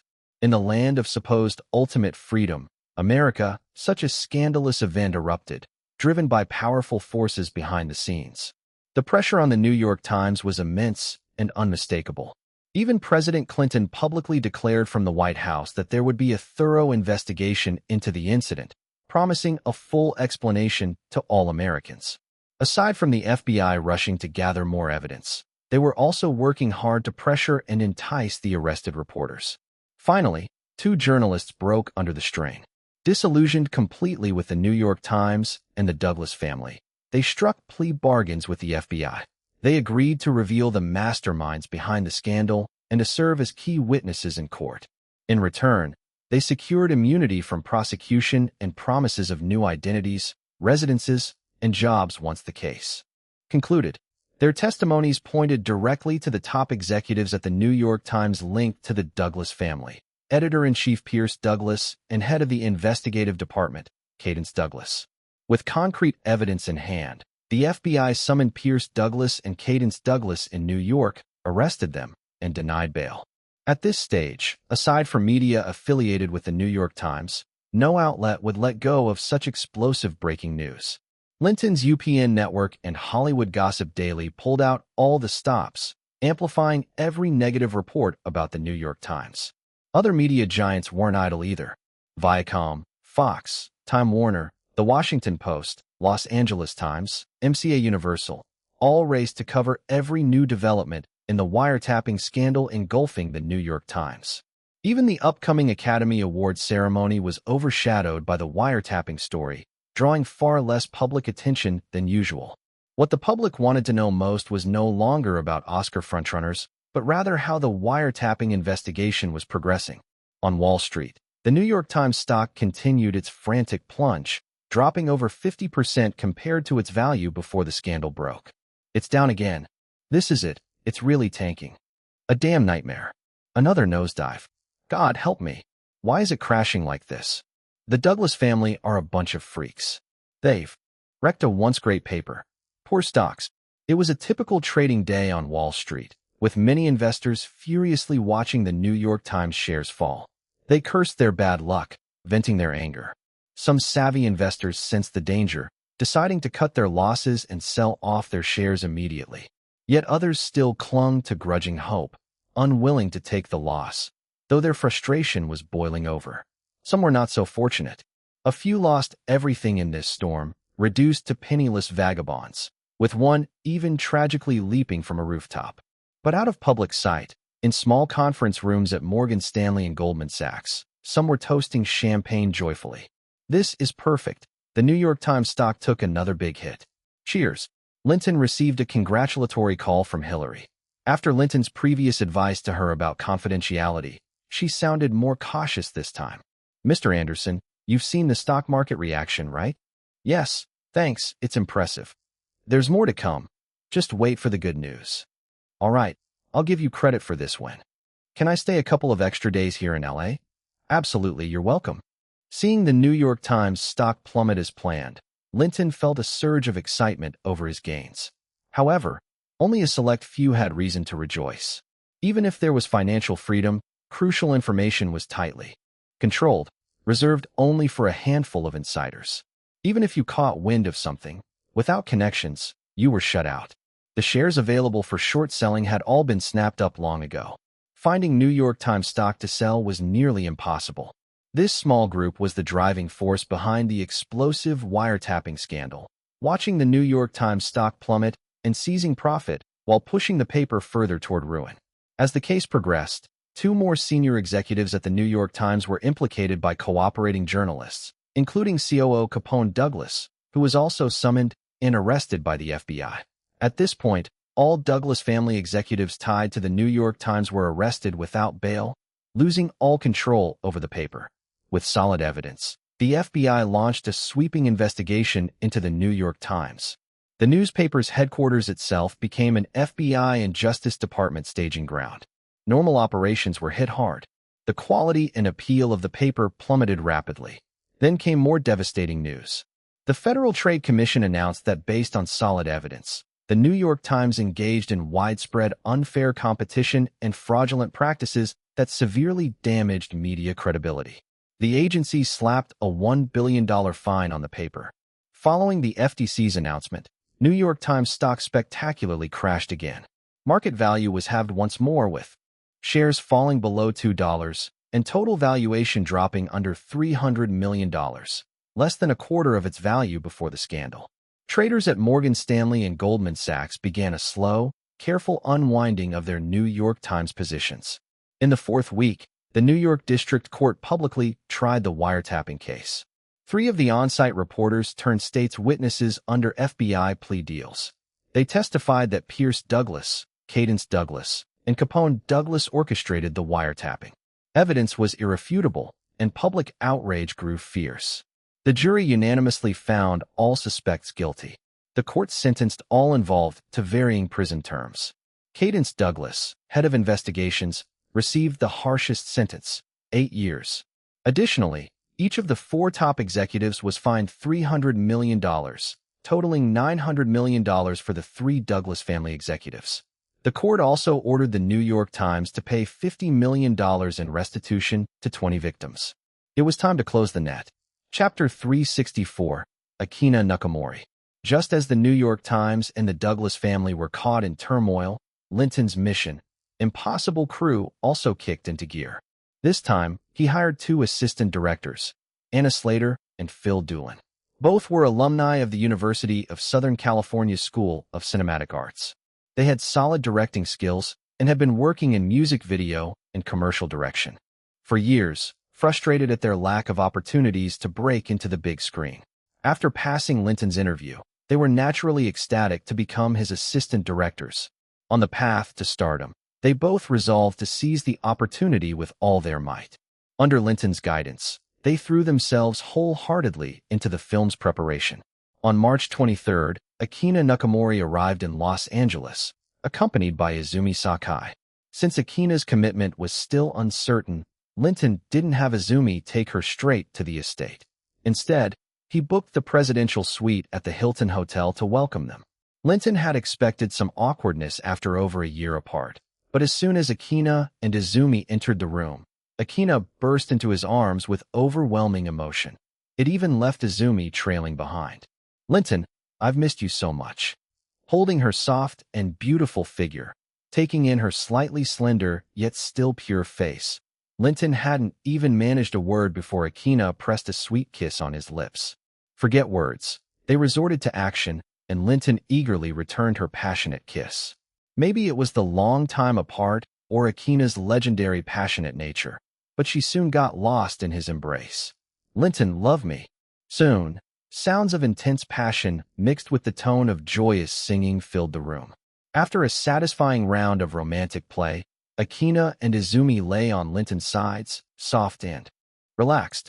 Looking at Akina's face, glowing with a happy smile in his arms, even someone as unscrupulous as Linton felt his heart soften. Akina's charm was undeniable. In Japan, she was revered with titles like the Showa Goddess and Original Diva, honors even among generations of stars. During their recent passionate encounter, Linton clearly felt her immense popularity rivaled Izumi's. With the bonus of Hollywood halo in the past 2 years, Izumi Sakai had become the top singer in Japan and even Asia. This shows Akina Nakamori's formidable talent and huge fan base across Asia. What surprised him even more was that despite only having a brief few days of soul-deep connection a year ago, he had nearly forgotten her. Yet she was unwaveringly devoted to him, even taking the bold step to come to Los Angeles with Izumi to find him. He thought back to Akina's past life, where her obsessive love and dreamy devotion led her to suffer terribly at the hands of a notorious bad boy, Masahiko Kondo. She sacrificed everything to please him, but was repeatedly deceived and toyed with, enduring heartbreak so intense it broke hearts worldwide. In the end, she was left utterly lonely and desolate. Could it be that meeting Linton this life had spared her from falling for a bastard like Kondo? But she had instead poured her obsessive love onto him. If so, then maybe Linton had truly done a good thing.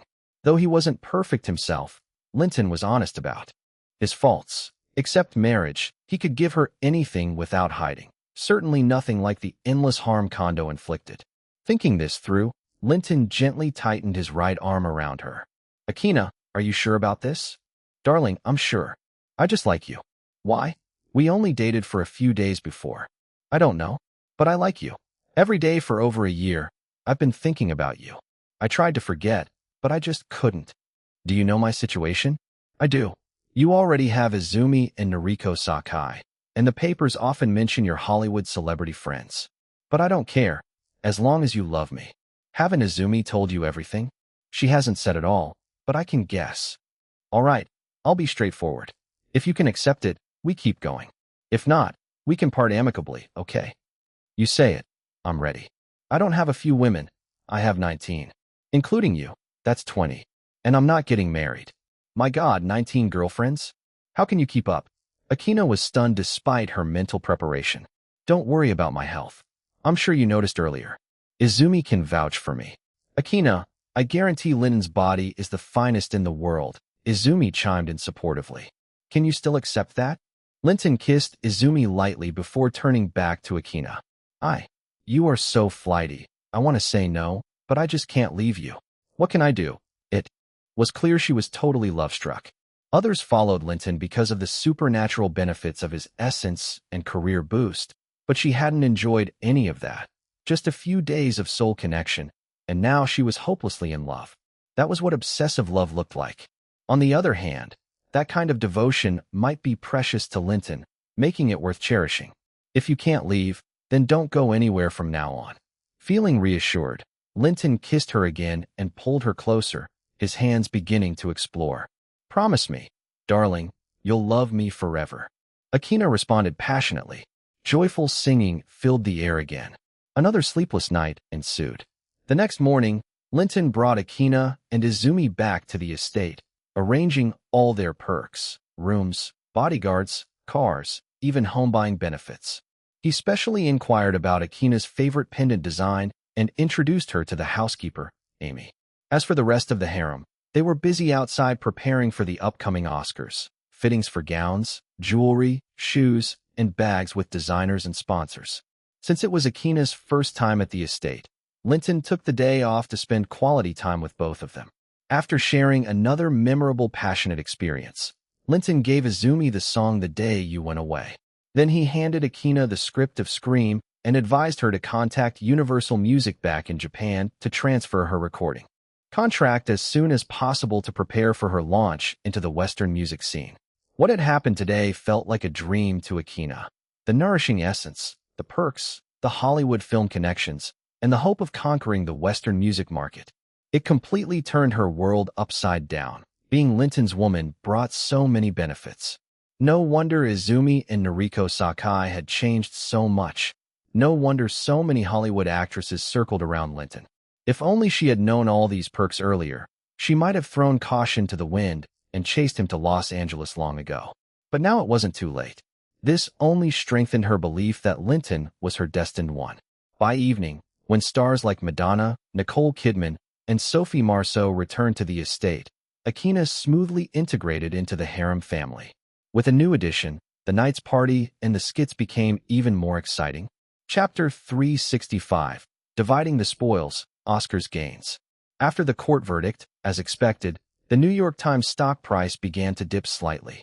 Since the 4 senior executives found guilty couldn't produce the hefty fines in cash, the court seized their assets and diligently organized an auction. Of course, the qualified buyers for the auction were those connected parties who had played a role during the case. This was essentially the moment to divvy up the spoils, the big payoff. As for the general public wanting to join in, well, they were out of luck. It had nothing to do with them. The Douglas family, after all, was a century-old established dynasty, well-versed in American charitable fund tax loopholes and benefits.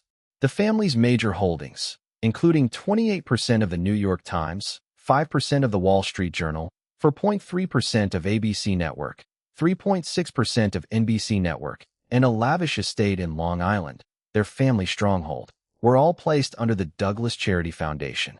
This was precisely why, when Delmont Douglas had his untimely death and the younger Douglas family members feuded over inheritance, these assets were neither split up nor sold, but were carefully preserved under the umbrella of the Douglas Charity Foundation.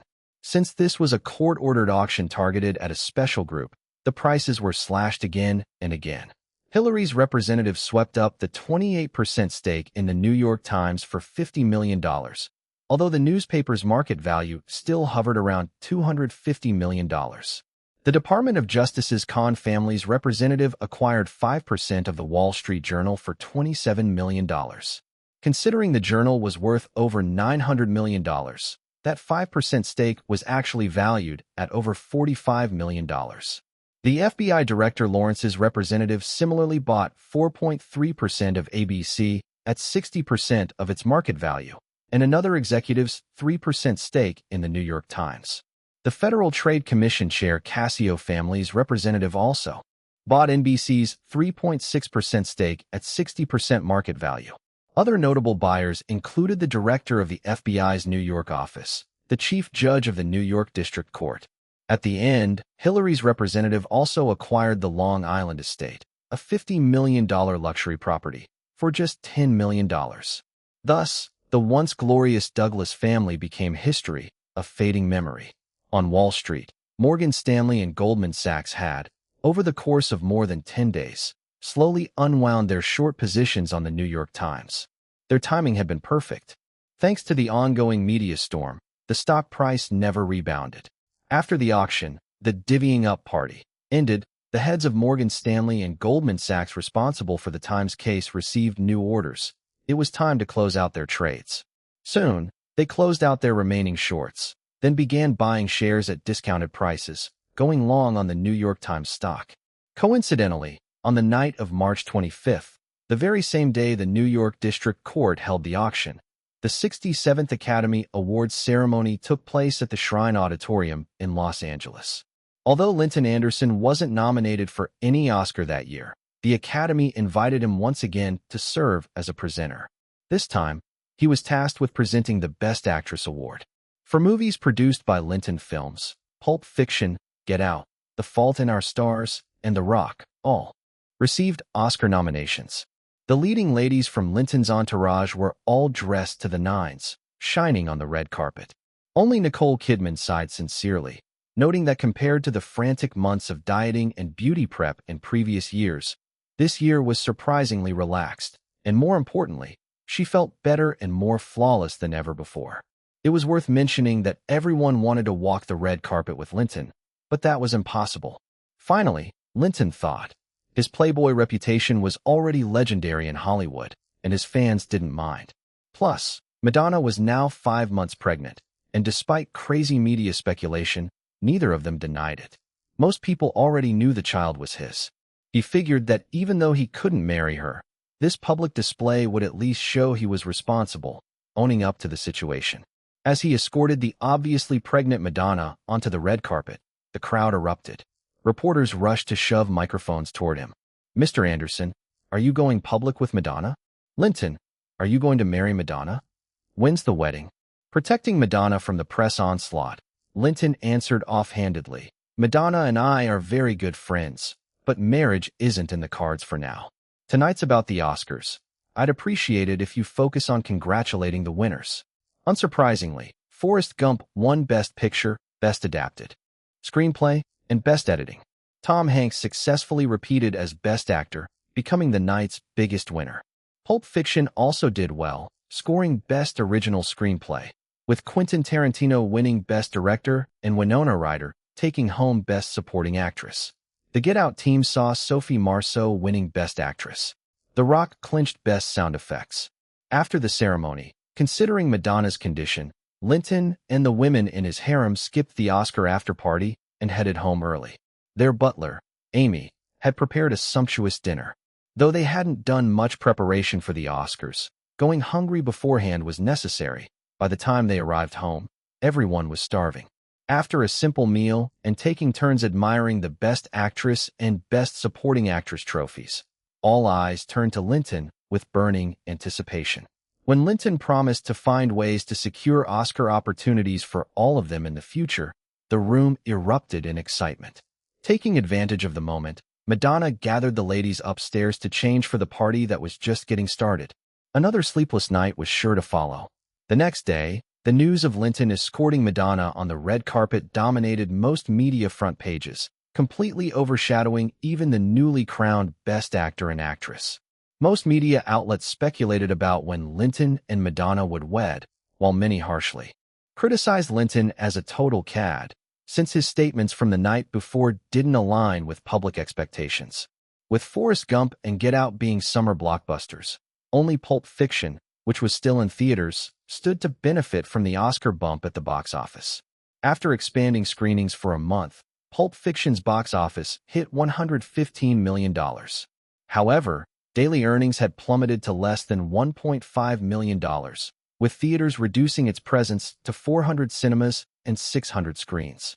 Spurred by the Oscar wins, on March 26th, theaters re-expanded the release to 1,500 cinemas and 2,100 screens. That day's box office pleasantly surged to $5.8 million. The film's final box office might reach $135 million. Chapter 366, Investing in Yahoo. In the end, Hillary didn't make it to Los Angeles by the end of March. The New York Times was entering its final phase of major breakthroughs. As the key figure behind the whole operation, and also the one standing to gain the most, there were countless matters she had to coordinate and decide on. She simply couldn't get away. She even called Linton to complain. "Linton, you know I promised to visit you in LA at the end of the month, but looks like I won't be able to make it. I understand. This is a critical time. You just focus on your work. Can I come to LA more often in April to make up for this missed opportunity? Of course, just handle everything on your plate. First, great. Oh, by the way, the funds for short selling the stocks have all been settled. I'll transfer the money to you tomorrow." So fast. Yeah, this stage is completely wrapped up. And how much did we make? Better than expected. After fees and financing costs, your total earnings are $98 million. Wow. So the net profit is about $72 million. Exactly. Don't you think you owe me a little bonus? Hillary's tone turned teasingly coquettish. Ahem. We'll talk about that when we meet. Linton chuckled to himself, knowing Hillary's secretive nature often slipped a little. All right, I'll finish up quickly and come to LA. The next day, Winnie burst into Linton's office, beaming with excitement, handing him a settlement sheet and a bank transfer confirmation. "Darling, the short-selling earnings from the New York Times have come through. In less than a month, we made $72 million in profits. Fantastic. Looks like our Winnie really is a genius." Linton had known the results for a while, but seeing the numbers on the transfer made him unusually thrilled. He even joked around with her. "Darling, I can't take credit for it all. It was all your plan, and I just followed your instructions. Besides, short selling isn't something just anyone with ability and insight can play. Well, regardless, you scored a big win. Darling, since you say I did such a great job, how are you going to reward me?" Winnie, unusually playful, used the chance to make a little request. "What do you want? How about we enjoy a private night together here tonight?" Thinking back to the passionate night they had shared here when Netscape closed their series of funding round, Linton felt his heart race. He stood up, closed the office door, and swept Winnie into his arms. "The work is done for today. We don't have to wait till tonight. Let's start now." Sweet and joyful music played. In the sprawling penthouse suite spanning over 4,000 square feet, the office, lounge, conference rooms, screening room, swimming pool, home theater, gym, garden terrace, master bedroom, bathroom, and everywhere else bore the marks of their love. After a long while, their passion subsided. Winnie lay softly in Linton's arms. "Darling, the first $50 million of the Internet Venture Capital Fund is almost used up. I think it's time to kick off the second round." "Sounds good. How much do you plan to invest in the second round?" $100 million. Some startups have already passed the initial stage and are entering series of funding. "No problem. Let's do it as you say. What else?" "I'm still optimistic about the computer and telecom industries. I believe these two sectors will keep growing rapidly for a long time. So I want to invest more money in stocks of related companies." "That makes sense. Any specific targets?" Linton was well aware that until 2000, computer, telecom, and internet companies were going to boom wildly, eventually forming an incredible bubble. Investing in these two industries, as long as one exited before 2000, had a guaranteed 7 to 8 times profit potential. The usual suspects: Microsoft, Cisco, America Online, Oracle, Intel, Nokia, AMD, Compaq, Dell, and Comcast, which is just starting to show its potential. Good choices. Let's do exactly that. Darling, do you remember when we first set up the Internet Venture Capital Fund? You said to focus on 3 areas? Of course. Netscape is the representative of the first area. What about new investment ideas in other sectors? At the beginning of the month, a company named Yahoo submitted an angel investment proposal to our Mangrove Capital. Their plan is to provide users with a comprehensive information search service. It perfectly fits the second area you mentioned. Yahoo? Are you serious? Yes, Yahoo, what's wrong? Nothing, just go on. I reviewed their plan. Besides bringing various information, especially the most up-to-date news online, they also offer extensive search and query features. It seems very feasible. Did we invest? We already put in $4 million and got a 20% stake. Great. I think this sector's future is even better than the first one. The market potential will be much bigger. You should watch it closely. You mean this company's future is better than Netscape's? That's hard to believe. Netscape has been growing so fast, practically the Silicon Valley internet poster child. Jim Clark even called me a few days ago saying they plan a Series B in a month and aim to go public by August. Linton vaguely remembered Netscape's initial public offering was scheduled for that August, which explained why it was hailed as the first great internet stock. His investing hadn't slowed down its progress at all. Netscape's outlook is excellent, no doubt. But trust me, the comprehensive internet information search sector has a wider market than the browser segment and is still in its pioneering phase. Of course, whether Yahoo can claim the top spot depends on their capability and growth speed. But you should keep a close eye and give them support when you can. Got it. I'll follow your lead. Sweetheart, rested up? Linton felt a fire lit inside him after learning Winnie had secured the angel investment in Yahoo. Darling, tonight I want to be on top. The battle reignited and sweet, joyful music echoed through the empty 16th floor office building. Chapter 367, Turning the Tables. By late March, Los Angeles was already enjoying its warm, pleasant spring breeze. However, in Montana, the first stirrings of spring had just arrived. As the spring winds came, the harsh winter finally receded, and the snow on the ground began melting at a faster pace. James Van Sweden and Topher Delaney, two renowned landscape architects, led a small team to Montana to prepare for the upcoming construction project. Rent on construction equipment, procurement of building materials, settling the workforce, and arranging daily living supplies all needed to be handled in advance. Additionally, they had to monitor the weather to set an official start date, coordinating the departure times of the construction teams from South Columbia. Judging by the weather, the snow on the farm grounds would be largely melted by early April, making it completely feasible to begin the landscaping work. On March 30th, Miguel Herrera led a group of more than 300 people, along with some valuable decorative materials, by chartered plane to Anderson Farm in Montana. Naturally, more building materials would follow by sea later. That afternoon, Linton temporarily set aside preparations for the Mission Impossible movie and flew to Montana on a private jet with Winnie, Carter, and Mina to rush to the farm. Fortunately, the living quarters on the farm had been completed last year, one staff apartment building and 50 small single-family homes, enough to house over 300 construction workers. By the time Linton arrived, the construction team was already settled. After warmly greeting Miguel Herrera and briefly discussing the landscaping project plans, Miguel introduced 9 sumaroot cultivators and 1 herbal tea tree specialist.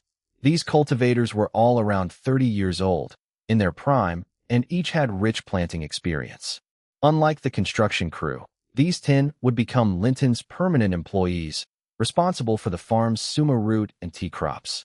Despite not being great communicators, struggling even with basic English, their professionalism shone through when discussing their field expertise. Linton was very impressed. It was clear Miguel had put a lot of effort into recruiting them. What Linton didn't know was that, with an annual salary of $50,000, these 10 positions had been extremely competitive. Numerous connections had come knocking on Miguel's door. But Miguel sincerely wanted to befriend Linton and, with a $5 million project looming, he dared not show favoritism. In fact, Miguel had endured considerable pressure and even offended some networks to secure these highly skilled, experienced technicians for Linton.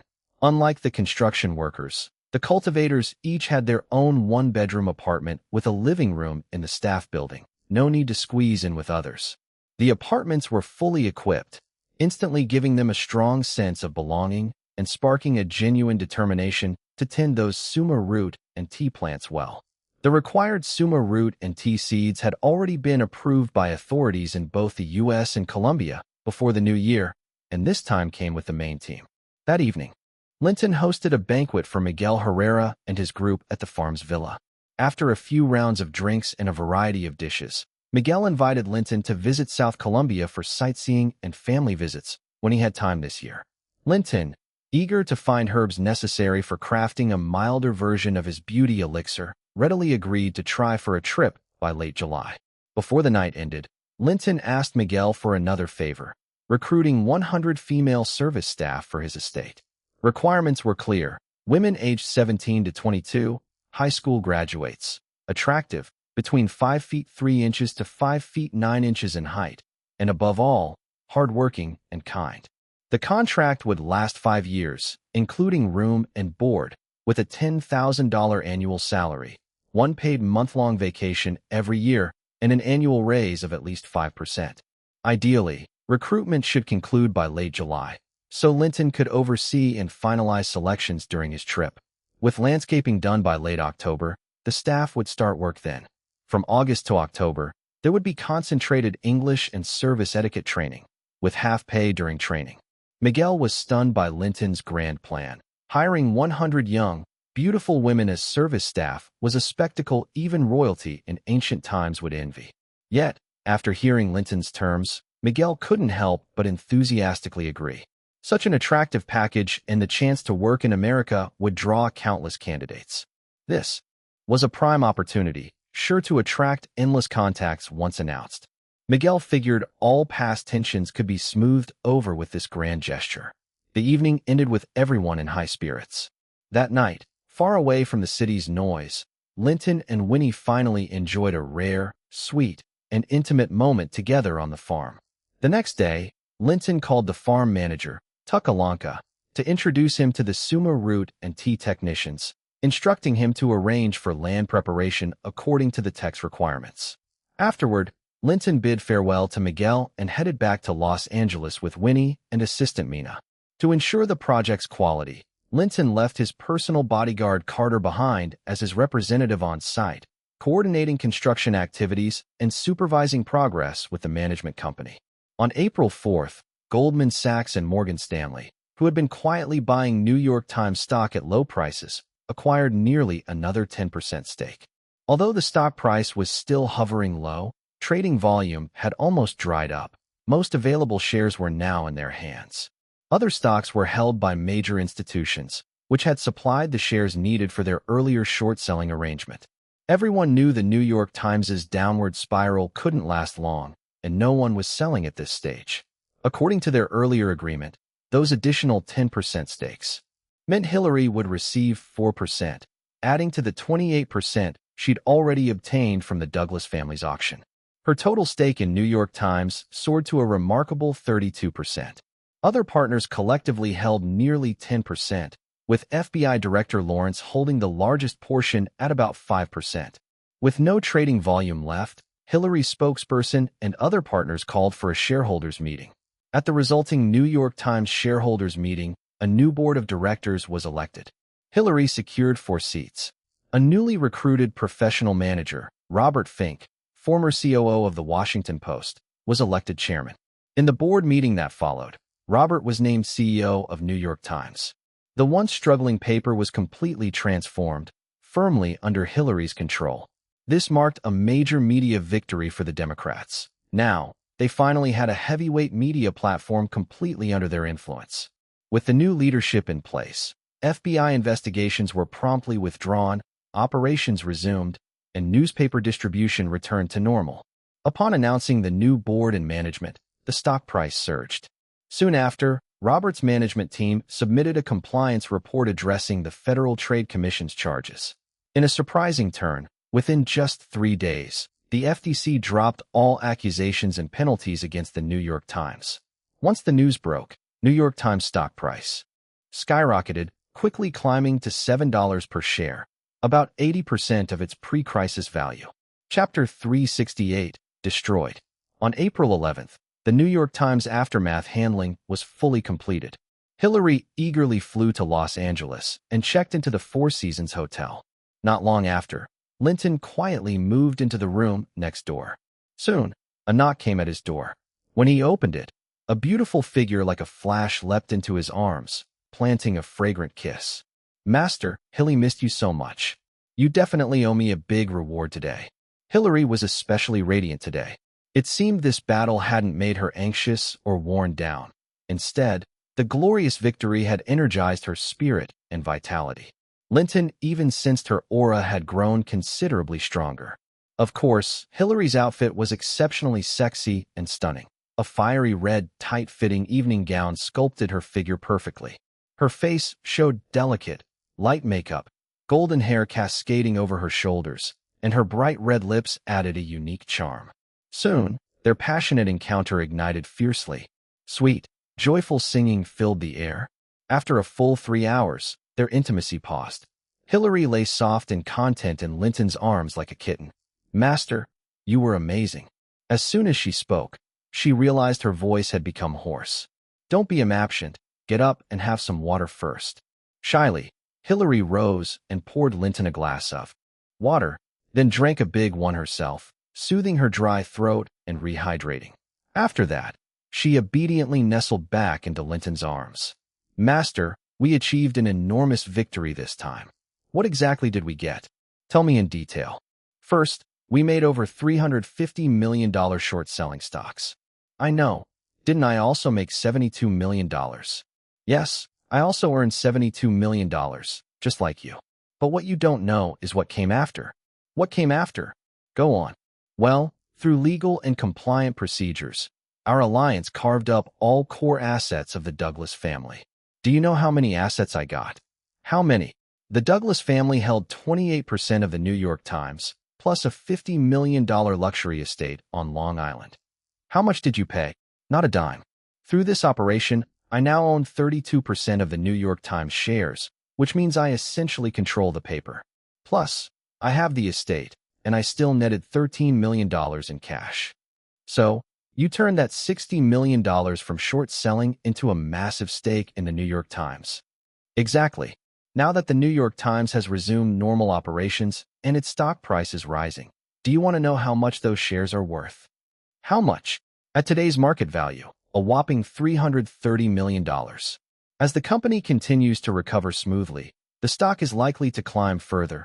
Returning to the previous $1.3 billion market cap is very possible." "Wow, that's more impressive than robbing a bank." "Excellent. Anything else?" "Of course, the most important thing is we completely destroyed the Douglas family, who were previously at odds with us. From now on, America no longer has the Douglas family." "That's impossible. The Douglas family is large, dozens of people. Only 3 went to prison. What about the others?" "The rest are notorious in America now. They have no place to stay." "No way. You wiped them all out." "Master, since we've utterly crossed them, leaving them around would be a threat. Keeping them in America would be reckless. Not just me, but our other partners wouldn't agree either." "You didn't actually kill them all, did you?" "No, we're not that cruel. We left them a way out." "What way?" "The family always pushed for Zionism. They were some of Israel's most radical advocates. So, we made them move to Israel to join the Middle East conflicts and contribute fully there." "Smart idea, but will they obey?" "That's not up to them. Without their vast wealth protecting them, they're already being targeted relentlessly by those they offended." "Do you know who's in our alliance?" "FBI, Federal Trade Commission, Morgan Stanley, Goldman Sachs." "Close, but it's not the FBI. It's the Department of Justice behind them. The FBI is just part of it." "So, the Douglas family has lost all official protection in America?" "Yes, not only that, but exposed to blatant hostility everywhere. Won't other Jewish communities help them? A few tried, but the DOJ sent in DEA agents who cracked down hard. Several arrests were made, and afterwards no one dared step in again. Are these Jewish people involved in drug trafficking? Who said they got caught because of drug trafficking? Hillary shot Linton a strange look. He was a good man, but maybe too innocent. What then? DEA doesn't need a reason to arrest them. After they were caught, no drug evidence could be found. Oh, I underestimated the Department of Justice. So they have all left now. Almost. A batch has already gone. In less than a week, the rest will follow. Apart from Israel, won't they go elsewhere? Don't worry. The DOJ monitors them closely, and Border Control has blacklisted them. They have no chance of returning to America. If any try to leave Israel, we'll know quickly. When they're far away, anything might happen. Aren't 3 still in prison? Master, you're too kind. Do you really think those 3 will come out alive? Damn, he got called too kind. But these people were truly ruthless. Just one family with 100 years of history had all their wealth stolen, core members locked away with uncertain fates, and the rest expelled from the country, utterly wiped out. Of course, it was also because they had wealth but lacked real power, made mistakes that got evidence against them, and acted too boldly. That's what attracted this pack of wolves. They only played a small catalyst role. This America is not a free and democratic country. It's a power-driven, lawless land of thieves where murder and plunder are common, just with a civilized and legal mask on. That's fine. Now that my fists are strong and I have Bill and Hillary, 2 powerful servants at my side, I can act more freely. Anyone who dares to complain without cause will be dealt with directly. Once I reach the astral dominion stage and have unbeatable power, maybe the whole America can become my private backyard, available to take whatever I want. Master, you're not feeling sorry for them, are you? Seeing Linton silent, Hillary looked a bit worried. No, you did an excellent job. I'll reward you well. Joyful, sweet singing echoed once more. Chapter 369, Rumble in the Bronx. Rumble in the Bronx had actually completed production in Hong Kong by the end of December of the previous year. Since Linton Films had invested $5 million to secure all North American rights, the finished movie was promptly sent back to Los Angeles. The film itself was well made. The storyline was straightforward and clear, the pacing tight and energetic, and it was highly entertaining. The action scenes were especially spectacular. Jackie Chan's unique blend of martial arts and comedy stood out brilliantly. This style of performance had never before been seen in Hollywood history, making it a strong selling point. Everyone in the distribution department who watched the film couldn't stop praising Jackie Chan's performance and had high hopes for its box office potential. However, considering that this was Jackie Chan's first major theatrical release in North America, with the entire main cast being Asian, other than Jackie, the other actors were complete unknowns to the North American audience. Although Jackie had gained some recognition through videotapes and television last year, the truth was Americans generally struggled to recognize Asian faces. Jackie Chan hadn't yet fully established himself as a household name in the US, and his box office pull remained limited. In this situation, releasing the film outright in theaters without a strong promotional campaign risked disappointing returns. But investing heavily in marketing would increase financial risks for the film's profitability. After weighing everyone's opinions, Linton decided to take a different approach. He arranged for UPN TV network to launch a special Jackie Chan film series starting immediately, running every Wednesday night at 10 p.m. for the next 4 months. The lineup included 16 of Jackie Chan's best past works, all classics such as Dragon Fist, Wheels on Meals, Drunken Master, Project A and its sequel, Fearless Hyena 2, Armor of God, Police Story and its sequels, The Protector, Miracles, Operation Condor, City Hunter, Island of Fire, and Crime Story. By cycling through these films, they aimed to steadily build Jackie Chan's popularity and fan base in North America. Since Linton Films already owned the rights to these films, arranging this was convenient, though of course there were financial settlements between the studio and the network. The movie was tentatively scheduled for an April theatrical release, a time when competition in the box office was relatively light and more theaters would be willing to support the film. Meanwhile, in Asia, Rumble in the Bronx had started screening in January. Riding on Jackie Chan's star power and the movie's epic as Linton had predicted, with UPN's continuous broadcasts of Jackie Chan's films, his popularity in North America steadily grew.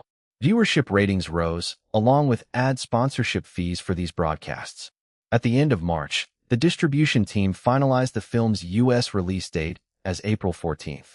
Linton approved a $5 million marketing budget. With these backing statistics, distributors approached theaters confidently. Combined with the film's quality, many theaters expressed optimism about Rumble in the Bronx's box office potential. They committed to 2,200 screens. Once the release date was set, the marketing team arranged for Jackie Chan, Michelle Reese, and Anita Mui to frequently appear on major variety shows, launching pre-release promotions across North America. Jackie proved to be a tremendous asset. Rarely seen before with such genuine martial arts skills, he would perform kung fu during these talk shows. To boost ratings, hosts often invited audience members to randomly come on stage and challenge Jackie in playful bouts, creating exciting and lively scenes. Of course, given Jackie's expertise, he was almost unbeatable. These appearances sparked a wave of kung fu enthusiasm, helping more Americans remember the name Jackie Chan. The promotion for Rumble in the Bronx surged accordingly. Offline media like newspapers and magazines couldn't ignore the heat surrounding Jackie and the film. Interviews and articles about Jackie Chan and Rumble in the Bronx popped up everywhere. Unfortunately, the focus was overwhelmingly on Jackie Chan. Although Michelle Reese and Anita Mui appeared alongside him, the media largely overlooked them. Despite their immense fame and beauty in Asia, they remained virtual unknowns in America, where audiences struggled to tell Asian actresses apart. Michelle Reese had complained to Linton several times about how unfriendly Americans were to her. Actually, the situation wasn't much better for Noriko Sakai, who had played a significant role in the hit film Happy Death Day, but still lacked popularity in North America. For these actresses to break into the American market, they would have to invest far more effort and resources than their Western counterparts.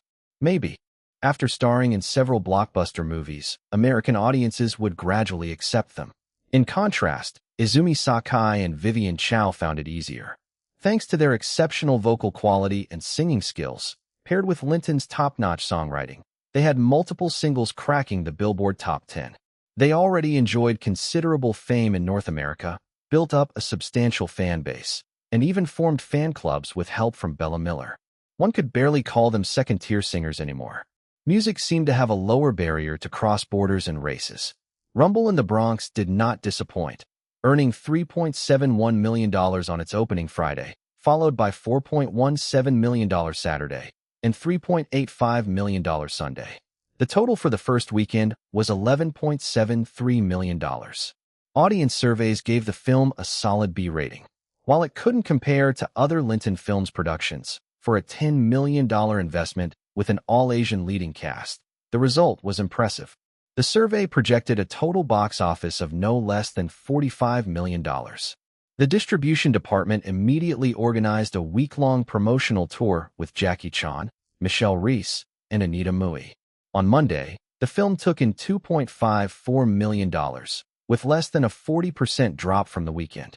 By the end of the first week, its cumulative box office had reached $21.89 million. Crossing $50 million in total box office seemed almost certain. This confirmed the movie's massive success. Jackie Chan's name was becoming a sensation across America, and many North American viewers were starting to remember Michelle Reese. Golden Harvest was ecstatic. The strong North American reception for Rumble in the Bronx would greatly support their plans to sell the film's rights at Cannes. This promised them another huge payday. Chapter 370.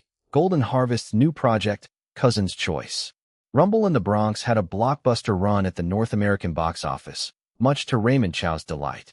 He and director Stanley Tong flew to Los Angeles specifically to thank Linton in person. They also brought with them a new project called Police Story 4, First Strike. The new film would be directed again by Stanley, starring Jackie Chan. The story revolves around Kevin being tasked by the CIA to keep an eye on a female spy named Natasha heading into Ukraine. When Natasha is captured by a local SWAT team, Kevin decides to follow and unexpectedly gets caught in an international spy organization's nuclear warhead conflict. The movie promised many thrilling scenes: ice lake escapes, Chinatown chase sequences, intense underwater battles, the very pinnacle of Hong Kong action cinema. With Jackie Chan's popularity at its peak, as long as the film maintained decent quality, the market returns would be very rewarding. Riding on the solid partnership from Rumble in the Bronx, the two sides quickly finalized a new collaboration. The terms for Police Story 4: First Strike were largely the same as Rumble in the Bronx. The investment budget remained $10 million, with an English-language version provided. Linton's film company would invest $5 million and secure all North American rights. Golden Harvest would still handle production, with Linton's company placing a producer on set. But this time, Linton insisted that Vivian Chow play the female lead. Filming was scheduled for August, which perfectly aligned with the completion of the first season of ER, allowing Vivian Chow to transition seamlessly. Linton had seen the reality clearly. Whether it was Vivian Chow, Michelle Reese, Sakai Izumi, Noriko Sakai, or Akina Nakamori, Hollywood offered them limited ceilings.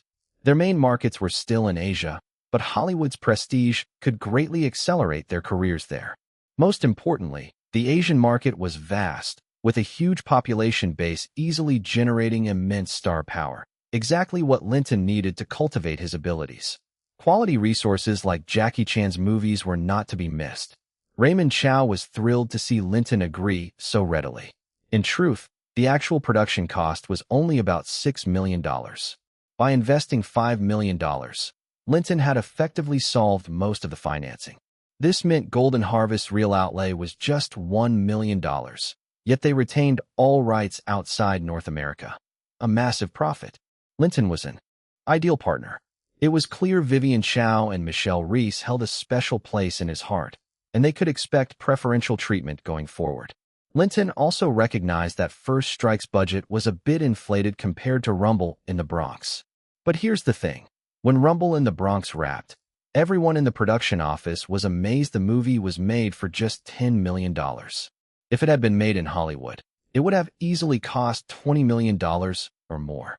Robert, Kenneth, Frank, Blake, and Bob all pressed Sullivan, the producer sent by the company to the Rumble in the Bronx set, on what kind of magic the Hong Kong crew used to create such grand scenes on a shoestring budget. Sullivan's response left everyone baffled. The Hong Kong approach couldn't be duplicated. In Hong Kong, every crew member, including the director, lead actors, and extras, received pay far below Hollywood's, often less than one quarter. Production cuts extended to nearly everything. Even safety measures on dangerous stunts were minimal or non-existent, with insurance barely purchased, if at all. Crew were not provided with endless drinks or meals, and only 2 trailers were available, for the director and Jackie Chan himself. Everyone else rested in makeup rooms. They were workaholics, routinely working over 12 hours a day without overtime pay. No way could Hollywood replicate that. It wasn't just about money. Unions would see anything like that as a red flag and could shut down production altogether. Not to mention, with Rumble in the Bronx's success and Jackie Chan's rise, the next movie's paycheck would skyrocket. Jackie alone could command $5 million or more. So realistically, producing First Strike in Hollywood would likely cost far more than $20 million. Now, Linton secured North American rights for only $5 million, with little hassle, and managed to land the female lead for Vivian Chow. What more could he want? Everyone walked away happy. After hearing the news, Vivian Chow took a night off from filming ER to return home and thank Linton with a bold gesture. Meanwhile, cousin Judy had finished high school. Her grades were mostly A's, and she scored 1100 on the SAT, a score that barely qualified her for an Ivy League school. But Judy dreamed of Stanford, which was a stretch for her scores. When Linton heard about her results, he immediately took charge, asking Aunt Kelly to bring Judy to Los Angeles. He promised to find someone with clout to write a recommendation letter, no problem. If Judy wanted to attend USC or other film-related schools, Linton alone writing a recommender would be enough. No school would deny her. Stanford, however, was pure STEM and unrelated to his industry. His recommendation wouldn't hold as much weight. No need to worry. Among his investors were Silicon Valley elites. If he couldn't do it, Chambers and Clark certainly could. Aunt Kelly wasn't exactly thrilled about Jeff and Judy getting too close to Linton. She worried about his wild lifestyle corrupting them. But when her daughter's chance to get into a top school arrived, her reservations had to take a back seat. So she, Jeff, and Judy came to Los Angeles. She also came to report this year's charity plans under Linton's foundation, which would exceed $20 million. She'd found a deep sense of fulfillment overseeing projects back in South Colombia. Schools opening to smiling children, roads being built that transformed communities. Charity in the U.S. had become commercialized, more about tax breaks and profits than pure giving. In the U.S., you needed to make at least 40% return on a $10 million donation, factoring all expenses, just to call it worthwhile. But in Colombia, though some corruption existed, most money truly went to the cause, with her supervision. She hoped Linton would agree to increase their donation to $8 million this year and expand efforts across the entire Pulange Township. To avoid Jeff and Judy falling under Linton's rough influence, the family opted not to stay at the estate, but at a nearby hotel instead. Linton agreed and hosted Aunt Kelly and company at Casio Restaurant with Winnie on their first night. Seeing Judy in person, Linton realized she'd grown into a young woman without even noticing. Judy had the classic bombshell figure common among young American girls. Perfect curves, just the right height at 5 feet 7 inches, with a shapely bust and long legs. Not stunningly beautiful, but definitely above average. With that appearance and Linton as a powerful champion, her entertainment prospects looked bright. Too bad her ambition was to become a computer science elite instead. At their meeting, Linton gifted her the latest Louis Vuitton bag. Winnie gave an Omega ladies' watch. Aunt Kelly was uneasy seeing such expensive gifts, but held her tongue. Judy was ecstatic, embracing both warmly and linking arms with Winnie, whispering as they sat close. With Winnie and Judy hitting it off so well, things were looking up. Judy, do you know about Netscape Communications? Of course. That's my browser when I go online. Tomorrow, you'll go with Winnie to meet Netscape's CEO, Mr. Clark. She'll get him to write you a recommendation letter for Stanford. You mean I'll really meet him? Judy could hardly believe it. Of course. Winnie is a major shareholder at Netscape. Wow, Winnie, you're amazing. I totally admire you now. Not just Judy was impressed. Kelly and Jeff exchanged surprised glances, seeing Winnie in a new light. She was truly a power player. Don't get too excited, Judy. You're brilliant too.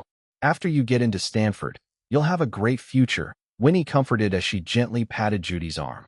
Before the meal finished, Judy had become Winnie's biggest fan, and securing Jim Clark's recommendation was no problem. With that letter and Judy's solid grades, Stanford's doors swung wide open for her. Not just that, seeing Judy's keen interest in Netscape, Winnie arranged for her to intern there. This gave Judy a chance to experience the cutting-edge tech world of Silicon Valley early, broadening her horizons. Paid, of course, which would be a huge plus for her future at Stanford. As for Aunt Kelly's proposal to boost donations in South Colombia, Linton agreed without hesitation. They arranged to visit together in late July. Chapter 371. Investing in Victoria's Secret. In late April, while Linton was anxiously preparing for the Mission Impossible movie, Heidi Klum returned to Los Angeles for a vacation, bringing news that greatly piqued Linton's interest. Victoria's Secret was planning a major revamp and seeking funding to expand its shares. When it came to Victoria's Secret, hardly anyone in the world hadn't heard of it. It was a brand that drove the whole world crazy. Women went wild for the sexy and alluring lingerie, while men went crazy dreaming of the women who could look even more irresistible in it. Of course, the biggest craze was the annual Victoria's Secret fashion show. 20 Victoria's Secret angels strutted down the runway wearing barely their lingerie, with angel wings on their backs, showcasing their incredible bodies and seductive lingerie. Each show also invited the hottest movie stars from all over the globe, featuring special guest performers. It was the ultimate extravaganza in the fashion world. At its peak, the show's TV broadcast drew over 500 million viewers worldwide, second only to Super Bowl halftime show.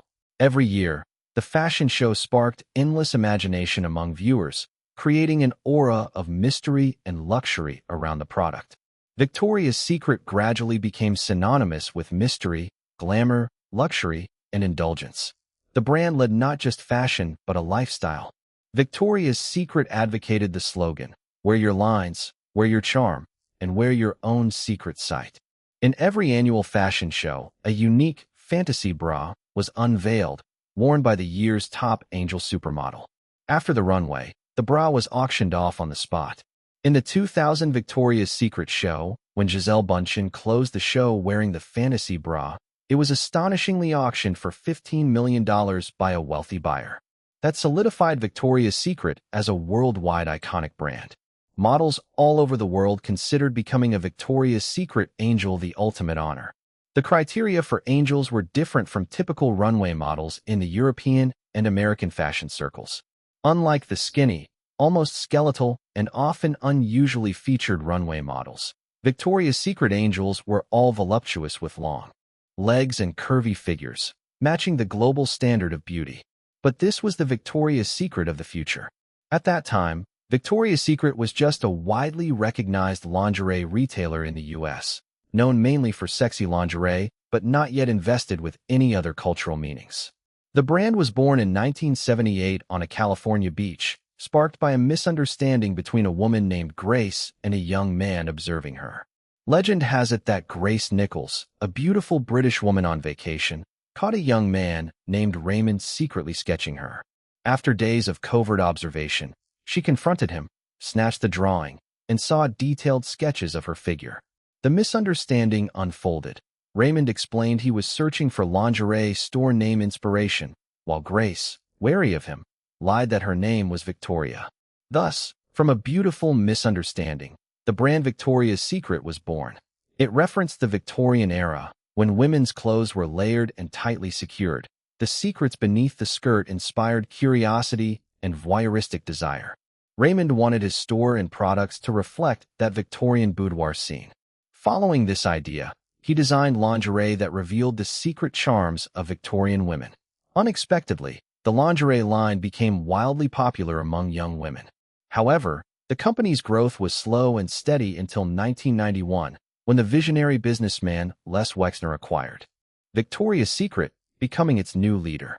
Under Wexner's stewardship, the brand focused heavily on marketing and promotion, hosting numerous annual Victoria's Secret lingerie shows. Victoria's Secret development entered the fast lane. By last year, it had over 500 stores nationwide and sales surpassing $1 billion. Wexner believed Victoria's Secret could offer much more cultural value, not just dominating the mass women's market, but also taking over the wardrobes of upscale women and expanding globally, becoming a leading brand for women's inner beauty. For this reason, he planned a large-scale financing round to raise capital and overhaul the brand with fresh elements.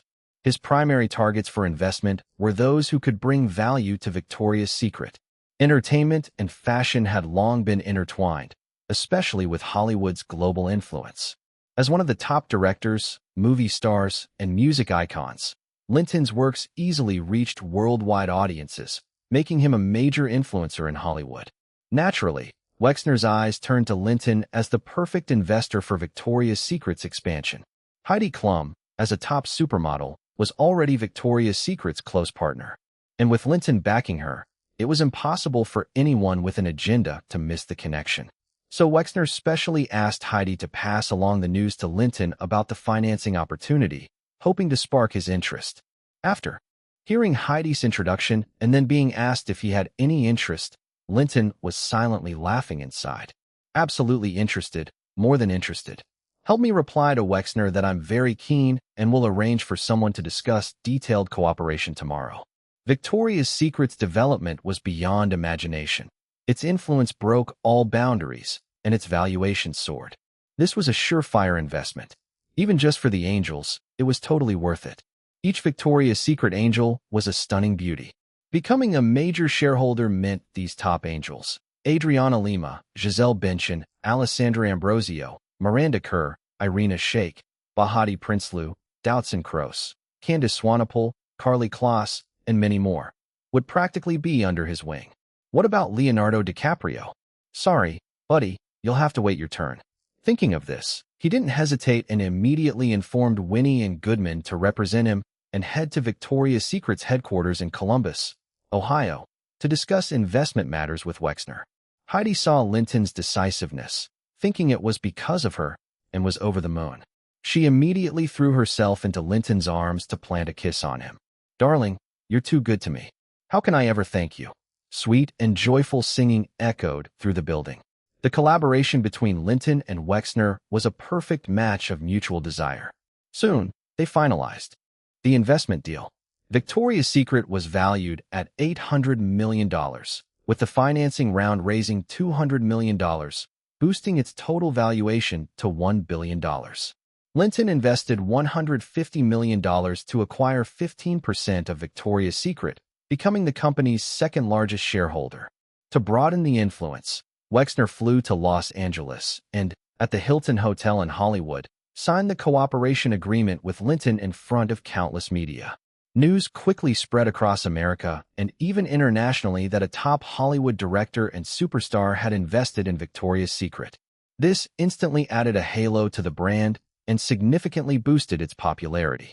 After signing, Linton had an in-depth conversation with Wexner and summarized 3 key points for Victoria's Secret's future success, based on its later achievements. 1. Invest heavily in assembling a professional squad of Victoria's Secret angels, but the models must match global aesthetic preferences, curvy, with ample figures and long legs. In short, sexy enough to make women jealous and men stand up. They must avoid the typical stiff-faced, skinny supermodels seen in fashion. 2. Find peak moments to launch professional Victoria's Secret angel lingerie shows, such as the Super Bowl halftime, NBA Finals halftime, or the Oscars red carpet. 3. After building fame, hold a grand annual Victoria's Secret angel lingerie fashion show, inviting the hottest stars globally, signing contracts with TV networks worldwide, creating a unique fashion event that spreads Victoria's Secret's cultural fashion ideals. These suggestions struck a chord with Wexner, who admired Linton as a genius among geniuses and promised to make these 3 strategies the company's next major initiatives. Chapter 372: The Unbelievable Tax Refund Policy. After more than 2 months of preparation, the drama crew had been fully assembled by early April. Apart from Vivian Chow, Linton hadn't interfered with the regular cast members. But when the final list was sent to Linton, he found that it was still his original core team: Anthony Edwards, George Clooney, Noah Weil, Eric LaSalle, and Sherry Stringfield. Seeing that list put Linton's mind at ease. Despite switching partners, Michael Crichton's vision and leadership basically remained intact. By mid-April, the crew had completed shooting the first 2 episodes of Season 1, each running 45 minutes. The series broke away from the usual soap opera-style romance and slow-paced storytelling common in American TV dramas. Right from the start, it threw viewers into intense emergency patient rescues, with a pace nearly matching a real ER. The story then unfolded around the complex relationships among doctors, nurses, and patients, vividly portraying the daily work lives of emergency room staff. It authentically recreated the tense medical scenes in the treatment process. Though only 2 episodes, the show already delivered a gripping storyline combined with professional medical content. It balanced tense medical moments with warm interpersonal interactions, leaving viewers riding an emotional roller coaster, unable to look away.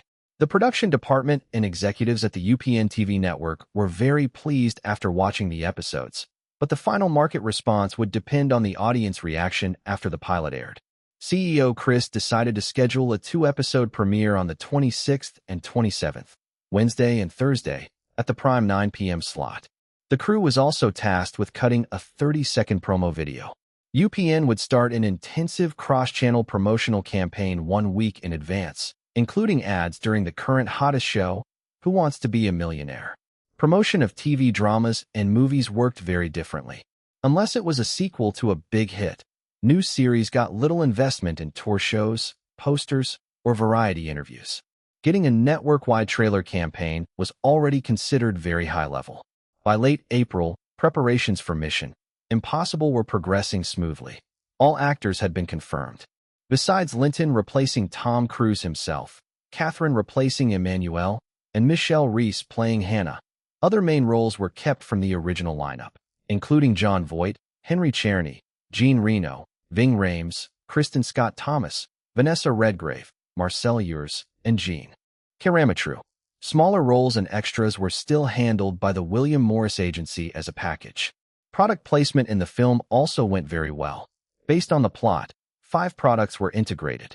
After fierce competition, Armani Suits, IBM, and Nokia each sponsored $5 million. Dior clothing, worn by Catherine, and Timex watches each sponsored $2 million. A total of $19 million had already been secured. Linton set the start date for filming on May 3rd.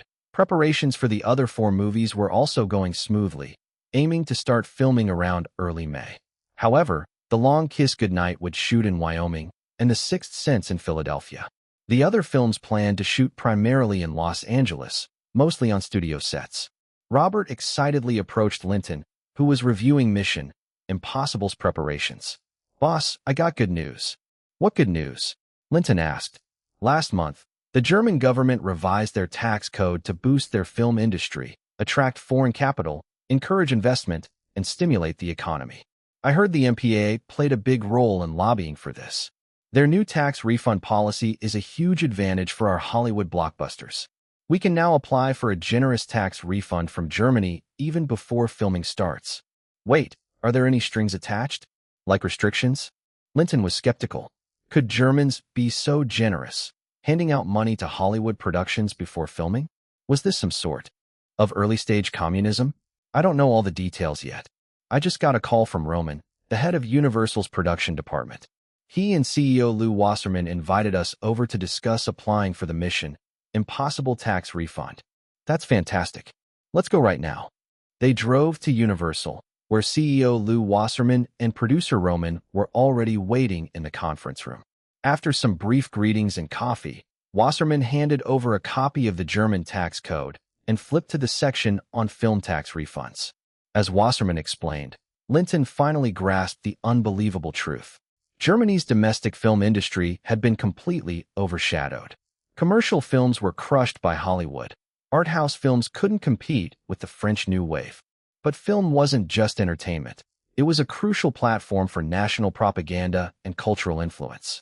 As the world's 3rd largest economy, Germany couldn't just let this battlefield go. To improve the situation, the federal parliament had been drafting tax reforms since last year to introduce strong tax refund policies supporting its film industry. When the MPAA found out, they invested heavily lobbying for an open policy, making refunds available not just to German companies, but worldwide. The German Review Board only approved large-scale investments. And who else but Hollywood could afford to mount such big productions? Are there caveats? Like shooting in Germany? German actors in the cast? Linton asked. Many countries offered film tax incentives to attract Hollywood shoots, but with strict limitations.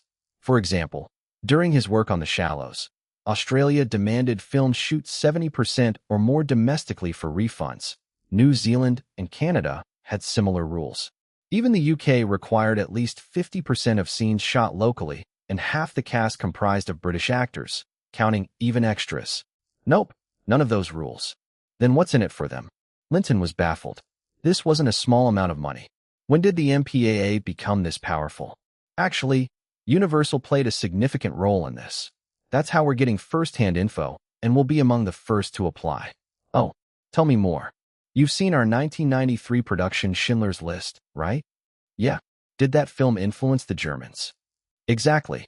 After it exposed the horrors of Nazi atrocities worldwide, it sparked a global outcry against Germany, making the German government realize Hollywood's influence was enormous, and a pressure they couldn't ignore.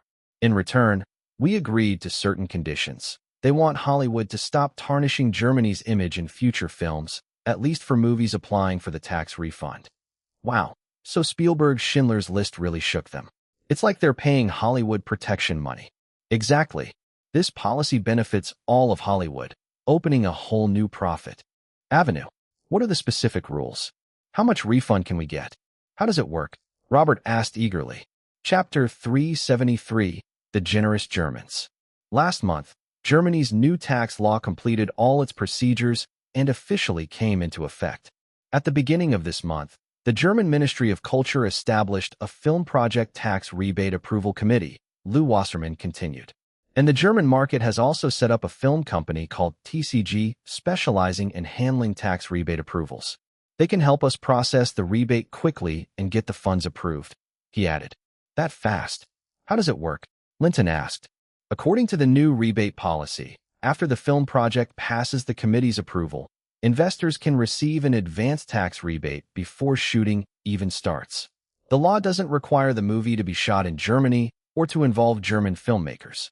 The only condition is that a German film company must hold the movie rights and corresponding revenue shares, Lou Wasserman explained.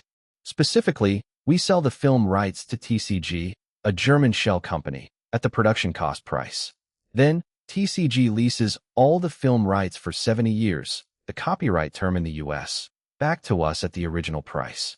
Of course, we can also wait until the project finishes and then buy the rights back from TCG for a symbolic amount. Afterwards, TCG takes the project to the Film Project Tax Rebate Approval Committee to get approval for a rebate. The rebate is 10% of the projected film income, which usually isn't overestimated. It's typically around 1.2 to 1.3 times the production costs. So, our mission, Impossible Film, doesn't need to shoot in Germany or cast German actors, yet we can still get up to $11.7 million in rebates. Linton asked in surprise. Not $11.7 million, actually $13 million. Our actual production cost is $90 million, but we publicly state our budget as $100 million, so we can claim up to $13 million in rebates, Lou Wasserman corrected. Okay, with a $100 million investment, how much do we have to pay TCG in fees? Not a dime. All the rebate money goes to us. That can't be. Are those Germans just generously giving us free money?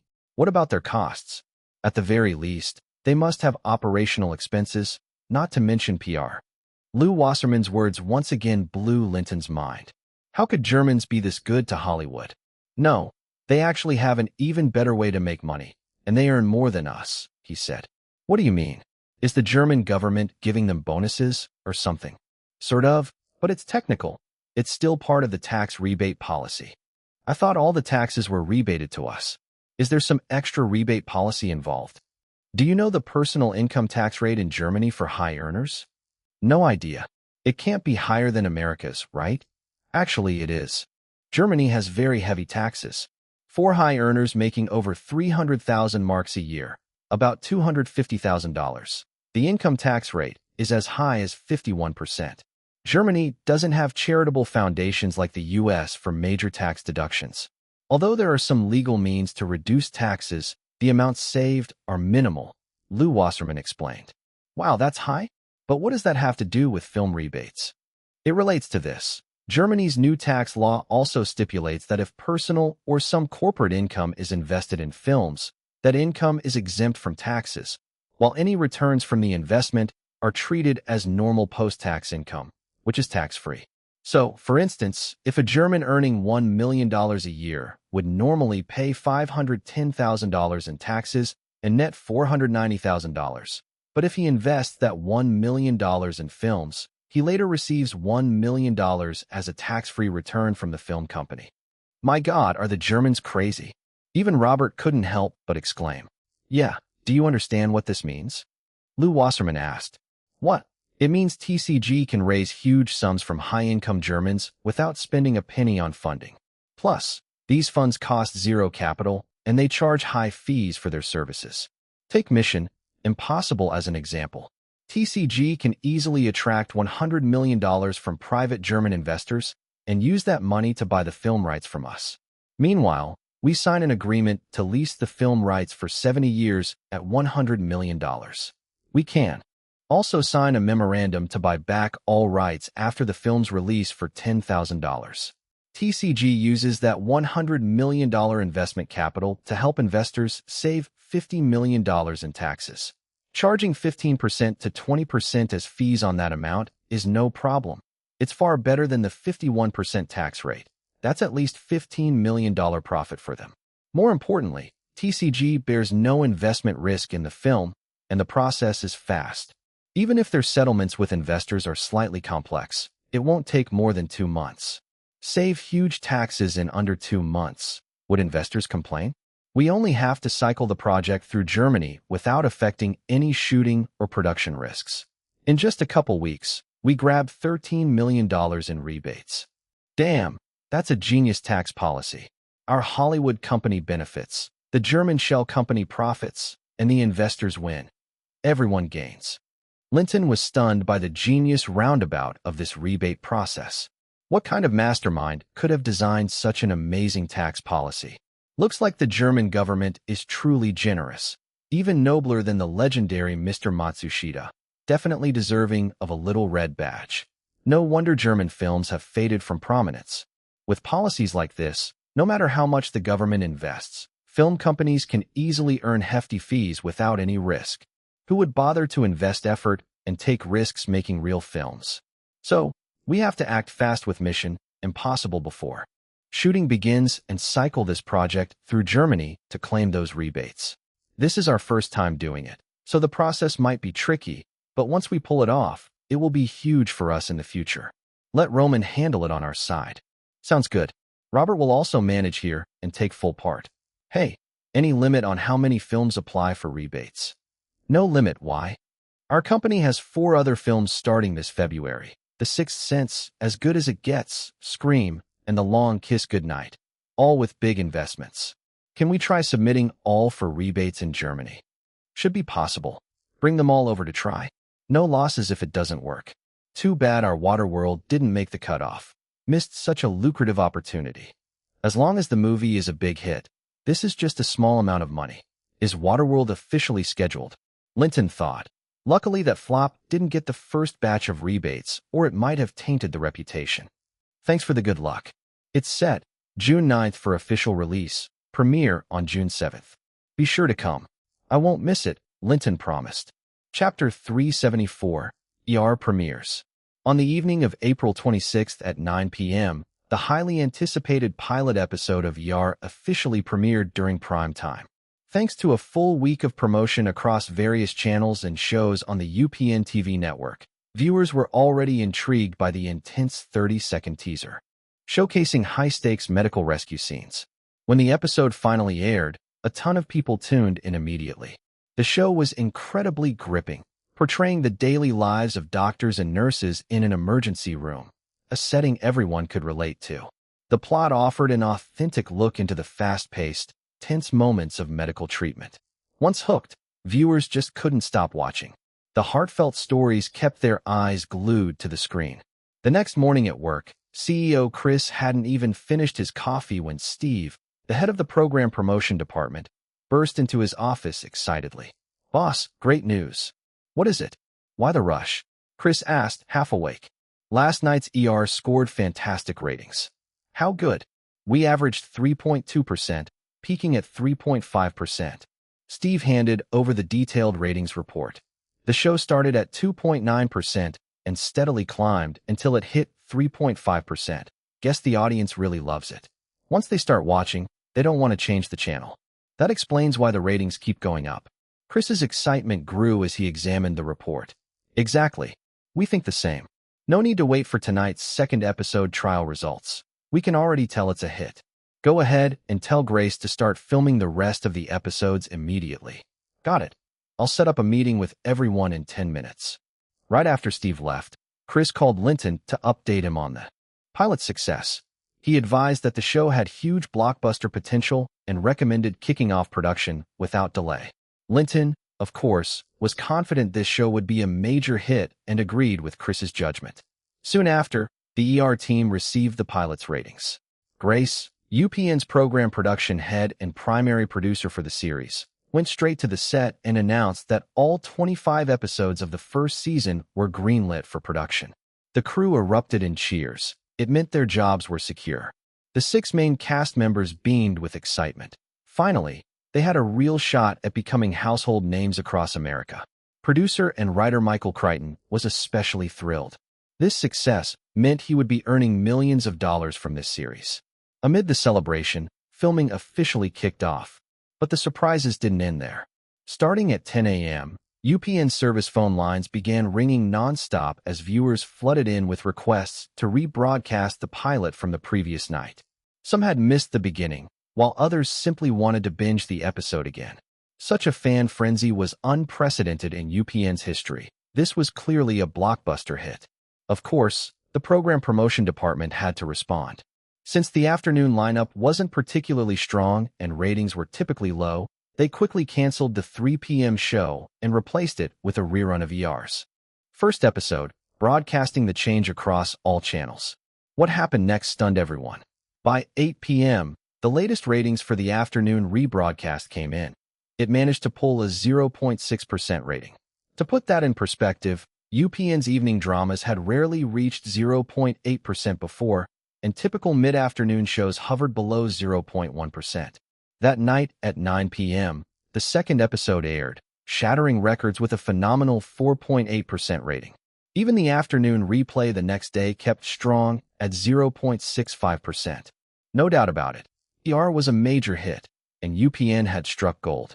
Buoyed by the first 2 episodes' success, the network immediately began securing advertising deals for the rest of the season. There were 25 episodes in total, and with 2 already aired, 23 remained. UPN scheduled new episodes every Monday night at 9, with reruns Friday afternoons at 3 p.m. and again Saturday mornings at 10 a.m. With this lineup, the series would run through mid-November. While viewers might grumble about the frequent reruns, advertisers were over the moon. After fierce bidding, the network sold $230 million worth of ad slots for the 23 episodes, each running about 45 minutes with 30-second opening and closing credits, plus 5 commercial breaks of 30 seconds each, totaling 3.5 minutes of advertising slots per episode. Even after sharing revenue with affiliate stations, UPN's earnings topped $115 million. This made clear how lucrative a hit drama could be. In fact, much of the profit would also come from home video rentals and sales after the season ended, making it just as financially powerful as variety shows. UPN had scored a huge comeback. After boosting its profile with Who Wants to Be a Millionaire, the network finally had a flagship drama series. Back in early April, Sky Digital had already delivered the completed 13 episodes of Teletubbies' first season to UPN. Each episode ran 20 minutes. Sky Digital then focused all their energy on special effects for Mission Impossible, The Long Kiss Goodnight, and The Sixth Sense. 3 films with relatively manageable effects, perfect for their technical training. UPN proudly scheduled Teletubbies for broadcast every Tuesday at 5:30 p.m. with a rerun Wednesday at 10 a.m. Kids and parents loved it, and it pulled solid ratings. Of course, Teletubbies numbers didn't compare to Millionaire or ER, given its preschool audience, but it still pulled in over $13 million in advertising revenue. More importantly, the real cash flow for such shows came from merchandising.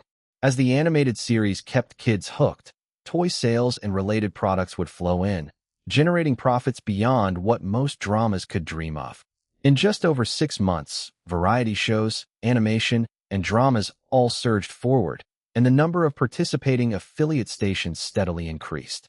UPN's national reach now neared 95% of the U.S. audience.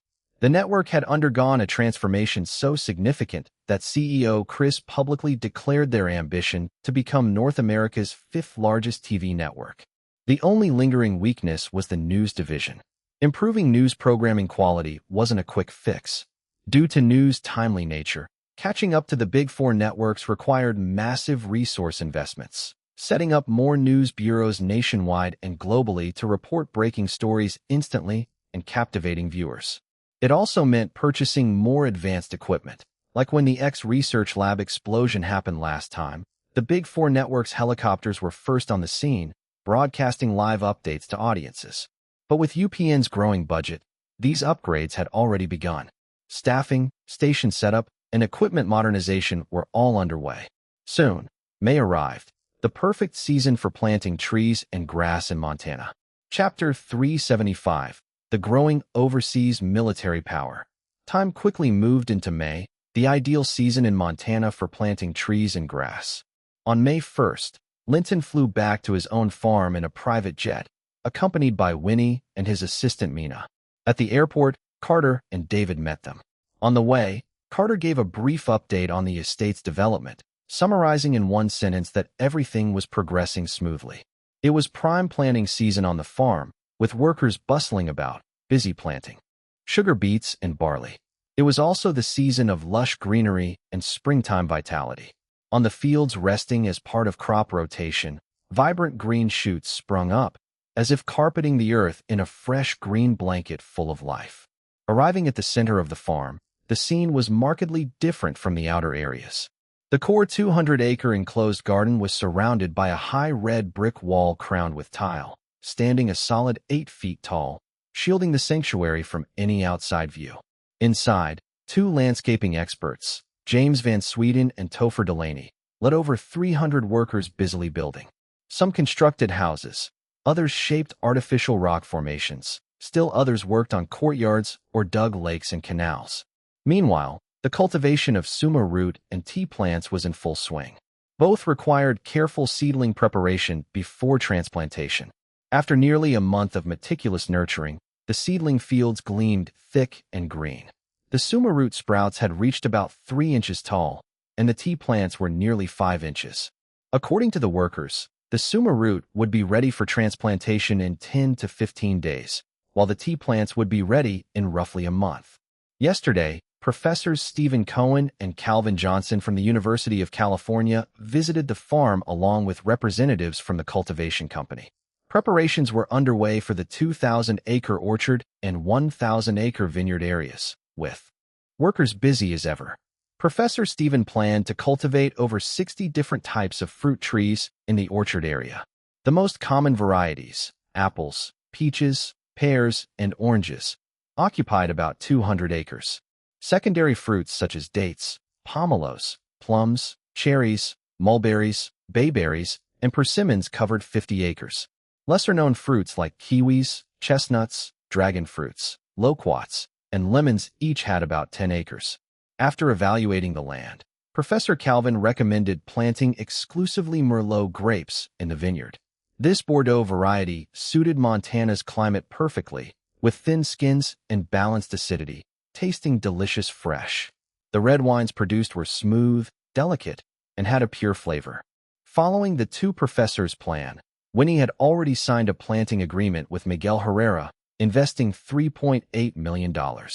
Miguel Herrera was contracted to provide the seedlings, plant them, handle care for the first year, and ensure a high survival rate for both fruit trees and grapes. The 300-acre cattle and sheep ranch area had engaged Simplot Forage Company from the U.S. to plant 2 types of pasture grass, 200 acres of alfalfa and 100 acres of white clover. Seeing the lively scene in the core area, Linton's heart warmed.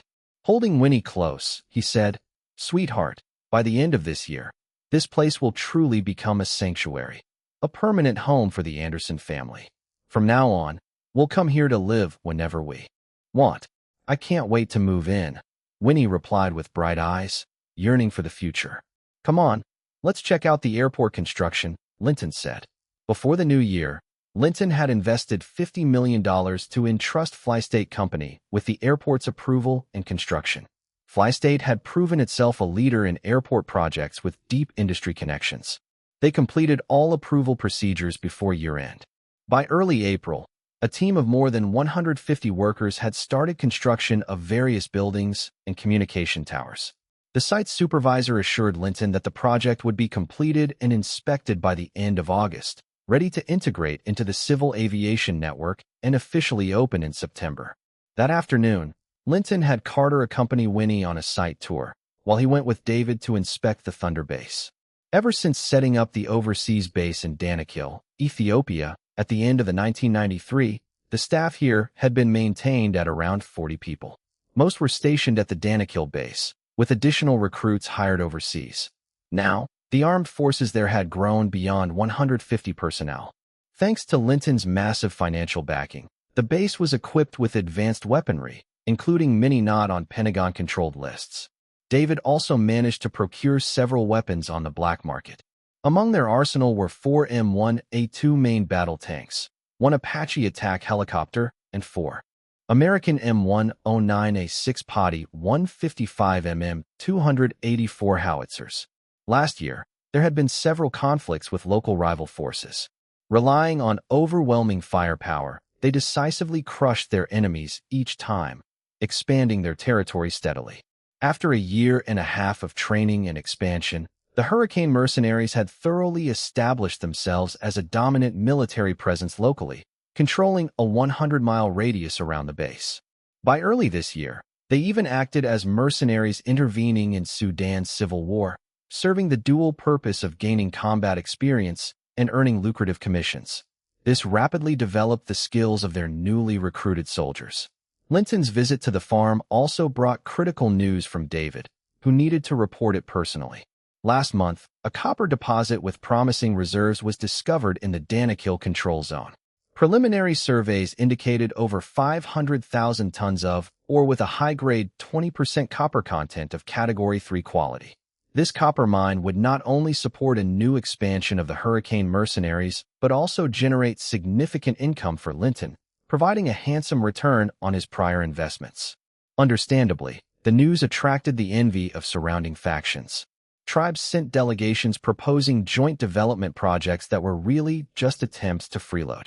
When the base supervisor Sandy briefed David on the demands, he outright rejected all unreasonable requests. This sparked immediate conflict. The base unleashed its full military might, demonstrating fierce resolve. The M1A2 tanks, Apache helicopter, and 155mm 284 howitzers made a devastating display, slaughtering the invading forces. They also crushed the two strongest leading tribes, capturing the men as mine laborers, the women as slaves, and expelling the elderly and children from their homes to fend for themselves. After this battle, the Hurricane mercenaries earned a formidable reputation. No one dared to challenge them again. Their territory expanded to a 150-mile radius. David asked Linton to decide how to handle the copper mine next. There were three options. First, hire local laborers and war captives to mine using simple open-pit methods, selling the ore to the American mining giant Freeport-McMoRan in Ethiopia. This was the easiest but most environmentally damaging and the least profitable option. Second, partner with Freeport-McMoRan to introduce their advanced mining, processing, and smelting technologies and techniques. This would maximize profits with less environmental damage but risked exposing the base's secrets to Freeport and potentially leading to Linton himself being traced. Third, explore whether any of Linton's reliable allies included mining magnates and consider bringing them in as partners. Each option had pros and cons, but the core question was whether Linton needed the team to maintain absolute secrecy. In the past, Linton would have chosen the first option without hesitation. But after the X-Laboratory explosion and the Douglas family siege battle, he had gained a deeper understanding of the truth in higher society. No matter how much the propaganda touted freedom, democracy, and rule of law, the reality was different. It was a jungle out there, might made right, and strength was the only truth. Given that, there was no longer need to hide excessively. If people learned about their military power, so be it. This force was meant as a deterrent. Who would dare oppose them? So, without hesitation, he chose the second option. But proper secrecy measures would remain in place. Chapter 376, Creating a Classic Spy Movie. At night, Linton strolled through the serene springtime farm with Winnie, away from the city's noise, both enchanted by the vast starry sky above. The gentle spring breeze grew even softer and more captivating without either realizing it. Winnie slipped entirely into Linton's embrace. In the distance, the tender calls of cats in heat stirred the hearts of the lovers, and without hesitation, they kissed passionately. "Darling, I can't take it anymore. Let's go back. I want you to love me properly." After spending a wonderful evening together on the farm, Linton took Winnie and his assistant Mina back to Los Angeles the next day. On the plane, after some thorough catching up, Winnie told Linton about the recent funding round at Netscape Communications.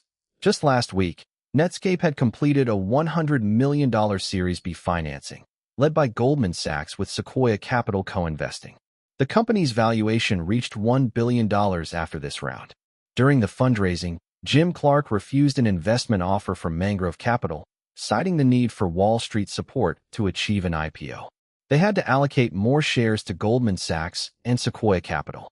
But the real reason was that Mangrove Capital held too large a stake, and Jim worried it might jeopardize his control over the company. Still, Winnie felt Mangrove Capital had already reaped substantial returns and truly wished for the company to go public soon to gain greater profit and a clear exit strategy, so they didn't insist strongly. With the Series B completed, the company set a target IPO date in August. To prepare, all shareholders agreed to create a stock incentive pool, putting 5% of shares into it. This diluted Mangrove Capital's shareholding to 25.65%, making it second only to Clark's 38.3%. The next largest shareholder was co-founder Mark Anderson with 12.2%. Darling, Netscape plans to go public in August. The next step is boosting publicity. Jim Clark wants you to participate in some promotional events, using your influence to help promote Netscape. No problem. I'll fully cooperate. Let's have Netscape coordinate with Mira on the PR plan. It seemed Netscape's trajectory was just like before, about to propel the internet into a booming phase, sounding the horn on the internet bubble. Linton's investment in Netscape was poised for a sharp appreciation, but he knew that after 1996, he'd need to exit quickly to truly realize the profits. Darling, one more thing. The Resident Evil game has entered beta testing. The game company wants to secure a Hollywood actress as a spokesperson, like how Nicole Kidman boosted Tomb Raider's sales. But they hope to keep the endorsement fee around $500,000 as well. That's doable. Let's have Charlize Theron do it. Charlize Theron fits the image and has enough fame. But will she agree to the $500,000 fee? Don't worry, I'll talk to her. Is she so easy to approach, darling? Is she part of our sisterhood? You never mentioned it, and she's never moved into the estate. Baby, stop gossiping. Her situation is a bit special. The time isn't right yet. On May 3rd, the production of Mission Impossible kicked off with much fanfare at Universal Studios. Although producer Robert was in Germany, executive producer Bella and Universal's producer Tim ensured the launch event was well organized. In reality, with Linton directing and starring, a low profile was impossible. Reporters and paparazzi swarmed, pushing microphones toward Linton. Mr. Anderson, what are your expectations for Mission Impossible? Mr. Anderson, do you think Mission Impossible can surpass James Bond? Mr. Anderson, will Mission Impossible outperform your previous film, The Man from Nowhere? Linton played along, making bold statements to leverage media for promotion. Everyone knows Mission Impossible is adapted from the famous 60s spy TV series Mission Impossible. This film will feature lots of high-tech gadgets, thrilling chase and combat scenes, and a perfectly suspenseful plot that will excite audiences. Spy films aren't only about 007 anymore. My goal is to create a new milestone for spy films, turning it into a classic of action-adventure and spy suspense genres. Hearing his confident words, the reporters were practically buzzing with excitement. Mr. Anderson, do you think James Bond films are no longer relevant? Mr. Anderson, what makes you believe Mission Impossible will top 007? Mr. Anderson, do you think Bond agents aren't as handsome as you? Reporters and paparazzi are always the same, stirring the pot, hoping to ignite controversy. Though Linton spoke about creating a classic spy film on par with 007, the media spun it into him wanting to surpass or trample over Bond. Linton ignored these provocations after firing off one reply. The reporters had their sound bites, and that was enough. Now the audience just needed to know Mission Impossible was underway. Movie promotion is a persistent and systematic process, continued Scoops. Would be necessary to maintain buzz. A reporter also asked Catherine, Miss Jones, how do you feel about working with Linton again? Catherine smiled slightly. I'm thrilled and confident to collaborate with Linton. Together we'll bring audiences an even more exciting and classic spy film. After the ceremony, the reporters, happy with their hefty payoffs, left while pondering how to spin their stories for maximum impact. But Linton's speech at the kickoff stirred quite a reaction among the cast. According to what Linton said, Mission Impossible aimed to rival 007, implying it would become a film series. That raised questions. Would his role continue? Could he keep playing the lead throughout? Several supporting actors without contracts began to fantasize, motivating themselves to perform excellently to catch Linton's attention and become key players in future sequels. Linton hadn't expected that his answers would lead the cast to such thoughts, but in Hollywood, opportunity is everything. Filming quickly moved into full swing. On the first day, everyone was familiarizing themselves, naturally starting with simpler scenes. Linton chose the opening shot of Agent Ethan escaping from the aquarium restaurant at the square, rejoining the team at their hotel. At the hotel entrance, he removed his coat and crushed a light bulb from the hallway, scattering shards on the floor so if anyone was approaching, he would hear the glass break. This scene was a solo performance from Linton, expressing Ethan's calm and alertness even under threat.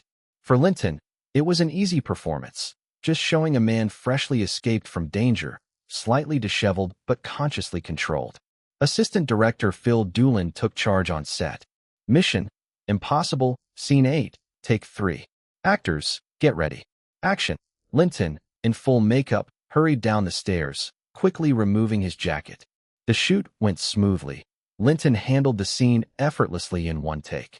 Once filming wrapped for the day, Linton settled into a room arranged by the crew. At the Universal Hotel's Building 3, the penthouse had 6 luxury suites, but only Linton, Catherine, and Michelle Reese stayed there. In a remote corner, Robert had a room. Technically, Michelle Reese's status and role didn't earn her penthouse accommodations, but with Linton as the absolute boss, he arranged for Michelle and Catherine to stay on either side of his room to facilitate script discussions. Of course, Catherine and Michelle's rooms were just for show. They never actually stayed in their rooms, but brazenly shared Linton's room. That night was naturally full of excitement and entanglements. Sweet and lively singing continued non-stop through the night.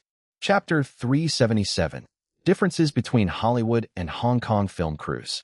On May 5th, the production of As Good as It Gets also commenced at Universal Studios, with the crew renting the No. 2 building of the Universal Studios Hotel.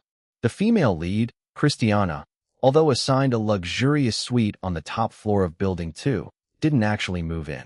Instead, she boldly took up residence in Linton's room in Building 3.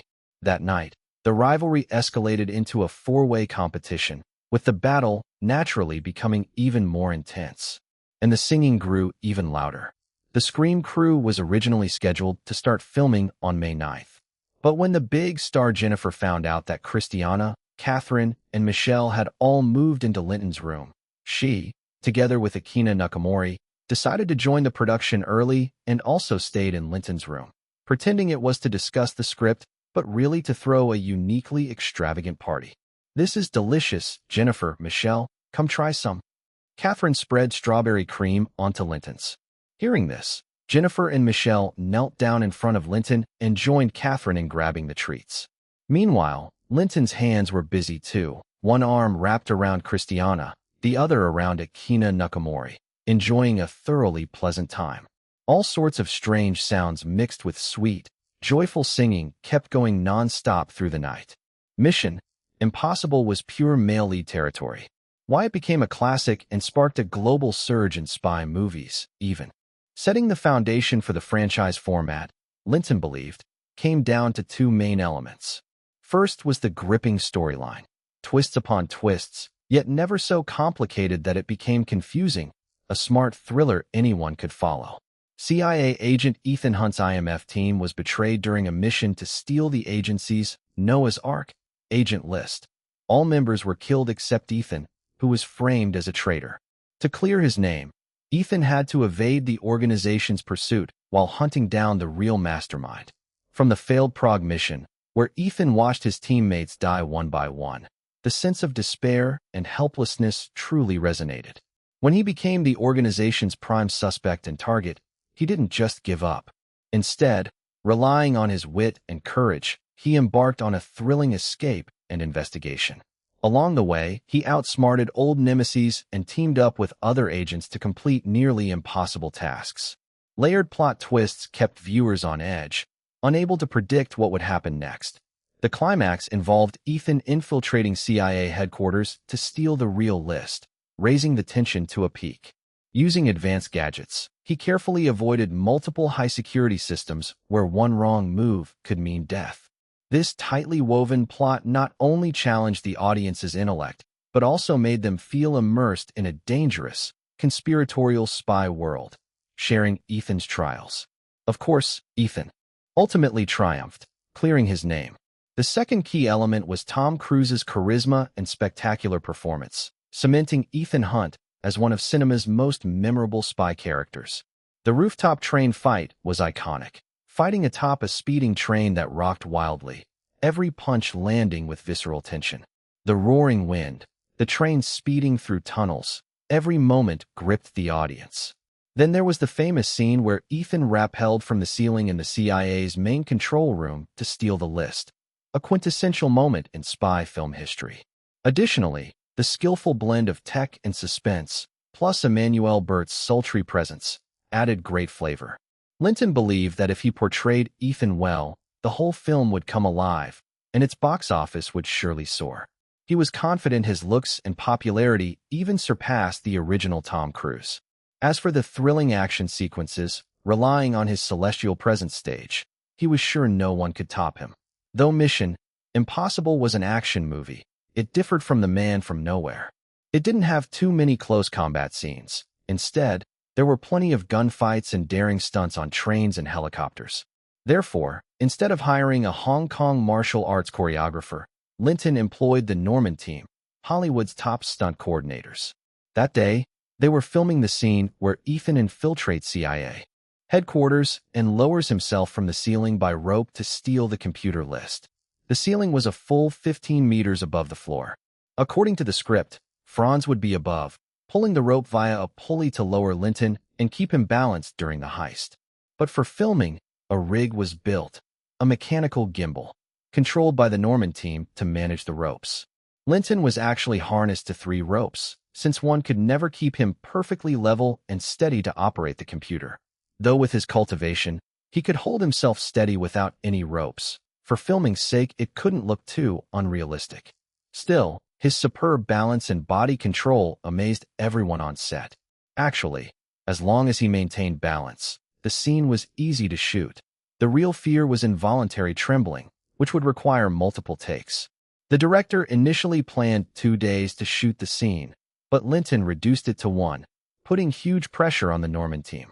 Unbelievably, Linton mastered the balance so well that he finished the whole scene in under an hour. After watching the playback, though, he noticed his face didn't show enough tension despite the great moves. So after a 20-minute break, he shot it again for an hour and nailed the emotional intensity perfectly. They completed an entire day's work in one morning, so the afternoon schedule couldn't go to waste. The director and producers hurriedly revised the shooting plan and sent out the call sheet just before lunch. Michelle had no scenes scheduled recently, but came to set every day, keenly observing the production. At lunch, the 3 naturally gathered in Linton's trailer to eat, and noticing Michelle's thoughtful expression, Linton asked her, "Michelle, do you think there's a big difference between filming in Hollywood and Hong Kong?" "Big difference, huge difference." "Oh, tell me." "First, filming here is much more relaxed." "You call filming relaxed?" "That's because you have fewer scenes. Don't you see how busy Linton is every day?" Catherine snapped. "No, I mean overall. In Hong Kong, shooting days never went below 12 hours. Sometimes, to catch up, 16 hours was common. When's the last time our crew here worked over 8 hours?" "Wow, 16 hours? That crew must be crazy. Nobody complained? Didn't the union step in?" Catherine looked stunned. "That's just how it is. Who dares complain? If you don't do it, someone else will jump at the chance." "Catherine, don't be so surprised. Every place has its own ways." "Michelle, go on." "Also, crews are more specialized here, with way more people. In Hong Kong, a crew usually capped around 60 to 70 people. Even big-budget productions rarely had more than 100. Remember last year's Rumble in the Bronx? They had fewer than 150. Our crew now has over 600. That's true. Hollywood's film industry is industrialized. Every role is highly specialized, making the production more professional and the film higher quality. And the crew's pay and perks here are way higher, and frankly, more wasteful." "Oh, how's that wasteful?" "I won't even talk about pay or lodging. Just trailers. Back in Hong Kong, a crew might get 2 trailers max, reserved for the biggest stars. Others would be lucky to have a private makeup room. Here, if your part is significant, you get your own trailer. Our crew has nearly 20 trailers, and they never turn off their engines during filming. Plus, with such a massive crew, they stock enough drinks and snacks at all times. Over there, That's unthinkable. Only if a star visited or if someone on set had a big celebration would the crew get snacks and drinks. Don't overthink it. Bottom line is, Hollywood films are distributed worldwide, so the profits justify high standards, deep specialization, and heavy costs. Chapter 378. Big tax refund in hand. Catherine, your moves are way too flirtatious. You're supposed to be blending into the CIA as a sleek, professional office assistant. The kind of sexy charm an office girl has is totally different from that of a stage performer. You need to keep it more composed, tone it down during the performance. Got it. Give me 10 minutes. This was the scene where Claire sneaks into the CIA headquarters. After changing into business attire, she looks for an opportunity to drug the mainframe operators and plant a tracking device. Catherine, dressed in professional office wear, looked stunning. White blouse, black pencil skirt, black stockings, and high heels, a straightforward, irresistible uniform tease. With her exaggerated stage-like movements while walking, her slender waist and curvy hips swayed wildly, and her bright, sparkling eyes followed the rhythm, making everyone on set drool. Although the scene was incredibly sexy and would definitely excite the pervs in the audience, this portrayal clashed with the image of a high-level office assistant, and naturally, Linton demanded a retake. Honestly, this scene wouldn't hold up to logic. In reality, if suddenly a stunningly gorgeous new colleague appeared in any organization, it would inevitably attract attention. Male colleagues would flirt, and female colleagues would notice and possibly get jealous. It would make more sense to cast an average-looking actress for the role, someone who wouldn't draw extra attention or risk. But, after all, it's a movie. The audience wants to see beautiful men and women. When they see a glamorous and sexy office assistant on screen, their first reaction is definitely, wow, she's gorgeous. Wow, so sexy.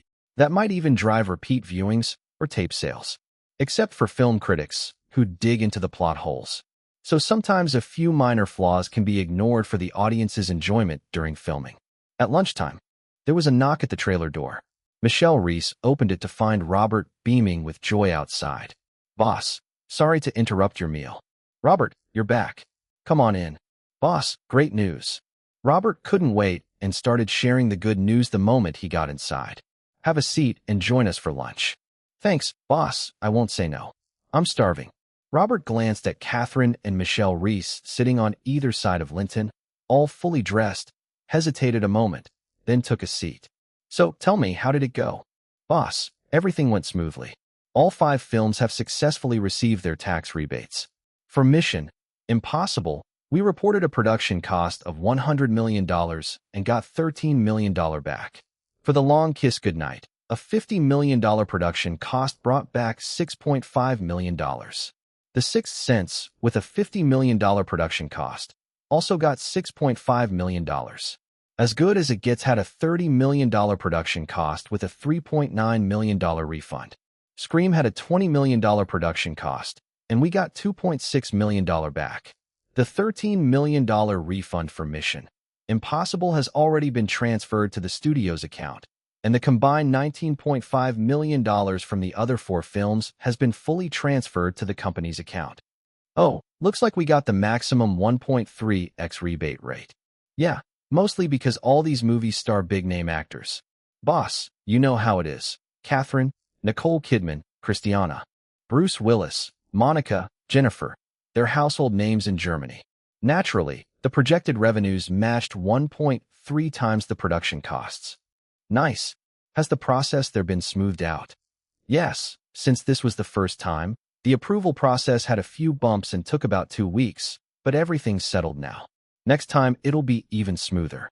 I mean, next time when our company files the application independently, there won't be any issues with the process, right? No problem at all, boss. Honestly, this time we piggybacked with Universal people, but after getting to know them, the folks over at TCG really respect our company. Our company has become quite famous in Germany, thanks to our string of blockbusters. Our brand recognition there is second only to the 7 Hollywood major studios. So next time, even without Universal, applying on our own won't be a problem. Good job, you made a big impact this time. I'll have accounting send you a nice bonus for the month. Thanks, boss. It's mainly because our company has a strong brand, and more importantly, Our film projects are solid hits every time. All right, you know how to sweet talk. Now go eat. Also, notify the crew to add an extra meal for everyone tonight. Thank you, boss. Darling, what's the good news exactly? How do we make so much money? Tell me all the details.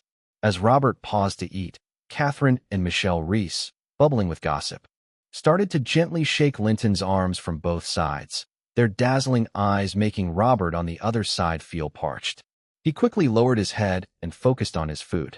Linton was in a great mood and leisurely explained the new German tax rebate policy in detail to them. Hearing such an incredible policy, Catherine and Michelle Reese were astonished but quickly caught on, pressing kisses on Linton from both sides. Honey, does this mean our future films can get a big chunk of extra income from Germany's rebate program? You could say that. However, it only applies to films shot and produced in the US. If we shoot in other countries and get rebates there, we can't double dip for Germany. Wow, that's awesome. Honey, our movies will have even bigger profit margins from now on. With that, the two of them showered Linton with kisses from both sides again. Seeing this, Robert felt like his head was about to explode and couldn't take it anymore. He stood up quickly. Boss, I'm done eating. I'm heading out. Before Linton could respond, he hurried out and carefully closed the trailer door behind him. No way was he going to stick around and be a super wattage spotlight in that fiery scene inside the trailer. Besides, he was afraid he'd make a fool of himself. Better to find someone else and blow off steam back in his own trailer. After Robert left, Linton silently gave him a thumbs up. Of course, such a happy moment. Called for a proper celebration. With a joyful spread of his arms, Catherine and Michelle Reese eagerly jumped into Linton's embrace and showered him with kisses. Soon, the trailer began to shake erratically. Even with its good soundproofing, if you stood close, you could faintly hear the cheerful and sweet singing drifting out. Chapter 379, The Big Ship Takes Off. The filming of Mission Impossible proceeded smoothly, and soon it was the end of May. That day, Linton had just wrapped up shooting when his assistant Mina came over with the phone. Boss, it's James Cameron on the line. The director finally got back to him. Ever since last November, when Cameron borrowed $500,000 from him to shoot footage of the Titanic wreck in the Atlantic, almost half a year had passed. Now, finally, the call came through. James, hello. Linton, when are you free? I've finished editing the short footage from the Atlantic dive. Let's find a time to watch it together. My daytime schedule's pretty packed, so how about tonight? Come to my company at 8 o'clock. Sounds good. See you tonight. That evening, in Linton Films' screening room, Linton sat in the audience seats with James Cameron and Robert. On the big screen played Cameron's underwater short film of the Titanic wreck. The 15-minute video went by quickly. The content was pretty dull, just some wreckage underwater. But what really caught Linton's attention was the crystal-clear image quality. The underwater wreck appeared vividly on the screen, with no blurring or shaking. It fully met film-grade standards. Linton, what do you think? As the screen went black and the room lights brightened, Cameron eagerly asked. Excellent. These images fully meet film quality requirements. Yeah, now that the footage is edited, I'm confident we can nail Titanic. Let's move somewhere more private. How about the conference room? Since this was a screening room, it wasn't convenient for detailed discussions. The three went upstairs to a small conference room adjacent to Linton's office. Even as one of Hollywood's most renowned directors, Cameron was stunned by the office's lavish luxury on the top floor. But it bolstered his confidence. According to his new budget, Titanic's production cost needed to increase from the original $120 million to $150 million. At first, he hesitated to say this, but seeing how extravagant Linton's office was, he figured, this guy's got money. Asking for an extra $30 million shouldn't be a problem. The three settled in. Cameron took a sip of coffee from his assistant and then handed Linton a script from his bag. Linton, I believe the time is right to start filming Titanic. This is my revised script. In 1985, the wreckage of the Titanic was discovered 2.5 miles beneath the North Atlantic. American explorer Brock Lovett personally dived down and found a painting on the cabin wall. Lovett's discovery immediately caught the attention of an elderly woman. Rose DeWitt Bukater, now 101 years old, claimed she was the girl in the painting. Inside the diving chamber, Rose began recounting the story from the ship. On April 10, 1912, the luxury liner Titanic, hailed as the wonder of the industrial world, embarked on its maiden voyage from Southampton, England, to New York City. Young aristocrat Rose boarded first class with her mother and fiancé, Cal Hockley. Meanwhile, a free-spirited young artist, Jack Dawson, won a third-class ticket in a dockside card game. Rose, tired of the superficiality of upper-class society and unwilling to marry Cal, planned to jump into the ocean, but Jack saved her. Soon enough, the lively and beautiful Rose fell in love with Jack, who introduced her to third-class dances and painted her portrait. Their love blossomed. But on the night of April 14th, the Titanic struck an iceberg. The unsinkable ship faced its doom. The budding romance between Rose and Jack endured a life-or-death trial, ultimately forcing them apart forever. After reading the script, Linton found this version closely matched the one from the original movie. Not bad. A great story, using the real Titanic wreckage as the backdrop to tell a cross-class love story that's deeply moving and transcends life and death. It will definitely touch audiences worldwide. I think we can officially kick off the project now. Do you have a specific investment budget? Linton, to make the movie truly exceptional, the budget may need to increase a bit. The original $120 million might not be enough, Cameron said, pulling out a brief investment budget summary. Oh, $120 million isn't enough? How much do you need? Linton knew well that in reality, Titanic's budget ballooned to an astonishing $200 million. It nearly forced Fox executives to consider desperate measures, eventually giving overseas distribution rights to Paramount for $60 million to keep the film afloat. No one expected the movie to become a timeless classic, breaking box office records and increasing its original earnings to an incredible $1.894 billion. Despite his understanding, Linton needed clarity. James, how much exactly? To make the movie truly great, I need $150 million. $150 million. Robert was stunned. For comparison, Independence Day, a movie full of huge scenes, cost only $90 million. James was a top Hollywood director, but just for this big ship project, asking for $150 million really tested Robert's nerves. Robert, don't jump to conclusions. Hear James out. Linton quietly praised Robert while giving Cameron a chance to explain. It's like this. Initially, I planned to use miniatures and effects to create Titanic's structure and visuals, filming mainly on studio sets. But during my Atlantic underwater shoot, I realized that no special effects could capture a massive ship like Titanic realistically. So, if we want to get it right, we need to build a large aquatic filming base and commission the original shipyard to build a full-scale Titanic replica. Mr. Cameron, is it necessary to be so meticulous just to make a movie? By that logic, when we shot Independence Day, should we have built an alien spacecraft miles long? Robert couldn't hold back. Hollywood has countless prop masters, set designers, and effects studios to solve these issues. Otherwise, Hollywood would go bankrupt pretty fast. It's different. The real stars of Independence Day were humans, not aliens or their ship. So effects are fine because no one scrutinizes those details. But Titanic's nearly every scene is on the ship, so audiences will demand authenticity. Effects alone won't make viewers truly connect emotionally. Cameron knew his demands were extreme, so he explained carefully, ending sheepishly. Linton, if you think the investment is too large or risky, I can swallow my pride and approach Fox to co-invest. No need. $150 million isn't a problem for our company. What worries me is whether in a few months you'll ask for more money. No, absolutely not.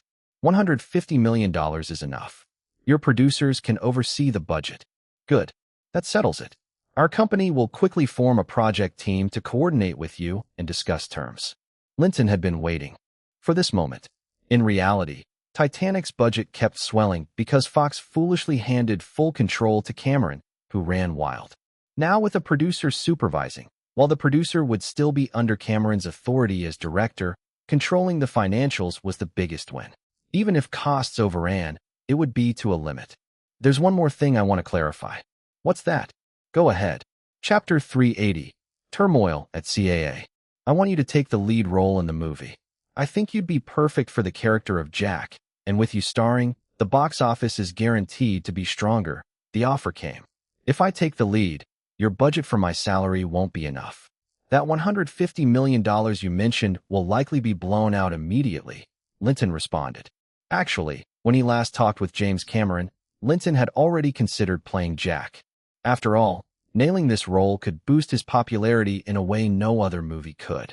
True, your $15 million actor salary budget is not nearly enough for you alone. But since you're the movie company owner, you set your own pay, right? So increasing the budget accordingly shouldn't be a problem, Cameron said without missing a beat, ignoring Linton's teasing. All right, you make a good point. Looking forward to working together, Linton said. Likewise, the director replied.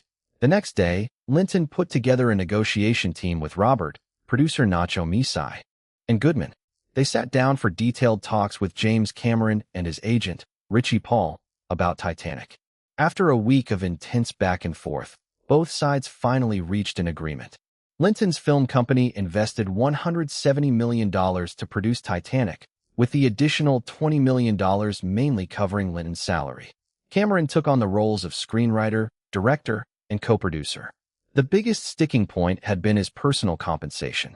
The breakdown included $2 million for writing, $800,000 for co-producing, and $500,000 project bonus from Linton's company as the project's initiator. The key negotiation was the director's salary. Initially, Cameron's agent Richie demanded a Spielberg-level deal, $20 million plus 20% of global box office revenues. That was impossible. At this point, Cameron hadn't matched Spielberg's commercial success or directing status.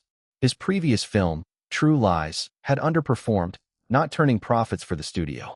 After much compromise, the final deal for the director's pay settled on a base salary plus a share of North American box office, a $10 million base plus 20% of North American box office revenue. On June 3rd, both parties signed the cooperation agreement.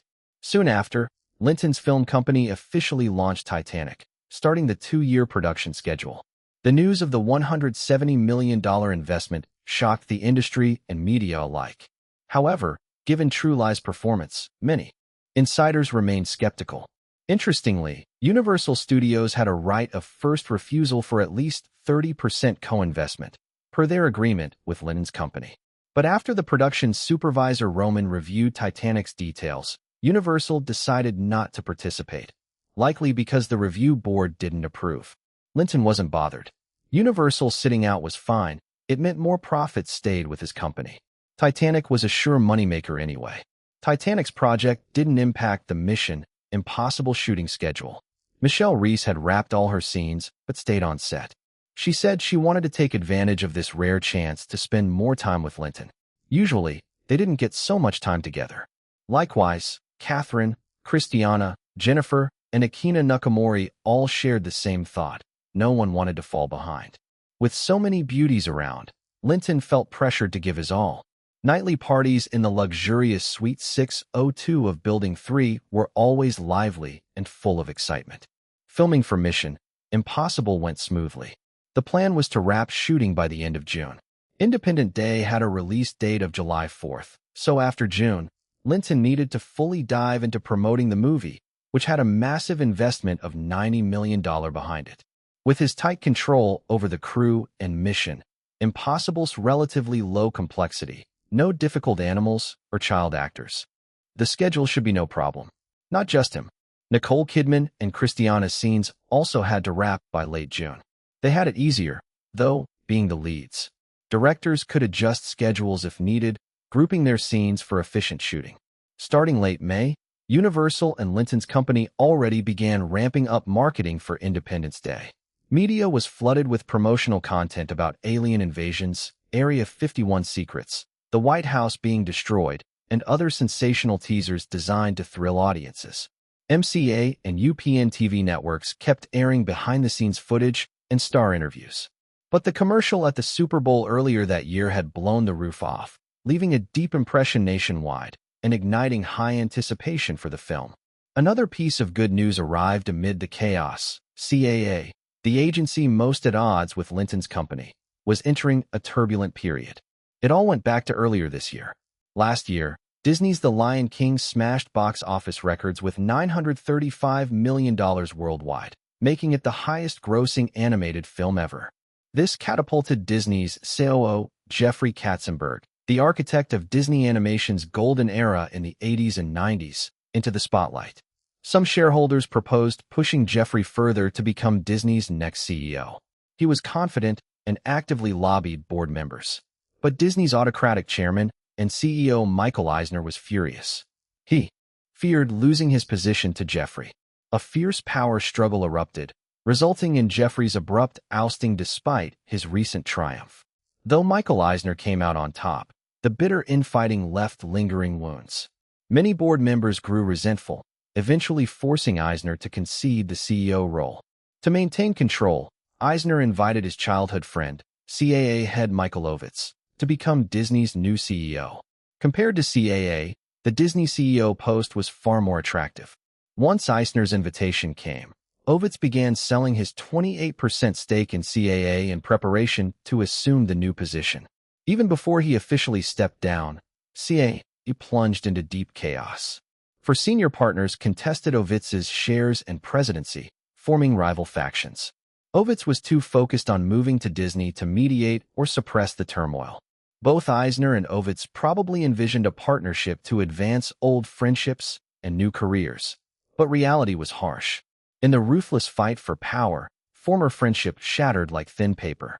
Shortly after Ovitz took office, a bitter feud erupted with Eisner, twisting into a dramatic saga of love, hate, and betrayal. CAA had long been at odds with Linton's company. They had tried 3 times to destabilize Linton's hits, Happy Death Day, The Rock, and The Man from Nowhere, but failed miserably each time. Especially during the battle between The Rock and Interview with the Vampire, stars like Sean Connery and Tom Cruise suffered a drop in status, sparking a wave of talent departures.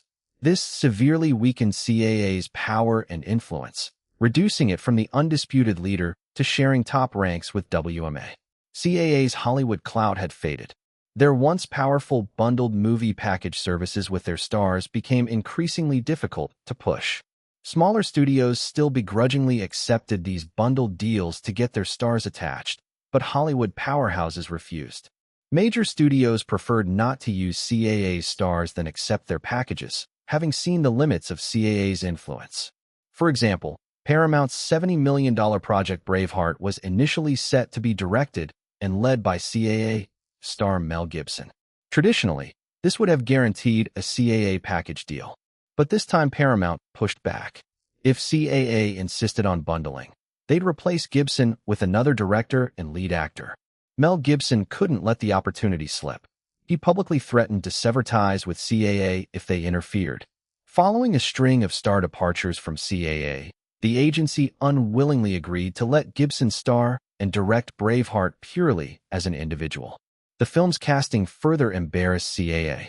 Paramount reached out to recent Oscar winner Sophie Marceau for the female lead, widely known to be backed by their enemy, Linton. CAA's turmoil was naturally a relief for Linton, at least with Independence Day coming in July and Final Destination set for August. He wouldn't have to worry about CAA scheming against him.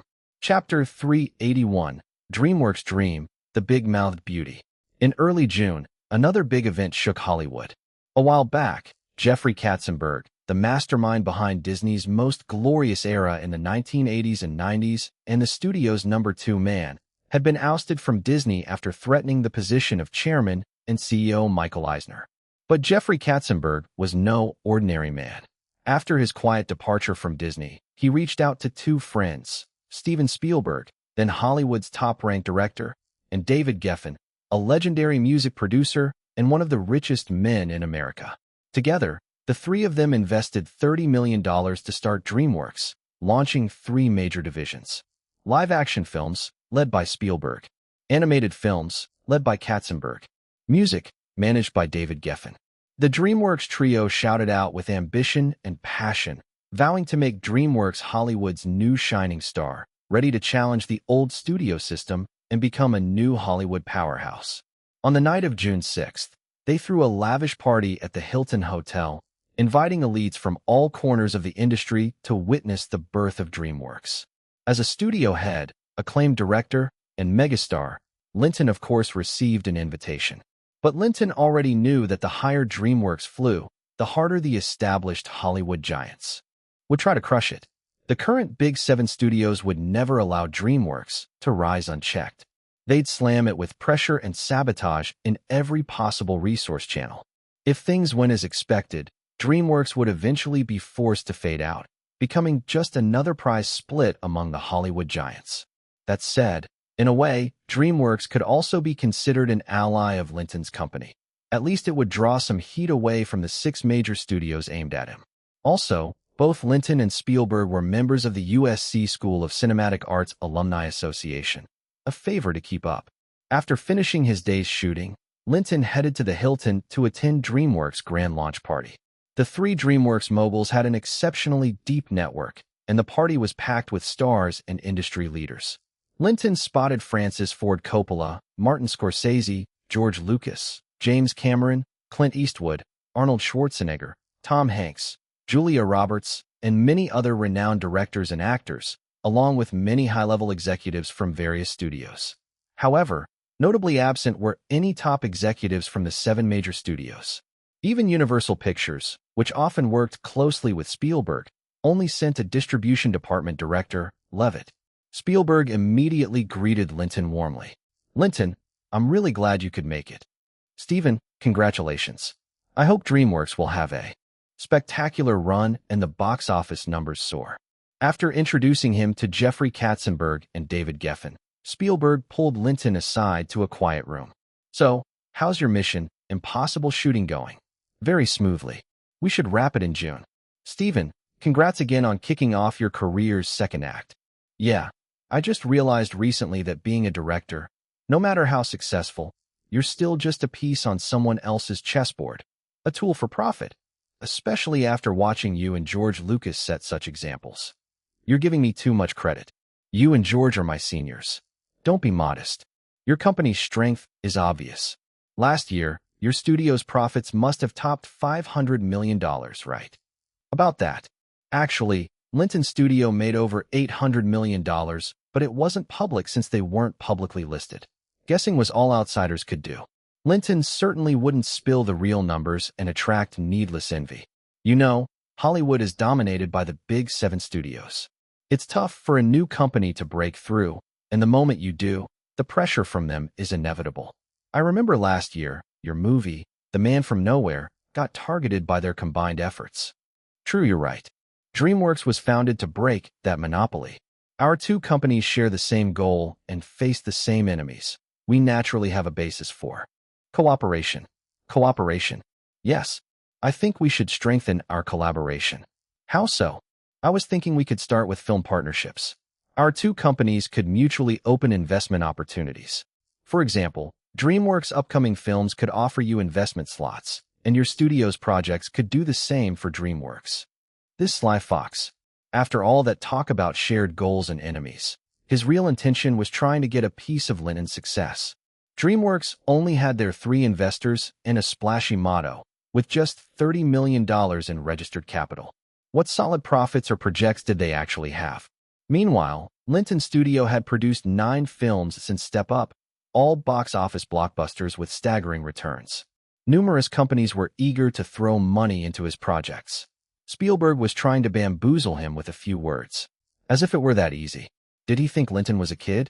Such a cunning Jewish fox. "Steven, fighting the big studio's pressure is a duty we share, but cooperation is a big deal. I'll need to think carefully before giving you an answer. Plus, as you know, my company never lacks funds." Cooperation was out of the question. Linton was sure Spielberg understood the message. "All right, I look forward to hearing from you." Spielberg's slight disappointment flashed across his face, but he quickly masked it with grace, chatting briefly before moving on to other guests. As a studio head and top director, Linton naturally became the center of attention at the party, especially among actresses. Soon, various female stars and their agents, along with fresh new actresses, flocked to him, eager to throw themselves at him. He collected a mountain of business cards and hotel room keys, feeling a little overwhelmed. But among them, he didn't find any that really caught his eye, not a single top-tier beauty or the hottest star. By now, ordinary actresses rarely sparked his interest, especially when 5 top-notch beauties were already waiting for him back at his Hilton suite. Seizing a chance to slip away to the restroom, Linton finally shook off the swarms of would-be suitors. He was wondering if, having done his duty, it was time to leave. Just as he stepped out of the restroom, a warm voice greeted him. "Linton, so good to see you here." It was the big-mouthed beauty Julia Roberts, dressed in a tight, sleek black gown that showed off her stunning figure. "Julia, great to see you too. I know a nice bar. Want to go have a drink there?" That was pretty straightforward. Was she waiting just for him? Julia might not be the absolute top beauty in terms of looks, but she was among Hollywood's most popular stars. Linton was intrigued. Sure.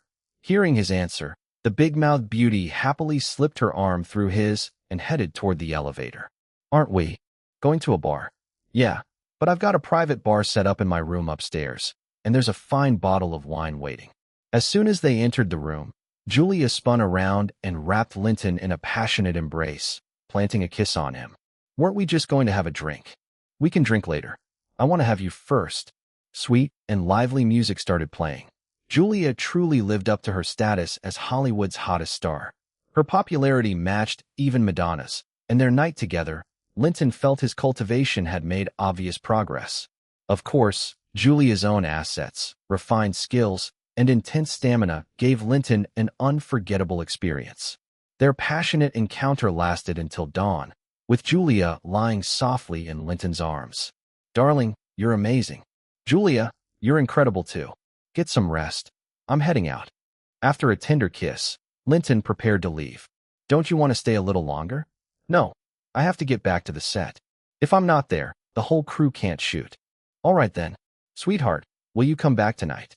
"No, the Mission Impossible schedule is tight. We'll find another time. Anyway, you have my number." They were both adults, fully aware this was just a one-night stand.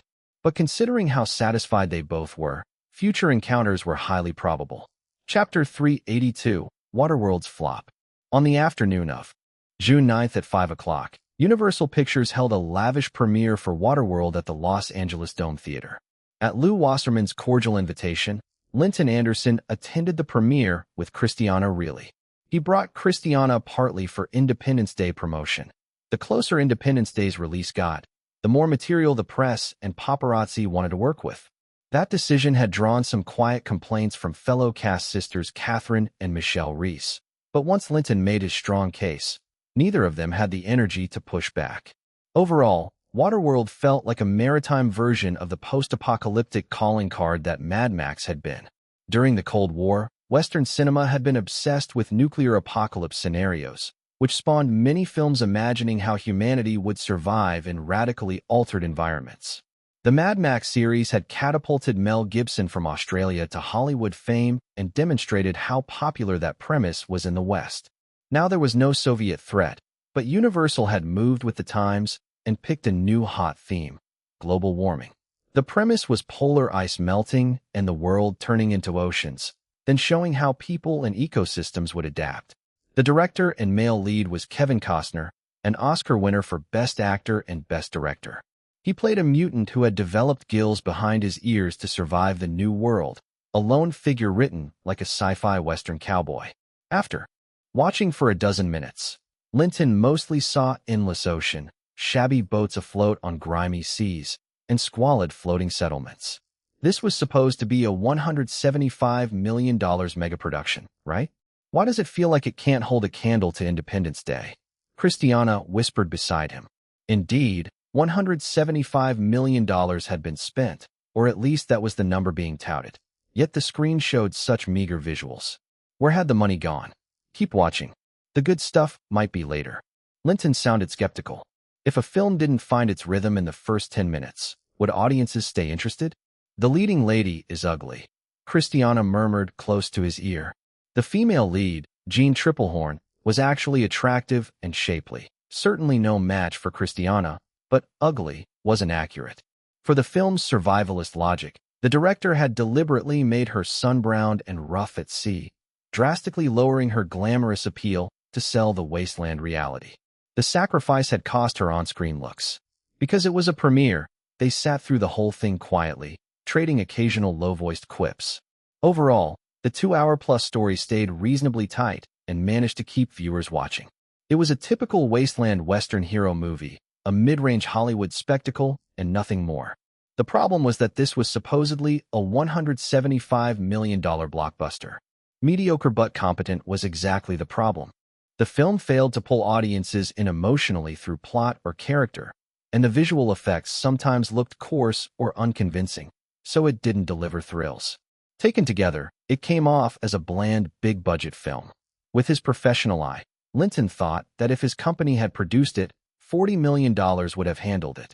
Even factoring in Kevin Costner's dual mega paychecks, it shouldn't have exceeded $55 million. If production had truly been hit by typhoons as Universal claimed, $70 million would still have been more than enough.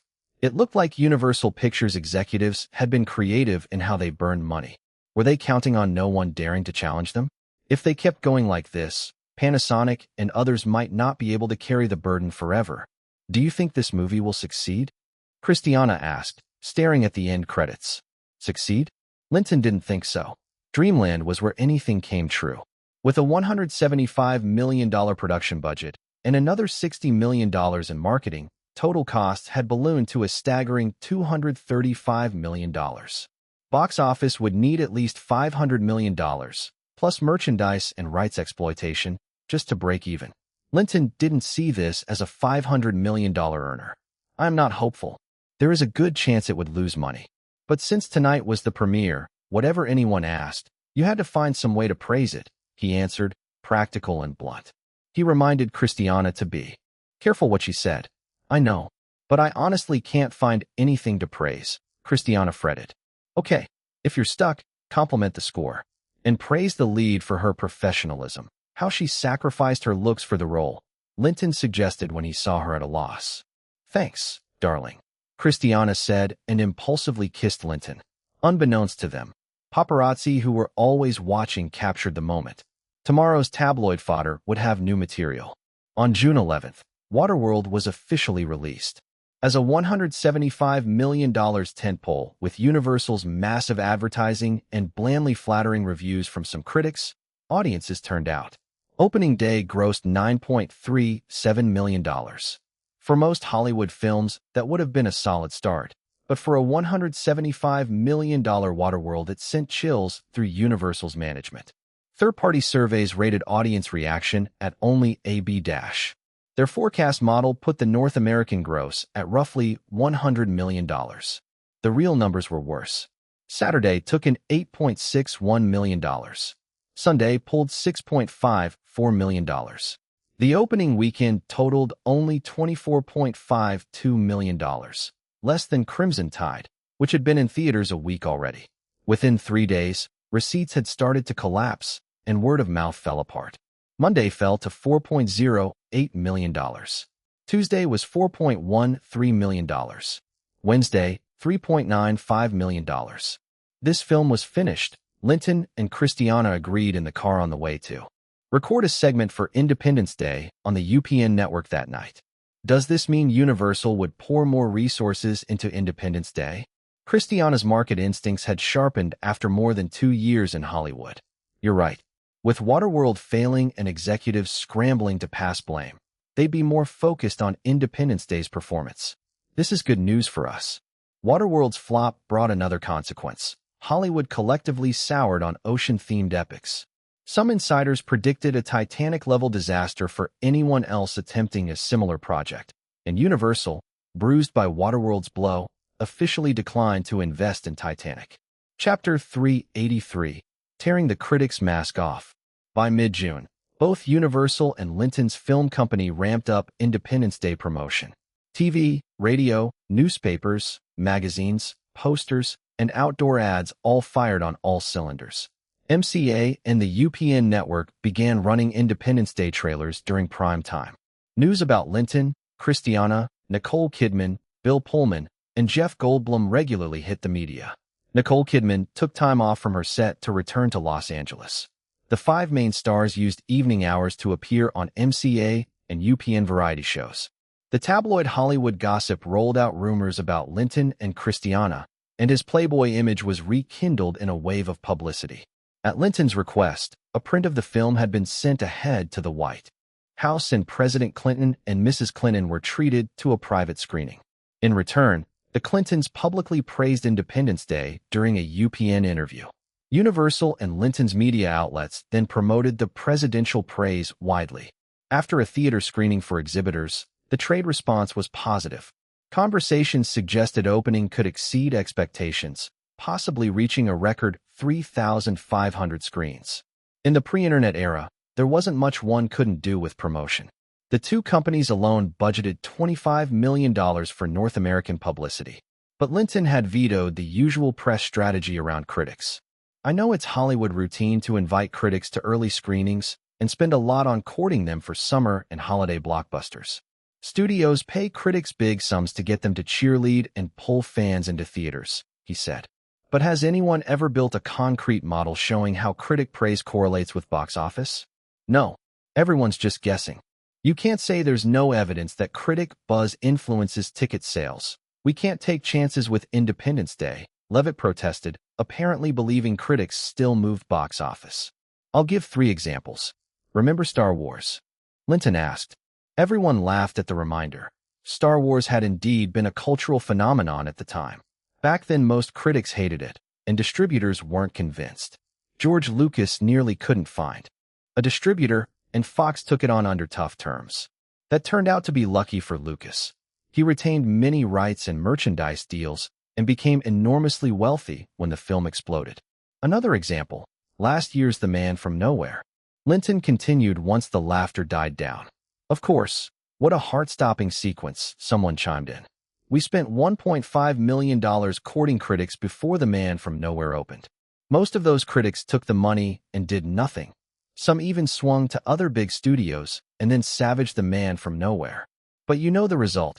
It still grossed $256 million in North America. Let me give you another negative example. Don't be angry, everyone. Waterworld is still in theaters right now. You must have spent a lot of money on PR with critics before it was released, right? $2 million. When mentioning Waterworld, the people at Universal all looked grim. In the end, Levitt gave a weak answer. They hyped it, and we saw the result. Negligible impact. From my view, popcorn summer blockbusters don't need critics to lead audiences. Critics' endorsements have limited effect on the box office. What really moved tickets were promotion and post-release word of mouth. Critics matter in awards seasons and for prestige films chasing honors. Instead of giving that $2 million to critics, we should inflate the promotional push. With his well-reasoned and well-founded arguments, Linton completely ripped the critics' cover off. Of course, no one would believe that Linton's behavior has nothing to do with the collective backlash against The Man from Nowhere when it was released last year. In the end, Universal and Linton's distribution teams accepted his view. Independence Day would not hold pre-release critic screenings nor spend on critic courting. The $2 million critic budget would go straight into promotion. While the publicity for Independence Day was in full swing, Linton continued shooting Mission Impossible. He returned to the estate at night occasionally to check on Madonna's pregnancy and to spend time with Hillary Clinton, but otherwise he stayed focused on the set. It wasn't like he could relax at the hotel. 5 top beauties were waiting for him nightly to throw parties. Time flew. By the end of June, Mission Impossible production had neared wrap. On June 26th, the crew filmed the last scene. The film's climax, set atop a train. He was supposed to have an intense life-and-death fight with his adversary Jim on the roof of a speeding, violently bucking train, preventing Jim from boarding a helicopter. During the sequence, the helicopter was supposed to explode inside a tunnel, making the whole sequence a visceral, high-stakes cinematic moment. Of course, such a scene couldn't be shot practically. Even if Linton had no issues performing it, the other actors Jon Voight and Jean Reno couldn't have pulled it off. And insurance would never approve. Even with stunt doubles, it wasn't possible. The solution was straightforward. The location unit shot the train exteriors in England and France, capturing high-speed runs and tunnel entries. On the soundstage, they rebuilt the set, 2 connected train cars and a broad structure mimicking a tunnel. All the rooftop action was filmed with the train stationary. The helicopter was real, but the pilot was a professional stunt pilot, not Jean Reno. Jean sat in the grounded helicopter, performed staged movements, and the camera recorded those takes so the pilot's face could be digitally substituted later. There was one risky move in the tunnel sequence. After a staged explosive effect on the helicopter, Linton's character was supposed to be hurled and land on the train's nose. In reality, the helicopter wouldn't be demolished on set. That would be handled by visual effects. The stunt team rigged Linton with 5 lines. The train's nose had thick padding. When he planted the mock charge on the helicopter, the stunt coordinators pulled the ropes on cue, sending Linton from the helicopter down onto the padded train nose. With that footage and the location plates, Sky Digital could composite, render, and deliver the final sequence. An intimate, dangerous encounter on a speeding train roof, a helicopter exploding in a tunnel, the whole breathtaking climax. After that scene wrapped, Linton announced the mission impossible. Crew had officially wrapped production. Chapter 384. Art Photos, Short Films. After the shoot wrapped, Christiana Reilly, Jennifer Connelly, and Akina Nakamori were reluctant to leave. They still had at least another half-month of work on other sets. That night they teamed up with Catherine and Michelle Reese to throw Linton a one-of-a-kind farewell party. The party had been spectacular. Props and uniforms appeared everywhere, and the role-playing and skits carried everyone away. The whole thing felt captivating, and everyone left satisfied. The next day, Linton said goodbye to the reluctant Christiana, Jennifer Connelly, and Akina Nakamori, then returned to the estate with Catherine and Michelle Reese. Madonna, who had deliberately skipped going to the office after hearing the news, rushed over as soon as she learned he was back. Linton was startled and stepped forward to pull her into an embrace. "Baby, be careful. You're almost 8 months along. Darling, I just missed you so much." All right. How's the little one been doing lately?" "Very well. He kicks and punches a lot in there. Maybe he's eager to get out. Then I should talk to him, convince him to stay put a little longer. Then let's go upstairs and talk properly." Late in pregnancy, a woman's body was naturally sensitive. When Madonna melted into his broad chest, she folded like water. "Okay." Linton scooped Madonna up and carried her straight up to the 3rd floor. Catherine and Michelle Reese had the good sense not to follow. Soon, a sweet, cheerful song drifted from upstairs. After a long while the singing stopped, and Madonna lay in Linton's arms in a strange, intimate pose. "Darling," she said, "our baby will be here in just over 2 months. This has been such a special, beautiful time. I was thinking, could we take some artistic maternity photos now, so we could keep this memory? Baby, you've worked so hard lately. If you want photos, go ahead." "Darling, I don't want anyone else taking them. I want you to shoot them. You're the big director. You know composition and technique best." "Okay, no problem. You have to make me look beautiful. And be a little bold with the shots, okay?" "No problem. When shall we start?" "A few days from now. I want to prep more clothes." "Clothes? What are you planning to bring?" "Lots. Sexy nightgowns, Victoria's Secret lingerie, lots of uniforms, and stockings in different colors. Everything you like." "Well, you know me too well. I'm already kind of looking forward to it." "Of course. I'm the mother of your first child, you know.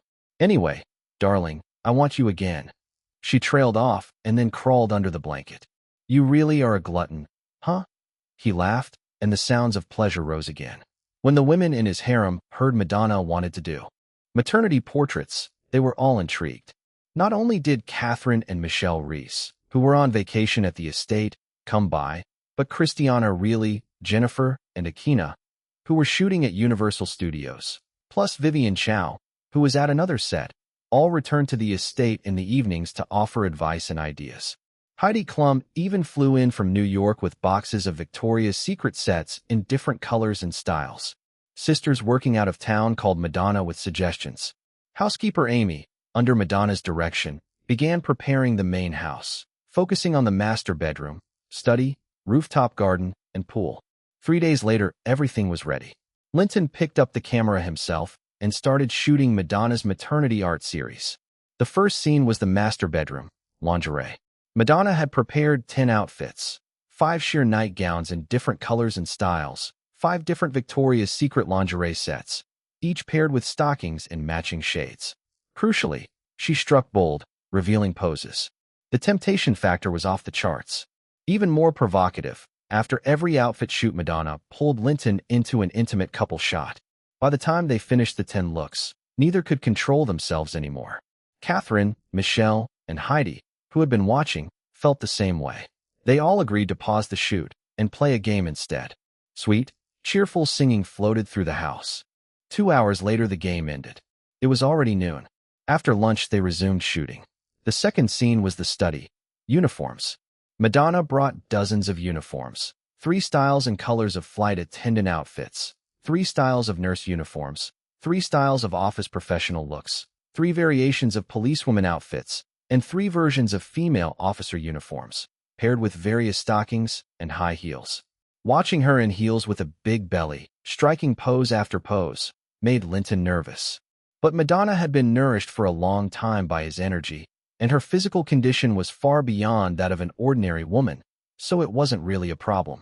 So many professions, styles, colors, heels, and stockings stacked the temptation even higher than in the master bedroom. Linton hadn't even finished shooting when Madonna, turned on and interested, pushed him onto the desk.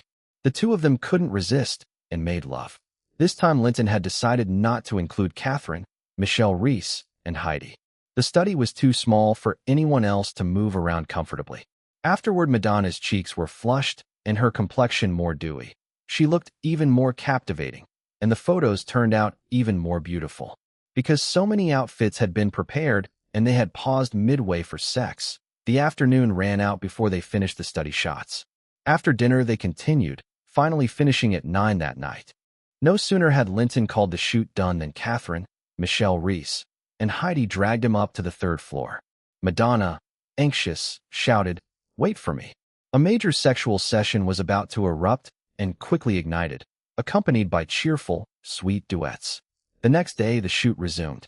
The 3rd scene was the pool, swimwear. This segment was simpler, various bikinis with shawls and scarves, but the temptation remained high. Madonna's bikinis shared 2 characteristics: extremely thin, nearly translucent fabric, and she paired them with shawls or scarves that only hinted at coverage, which sent Linton's desire climbing. They barely finished shooting when the water tryst began. Catherine, Michelle Reese, and Heidi all jumped in and joined the fun. The 4th scene took place in the rooftop garden, formal gowns. Everywhere they left beautiful memories. After the maternity portraits, Madonna felt unsatisfied and suggested filming the sexual scenes as a short home movie. To Linton's surprise, Catherine, Michelle Reese, and Heidi all chimed in, saying they would appear on camera together. Linton immediately refused and warned them sternly that it was too dangerous to suggest again. Filming the sex scenes could be incredibly thrilling, and if it were ever screened at a party later, it would add plenty of heat and color. But the risk was enormous. He could play fast and loose with his reputation. Without evidence, media, speculation, or spin barely mattered, and fans might even help whitewash things. But if a tape leaked, he would face social death. Linton had also thought about Heidi's family living in Germany and how her father's company could help with movie tax rebate arrangements there.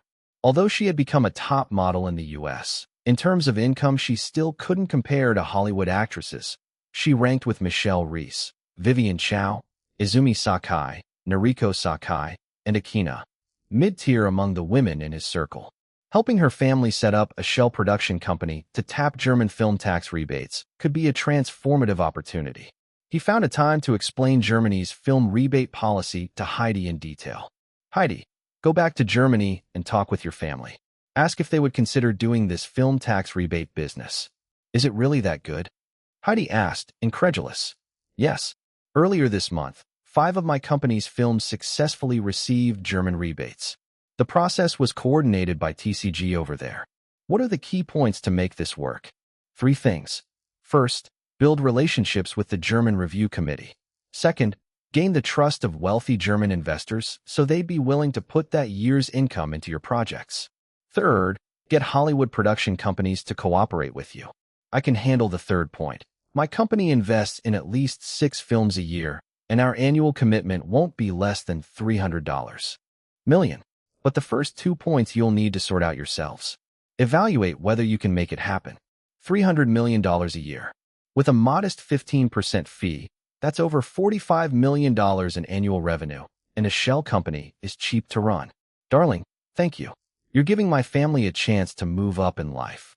Baby, don't mention it. You're my woman. You're so good to me. I have to thank you properly. And with that, she crawled beneath his desk. Chapter 385. Absolutely could not be allowed to succeed. While Linton was at home shooting Madonna's art photos those few days, the publicity for Independence Day had ramped up into an even more intense phase. With piles of dollars being thrown around, almost every outlet was running stories and scoops about Independence Day, and the gossip about Linton and Christiana and Nicole Kidman had reached new heights. MCA and UPN started running different versions of Independence Day promo spots at multiple dayparts. Beginning June 28th, the four major networks ran 30-second Independence Day promos during prime time. A polling firm had just completed a survey of 53,000 people aged 15 to 40 in 20 major U.S. cities. 97% had heard or seen news about Independence Day. 48% said they were excited and planned to see it in theaters, while 18% said they would decide based on reviews and word of mouth. In short, things looked great. The exhibitors' communications were even more encouraging. Opening day bookings had reached an unprecedented scale, 3,600 screens. But one group was getting restless. It was June 30th. Chicago, the house of famed film critic Roger Ebert. Independence Day was set to premiere on July 2nd and open wide on July 4th. Yet Roger still hadn't received an invitation from Universal or Linton Films. That had never happened before.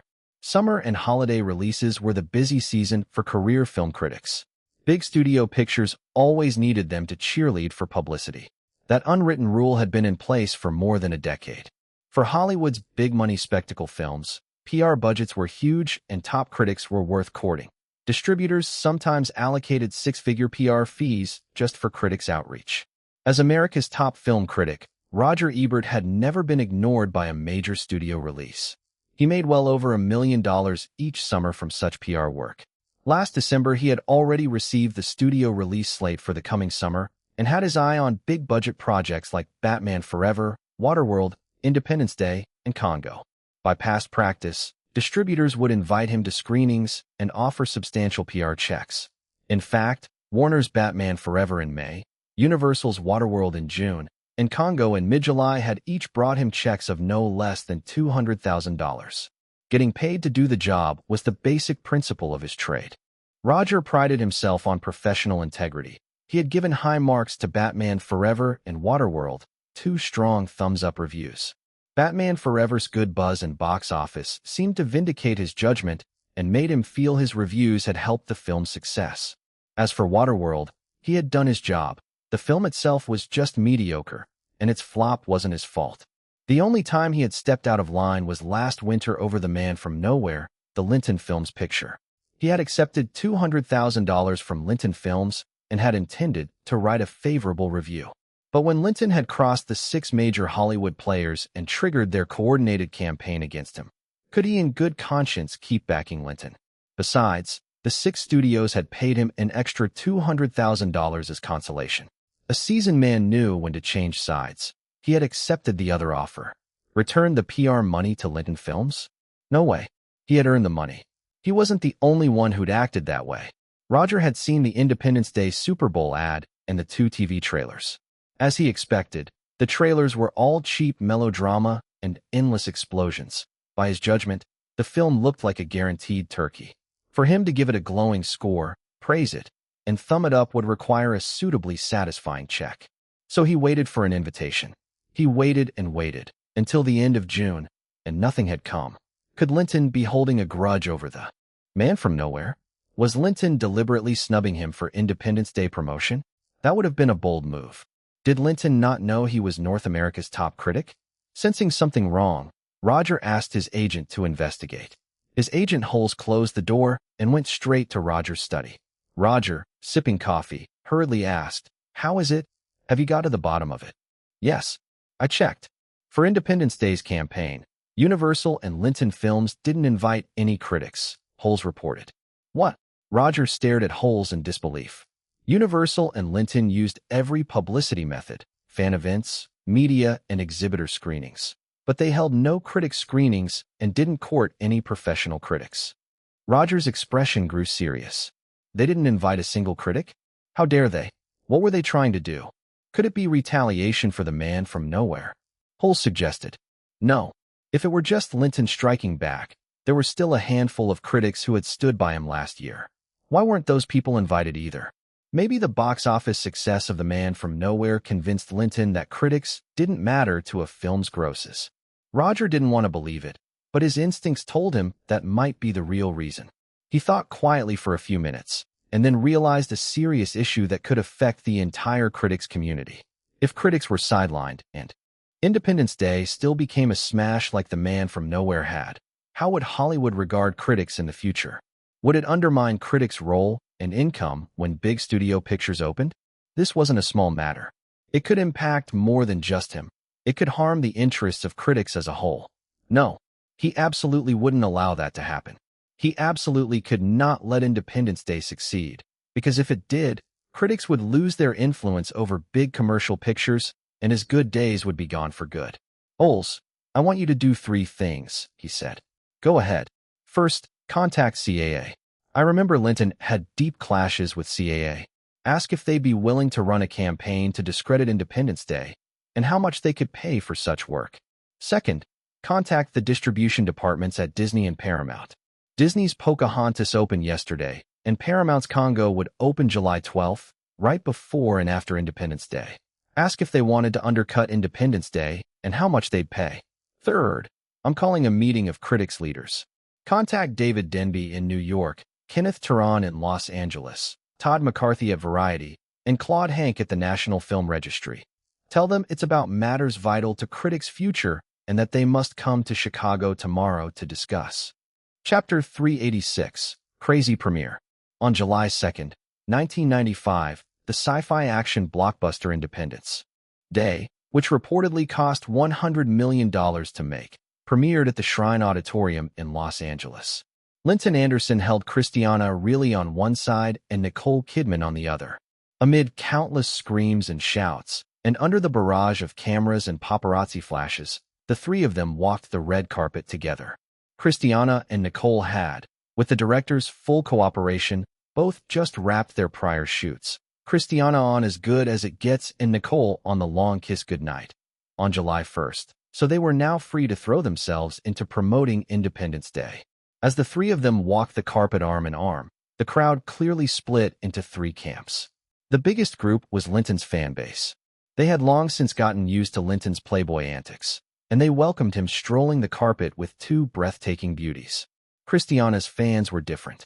They wanted their idol to monopolize Linton, to shove the other woman away.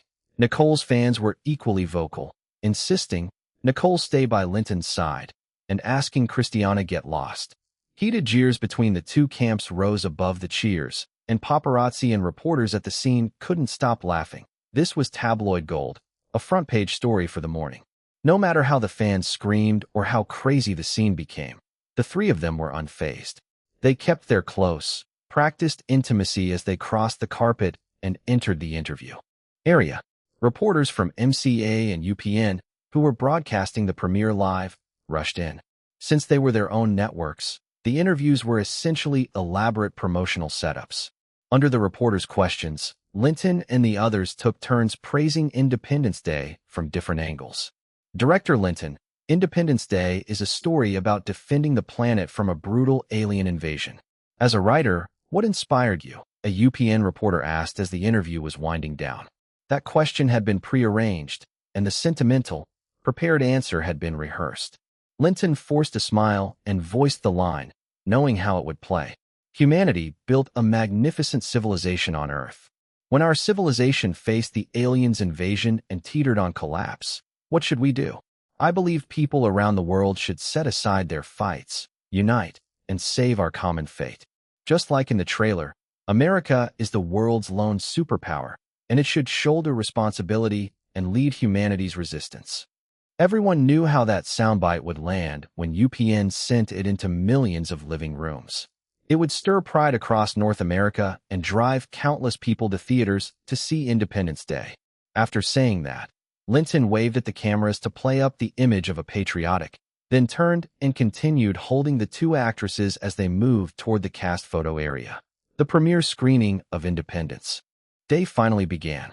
On July 2nd, on the eve of America's Independence Day, New Mexico's Space Monitoring Station detected a massive craft hundreds of miles in diameter approaching Earth. The signals emitted from the craft interfered with the planet's communication satellites, raising alarms in government circles. Soon an alien fleet surrounded the planet. From the mothership, 36 smaller vessels, each about 15 miles across, descended over major cities worldwide, plunging people into confusion and panic. Computer technician David discovered that the signals from the alien ships were actually a countdown to an attack. He found a way to warn his wife Connie, who served as a White House press aide. The U.S. government tried to make contact with the aliens, but received no response. The president grew anxious and, after receiving David's information, ordered evacuations, but it was already too late. On the morning of July 3rd, the alien ships began launching fatal strikes at major cities across the globe. In an instant, humanity suffered enormous losses and devastation. Afterward, the President of the United States rallied the world to stand together against the invaders and declared July 4th as Earth's Independence Day. With help from David, fighter pilot Steve, and others, humanity mounted a full counterattack. The president even took to the skies in a fighter jet. Ultimately, they used a virus David cobbled together to bring down the aliens' seemingly impenetrable energy shields and wiped out the invaders. The story was simple, but it resonated across the board. Most of all, the film's relentless spectacle, the sheer number of explosions and the brutal destruction of cities and landmarks, hit audiences viscerally. The special effects were so realistic they bordered on unbelievable, and the movie's melodramatic emotional beats were dialed to the max, ensuring viewers couldn't help but be swept up.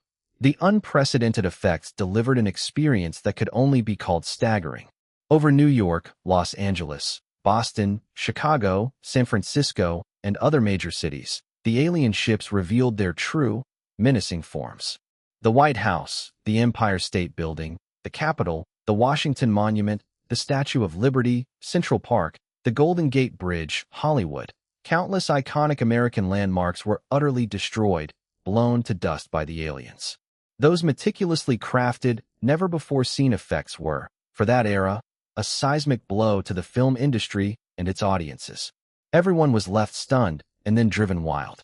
Toward the end, the U.S. president stood amid dawn's first light and gave an impassioned speech to the survivors on screen. The audience at the Shrine Auditorium erupted with excitement. "We will not go quietly into the night. We will not vanish without a fight. We're going to live on. We're going to survive. Today, we celebrate our Independence Day," the line rang out.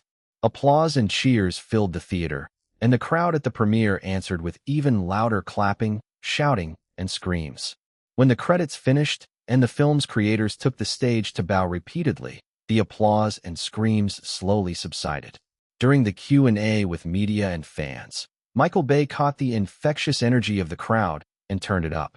"People call me Explosion Bay, so I'll blow up America and Independence Day, blow up the world, blow up the aliens, and blast all the way into space. Explode a box office miracle and set a new standard for Hollywood effects," he declared. When box office predictions came up, everyone looked at Linton. He didn't hesitate and let loose a bold claim. Right now, the North American record is E.T. the Extraterrestrial at $359 million. "I'll set a modest goal for Independence Day, $360 million domestic," he boasted. The film's creative team exchanged glances. The reporters and paparazzi in the audience went wild. That was Linton, always daring to fire off fireworks at every premiere. Although he had a track record of ambitious forecasts coming true, some thought this was over the top. It was just a special effects blockbuster. Did he really expect it to break records every time? But whether Linton's bravado would be proved right or get him humbled didn't matter in the moment. For the journalists, it was perfect. They already had tomorrow morning's front page and second page headlines planned out. Chapter 387, Midnight Showdown. While Independence Day was holding its hot premiere, New York, Los Angeles, Chicago, and Boston, the headquarters of the four major North American critics associations, were holding meetings at the same time, laying out plans to attack and ambush Independence Day. This is a war, a fight that will decide every critic's livelihood. Everyone has to act. Since they didn't invite us to the premiere, we will go to the midnight screenings of Independence Day immediately.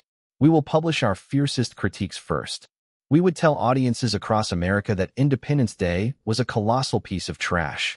We would make Universal and Linton Films regret this, and show all of Hollywood what power critics had. New York Film Critics Circle President David Denby, Los Angeles Film Critics Association President Kenneth Turan, National Association of Film Critics President Todd McCarthy, and National Association of Film Critics President Claude Hank had attended a party hosted by Roger Ebert in Chicago the night before. After listening to Roger Ebert's analysis and confirming that Independence Day had not invited any critics, the four had been angered by the move from Universal and Linton Films. As the saying went, taking away someone's livelihood was like killing their family, when something affected every critic's paycheck. How could they tolerate it or back down?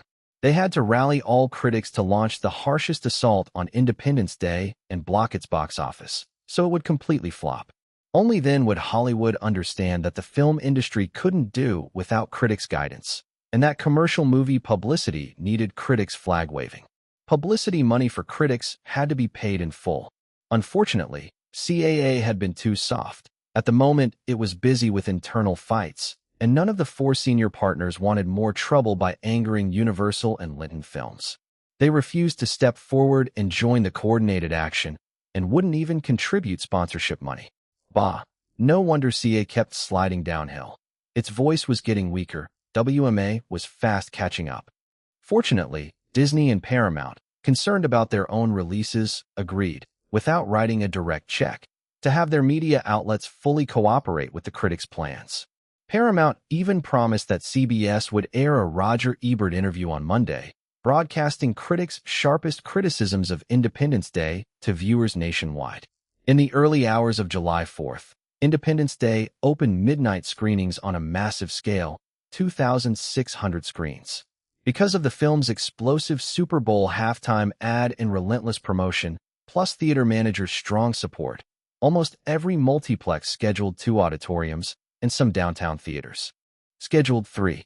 At 11:50 p.m. on July 3rd, Roger Ebert walked into a Chicago theater to see the midnight screening of Independence Day and planned to issue his fiercest critique early the next morning. He saw a huge crowd in the lobby and had his assistant check.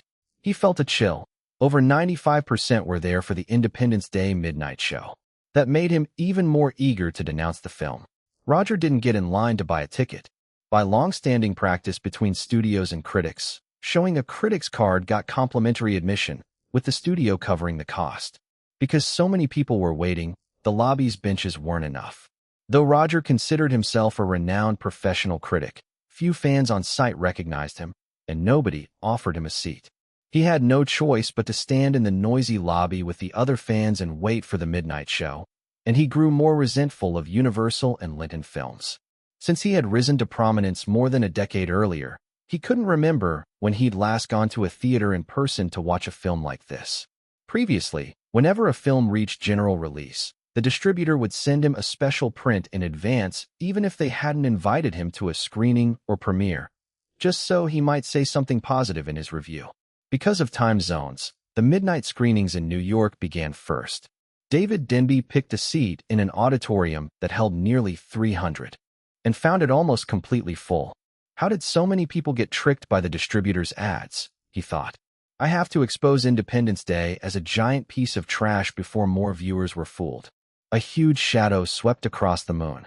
The American flag and the lunar surface trembled beneath it. A massive spaceship left the moon and flew toward Earth. David furrowed his brow.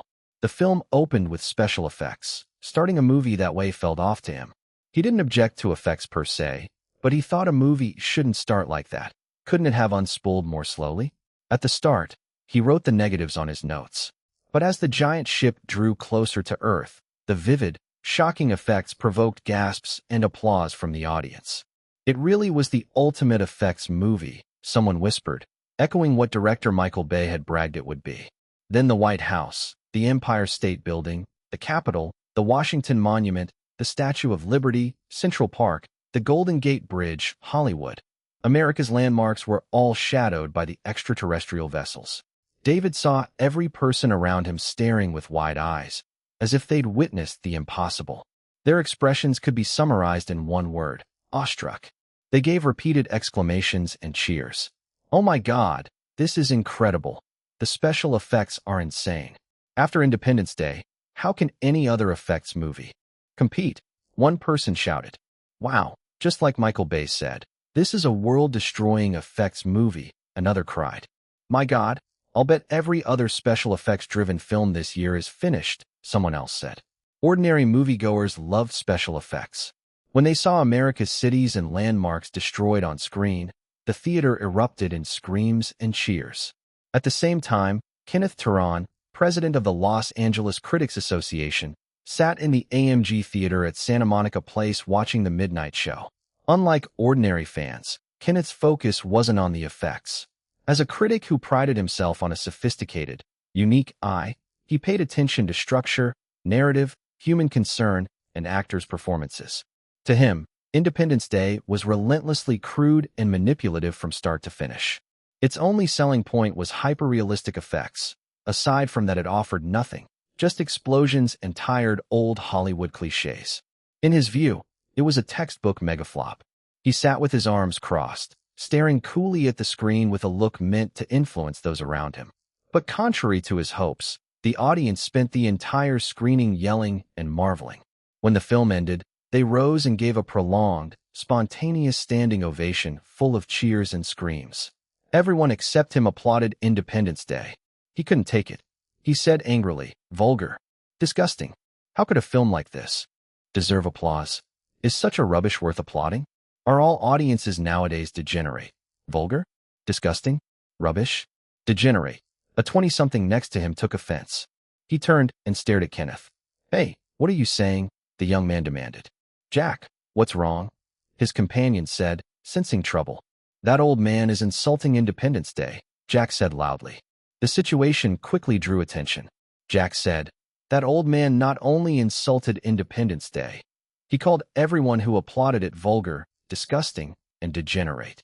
As soon as he finished, a dozen angry looks turned toward Kenneth. Kenneth showed no sign of panic. He was a famous figure in the Los Angeles criticism world and still believed he had influence among viewers. "I am Kenneth Turan, a columnist film critic for the Los Angeles Times," he said. "So what? What's wrong with film critics?" Before David could finish his words, he was cut off by another man in his 20s. "You might dislike a movie, but don't insult the people who like it." "Exactly," someone else chimed in. "Critics are all a bunch of blowhards who argue to show off how smart they think they are." Critics? What's wrong with critics? Do critics have the right to yap and insult people? Don't think your taste is so superior. Look at the films you praise. Who even watches half of those? Fuck. How dare you slam Independence Day? Apologize. You have to apologize. Kenneth had clearly misjudged things.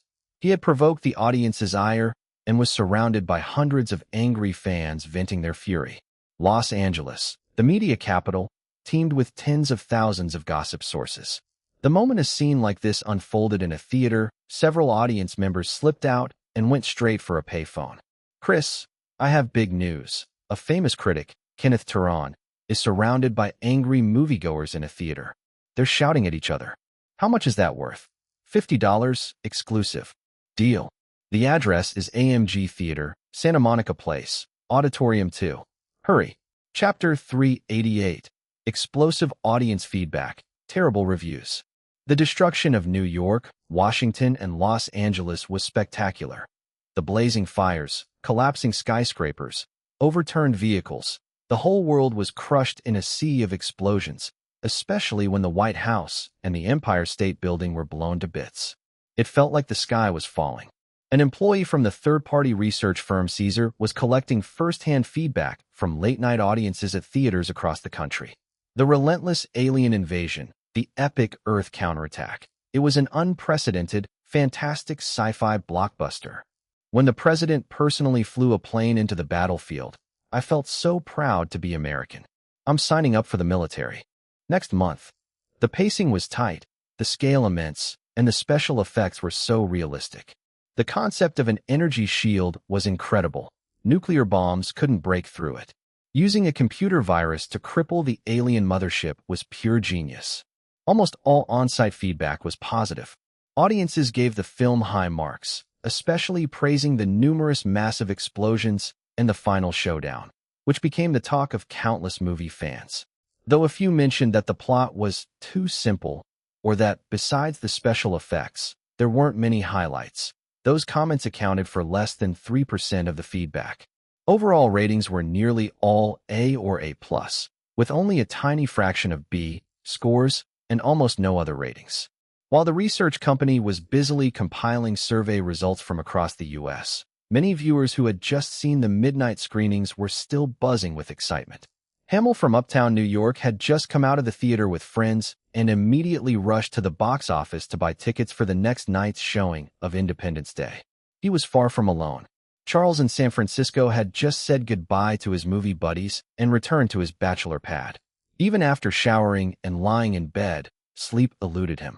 Images of the ruined Empire State Building and the obliterated White House flashed unbidden through his mind. The adrenaline rush from the theater was reignited. At the moment humanity faced annihilation, America and its leader courageously stepped up, taking on the responsibility a superpower should bear and ultimately leading the world to victory. Especially Linton's portrayal of the Air Force colonel was absolutely incredible. No way, I'm enlisting too. Camilla in Los Angeles left the theater with friends, feeling the night was still young. They headed straight to a bar, sipping cold beers while discussing the movie's thrilling moments. Their animated conversations caught the attention of many nearby patrons. After hearing Camilla's detailed take, numerous people pledged to visit the theater the next day to see the explosive blockbuster Independence Day, starring superstar Linton, with the president himself leading the fight against the aliens. At 3 a.m., Linton had just finished a wonderful play session with Madonna, Christiana, Nicole Kidman, and Catherine. That's when a call came from the distribution department's Klinsman. "Boss, great news. Is the midnight box office for Independence Day in?" Yes, it was huge, $6.37 million at midnight. We broke records, beating last month's $5.71 million from the new Batman movie. This sets a new North American midnight box office record. Just after Linton hung up, Christiana and Nicole, who had been eavesdropping nearby, rushed over. "Darling, is Independence Day a huge hit?" "Babe, $6.37 million. We set a new North American midnight box office record. Amazing. Should we celebrate properly?" Christiana and Nicole exchanged passionate glances. Unspoken but clear, they each knew their roles as they moved to challenge Linton from different directions. A new game began again. In the sprawling Los Angeles metro area, Kenneth Turan sat in his home study, furiously finishing up a scathing movie review. He wasn't in a good mood. After watching the movie, he was bombarded by fans with crude insults, and his prestige as a film critic meant nothing. Somehow, word had leaked, and 4 or 5 paparazzi showed up, humiliating him in public. Had he not apologized to Independence Day and its fans, who knows how bad things could have gotten? His bottled-up resentment and frustration naturally poured into his harsh critique of the movie. He wasn't alone. Roger Ebert, David Denby, Todd McCarthy, Claude Hank, along with over 200 critics nationwide, were all penning the sharpest, most biting reviews of Independence Day. The darkness lifted, and the sun rose anew. The 4th of July holiday weekend marked the release of the summer's biggest blockbuster, Independence Day. Though midnight screenings had already started for die-hard fans of superstars and special effects, for regular audiences, the real premieres began on the holiday day itself. As the sun rose, fresh survey results from Caesar were in. At midnight, the company had surveyed audiences in 90 theaters across 30 cities. Out of 5,013 viewers surveyed, 4,308 gave the film an A+ rating, 597 gave it an A, and only 62 rated it below B-. The midnight audience's A-level positive rating exceeded 96%, an exceptional performance. The combined evaluations and midnight box office numbers quickly made their way to the film companies, then circulated among many interested parties. Just as Universal and Linton Films were celebrating and preparing to arrange a promotional tour with director Michael Bay, Linton, Christiana, Nicole Kidman, Bill Pullman, and Jeff Goldblum heading to major cities nationwide. A tidal wave of critical reviews hit the newspapers. "Is Michael Bay just an explosion maniac?" asked Roger Ebert in a review published by the Chicago Sun-Times. "Last night at the theater I saw Independence Day. It's a film that utterly tests the limits of human endurance. Mediocre plot, full of holes, wildly illogical. It's a total disaster." Roger Ebert harshly trashed Independence Day, giving it 2 thumbs down, the ultimate symbol of a bad movie, and a punishing 1-star rating. "Michael Bay is a standard explosion maniac who has destroyed my fondest memories of cinema. His films have nothing but explosions. In Independence Day, humans saved Earth, but couldn't save this awful movie." David Denby of The New Yorker was equally harsh and sarcastic, also giving the film a pathetic 1-star rating. "Before you watch Independence Day, take some motion sickness pills. The movie is filled with boring explosions and noise. No basic logic. Simple plot, hollow dialogue, and wooden acting. Watching it is worse than swallowing a fly. Only fools could endure it." Kenneth Turan of the Los Angeles Times, still furious from his theater experience, wrote an especially venomous review, breaking records with an abysmal 0.5-star score. Similarly, critics across the media didn't hold back. "I have never seen such a silly alien or such a lousy Independence Day before. The aliens are hopelessly dumb. The movie is irredeemably bad." Which is the worst movie this summer? The answer's obvious: Independence Day. What about the movie's logic? Everyone knows Microsoft computer viruses don't work on Apple devices. Yet hilariously, the alien computers got destroyed by a Microsoft virus. Are the aliens using Microsoft Windows, or what? Chapter 389, Fighting Critics with Audience Praise. At Universal Pictures Conference Room, an emergency meeting was underway to address the wave of negative reviews from professional film critics. Our midnight screenings had a turnout far beyond expectations. The audience buzz is very positive, and the most crucial box office numbers have exceeded what we predicted. Levitt Gore, the head of Universal's distribution department, kicked off the discussion. But the professional reviews for Independence Day are facing serious trouble, Levitt continued. All the top critics are tearing it apart. As of now, the aggregated critic score is just 2.9 out of 10. There was a brief silence. They all understood that for big summer blockbusters, professional critical acclaim wasn't always the key to box office success. Historically, reviews primarily served as publicity buzz. Still, no one could deny that influential critics like Roger Ebert did sway a segment of the audience. Having a few top critics' voices in opposition might not have been disastrous, but when the entire critic community turned against the film in unison, that was something they had to take seriously.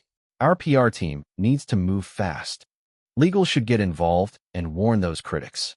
Should we spend some money to charm and divide a few of the critics? And so on. At this point in time, the internet wasn't widely developed, and traditional media had its peak influence. Critics carried considerable weight, so it was understandable that the team was rattled. But Linton, who was present, had anticipated this scenario ever since he vetoed attempts to appease the critics early on, and he'd prepared for it. After listening to the flurry of anxious but ineffective suggestions, Linton finally spoke. The critics' harsh attacks on Independence Day might not be a bad thing. Before anyone could respond, he pulled out the latest research report from Caesar, a market analytics firm, and continued. According to Caesar, the audience watching Independence Day is mainly aged 15 to 35, with 17 to 26-year-olds accounting for 69% of viewers. In other words, 17 to 26 is our core audience. Does anyone here really understand what this age group thinks? I'm 24 myself, right in that bracket, so I can say I know this demographic pretty well. Is there something special we've been overlooking? Lou Wasserman couldn't help but ask. Linton didn't hesitate. Our generation is extremely rebellious and individualistic. We don't blindly trust authority. In fact, we question it. We prefer to see the world with our own eyes, and we're heavily influenced by our peers rather than critics. In short, this generation of young people is practically immune to the influence of professional critics. This insight caught everyone at the meeting off guard. To them, these ideas sounded fresh and even hard to believe. They looked around at each other, mostly middle-aged or older, and couldn't dismiss the possibility of a generational gap. So how do we respond? Levitt asked on behalf of the group. It's simple. Critics attack us with their so-called professionalism, controlling the media narrative. But the Caesar report shows the vast majority of young fans love our film. They just lack a platform to voice their praise. So why don't we give them one? Why don't we let the passionate fans praising Independence Day take over mainstream media? Universal wasn't just a movie company. It was a major media conglomerate with abundant channels to disseminate messages across America. Not only that, but Linton himself controlled a sizable media group, including the UPN TV network, which reached 95% of the population, and he had acquired nearly 10 newspapers, mostly entertainment-oriented, which allowed significant influence over public opinion. No problem, we'll set that up immediately. There's more, Linton added, pulling out several newspapers, including his own Hollywood Gossip Daily.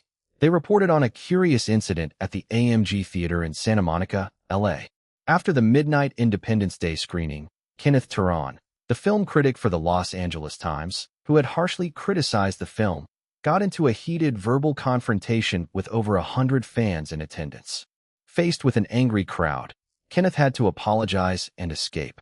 What kind of power does this film have, that a prominent critic like Kenneth got into a shouting match with a crowd of fans at the theater over differing opinions? Linton paused dramatically. Friends, what does this tell us? It tells us that fans don't agree with the professional critics. This is a golden opportunity to publicize the story widely, to show the whole country that critics are on the opposite side of the audience. In short, we can't stop the critics' bad reviews, nor should we ignore them.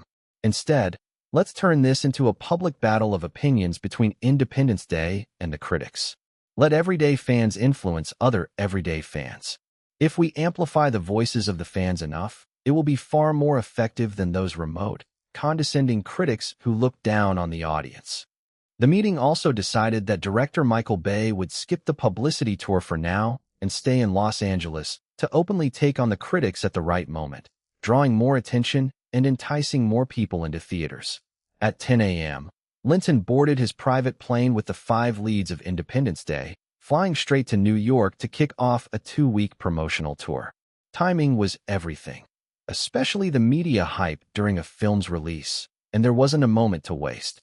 That very afternoon, MCA and UPN deployed their news vans to major theaters across the country. Both networks conducted live interviews outside cinemas, catching crowds streaming out of Independence Day showings. In front of the cameras, the enthusiastic fans didn't hold back their praise. Independence Day was amazing, mind-blowing, heart-pounding. All those epic explosions and jets firing. It's exactly the kind of blockbuster I love. The special effects were unbelievable. This is hands down the best movie I've ever seen. I'm going to watch it again and bring all my friends. Good movies are meant to be shared. The movie's impact was so intense that the fans' excitement had yet to fade. Packed together, they shared their joy and adrenaline with the cameras. In one scene, a theater manager, visibly thrilled, told the camera, "Independence Day is insanely popular. Usually this time of day, it's not so crowded. But today, look at that, long lines at the box office. Everyone's here to see Independence Day."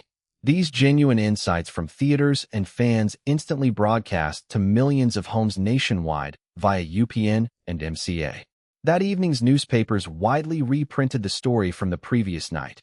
Kenneth Turan's fiery confrontation with hundreds of fans at the Santa Monica AMG Theater's midnight show. Many of the papers closed by questioning, what kind of film is Independence Day? Why do the critics hate it so much, giving it such dismal ratings, while the fans adore and champion it, even willing to argue with critics face-to-face? As for the film itself, the papers suggested the best way to find out is to head to the theater and experience it firsthand. Chapter 390. Audience matters more than critics. Although some moviegoers had been swayed by the professional critics to skip Independence Day, starting from the evening of July 4th, footage on UPN and MCA TV networks showed long lines at major theaters across all the big cities. Without exception, these crowds were there for Independence Day, proving the effectiveness of Linton's strategy and showing that the film genuinely resonated with mainstream viewers. During Linton and his team's promotional tour in New York, reporters inevitably asked about the critics' harsh reviews. Linton, how do you respond to the fact that Independence Day only scored 2.9 from professional critics? People work hard every day and are already tired. They go to the movies to relax, not to be lectured. Independence Day was made to bring joy to the audience, simple and pure fun. Since he could no longer avoid combating the professional critics, to amplify the publicity, he had Hillary arrange for a feature interview with the New York Times. Linton, what do you think about the critics' collective attack on Independence Day, giving it a ridiculously low score of 2.9? If you look back on Hollywood's past 30 years, you'll see professional critics always go after the movies loved by the public, trying to prove how special or superior they are. They love to bash films or filmmakers that do well at the box office. Whatever, let them talk. So, Linton, you don't care about what professional critics say? Why should I? Kelly, let me ask you. How many professional critics are there in North America? Maybe around 200? And how many moviegoers have the habit of watching films? Probably 50 million or even more. See, it's simple. As a producer, writer, and actor, we make movies for those 50 million plus viewers, not just the 200 critics. Now there are two data points. Professional critics gave Independence Day an average score of 2.9, but the audience rating hit 93%. That's based on a survey of over 5,000 viewers just before dawn today. Whose opinion should I value more? Still, you don't care about critics' attacks? Why would I? Today's professional critics only represent themselves, not the majority of audiences. Their tastes always clashed with the public. Why should I care about their bashing and low scores? Remember, movies exist and thrive because of the vast audience, not these critics who just spew venom. Without audiences, the movie industry would collapse. Without critics, I believe the industry could keep moving forward, maybe even faster. So you prioritize audiences over critics? Exactly, because the audience is most important to me and to the entire film industry. That night, inside the Hilton Hotel in Manhattan, after the first intense round between Linton, Christiana, and Nicole Kidman, Nicole held Linton from the left side and asked anxiously, "Honey, you're clashing so fiercely with the critics. Aren't you worried they'll try to sabotage you during awards season?" "Babe, when have any of my films, whether I directed or starred in them, ever put winning awards first? You don't want to win an Oscar?" To me, the Oscar is important, sure, but it has never been as important as fan recognition. "Honey, but that's the Oscar. So what? What is the real goal of winning an Oscar? To earn the audience's respect and personal satisfaction. No, wait. The biggest goal is to increase your salary and commercial value, right? The Oscar's biggest function is to boost commercial value. But look at past Best Actor winners. Who earns more than me? Who can compare to my commercial appeal? So, the Oscar doesn't really matter to you, more or less. My attitude is, if I get one, great. If not, no big deal. But I will never make movies just to chase awards, or try to please the judges and critics deliberately. Honey, I get it. You've reached that level where you don't need the Oscars to shine, but Christiana and I aren't there yet. I still dream of winning an Oscar. That's true. Winning Best Actress would help both of you a lot. Don't worry. I'll make sure you both have a chance at the big awards in the future. For now, stay away from this conflict between the movie and the critics. Really, moi, you're the best. Christiana, let's enjoy some popsicle first. Sure. Watching these two stunning beauties enjoy their pops with such relish, Linton laid back happily. It was, without doubt, the best way to pass the time while waiting for the opening day box office numbers. Soon, the next round of battles began. By 2 a.m., after the second round of game,